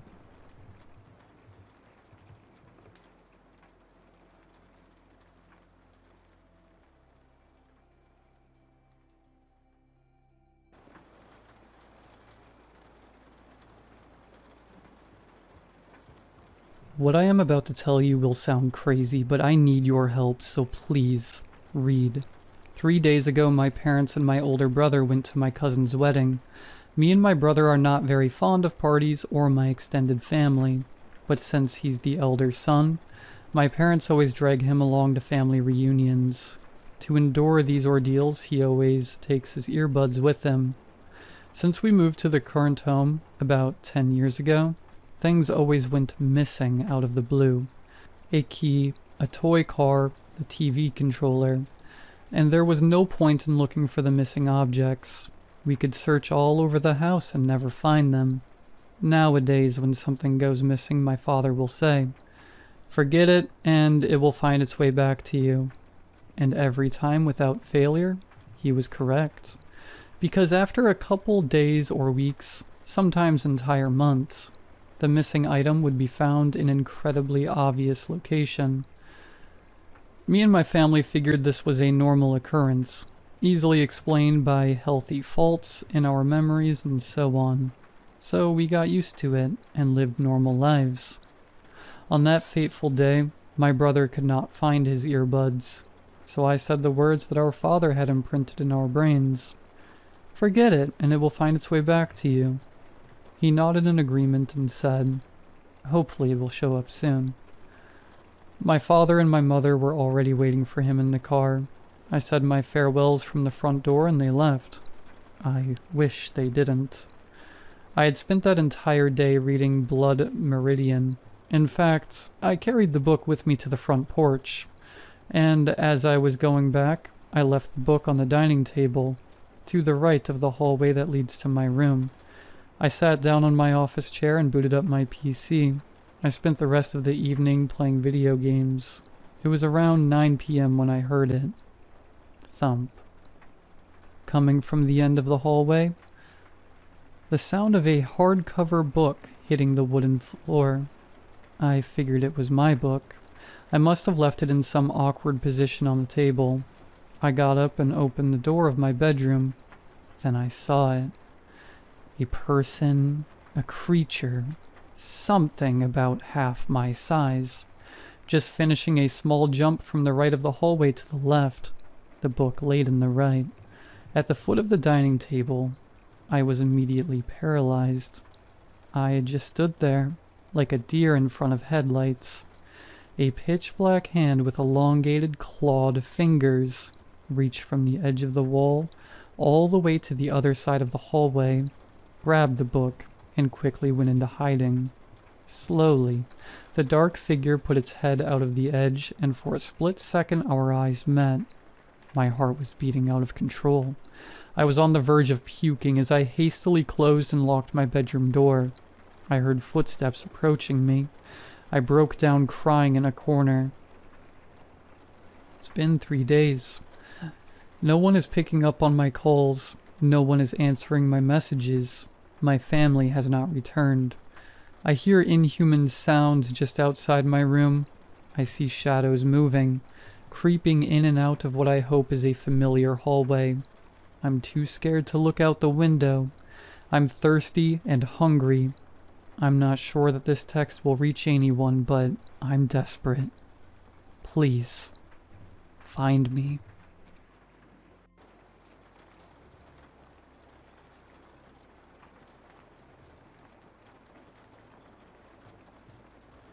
"She's buried under that tree," my grandfather whispered, pointing out the window to the front lawn. Oh boy, I thought, here we go again. For 90 years old, Grandpa was physically capable. He could move, do basic chores, and eke out a decent existence. His primary weakness was his mind. "Who's buried there?" I asked, humoring him as I adjusted the angle on his lift chair. "The girl with white hair and green skin." "Green skin?" I wondered. That's new.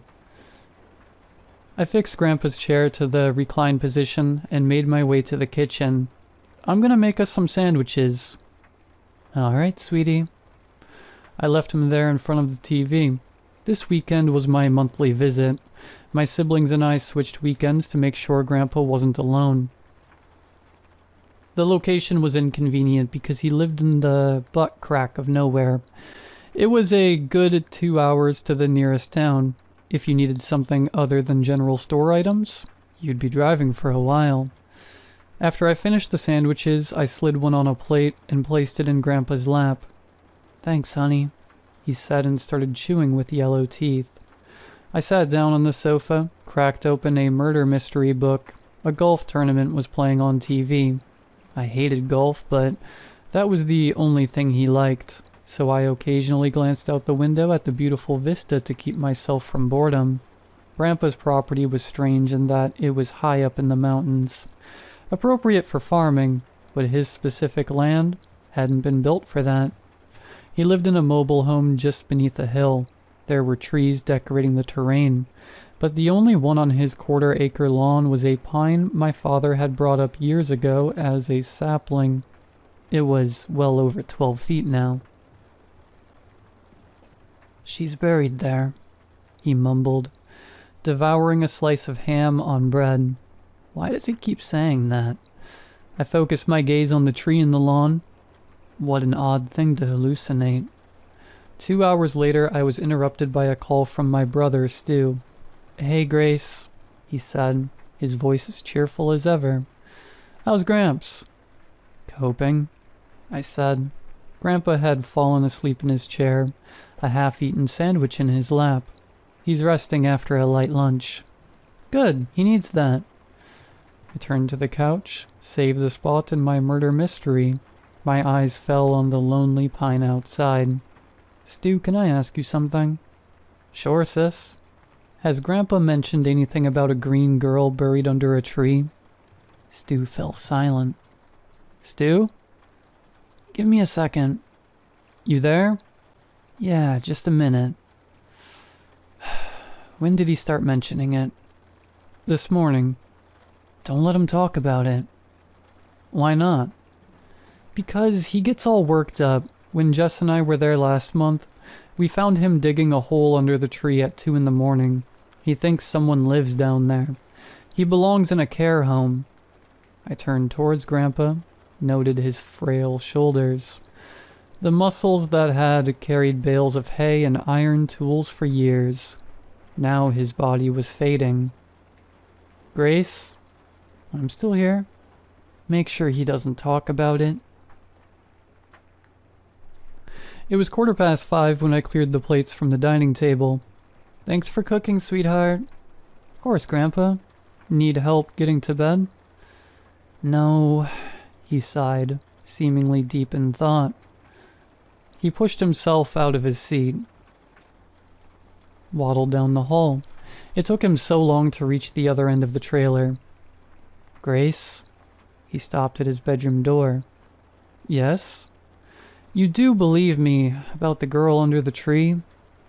Yes, Grandpa. Good. If anything happens, stay by my side. I'll protect you. Huh? With that, Grandpa cracked open his bedroom door and slipped inside. Thwack. My eyes shot open. It was dark, maybe 1 a.m. Another sound. A hard metallic noise thundered in my ears. What was that? Then again. I stumbled out of bed, disoriented, face aching with exhaustion. I ripped open the blinds. A man was swinging a tool at the foot of the pine tree. Grandpa? I raced to his room. The bed was empty. Then the sound again. The metallic clangs grew louder. What's happening? I ran to the sofa, grabbed my phone, turned on the flashlight, and stumbled outside. The moon was barely up. Cold air bit my skin as I pulled my shirt close, covering my body. Just ahead, Grandpa was hunched at the 12-foot pine, swinging a pickaxe. I was so stunned to see him lifting the massive tool. Grandpa, what are you? She's coming, Grace. I have to set her free. Grandpa, it's 3 in the morning. I have to get her out. I grabbed Grandpa's wrist, but he shoved me back. I landed on my posterior, my flashlight's beam illuminating his face, wide with terror. Don't stop me, Grace. If I don't let her out, she'll take you too. Without another word, he slammed his tool into the earth. The next morning, Grandpa and I sat at the table chewing bacon and eggs. Neither of us had slept. Grandpa? He looked at me with weariness in his eyes. What happened last night? He let out a deep sigh, pulled out a worn shoebox from a cabinet. See this? He brought out a stack of black and white photos. This is your grandmother, Belle, and me a few years after we were married. And there, he tapped the face of an adorable boy, is your father. In the background of the picture, I noticed a young girl, maybe 4 years old, perched on a fence watching everyone with a miserable gaze. Who's that? The green girl. She's the one buried under that tree. She took your father and grandmother. Now, she's coming for me. Why? Because she's death. Death? Boom. The front door lurched with sudden impact. Grandpa and I swerved our gazes deep in fear and concentration. Didn't you think it was odd how Grandma died so young? And your father? The girl lived in the woods. She was there for each family member who passed on. My uncle, aunt. When I figured it out, I found her in the woods. Made sure she never came after us again. You killed a child? She's no child, Grace. She's evil, and she's coming for me. Boom. I ran to the couch, peered out the window to see a hunched figure wearing old pioneer clothes. They were bashing their fists against the door. Someone's out there. It's all right, Grace. She only wants me. The slamming grew more intense. I retraced my steps to the table. Why is she harassing our family? I don't know, Grace, but it's been like that ever since I was a boy. Whatever you do, don't make eye contact with her. Boom. The front door caved in under the pressure. I closed my eyes, then reopened them. A strange figure stood in the doorframe, about 4 feet tall, dressed in worn rags. Her skin was as green as a pine tree's leaves. Long white hair flowed down her back. She's here. The green girl shuffled toward us across the carpet. I watched in suspense, so scared I could barely breathe. My eyes searched for a weapon and found a letter opener. I reached for it. Stop, Grace. This has to happen. I gawked in horror as the green girl lurched up to Grandpa, let out a blood-chilling gasp. The sound of her breath stung my ears. Grandpa commanded, "Only me. That's the deal." The green girl grabbed his face with bone-thin hands and held her mouth over his. A sickening sound of rushing wind accompanied her widening mouth.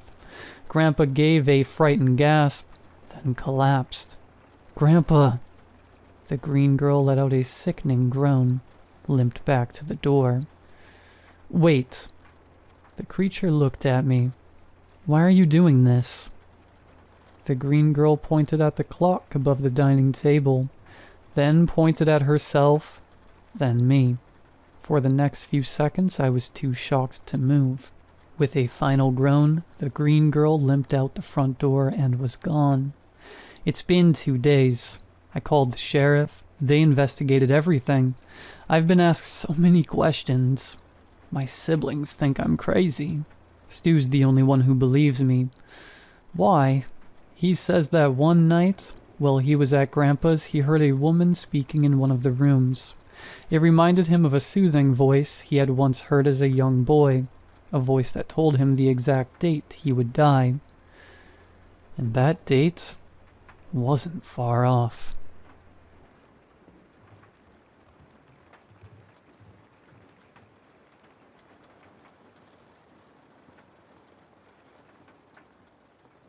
It started when I first heard the music.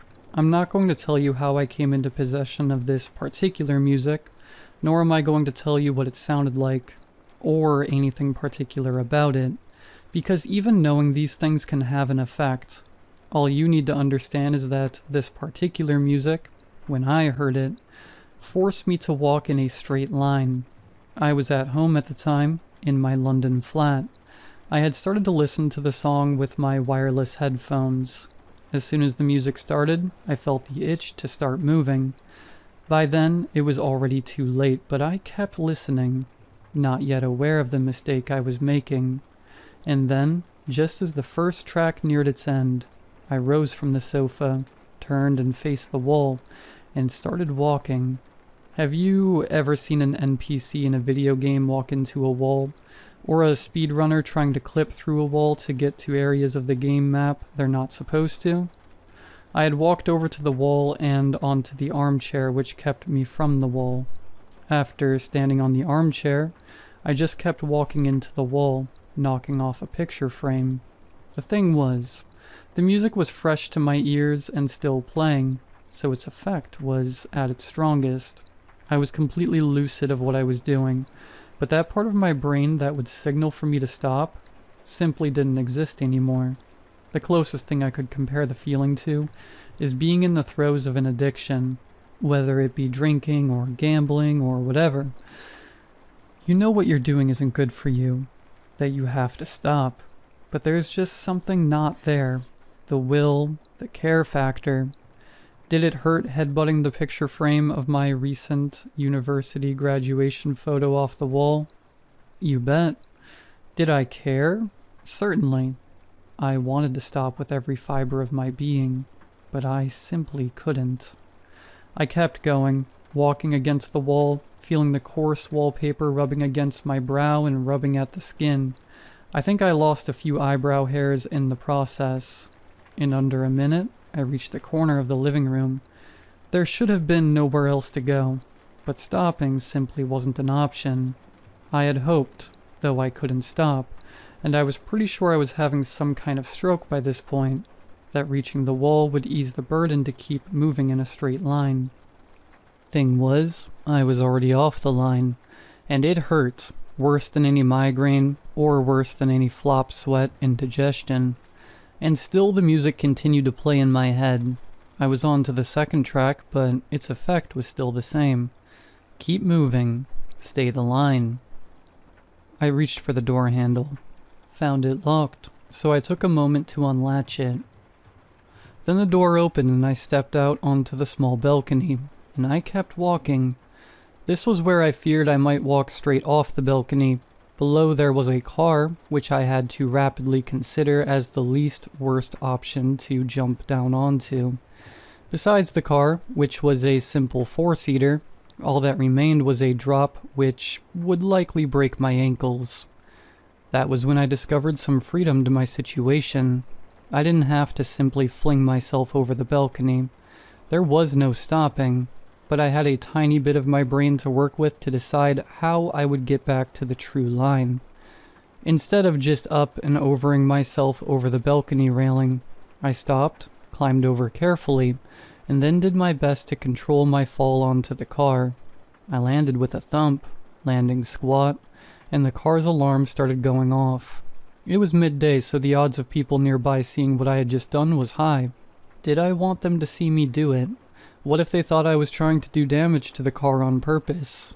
I moved down to the front of the car and slid on down the front windscreen on my butt. I was wearing slippers when I started playing the music. They looked like large, fluffy monster paws. I was also wearing baggy PJ bottoms, a loose-fitting gray t-shirt with short sleeves, and a navy bathrobe which was currently untied. My mobile phone was tucked into my right bathrobe pocket, and I had the headphones on my head.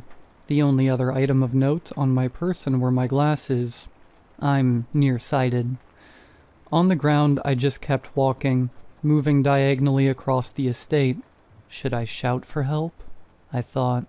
The music was so loud it was making it harder to think, too. I thought about taking the headphones off, but the idea of doing so made me almost keel over and vomit. I passed two cars on the edge of a large estate building and approached a small garden area with a path which led through the middle part of another complex. I knew the true straight line would take me through the very thick green bushes ahead of me, but I found I could muster enough willpower to walk onto the concrete path. It was like a bargain with whatever it was about the music that was forcing me to keep on the line. I'll return to the line immediately after. Just let me walk around, I thought, and found I could do just that. I walked the path, stomping ahead in my big goofy monster slippers, and kept going. This took me through a garden area and then into a small car park. It seemed at first the natural progression was to leave the car park through the way the cars would exit on the right, but that, I quickly discovered, was way too far from the true line. So, like when I had walked to the corner of my living room, I had to walk to the corner of the car park too. Throughout all this, I tried to understand why it was I couldn't find the will to take my headphones off, or to stop walking altogether. It didn't help that it felt amazing to stay on the true line. Better than taking off socks after a long day. Better than the first sip of a freshly cracked open can. Better than Friday night at the end of the work week. And that was just the start of my love of true line. At the corner of the car park, there was a little hut-like structure. I walked to the edge of that, climbed over a metal railing, when I walked through a small tunnel to the other side of the estate building. This put me onto the pavement on the other side, and then I walked into the road. The sudden horrible screech of car tires met my ears.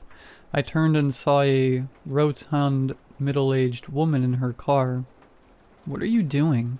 she yelled out, though most of what I could hear was still being drowned out by the music. "I can't stop," I yelled back. The answer didn't seem to be good enough for the woman. She got out of her car and started walking towards me. "Stop, come here," she yelled. Stop, I thought. The idea of stopping revolted me, but a part of me wanted to try. This woman was angry, sure, but what if I could get her to take the headphones off for me? Maybe that would give me back my right mind. But the closer she got to me, the more a nasty dread gripped me on the inside. Panic unlike anything I had ever felt before started to rise up within me. So much so that when the woman tried grabbing for my bathrobe, I let out a scream so loud I would have a sore throat for the rest of the day. I thrashed my arm back and stopped the woman in her tracks, perplexed by my reaction. I started to jog, staying true to the line. The woman didn't give chase, but instead, the last I saw of her, she had her phone held to her ear. Calling the police, I wondered. Or maybe her husband. I couldn't look back for long because I walked all the way down the road, crossed over to the other side of the street, and approached a large tree. "Please let me go round it," I pleaded inside my head. But I knew there was some wiggle room. As soon as I realized I could climb over the metal railing, thrash around the bush behind it, and then continue on, the fight in me to resist died out. I did just that, and moved beyond the tree. This took me into the driveway of another estate building at the furthest corner of the whole complex. It seemed like a dead end because there were no gaps left. Right ahead, there was just a house. I wanted to stop but couldn't find the will to do so. The fifth track from the music album. If you feel the need to get up from where you're sitting, that'll be because I just mentioned the music part was part of an album. Sorry. I'll not mention any more about the music if it can be helped. So I continued on, and found myself standing outside the house in front of me. The front door was just off to my right, the window into what might be the living room to my left. I had hardly any time at all to think about what I might do next. Every second I didn't move forward was like being trapped inside a hot car with the windows shut. 100-fold. I tried the door handle to the house. No luck. I knew I didn't have the strength to kick the door down, but what else could I do? I saw in my mind's eye the solution. All I needed to do was drive my head through the window to my left. The glass would break if I hit it hard enough, wouldn't it? Some part of me was excited to try, intrigued even. I couldn't move forward on the true line if I didn't drive my head through the window pane. Please, I pleaded inside my head. Please, no. There was an awful cramp in my neck as I forced my gaze to the ground. There was a small stone turtle ornament next to the doormat. I picked it up, and seeing as it was better than using my head, I smashed in the window with the stone turtle ornament. Move in, move in, move in. My body and mind pleaded with me, but I had just enough lucidity and self-control to use what wits I had left to strike away the sharper bottom and side edges of the window pane, and then I chucked the stone turtle ornament inside and climbed through the window. And it was after landing and getting to my feet that I noticed I had stopped moving, and there, on the carpet among the broken glass, were my headphones. The faint, tinny sound of the music on a new track. Again, I'm sorry that you've likely been counting the number of tracks which have been playing. I suggest you don't leave your home for the next few days because you might seek true line whilst driving or walking down the street. Please don't risk it. For a moment I was filled with joy. The headphones were off. I was free. Because without the music playing directly into my eardrums, how could it have control over me? To make sure I was free, I stomped on the headphones, my right foot aching from the force it took to render the headphones completely obsolete. I was stiflingly hot in my bathrobe, sweating and breathing, huffing breaths.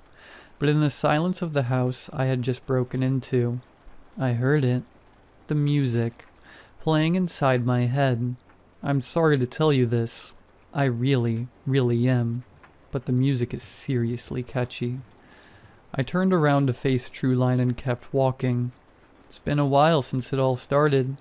I'm posting this using my phone whilst on the move. I'll try and explain more, but many obstacles lay ahead.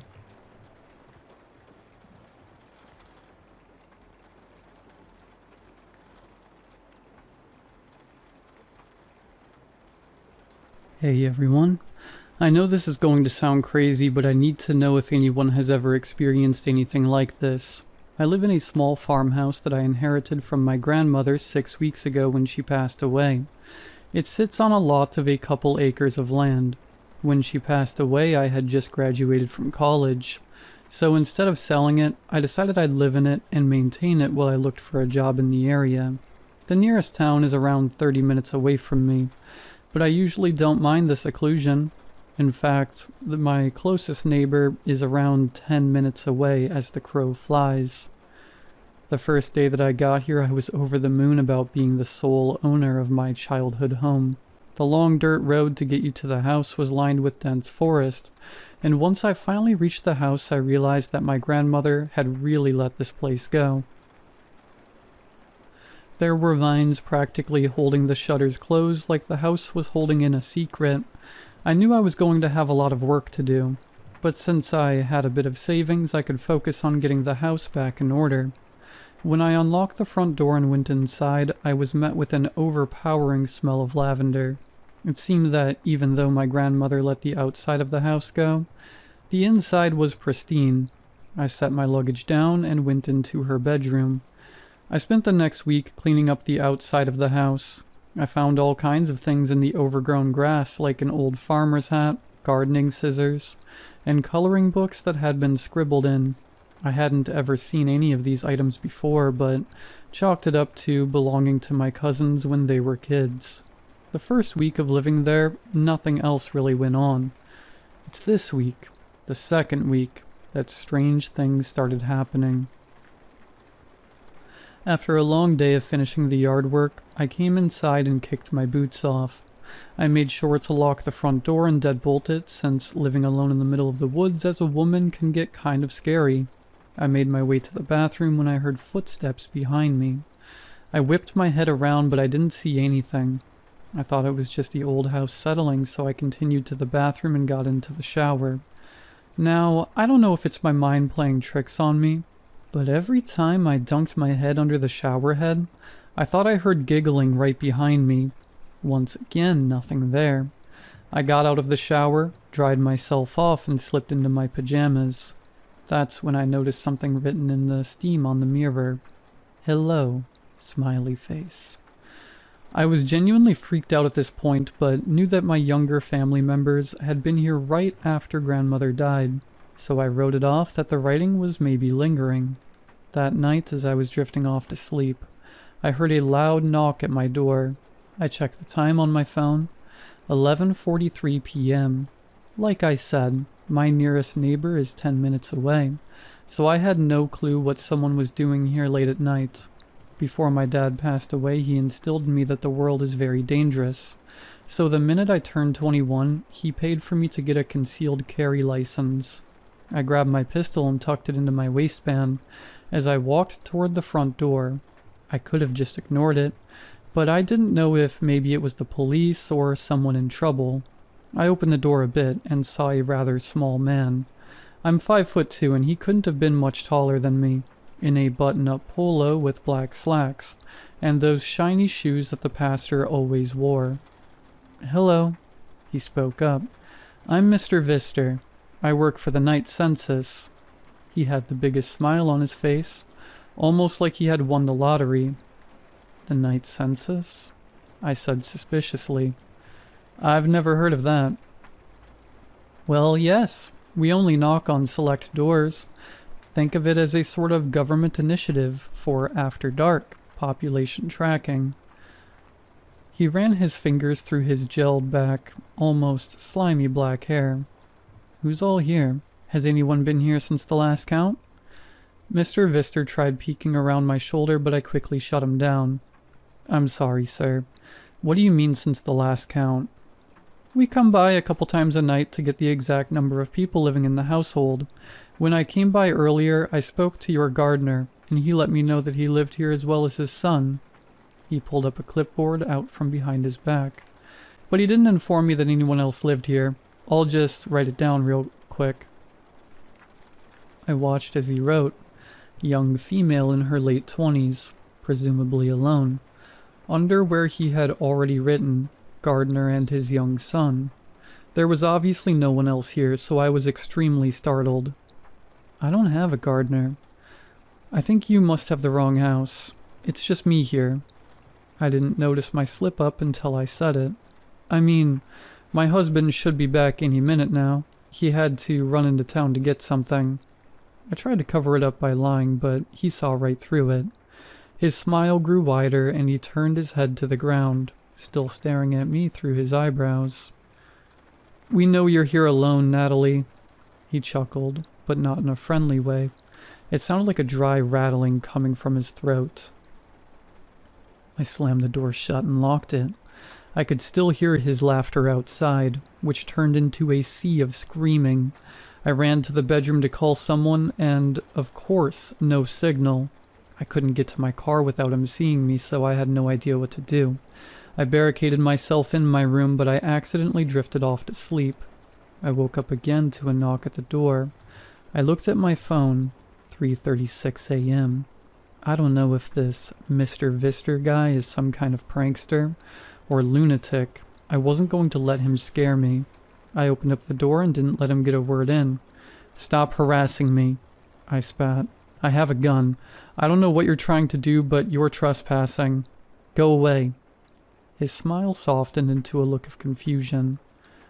"I'm sorry for disturbing you, ma'am, but I don't believe we've met." His lips curled into a smile again, and he held out his hand for me to shake. "I'm Mr. Vister, from the night census. We are—" I cut him off. "Yeah, I know who you are. You were just here." "Oh no, you must be mistaken.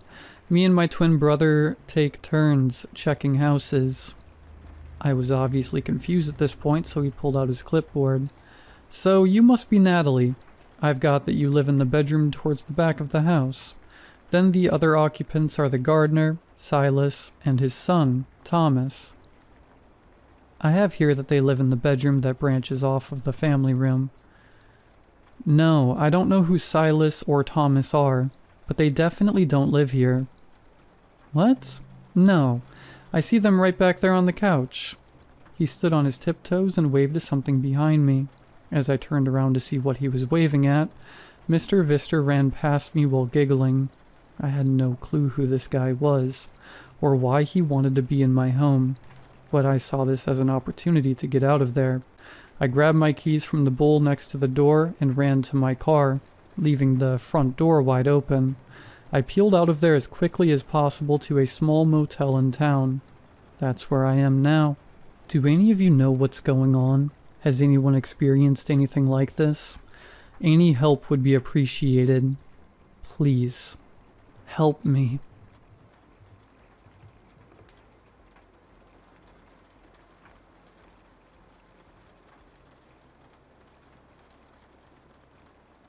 My stepmother hated me, despised me. She never said it, but hate exuded from her every expression. The scowl was immediate, a juxtaposition between disgust and hate. Strangers, even those most suspect of character, evoked nothing but kindness from her, but from me there was nothing but disdain. She hated me, and I hated her. My father had died a few years back. A sudden heart attack, a man seemingly healthy, but always a minute from death. My father drank and smoked, but was active and full of vigor. His death was both expected and unexpected. I knew his lifestyle was unhealthy and dangerous, but naively, I also believed he was genetically superior to the rest of the human race. He was destined to live well into his 90s with a shriveled liver and a stubborn determination to persist beyond the expectations of human physiology. To me, he was a superhero, flawed but celestial, a man who embodied greatness. He spoke his mind. He feared no one. He was the quintessential alpha male. Then he died, while crapping in the toilet, his pants down around his ankles, and his head buried in his own exposed crotch. When God humbles, he doesn't half-ass it. He doles out the humiliation in full measure. My dad loved Blue Hole Lake. He talked of it constantly. His family went there every year. His father and his father before him. Every August and every summer from the first time the lake was formed until my father ended the tradition. He never took me to the lake or the cabin he so fondly remembered. After he died, I vowed to return to the lake and reinstitute the long-neglected family tradition. Why didn't he take me? Why didn't he want to do with me what his father had done with him? Honestly, it hurt me. I put together the trip, the vacation request approved, a rare concession from my boss. I planned it for August. Well in keeping with family tradition, I honored every detail, every little nuanced description my dad willingly conveyed. I say willingly because there was a glaring omission in his fond recollections. He always stated that they stayed in the same cabin, but he never said what cabin it was, the number, or any description. He would stop and stare into his own mind, steadfastly removed from the present, cast into a painful memory, his strength visibly drained. August was hot and unforgiving. The dark water splashed and rolled towards the beach. It was inviting and intimidating. I had rented a one-room, musty cabin. I got there late on Monday evening. I was going to unpack and read myself to sleep. It was too late to have much time for swimming, but a force pushed me to do otherwise. There was a need, a compulsion to swim, an invitation to dive into the ambiance of nature. I changed into my swim trunks and headed down to the lake. There was about an hour or so until the beach was closed. It's closed at sunset, whenever or whatever that meant. I suspected sundown was less about the sun and more about the whims of an impatient park ranger ready to end the day. I walked slowly into the water. The warmth was uncomfortable. I expected a chill, but it felt more like Dirty bath water. Shocking and disappointing. The heat of the water was suffocating. There was an unremitting discomfort. The beach was empty and bare. I swam to the orange barrier, the line between safety and danger. Beyond the other side was an unimaginable depth, or maybe just the recognition that this was the distance of no return, no coming back from the edge of eternity. I put my arms up and rested my back against the float, looking up towards the beach. The last of the patrons was leaving, drying off and packing up his belongings. I was the only one left. At the top of the beach I could see the parking lot, and beyond that, a patch of forest. A slender brunette in a two-piece yellow bathing suit strolled out of the forest. She carried nothing, no bag, no towel, nothing but a pompous swagger. The closer she got, the more her beauty came into focus. Everything about her was steeped in a previous era. Her bathing suit reminded me of the woman I saw in black and white movies. Her hair was of an elegant movie star, short and curled in the back. She entered the water with no reservations, boldly plunging up to her chest. She slowly turned her head to acknowledge my presence and held me in her gaze. I felt exposed and pinned down, unable to cast my eyes elsewhere. She seemed significantly closer to where I was than where she had originally entered the lake. It was a transition, as if in a dream, a recollection from one point in space to another point in space with absolutely no movement. Then she submerged under the surface and disappeared. She was under longer than any human possibly could be without suffocating. Minutes passed. Time dragged. I surveyed the lake, looking in a panoramic frenzy, feeling uncomfortably close to death. She was nowhere to be seen. I feared she had drowned, gotten wrapped up in a litter of sunken debris, or her foot caught in some unintentional trap. And then, right in front of me, she emerged from the water, her eyes pale blue, without iris or pupil, marbled with streaks of red. She smiled and etched in black. On 3 of her top incisors were the numbers 3, 1, 4. She held her smile in a long, bizarre pose. The water was too deep to stand, and yet she didn't attempt to tread water. She didn't thrash about. She simply floated, perfectly still, not even affected by the wake of a passing speedboat. She wasn't subject to the laws of nature. The water obeyed her. The warm water cooled rapidly. My teeth chattered uncontrollably, my trembling breath visible in the gray air. The sun was diving fast into the deep horizon. She slowly vanished, still flashing that hideous smile with that cryptic message scrawled across her teeth. Her icy hand grabbed my ankle and pulled me under. The plunge was unexpected. I was unprepared. Water rushed through my nostrils and mouth as I breathed in, foolishly trying to scream for help. I kicked and thrashed my arms upward, trying desperately to break free. I felt her release my ankle. I shot up through the depths, further down than I had anticipated. Dim light, beautiful twinkling points of grace beckoned through the water. Freedom was close at hand, but as my hand broke the surface, she grabbed my ankle and yanked me even deeper. I heard her cruel, muffled laughter. My lungs were on fire.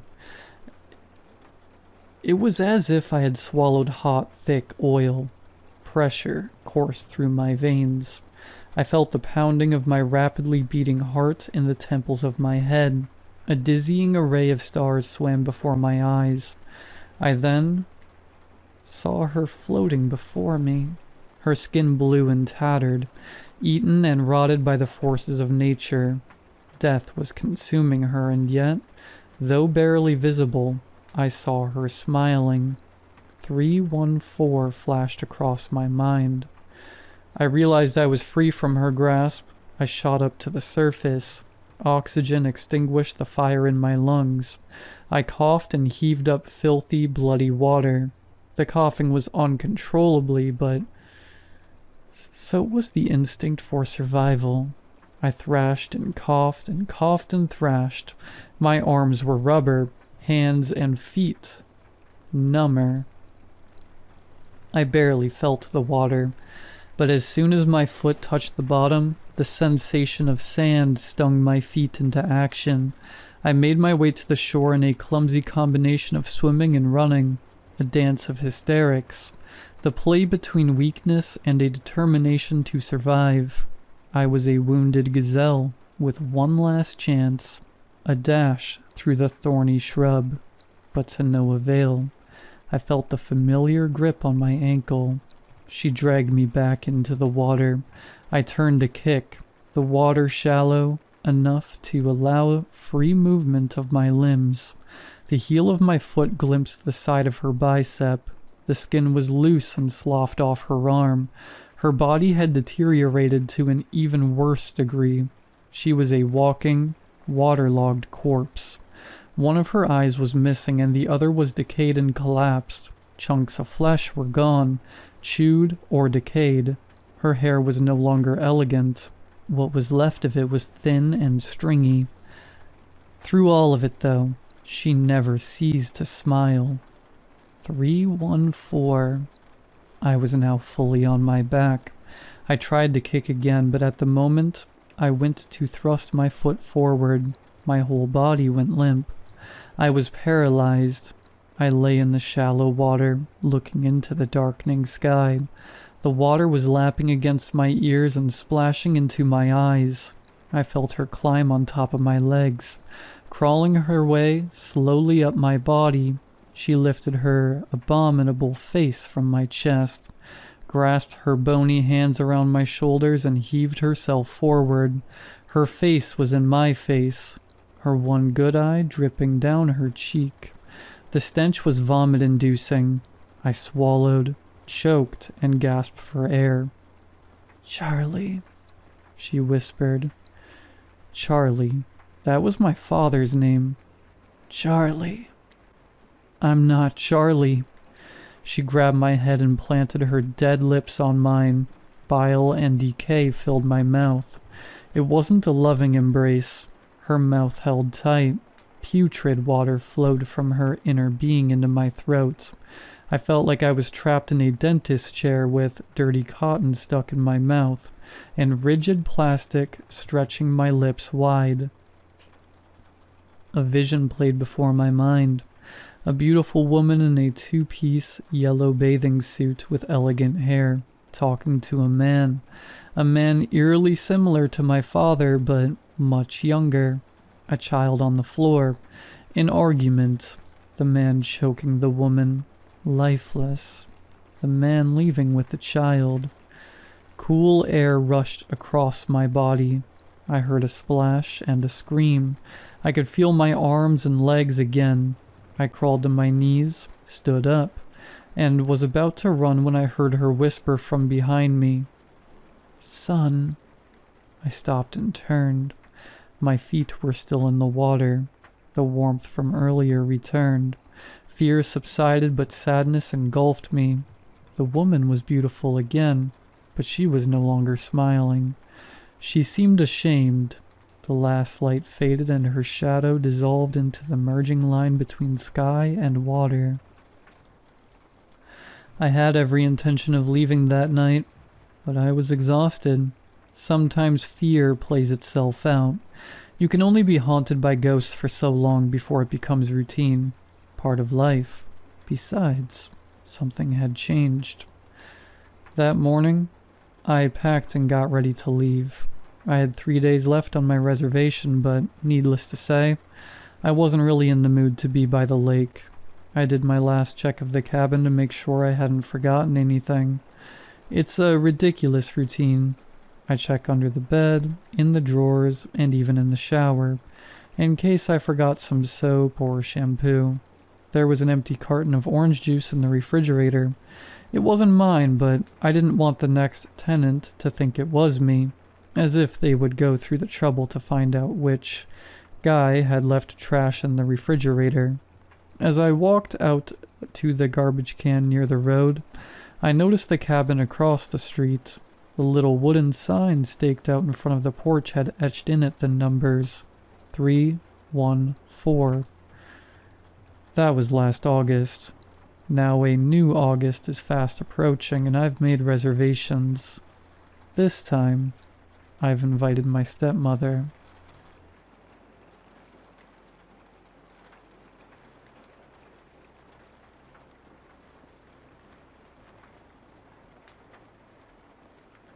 I'm exhausted. Everything around me feels like it's collapsing. I can't climb these stairs anymore. I've been climbing for so long, yet there's no end in sight. My mind is unraveling. I'm writing this in case someone else is facing the same hell I am. It's 7 p.m. when I get home from work. I park my motorbike in the corner, clip my helmet onto it, and collect a parcel from the watchman. As I step toward the lift, the lights flicker and everything goes black. Power cut. All of a sudden, it starts pouring heavily with severe thunderstorms. I guess no lift tonight. I live on the 5th floor. Fine, I think. At least the climb will count as cardio. I start up the stairs, my footsteps echoing in the darkness. Before I began climbing, I saw an old man standing on the road completely drenched. The first flight of stairs felt normal, but as I rounded the landing to the next, the air grew thick and cold. I froze. I saw myself stepping out of the lift with a cardboard box labeled "office stuff." Ringing the doorbell with trembling fingers, I didn't move. I just stared, disbelieving. My phone vibrated in my pocket, a message from the office. Due to recession and rising costs, we regret to inform you that you have been terminated effective tomorrow. I watched the other me collapse against the doorframe as my wife opened it, her face crumpling when she saw the box, the weight of 23 years of service, reduced to a single cardboard container. I deleted the message without reading it twice. My legs felt heavy as I continued climbing, the echo of my wife's disappointing sigh following me up. I quickened my pace, desperate to leave that memory behind, but the next level offered no refuge. The scene shifted violently. Another version of me stormed out of the lift, shouting into his phone. I've tried everything I can. I've applied for every job posting available. I'm a bloody gold medal winner, and have done my MBA and IIM, and the irony is, I'm not fit for the job. I'm not fit for the job. I watched myself throw the phone onto the ground. The screen shattered like my composure. My 7-year-old son opened the door, hope lighting up his face. "Papa's home." But I snapped at him, words sharp as broken glass. He ran inside, crying.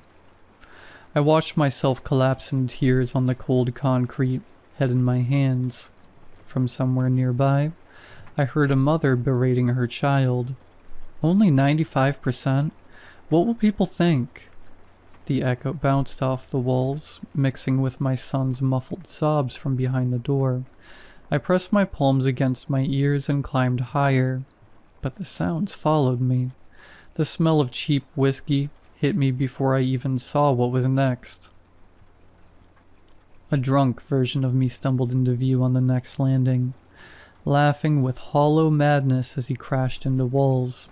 The stench filled the narrow corridor, my wife and son rushing out to lift him, her face a map of exhausted worry, his small hands trying to steady a father who'd forgotten how to stand. A dustbin sat nearby, overflowing with torn canvas and broken dreams. Paintings, all signed with my name in careful script. Years of weekend art classes, small exhibitions at local cafes, the quiet hope that maybe, someday, all reduced to garbage. My chest tightened. The talent that once felt like salvation now felt like another failure. I looked away and kept going, but I could still hear my son's confused whisper. Why did Papa throw away his pictures? I continued climbing, each step a greater effort than the last. I could hear the screaming before I reached the next floor. The sound hit me first. Screaming, pleading, the desperate echo of a marriage dying. My wife stormed out, suitcase in hand, tears streaming down her face. I chased her, grabbing at her arm, my voice breaking. Please, just give me one more chance. I'll get better. I promise I'll... But she slammed the lift door shut, and I was left pounding against cold metal. My son peered out from the doorway, 8 years old now, his eyes wide with the kind of terror that changes children forever. Pills rattled under my shoes. Antidepressants scattered across the floor like failed promises. I couldn't stop. The stairs stretched endlessly upward. I finally reached my own door, the 5th floor. I was met with silence, heavy, suffocating silence. I walked inside and found my son, 9 years old, sitting on the floor and crying. And then I saw myself, hanging, a bedsheet knotted around my neck, tethered to the ceiling fan that used to spin lazy circles on summer afternoons. On the table, a note in my handwriting. I'm sorry I couldn't be the father you deserved. My hands shook as I pulled a folded sheet of paper from my pocket, this very note I'm writing now, and placed it in front of my son. His tear-stained face looked up, and for a moment, our eyes met to cross impossible time. Then I opened the main door, and I saw it again. The ground floor. A man parking his motorbike, clipping his helmet, collecting a parcel from the watchman. The clock read 7 p.m.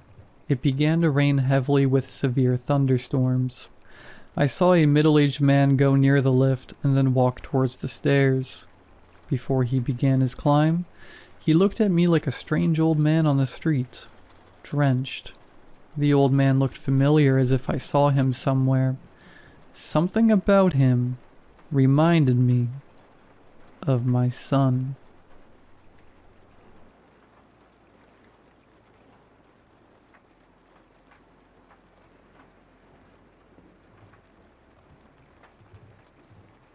I can't tell this story to anyone, but I need to get it off my chest. So I will write it here. Names have been changed. It all started in 1996. My parents had just bought our first home computer, one of those bulky machines that sat in the living room for the whole family to use. On the rare occasion that my parents weren't around, I would turn it on and scour the internet for things little children aren't supposed to mess with. One afternoon, my dad was at work and my mom ran to the shop, leaving me alone for just a few minutes. I typed www.death.com into the search bar.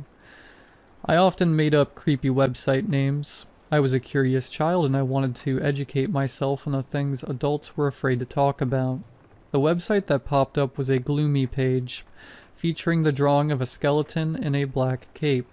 It read, "Do you want to know when you will die?" It prompted me to enter my name and date of birth.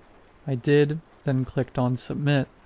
As soon as the new window opened, I instinctively closed my eyes. Did I really want to know when I would die? No, I didn't. Did I believe that a scary website could actually know the date of my death? No, I didn't, but you never know. I nearly jumped out of my skin when I heard Mom's keys turning in the lock. Mom would be furious if she knew what I was up to. She thought I only dealt in stuffed animals and Disney princesses. I grabbed the mouse and darted toward the little X in the top right corner of the window. In the process, I stole a quick, furtive glance. A tiny glance. But I saw it all right. August 21st, 2022 at 12:05 a.m. In the years that followed, I lived my life without ever thinking about that stupid website again. Did I, though? August 21st, 2022 at 12:05 a.m. August 21st. That date was burned into the back of my mind. It sat there like a relentless ticking clock I never dared to speak of. It only left me with 26 years, which doesn't sound too bad, but it really isn't that much when you think about it. Although I would never allow myself to acknowledge it, I rushed to achieve my goals because I secretly feared time was running out. I wrote like crazy throughout my 20s until I managed to publish a novel. It sold decently well. Seeing my creation on library shelves helped some of the anxiety subside. At least I had made my mark in the world. A small mark. I needed to keep going to make it bigger. I wrote another novel that I was convinced would become my masterpiece. It was rejected by every single editor. I had never felt so hopelessly crushed. One night, in the midst of a panic attack, I opened my laptop and went back to that website. I landed on a gray, empty page. All it said was, "This domain name is for sale." Relief rushed through me. This whole death prediction thing was a hoax from the early days of the internet, meant to attract traffic from credulous children like me. Obviously, afterwards, I developed a more relaxed disposition, but only for an extent. I still had a lot of work to do on my way to greatness, and I'd better not procrastinate. I married Tim on a bright summer day. From the moment I met him, I knew he was the one. Sweet, dependable, down to earth. As a tax accountant, he had a comfortable paycheck, great benefits, and a solid life insurance policy. Sure, he wasn't the most adventurous man in the world, but who cared? He believed in me and was happy to support me while I poured my time into my literary endeavors. August 20th, 2022 came around. You may ignore the passing of time all you want, tell yourself that a certain day is still far off, but that day will come. Yes, it will. I pretended that there was nothing special about August 20th, 2022. Still, I took some precautions. In the weeks prior, I'd put myself through a battery of medical checkups. Not that I had any symptoms. Indeed, the doctors confirmed that I was healthy as a horse. Even though August 20th was a Saturday night, I had no plans. I sat in front of the television and did not budge. Tom went upstairs at 10 p.m. He always went to bed early. I wished I could join him, but for some reason I absolutely had to finish binge-watching some meaningless Netflix show. August 21st, 2022 at 12:05 a.m. What if I die in my sleep? At 11:31 p.m., I started feeling a tingling in my nails. I wiggled my fingers. It went away. A few minutes later, it came back. As any sane person would do, I pulled out my iPhone and Googled it. None of the medical conditions associated with nail tingling could possibly apply to me. As I had already established beyond a reasonable doubt, there was nothing wrong with my body. The only condition that did match was anxiety disorder. It was 11:40 p.m. on August 20th, 2022, and I had to face it. I was really anxious to go on that website again.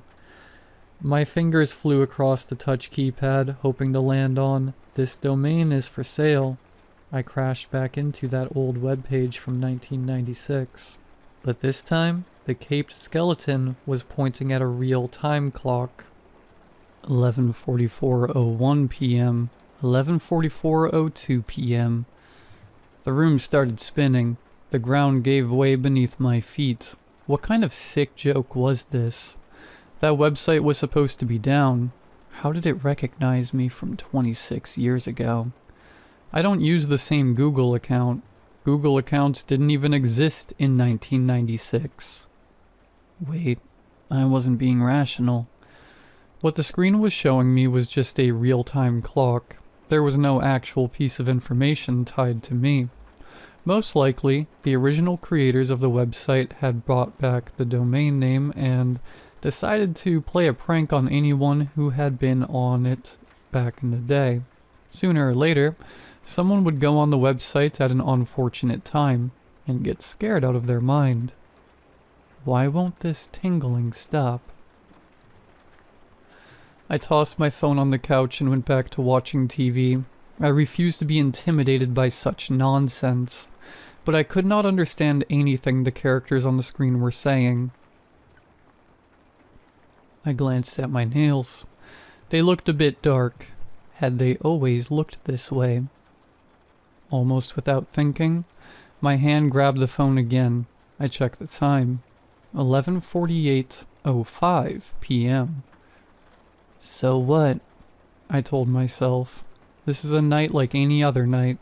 It will pass and the sun will rise and the darkness will be forgotten. I shot up from the couch. What was that? The doorbell. Just the doorbell.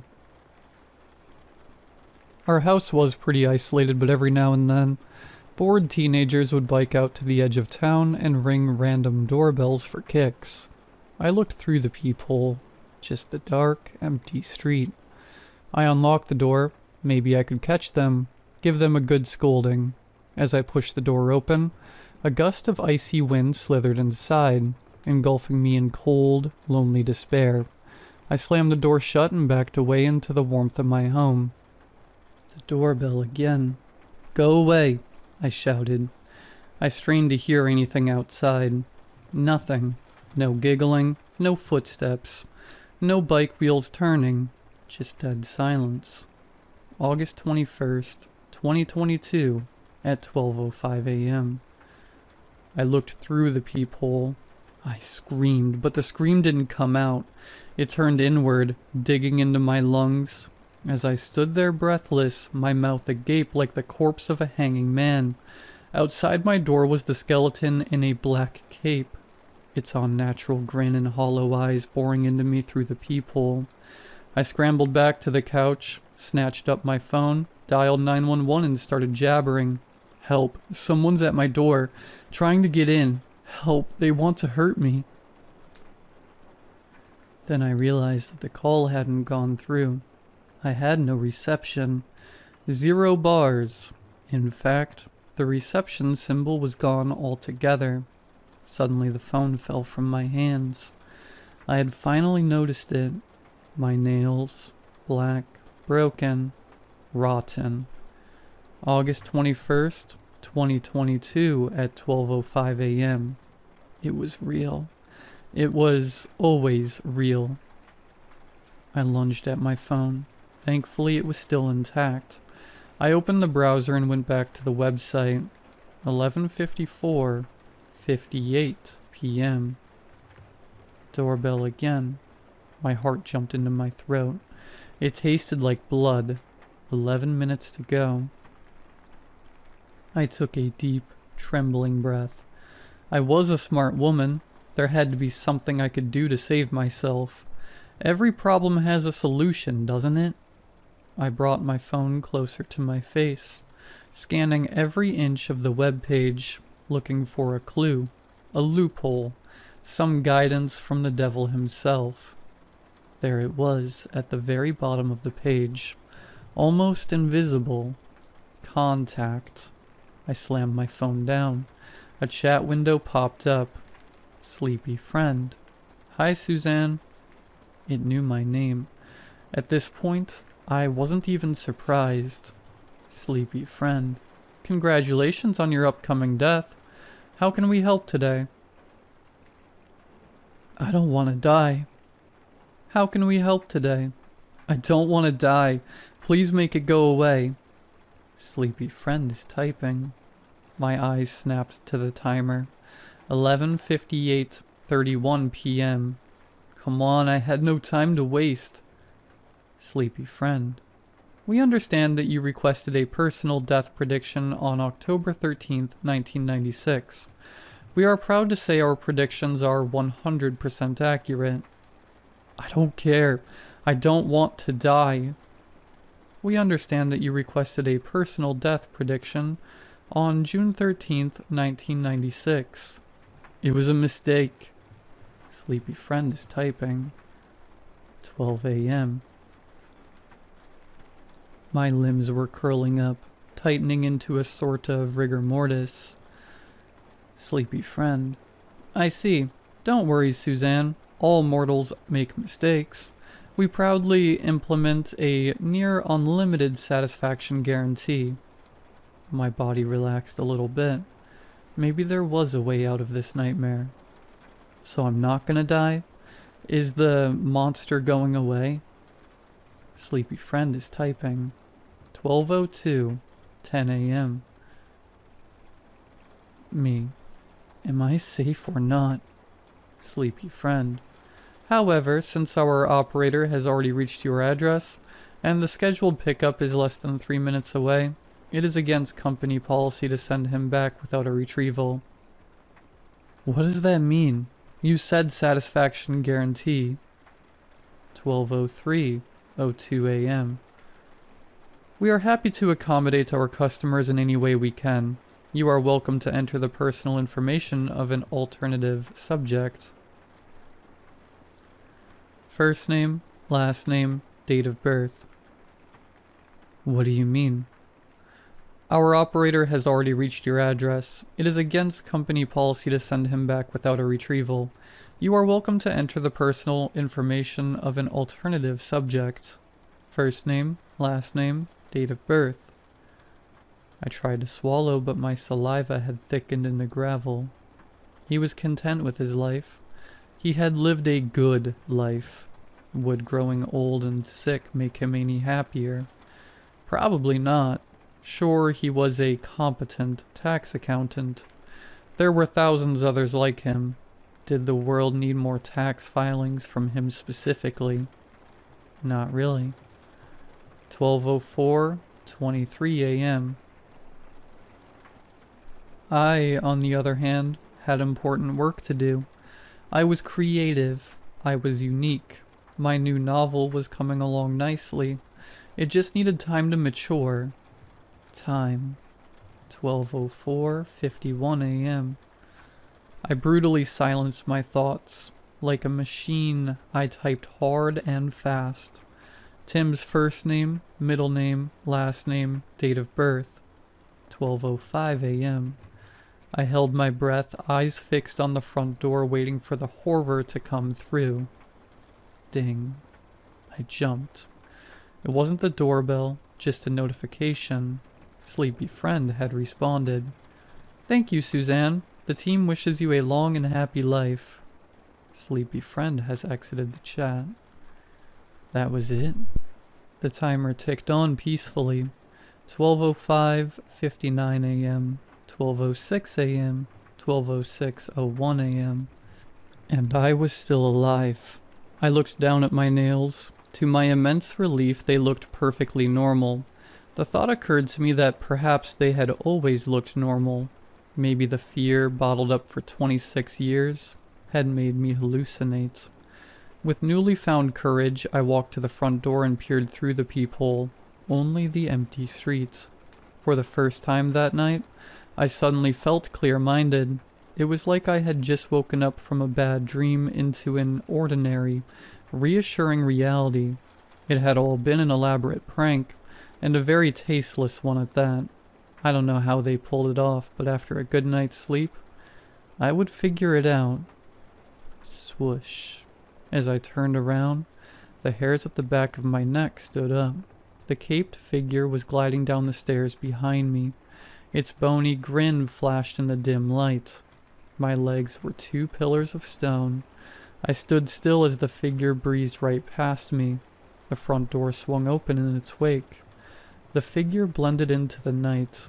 In the blink of an eye, the door was closed again. I picked up the phone and dialed 911. I did not bother checking the bedroom. I knew what I would find. I buried my husband Tim 3 years ago. He died of a heart attack. Surprising for a man in his 30s, but not so surprising considering both his father and uncle suffered from heart problems. He is sorely missed. As the wonderful provider that he was, he left me with enough money to support myself while I write full-time. I still haven't finished my masterpiece. I am so close, but something always holds me back. Some days I can't focus on my manuscript for more than a few seconds at a time. I keep thinking that I might be about to die, and the panic makes my brain go haywire.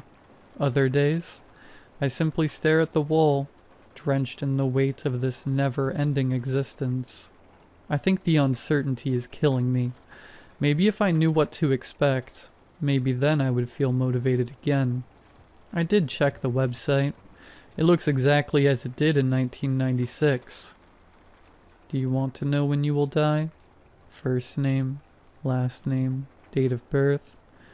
Enter. Should I do it?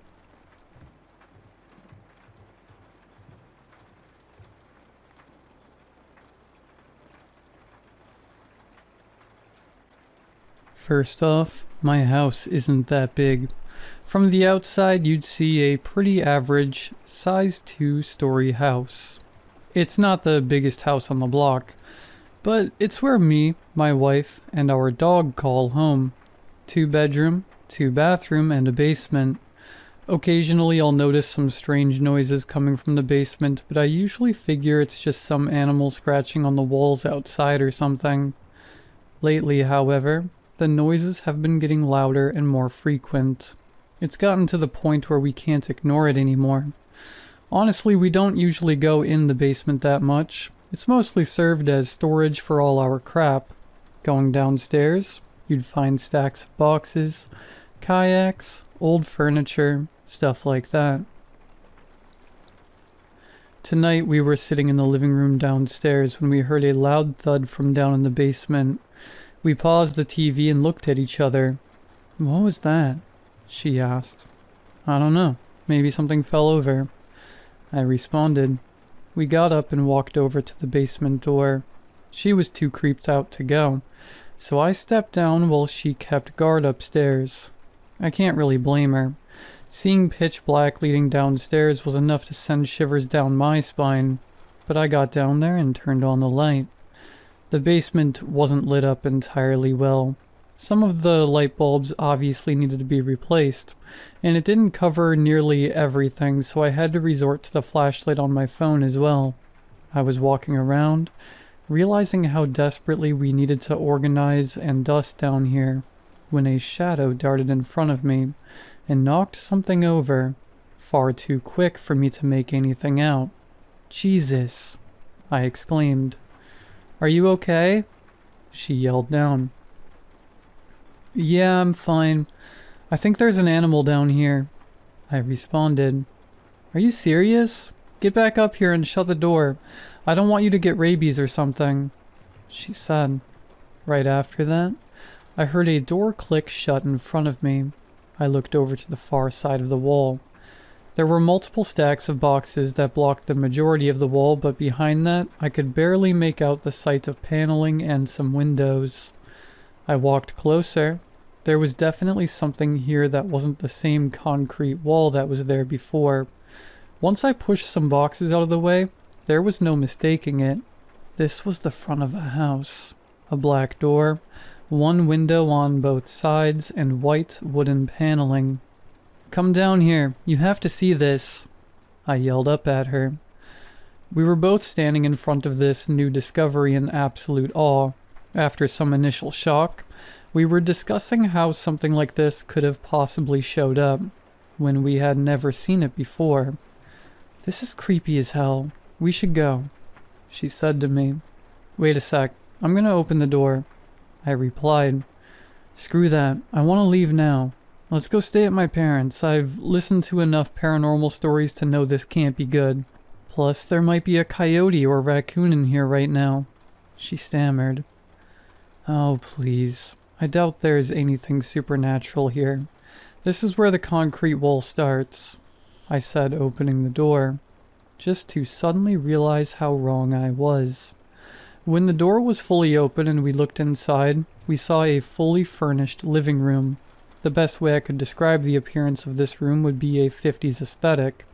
Not only that, it honestly looked warm and cozy inside. When we stepped inside, I can't explain just how comfortable we felt. This overwhelming sensation of belonging and security washed over us. If it wasn't for the fact that we both knew just how bizarre this was, we might have wanted to stay in there. That feeling we suddenly had was taken over by our grounded sense of reality. This was wrong, and we both knew it. This room shouldn't be here, but it doesn't end here. There's 2 separate hallways that look like they lead even further in. Not only that, I could see a door that was open and led even further down. There are more levels to this area. Can we please leave? This doesn't feel safe at all. Please. She begged me. What? Come on, we should explore this some more. It's not often that your house gets extra square footage, I said, being the enabler I was. She was reluctant, but I could tell she wanted to look around just as much as me. And we might have too, if we didn't hear something coming up from the stairs below. Something was sprinting towards us, barreling and crashing into the walls as they did. Right at that moment, I didn't want to take any chances with whatever might be lurking down here. I grabbed her arm, and we bolted right out of there and ran right upstairs back to our living room. I slammed the basement door behind me when I felt continuous bangs right behind me. They were quick, and they just might have caught us if my reaction wasn't faster. Thank God me and her were able to run out to our car and get out of there without having to face whatever that was. As I'm typing this out, we're in the guest room of her parents' house and we're both really shaken up.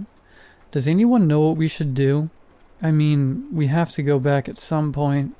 We can't just stay here forever. Has anyone ever experienced something like this? Because I'm genuinely at a loss here, hoping someone can help us get our house back. I just realized our dog is still there.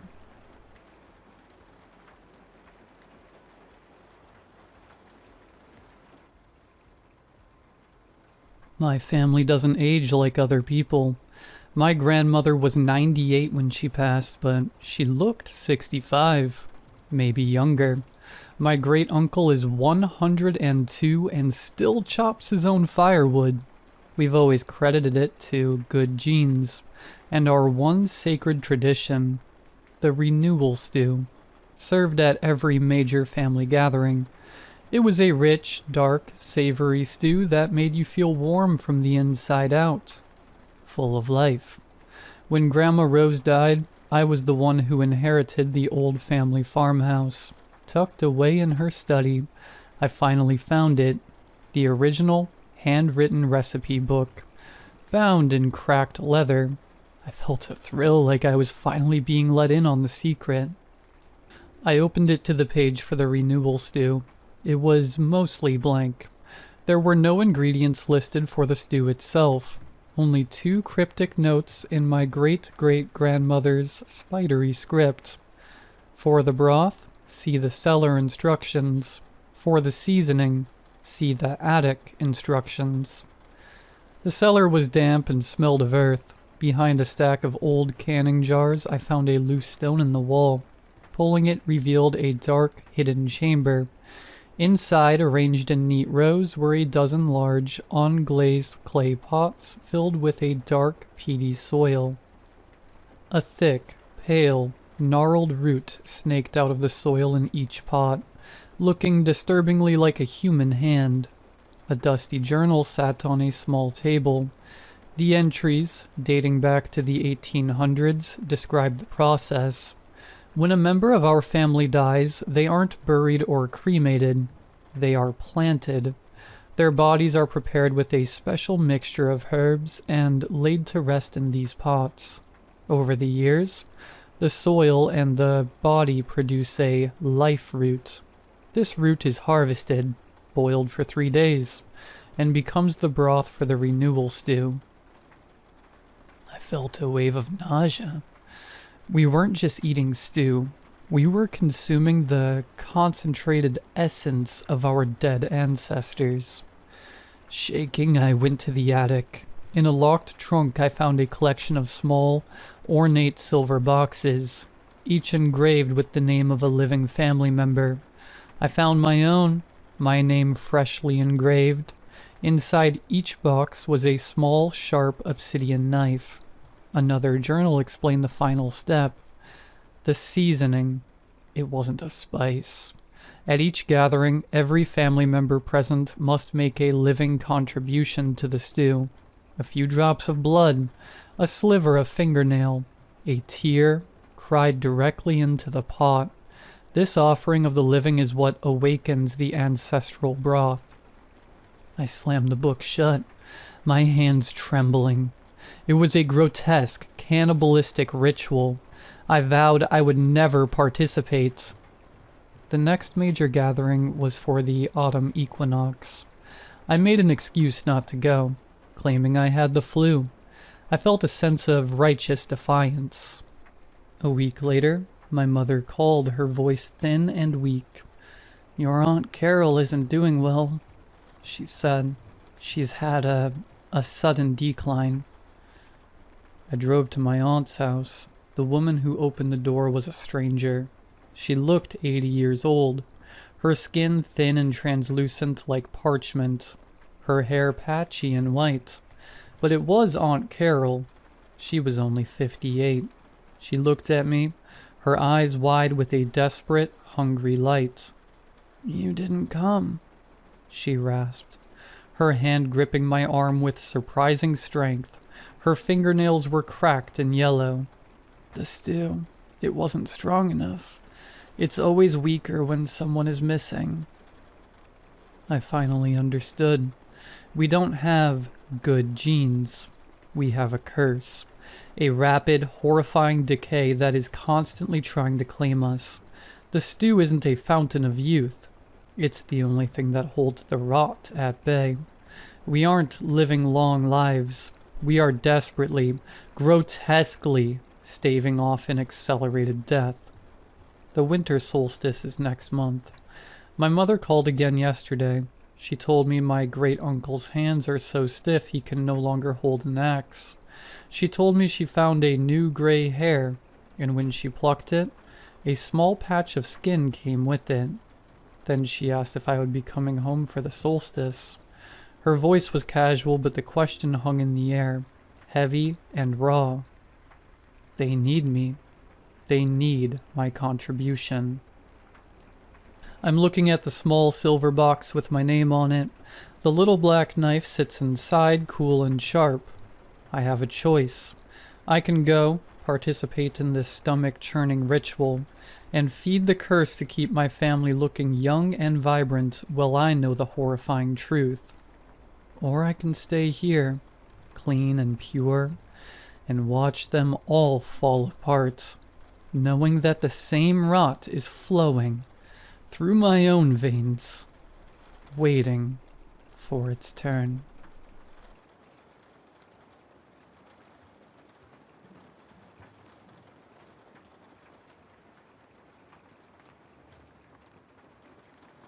This happened when I was about 14 years old. It still sits ingrained in my memory. We moved a few times in my life. My parents taught school, but eventually my father took a role in a country church in the rural U.S., a good, quiet community. Folks were nice enough and we settled in just fine. Our home was not far from the church facility itself, out in rural farmland. Our home was one of those typical country houses with a long driveway, at least 300 feet from the house to the road. My main chore/job was to take out all the trash and take out the trash bin to the roadside for the garbage pickup the next morning. I collect all the interior trash, get it into the bin, and get my shoes on to roll it up the driveway and up to the road. It was a clear night. The stars were out, and though there was some dim glow from the town we lived in, we could see them clearly enough. We had a nearby neighbor in the next land plot over, whose property was mostly cornfields and some woods lining the property up next to ours. This becomes relevant in a bit.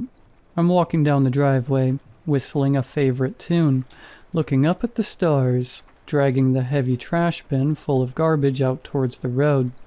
Things get darker as I head down the driveway, but I knew my way pretty well by then, the distant glow of the front porch light giving me a slight guide.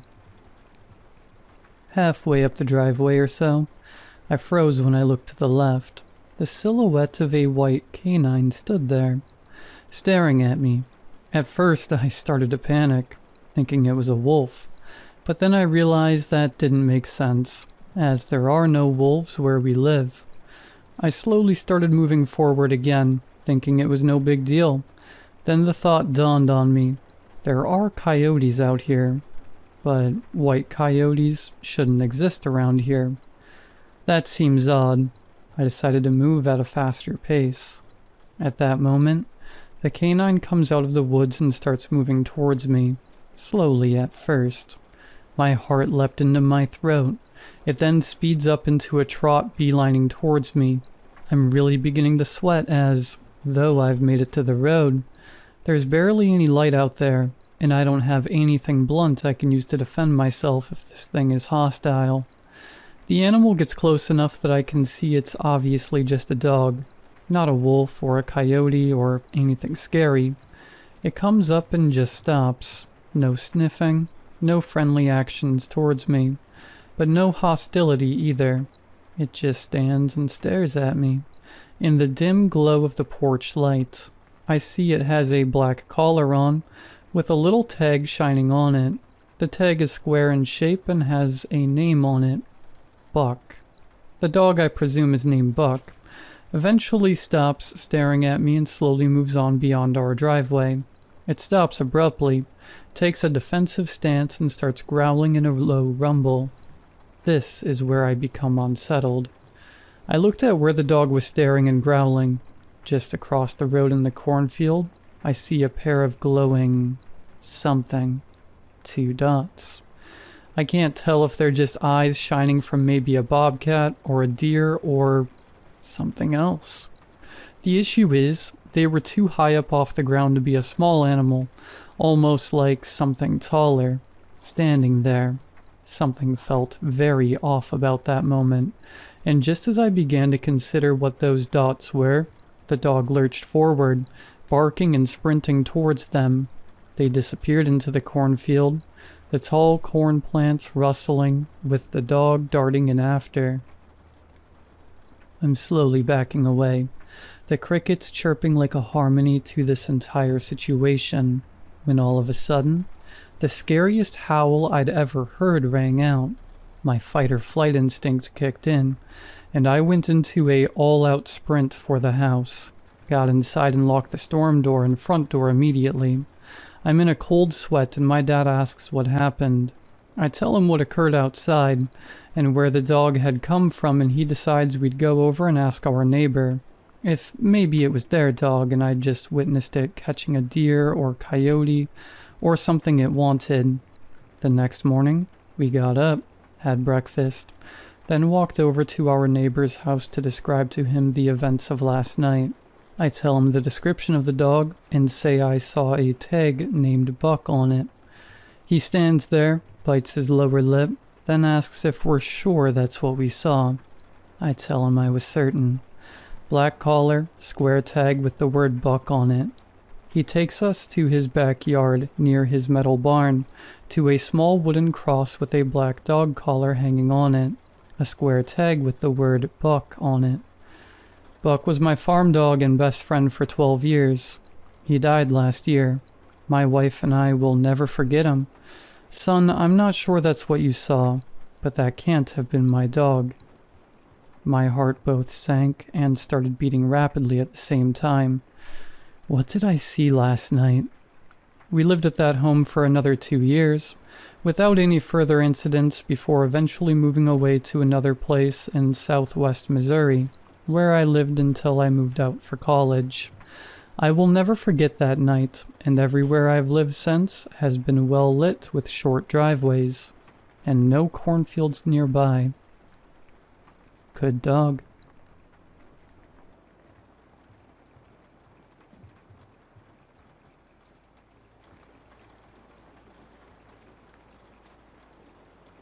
I'm writing this down both for peace of mind, as well as to see if anyone can help me, or is out there having a similar experience to me.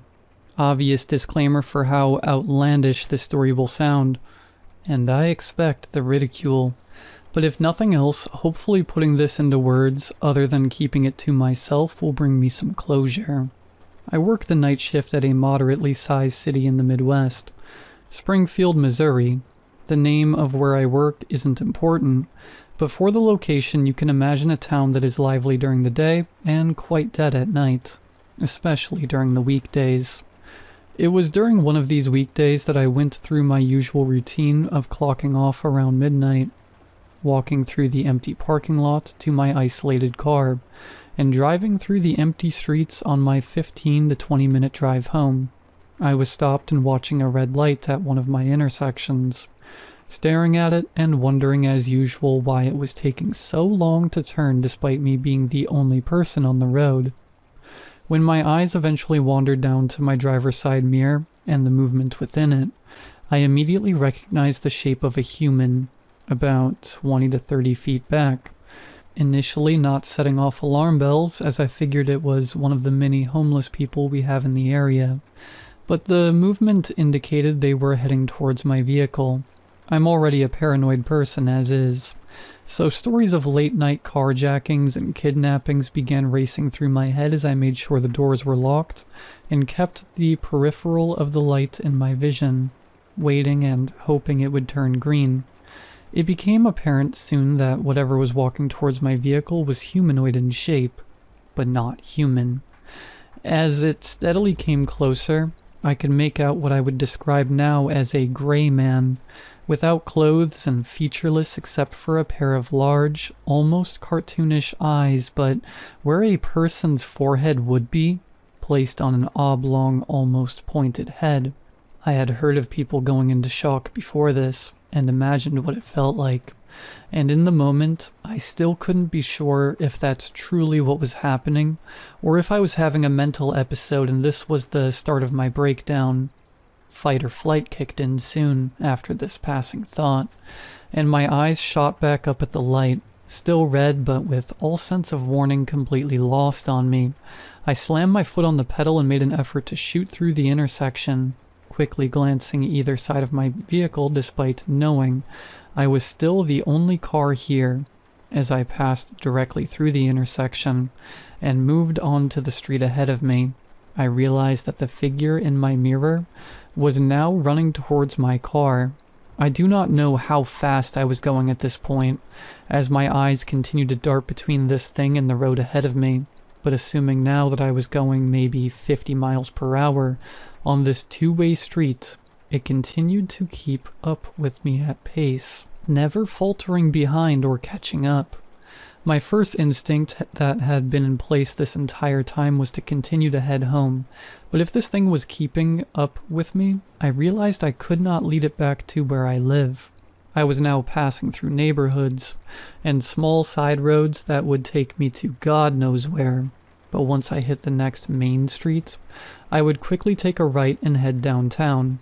I know the area, and if anyone else would be out tonight, that's where they would be. I need the comfort of strangers, or the sight of anyone to help me get away from this, or make this thing go away. That's what I told myself. Once I hit the main streets, I made possibly the quickest right turn of my life and hoped the car wouldn't turn over with the sudden shift of weight. Ignoring whether or not I would have to deal with any oncoming traffic, as the seconds I would have thought this thing in my rearview mirror was worth the risk. As I feared, though, it continued to follow soon after, rounding the corner same as I, still fixated on reaching me. What was this thing even going to do? Does it have the strength to break into my car? It clearly isn't human. Maybe this thing is animalistic, and it's like a curious dog chasing a car. Once it reaches me, will that satiate its curiosity? More passing thoughts I had as I grew closer to the downtown square. Buildings and shopping centers growing taller and older, more dilapidated, more places to hide, tighter turns and narrow streets for me to get stopped in. Slowed down. Was this even a good idea? Someone ahead. Thank God I saw a person ahead. Homeless stray, a kid bar hopping, sightseeing. I could care less. I wanted to be near something other than that. I continued to speed towards them, eventually screeching to a halt as my passenger side window met their gaze. An older man stood on the sidewalk, tattered green army-style jacket, black beanie, casually smoking a cigarette as he stood still eyeing my vehicle. My mind was racing with a million thoughts. What do I even say to this guy? Is he going to think I'm crazy? Is he crazy? It's gone. The figure was no longer in my mirror. My eyes lingered on an empty street that arched over a hill, illuminated with dim lights and dotted with trees. I watched for a while, giving little care to the stranger directly outside my car, waiting to see anything. No movement. I returned my gaze to the man still stood on the sidewalk, obviously waiting for something to come of this car screeching to a halt beside him. He didn't seem to care. I didn't seem to think he would care or believe me either, and accelerated once again towards the center of town. More passing thoughts. He isn't safe. It's still out there. It was right behind you. You're a good person. Be a good person. Why is it so dark? I slammed on the brakes again, wanting to tell myself now that it was the Good Samaritan in me wanting to help that man. But it was fear that halted me. Lamp posts surrounding me now waning, gaining and losing light as if they were struggling to breathe. I looked again at the mirror, trying to locate the man that was now standing somewhere in the darkness behind me. The lights that had enveloped the hill behind me were gone, and I knew at this point it was hopeless for him. Whatever had been following me had now caught an innocent victim along its path, and yet I was selfishly relieved from the comfort of my vehicle, knowing that I had escaped that fate. My relief was soon shattered by a low, bass-filled gurgle coming from the direction of the darkness. I almost considered rolling down my window slightly to make out the sound more clearly, but my adrenaline took hold and I sped off from whatever was making that sickening noise. Whatever had become of that poor man, whatever it was doing, in my mind it occupied that thing long enough for me to use the opportunity and get home, get away from this nightmare. Leaving the downtown area didn't take long in my frantic state, and I eventually was able to convince myself through my paranoia and double take of every shadow that lined the streets that it was safe enough to make my way home. I carefully inspected the surroundings of my apartment from my vehicle before exiting, and quickly fled from the car and ran up the stairwell to my flat, expecting to hear the sound of that thing behind me chasing me or see it disappear from around a corner. Though I made it inside with no issues. I sat on my bed for what must have been hours replaying the events of the night through my head and questioning if I really was sane, but at some point the adrenaline dump left my system, and I ended up passing out for the night. Which brings me to where I am now. I wish I could say that this was the end of things, but it is currently 4 p.m. and the sun has yet to rise. There are no clouds in the sky, no birds chirping or dogs barking, no neighbors arguing next door or kids running up and down the stairwell, nobody outside commuting to and from work or heading out for a family dinner. I've been watching since I woke up at around 9 a.m., already confused as to why there was nothing but pitch black coming from the curtains behind my window. I have tried calling family members, friends, messaging friends online, but I've heard nothing in response. Am I still asleep? Am I sane? Is this some kind of punishment for abandoning that man? Continuous passing thoughts that drown out the silence. The internet appears to still be working, which is how I'm posting this for anyone who happens to find and read it now. If anyone is out there, life online seems to have stopped like it has here. No messages or social media posts, or forums or news articles. Just static. Frozen. I tried eventually to lightly knock on some of the neighbors' doors to see if they're home, and with no luck. But now I don't dare go back outside. I can see them through my window as I peek through the blinds now. Below in the parking lot, 2 of them, standing outside of my car, inspecting it like a piece of alien machinery. They know I'm nearby. They know I'm alive. I don't know how long I can hide.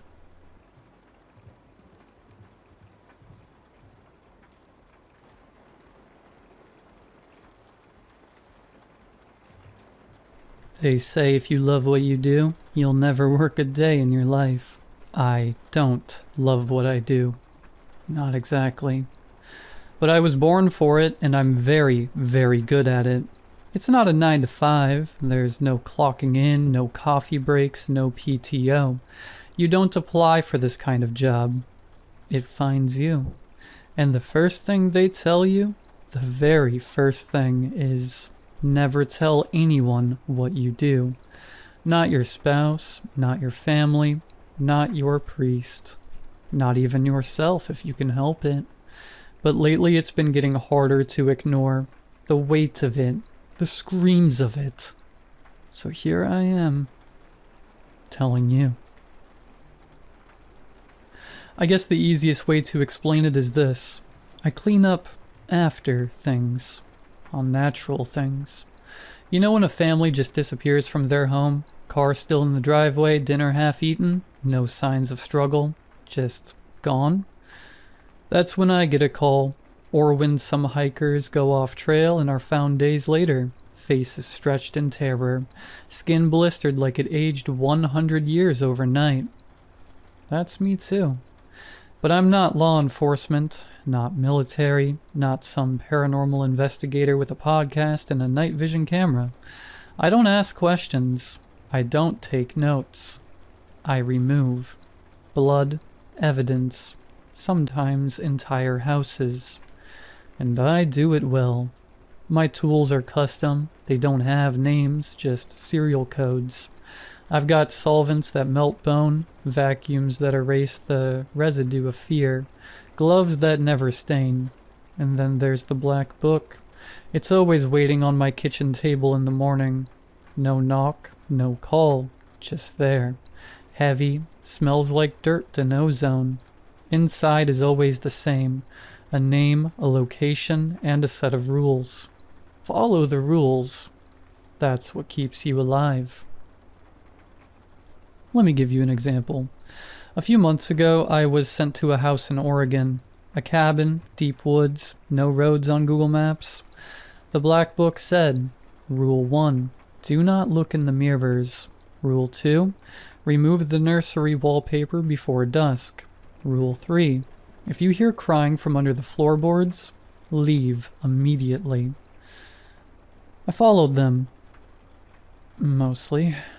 I slipped. Glanced at a mirror by the front door just for a second. Saw something that wasn't me. It had my face, but the smile wasn't mine. The teeth weren't human.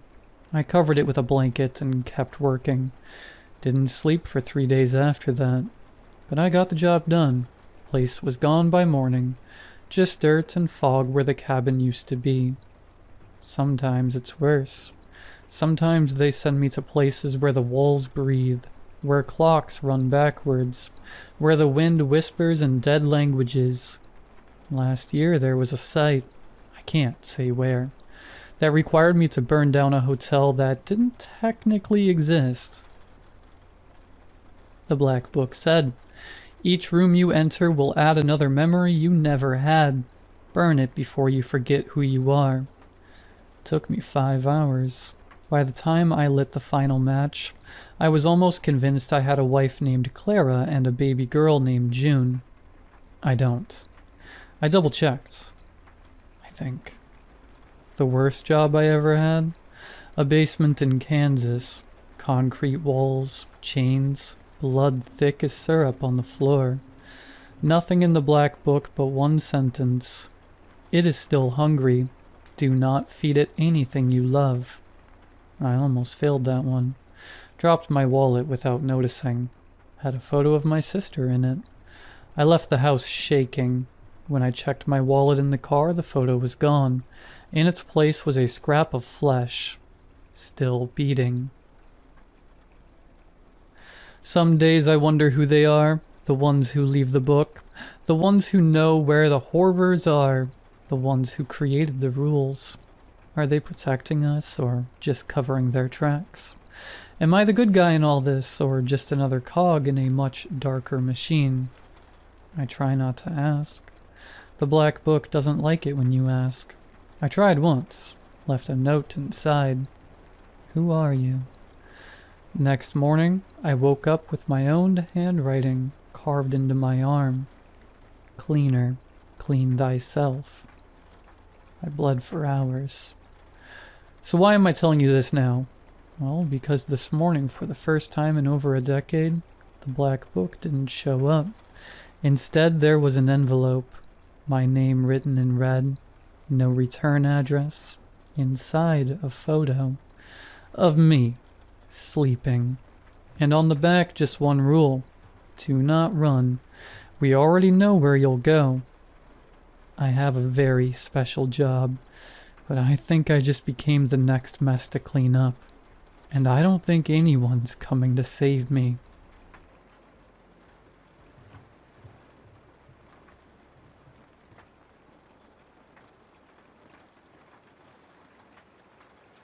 I didn't think one sip would change everything. It started at a gas station just outside Denver.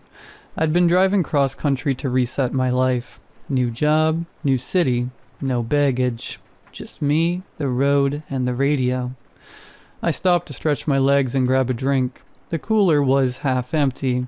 Probably hadn't been restocked in a week. One bottle caught my eye. Black plastic, no label except a small red triangle printed on the cap. No brand name, no ingredients. Just that triangle. I should have known better. But it was cold and I was thirsty. I twisted the cap, and as soon as I raised it to my lips, I smelled it. Something off. Sweet, but too sweet. Like rotting fruit drowned in cough syrup. Still, I took a sip. The taste was wrong. Metallic, bitter almost, dusty. I gagged, spit it onto the floor, and dropped the bottle. The cashier looked at me like I'd thrown a grenade. "What the hell are you doing?" he snapped, rushing out from behind the counter. "Something's wrong with that drink," I said, wiping my mouth. He stared at the puddle, then at me, then at the bottle. And then he ran. I stood there stunned as the door jingled behind him. I waited a few seconds, called out. Nothing. Finally, I walked outside and saw his car peel out of the lot, tires screaming. That's when the fear crept in. That bottle wasn't just bad. It was meant to be bad. That night I didn't sleep. I kept thinking about that triangle. I searched the internet for hours, Reddit, weird forums, conspiracy threads, but nothing useful. Just dead ends and half-baked urban legends. The next morning I hit the road again. By afternoon, a black SUV had been behind me for over 60 miles. Every turn I took, it took. Every exit, it followed. Finally, I pulled off into a crowded strip mall. The SUV parked 2 rows down. 3 men got out, all in black suits wearing mirrored sunglasses. No smiles, no talking, just scanning. I ditched my car and ran. That was 6 days ago. Since then, I've been hiding in motels, moving every night. The black SUVs keep finding me. Sometimes they don't bother hiding. Sometimes they knock on the door pretending to be cops or hotel staff or delivery guys. I stopped answering. I stopped sleeping. I can barely eat. One night I found a thread on a dark web forum. Someone else mentioned the triangle, said it's part of something called the Selection. They didn't explain it, but they said this: drink it and die in peace. Spit it out, and you're prey. I replied, begged for answers. They sent me a private message.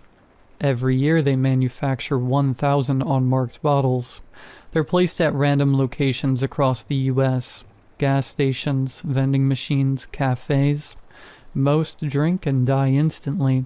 Quiet, clean, no mess, no questions. But if you reject the offering, they come. I don't know who they are.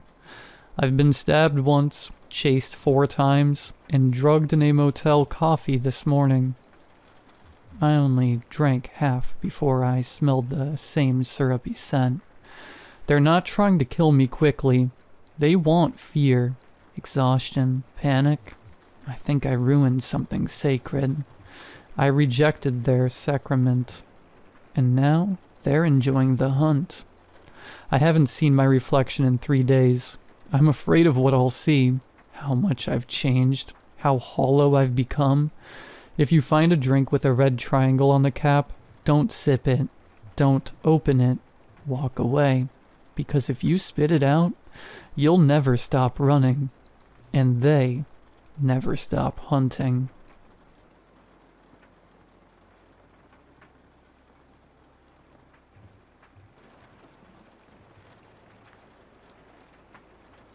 We moved into the old house after the miscarriage. My husband said a change would be good for me. Fresh air, quiet, place to heal. We didn't plan to find a baby. It was our second night there. We heard crying, soft, high-pitched, coming from the attic. My husband thought it was a cat, but when he pulled the cord to the attic door, the crying got louder. He found her swaddled in moldy blankets. No note, no explanation. Just her, nestled in the dust, barely alive. We called the police. They took her to the hospital. No missing child reports. No birth certificate. No DNA match. She's a ghost child, the nurse joked. The state was going to put her in the system. My husband wouldn't allow it. We were meant to find her. He said, maybe she's the reason we came here. We named her Lily, brought her home. The first night, the baby monitor whispered, not crying, whispers. She's back. We brought one. My husband thought it was a glitch. I knew better. Every night, Lily stared into the dark corners of the room and laughed at things I couldn't see. The monitor whispered in different voices, all of them dry and eager. Don't take her. She's ours. I wanted to leave. He wouldn't. He was obsessed with her. Wouldn't let me hold her anymore. Wouldn't let me in the nursery.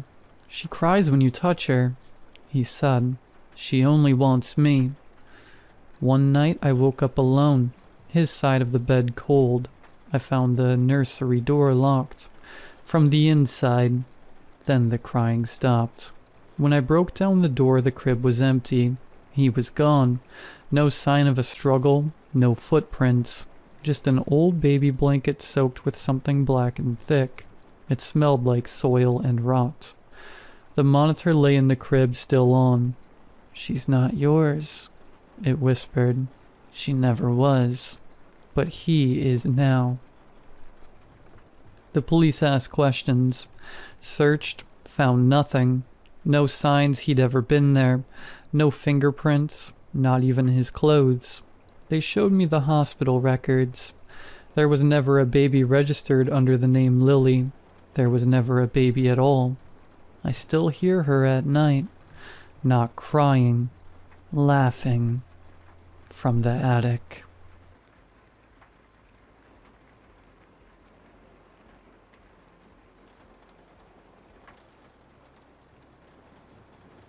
I'm not a writer. This isn't for a book or a blog. This is a warning, and if you're reading this, it means you might need it. And it starts on a stretch of road you don't take at night. The one that snakes through the old forest. Outsiders have been going missing on that stretch of road, and worse. I'm convinced the locals have something to do with it. But I know now. I know what happens to anyone that does not wave. I moved into this cozy little apartment a short while ago. I never planned on staying long. My professor asked me to study the area for scientifically interesting flora, botany PhD stuff. I'd done a few rounds in the area, but nothing struck me as interesting. The only place I hadn't been to yet was the forested road to the north.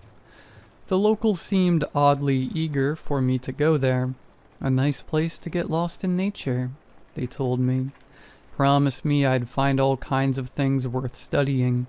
But their smiles felt too wide. Their insistence too strong.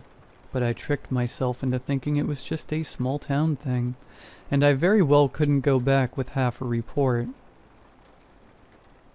So, at first light I packed the car and drove up. I can't say I noticed anything unusual. The wind in the trees, birds were singing. A squirrel hopped from branch to branch. I didn't really know what I was expecting. I gathered my equipment and began a survey of the area, collecting specimens, taking photos, scribbling notes, etc. I had just finished my last collection when I noticed that the daylight was quickly vanishing. Had I really been out here that long? I glanced at my wrist, but my watch had clearly stopped. I took out my phone, but it was dead. I lied to myself. My watch has been on its way out for weeks, and my phone always drains quickly when I take pictures. Nothing felt right. I started walking back to my car. That's when I saw it. A sign. It was a weather-beaten wooden diamond. The paint a faded, sickly yellow that was peeling at the corners. It didn't stand out. If anything, it seemed to sink into the gloom, almost like it wasn't meant to be noticed. On it was a black silhouette with what appeared to be two small children, holding hands and waving. Beneath it, half hidden by grime, was a simple yet strange message. Waving children, please wave back. I began to smile at the absurdity of it. Who puts up a sign like that? But my amusement quickly faded. Not far behind this strange little sign were two small figures, standing at the edge of the tree line. Children. They looked like children, though dressed decades out of time. The forest had fallen eerily silent. "Hello?" I called out. There was no response. The children reached out and held each other's hands. With their free arms, they began to wave. The shadows were long and dark now, and I couldn't make out any real details. But their faces?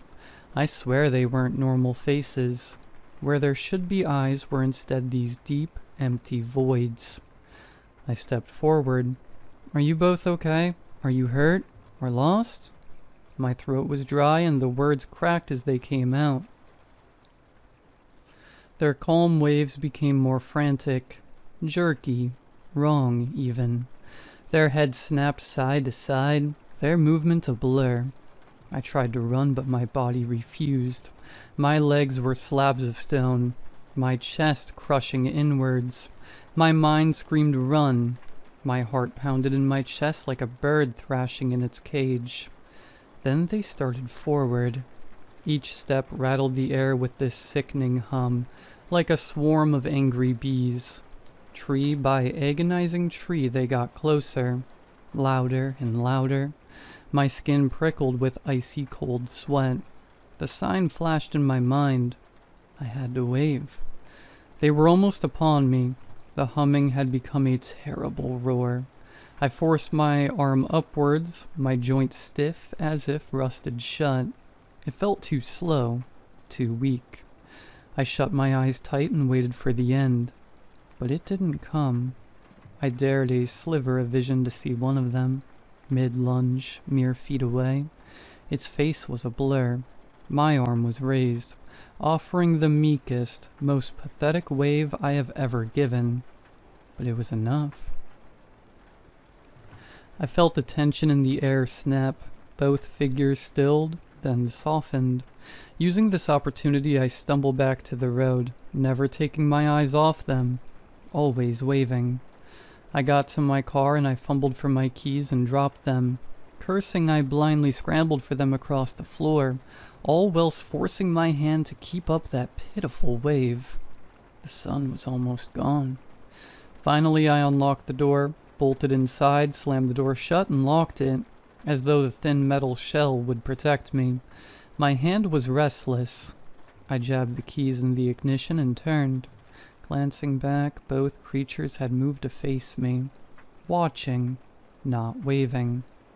The sun dipped below the horizon with a flash of brilliant green, just as the engine roared to life. My headlights beamed, contending the darkness. But they were there. Their heads snapped towards me. The voids where their eyes should be drank the light from my car. I hit the accelerator and the car lurched forward. In the rearview mirror I saw them. More figures slipping from the tree line. 2, then 4, then dozens. The road ahead was the same. A procession of these childlike figures emerging from the woods. I slammed on the horn, but the sound seemed to die in the oppressive quiet of the woods. My hand was still waving. Speeding, I drove 40 miles per hour, then 50, then 60. But everywhere I looked, they were there. Standing, watching, a never-ending line getting closer with every bend in the road. I hit the town line and braked hard. The car screeched to a halt. The children hadn't followed. Or perhaps they couldn't.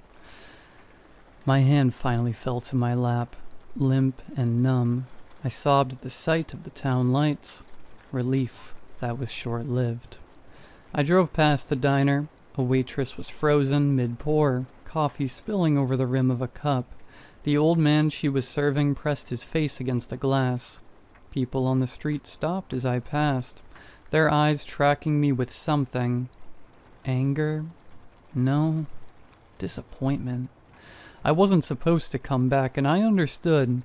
My suspicions were right from the start. I was chosen for something, and I denied it. So I drove straight through the night, stopping only when exhaustion forced me off the road.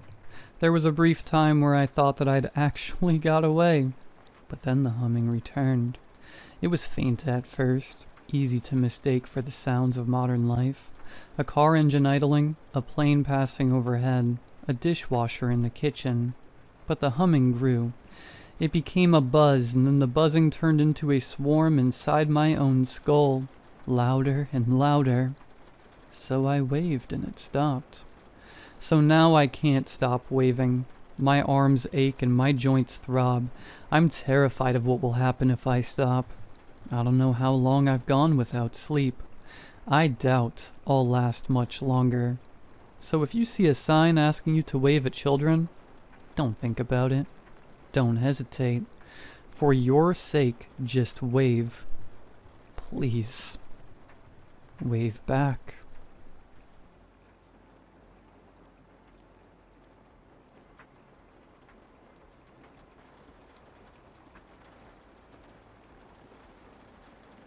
It was a warm summer night in the back county of South Carolina. I recently moved from the north, so I wasn't familiar with how to get around yet. I had just had dinner with my grandparents and cousins, and was in the middle of my 45-minute drive back to my apartment. I always keep my phone on a holder while driving, and only touch it when I'm skipping through music. It started with my GPS malfunctioning, ending my map and destination, and then suddenly going back to normal. I didn't think anything of it due to some spots having crappy cell service. I continued to drive down the road, bouncing my head to 2000s throwbacks and occasionally sipping my Red Bull. I have a habit of unconsciously checking the time when I go to check how fast I'm driving. That's when I noticed my clock was an hour behind. I immediately tapped my phone, which showed the time. 2 hours behind. I instantly grew confused. I thought I had just left after 6 p.m., and it was now nearly 8 p.m. Suddenly my GPS froze, and I desperately tried to fix the jam, all while driving down a dark road. The only light came from my headlights. Then my GPS turned back on. The GPS popped back on and began rerouting me. I thought nothing of it, since I had no idea where I was. I continued to drive, following the directions until I eventually reached a dark dirt road surrounded by trees. My stomach started to churn, and I grew extremely uneasy and fear struck my body. I frantically looked around for some way to make a U-turn, when my car slowed to a stop in the middle of the dirt road. Then, my car completely turned off, keys still in the ignition, Bluetooth disconnected, phone silent. The feeling in my stomach grew stronger.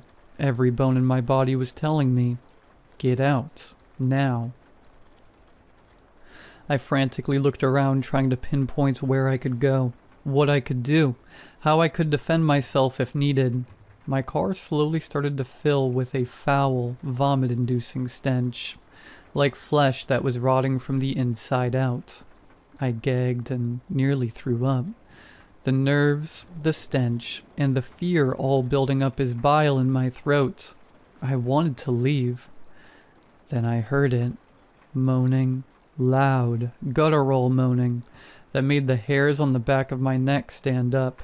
I quickly looked around and at this point, I was preparing for the worst. The moaning continued until it sounded like it was right beside my car. As soon as I turned my head, I was staring at a dark, terrifying silhouette. The moonlight made it difficult to see at first until I noticed the shape. A deer. I had seen many deer in my life, but none of them had this shape. From what I could see, its neck was longer, thicker, its back was slightly sunken in. I saw its antlers, which extended straight up. What happened next made me sick. As if the deer wasn't terrifying enough, it slowly stood up. All of its animal-like features were gone, aside from the head. I whimpered at this point. I could feel my seat dampening and my jeans soaking. I had urinated myself. The entity stood up and walked past the front of my car. Like any other human before it, faded into the darkness of the forest. As soon as I could no longer see it, my car turned back on and the music continued, bumping Britney Spears through my bass. The feeling of dread and sickness began to pass, and running on pure adrenaline, I ripped my gear into reverse, drove off the road, hitting some bushes and sped back towards the entrance. I was panting. My hands were shaking and my pants were soaked, but I didn't care. The second I pulled out onto the main road, my GPS went back to its original route and resumed the drive. 37 minutes. I was 37 minutes away from home. I continued driving and I quickly dialed my boyfriend's number, not caring about my no hands rule. My boyfriend answered. "Hey, you on your way home?" I immediately began pouring out everything that happened. The car shutting off, the figure, the smell, everything. My boyfriend ended up staying on the call with me until I got home, and when I returned to our apartment, he ended up checking my engine, my oil, my tires, everything, trying to find an explanation. I knew he was worried beyond belief, and the fact that I peed myself only heightened his concern. My car was dinged up with some minor scratches, but everything seemed alright, and functioning. Later that night, after I had showered, changed into my favorite pajama set, and watched our favorite Twitch streamer, I pulled out my phone and began the GPS to my Nana and Papa's house. I probably spent an hour trying to find the dirt road I was on. The road where everything happened, but there was nothing. I even went into Street View and tapped along the entire route. No dirt road, no location that even remotely resembled the road I had driven down.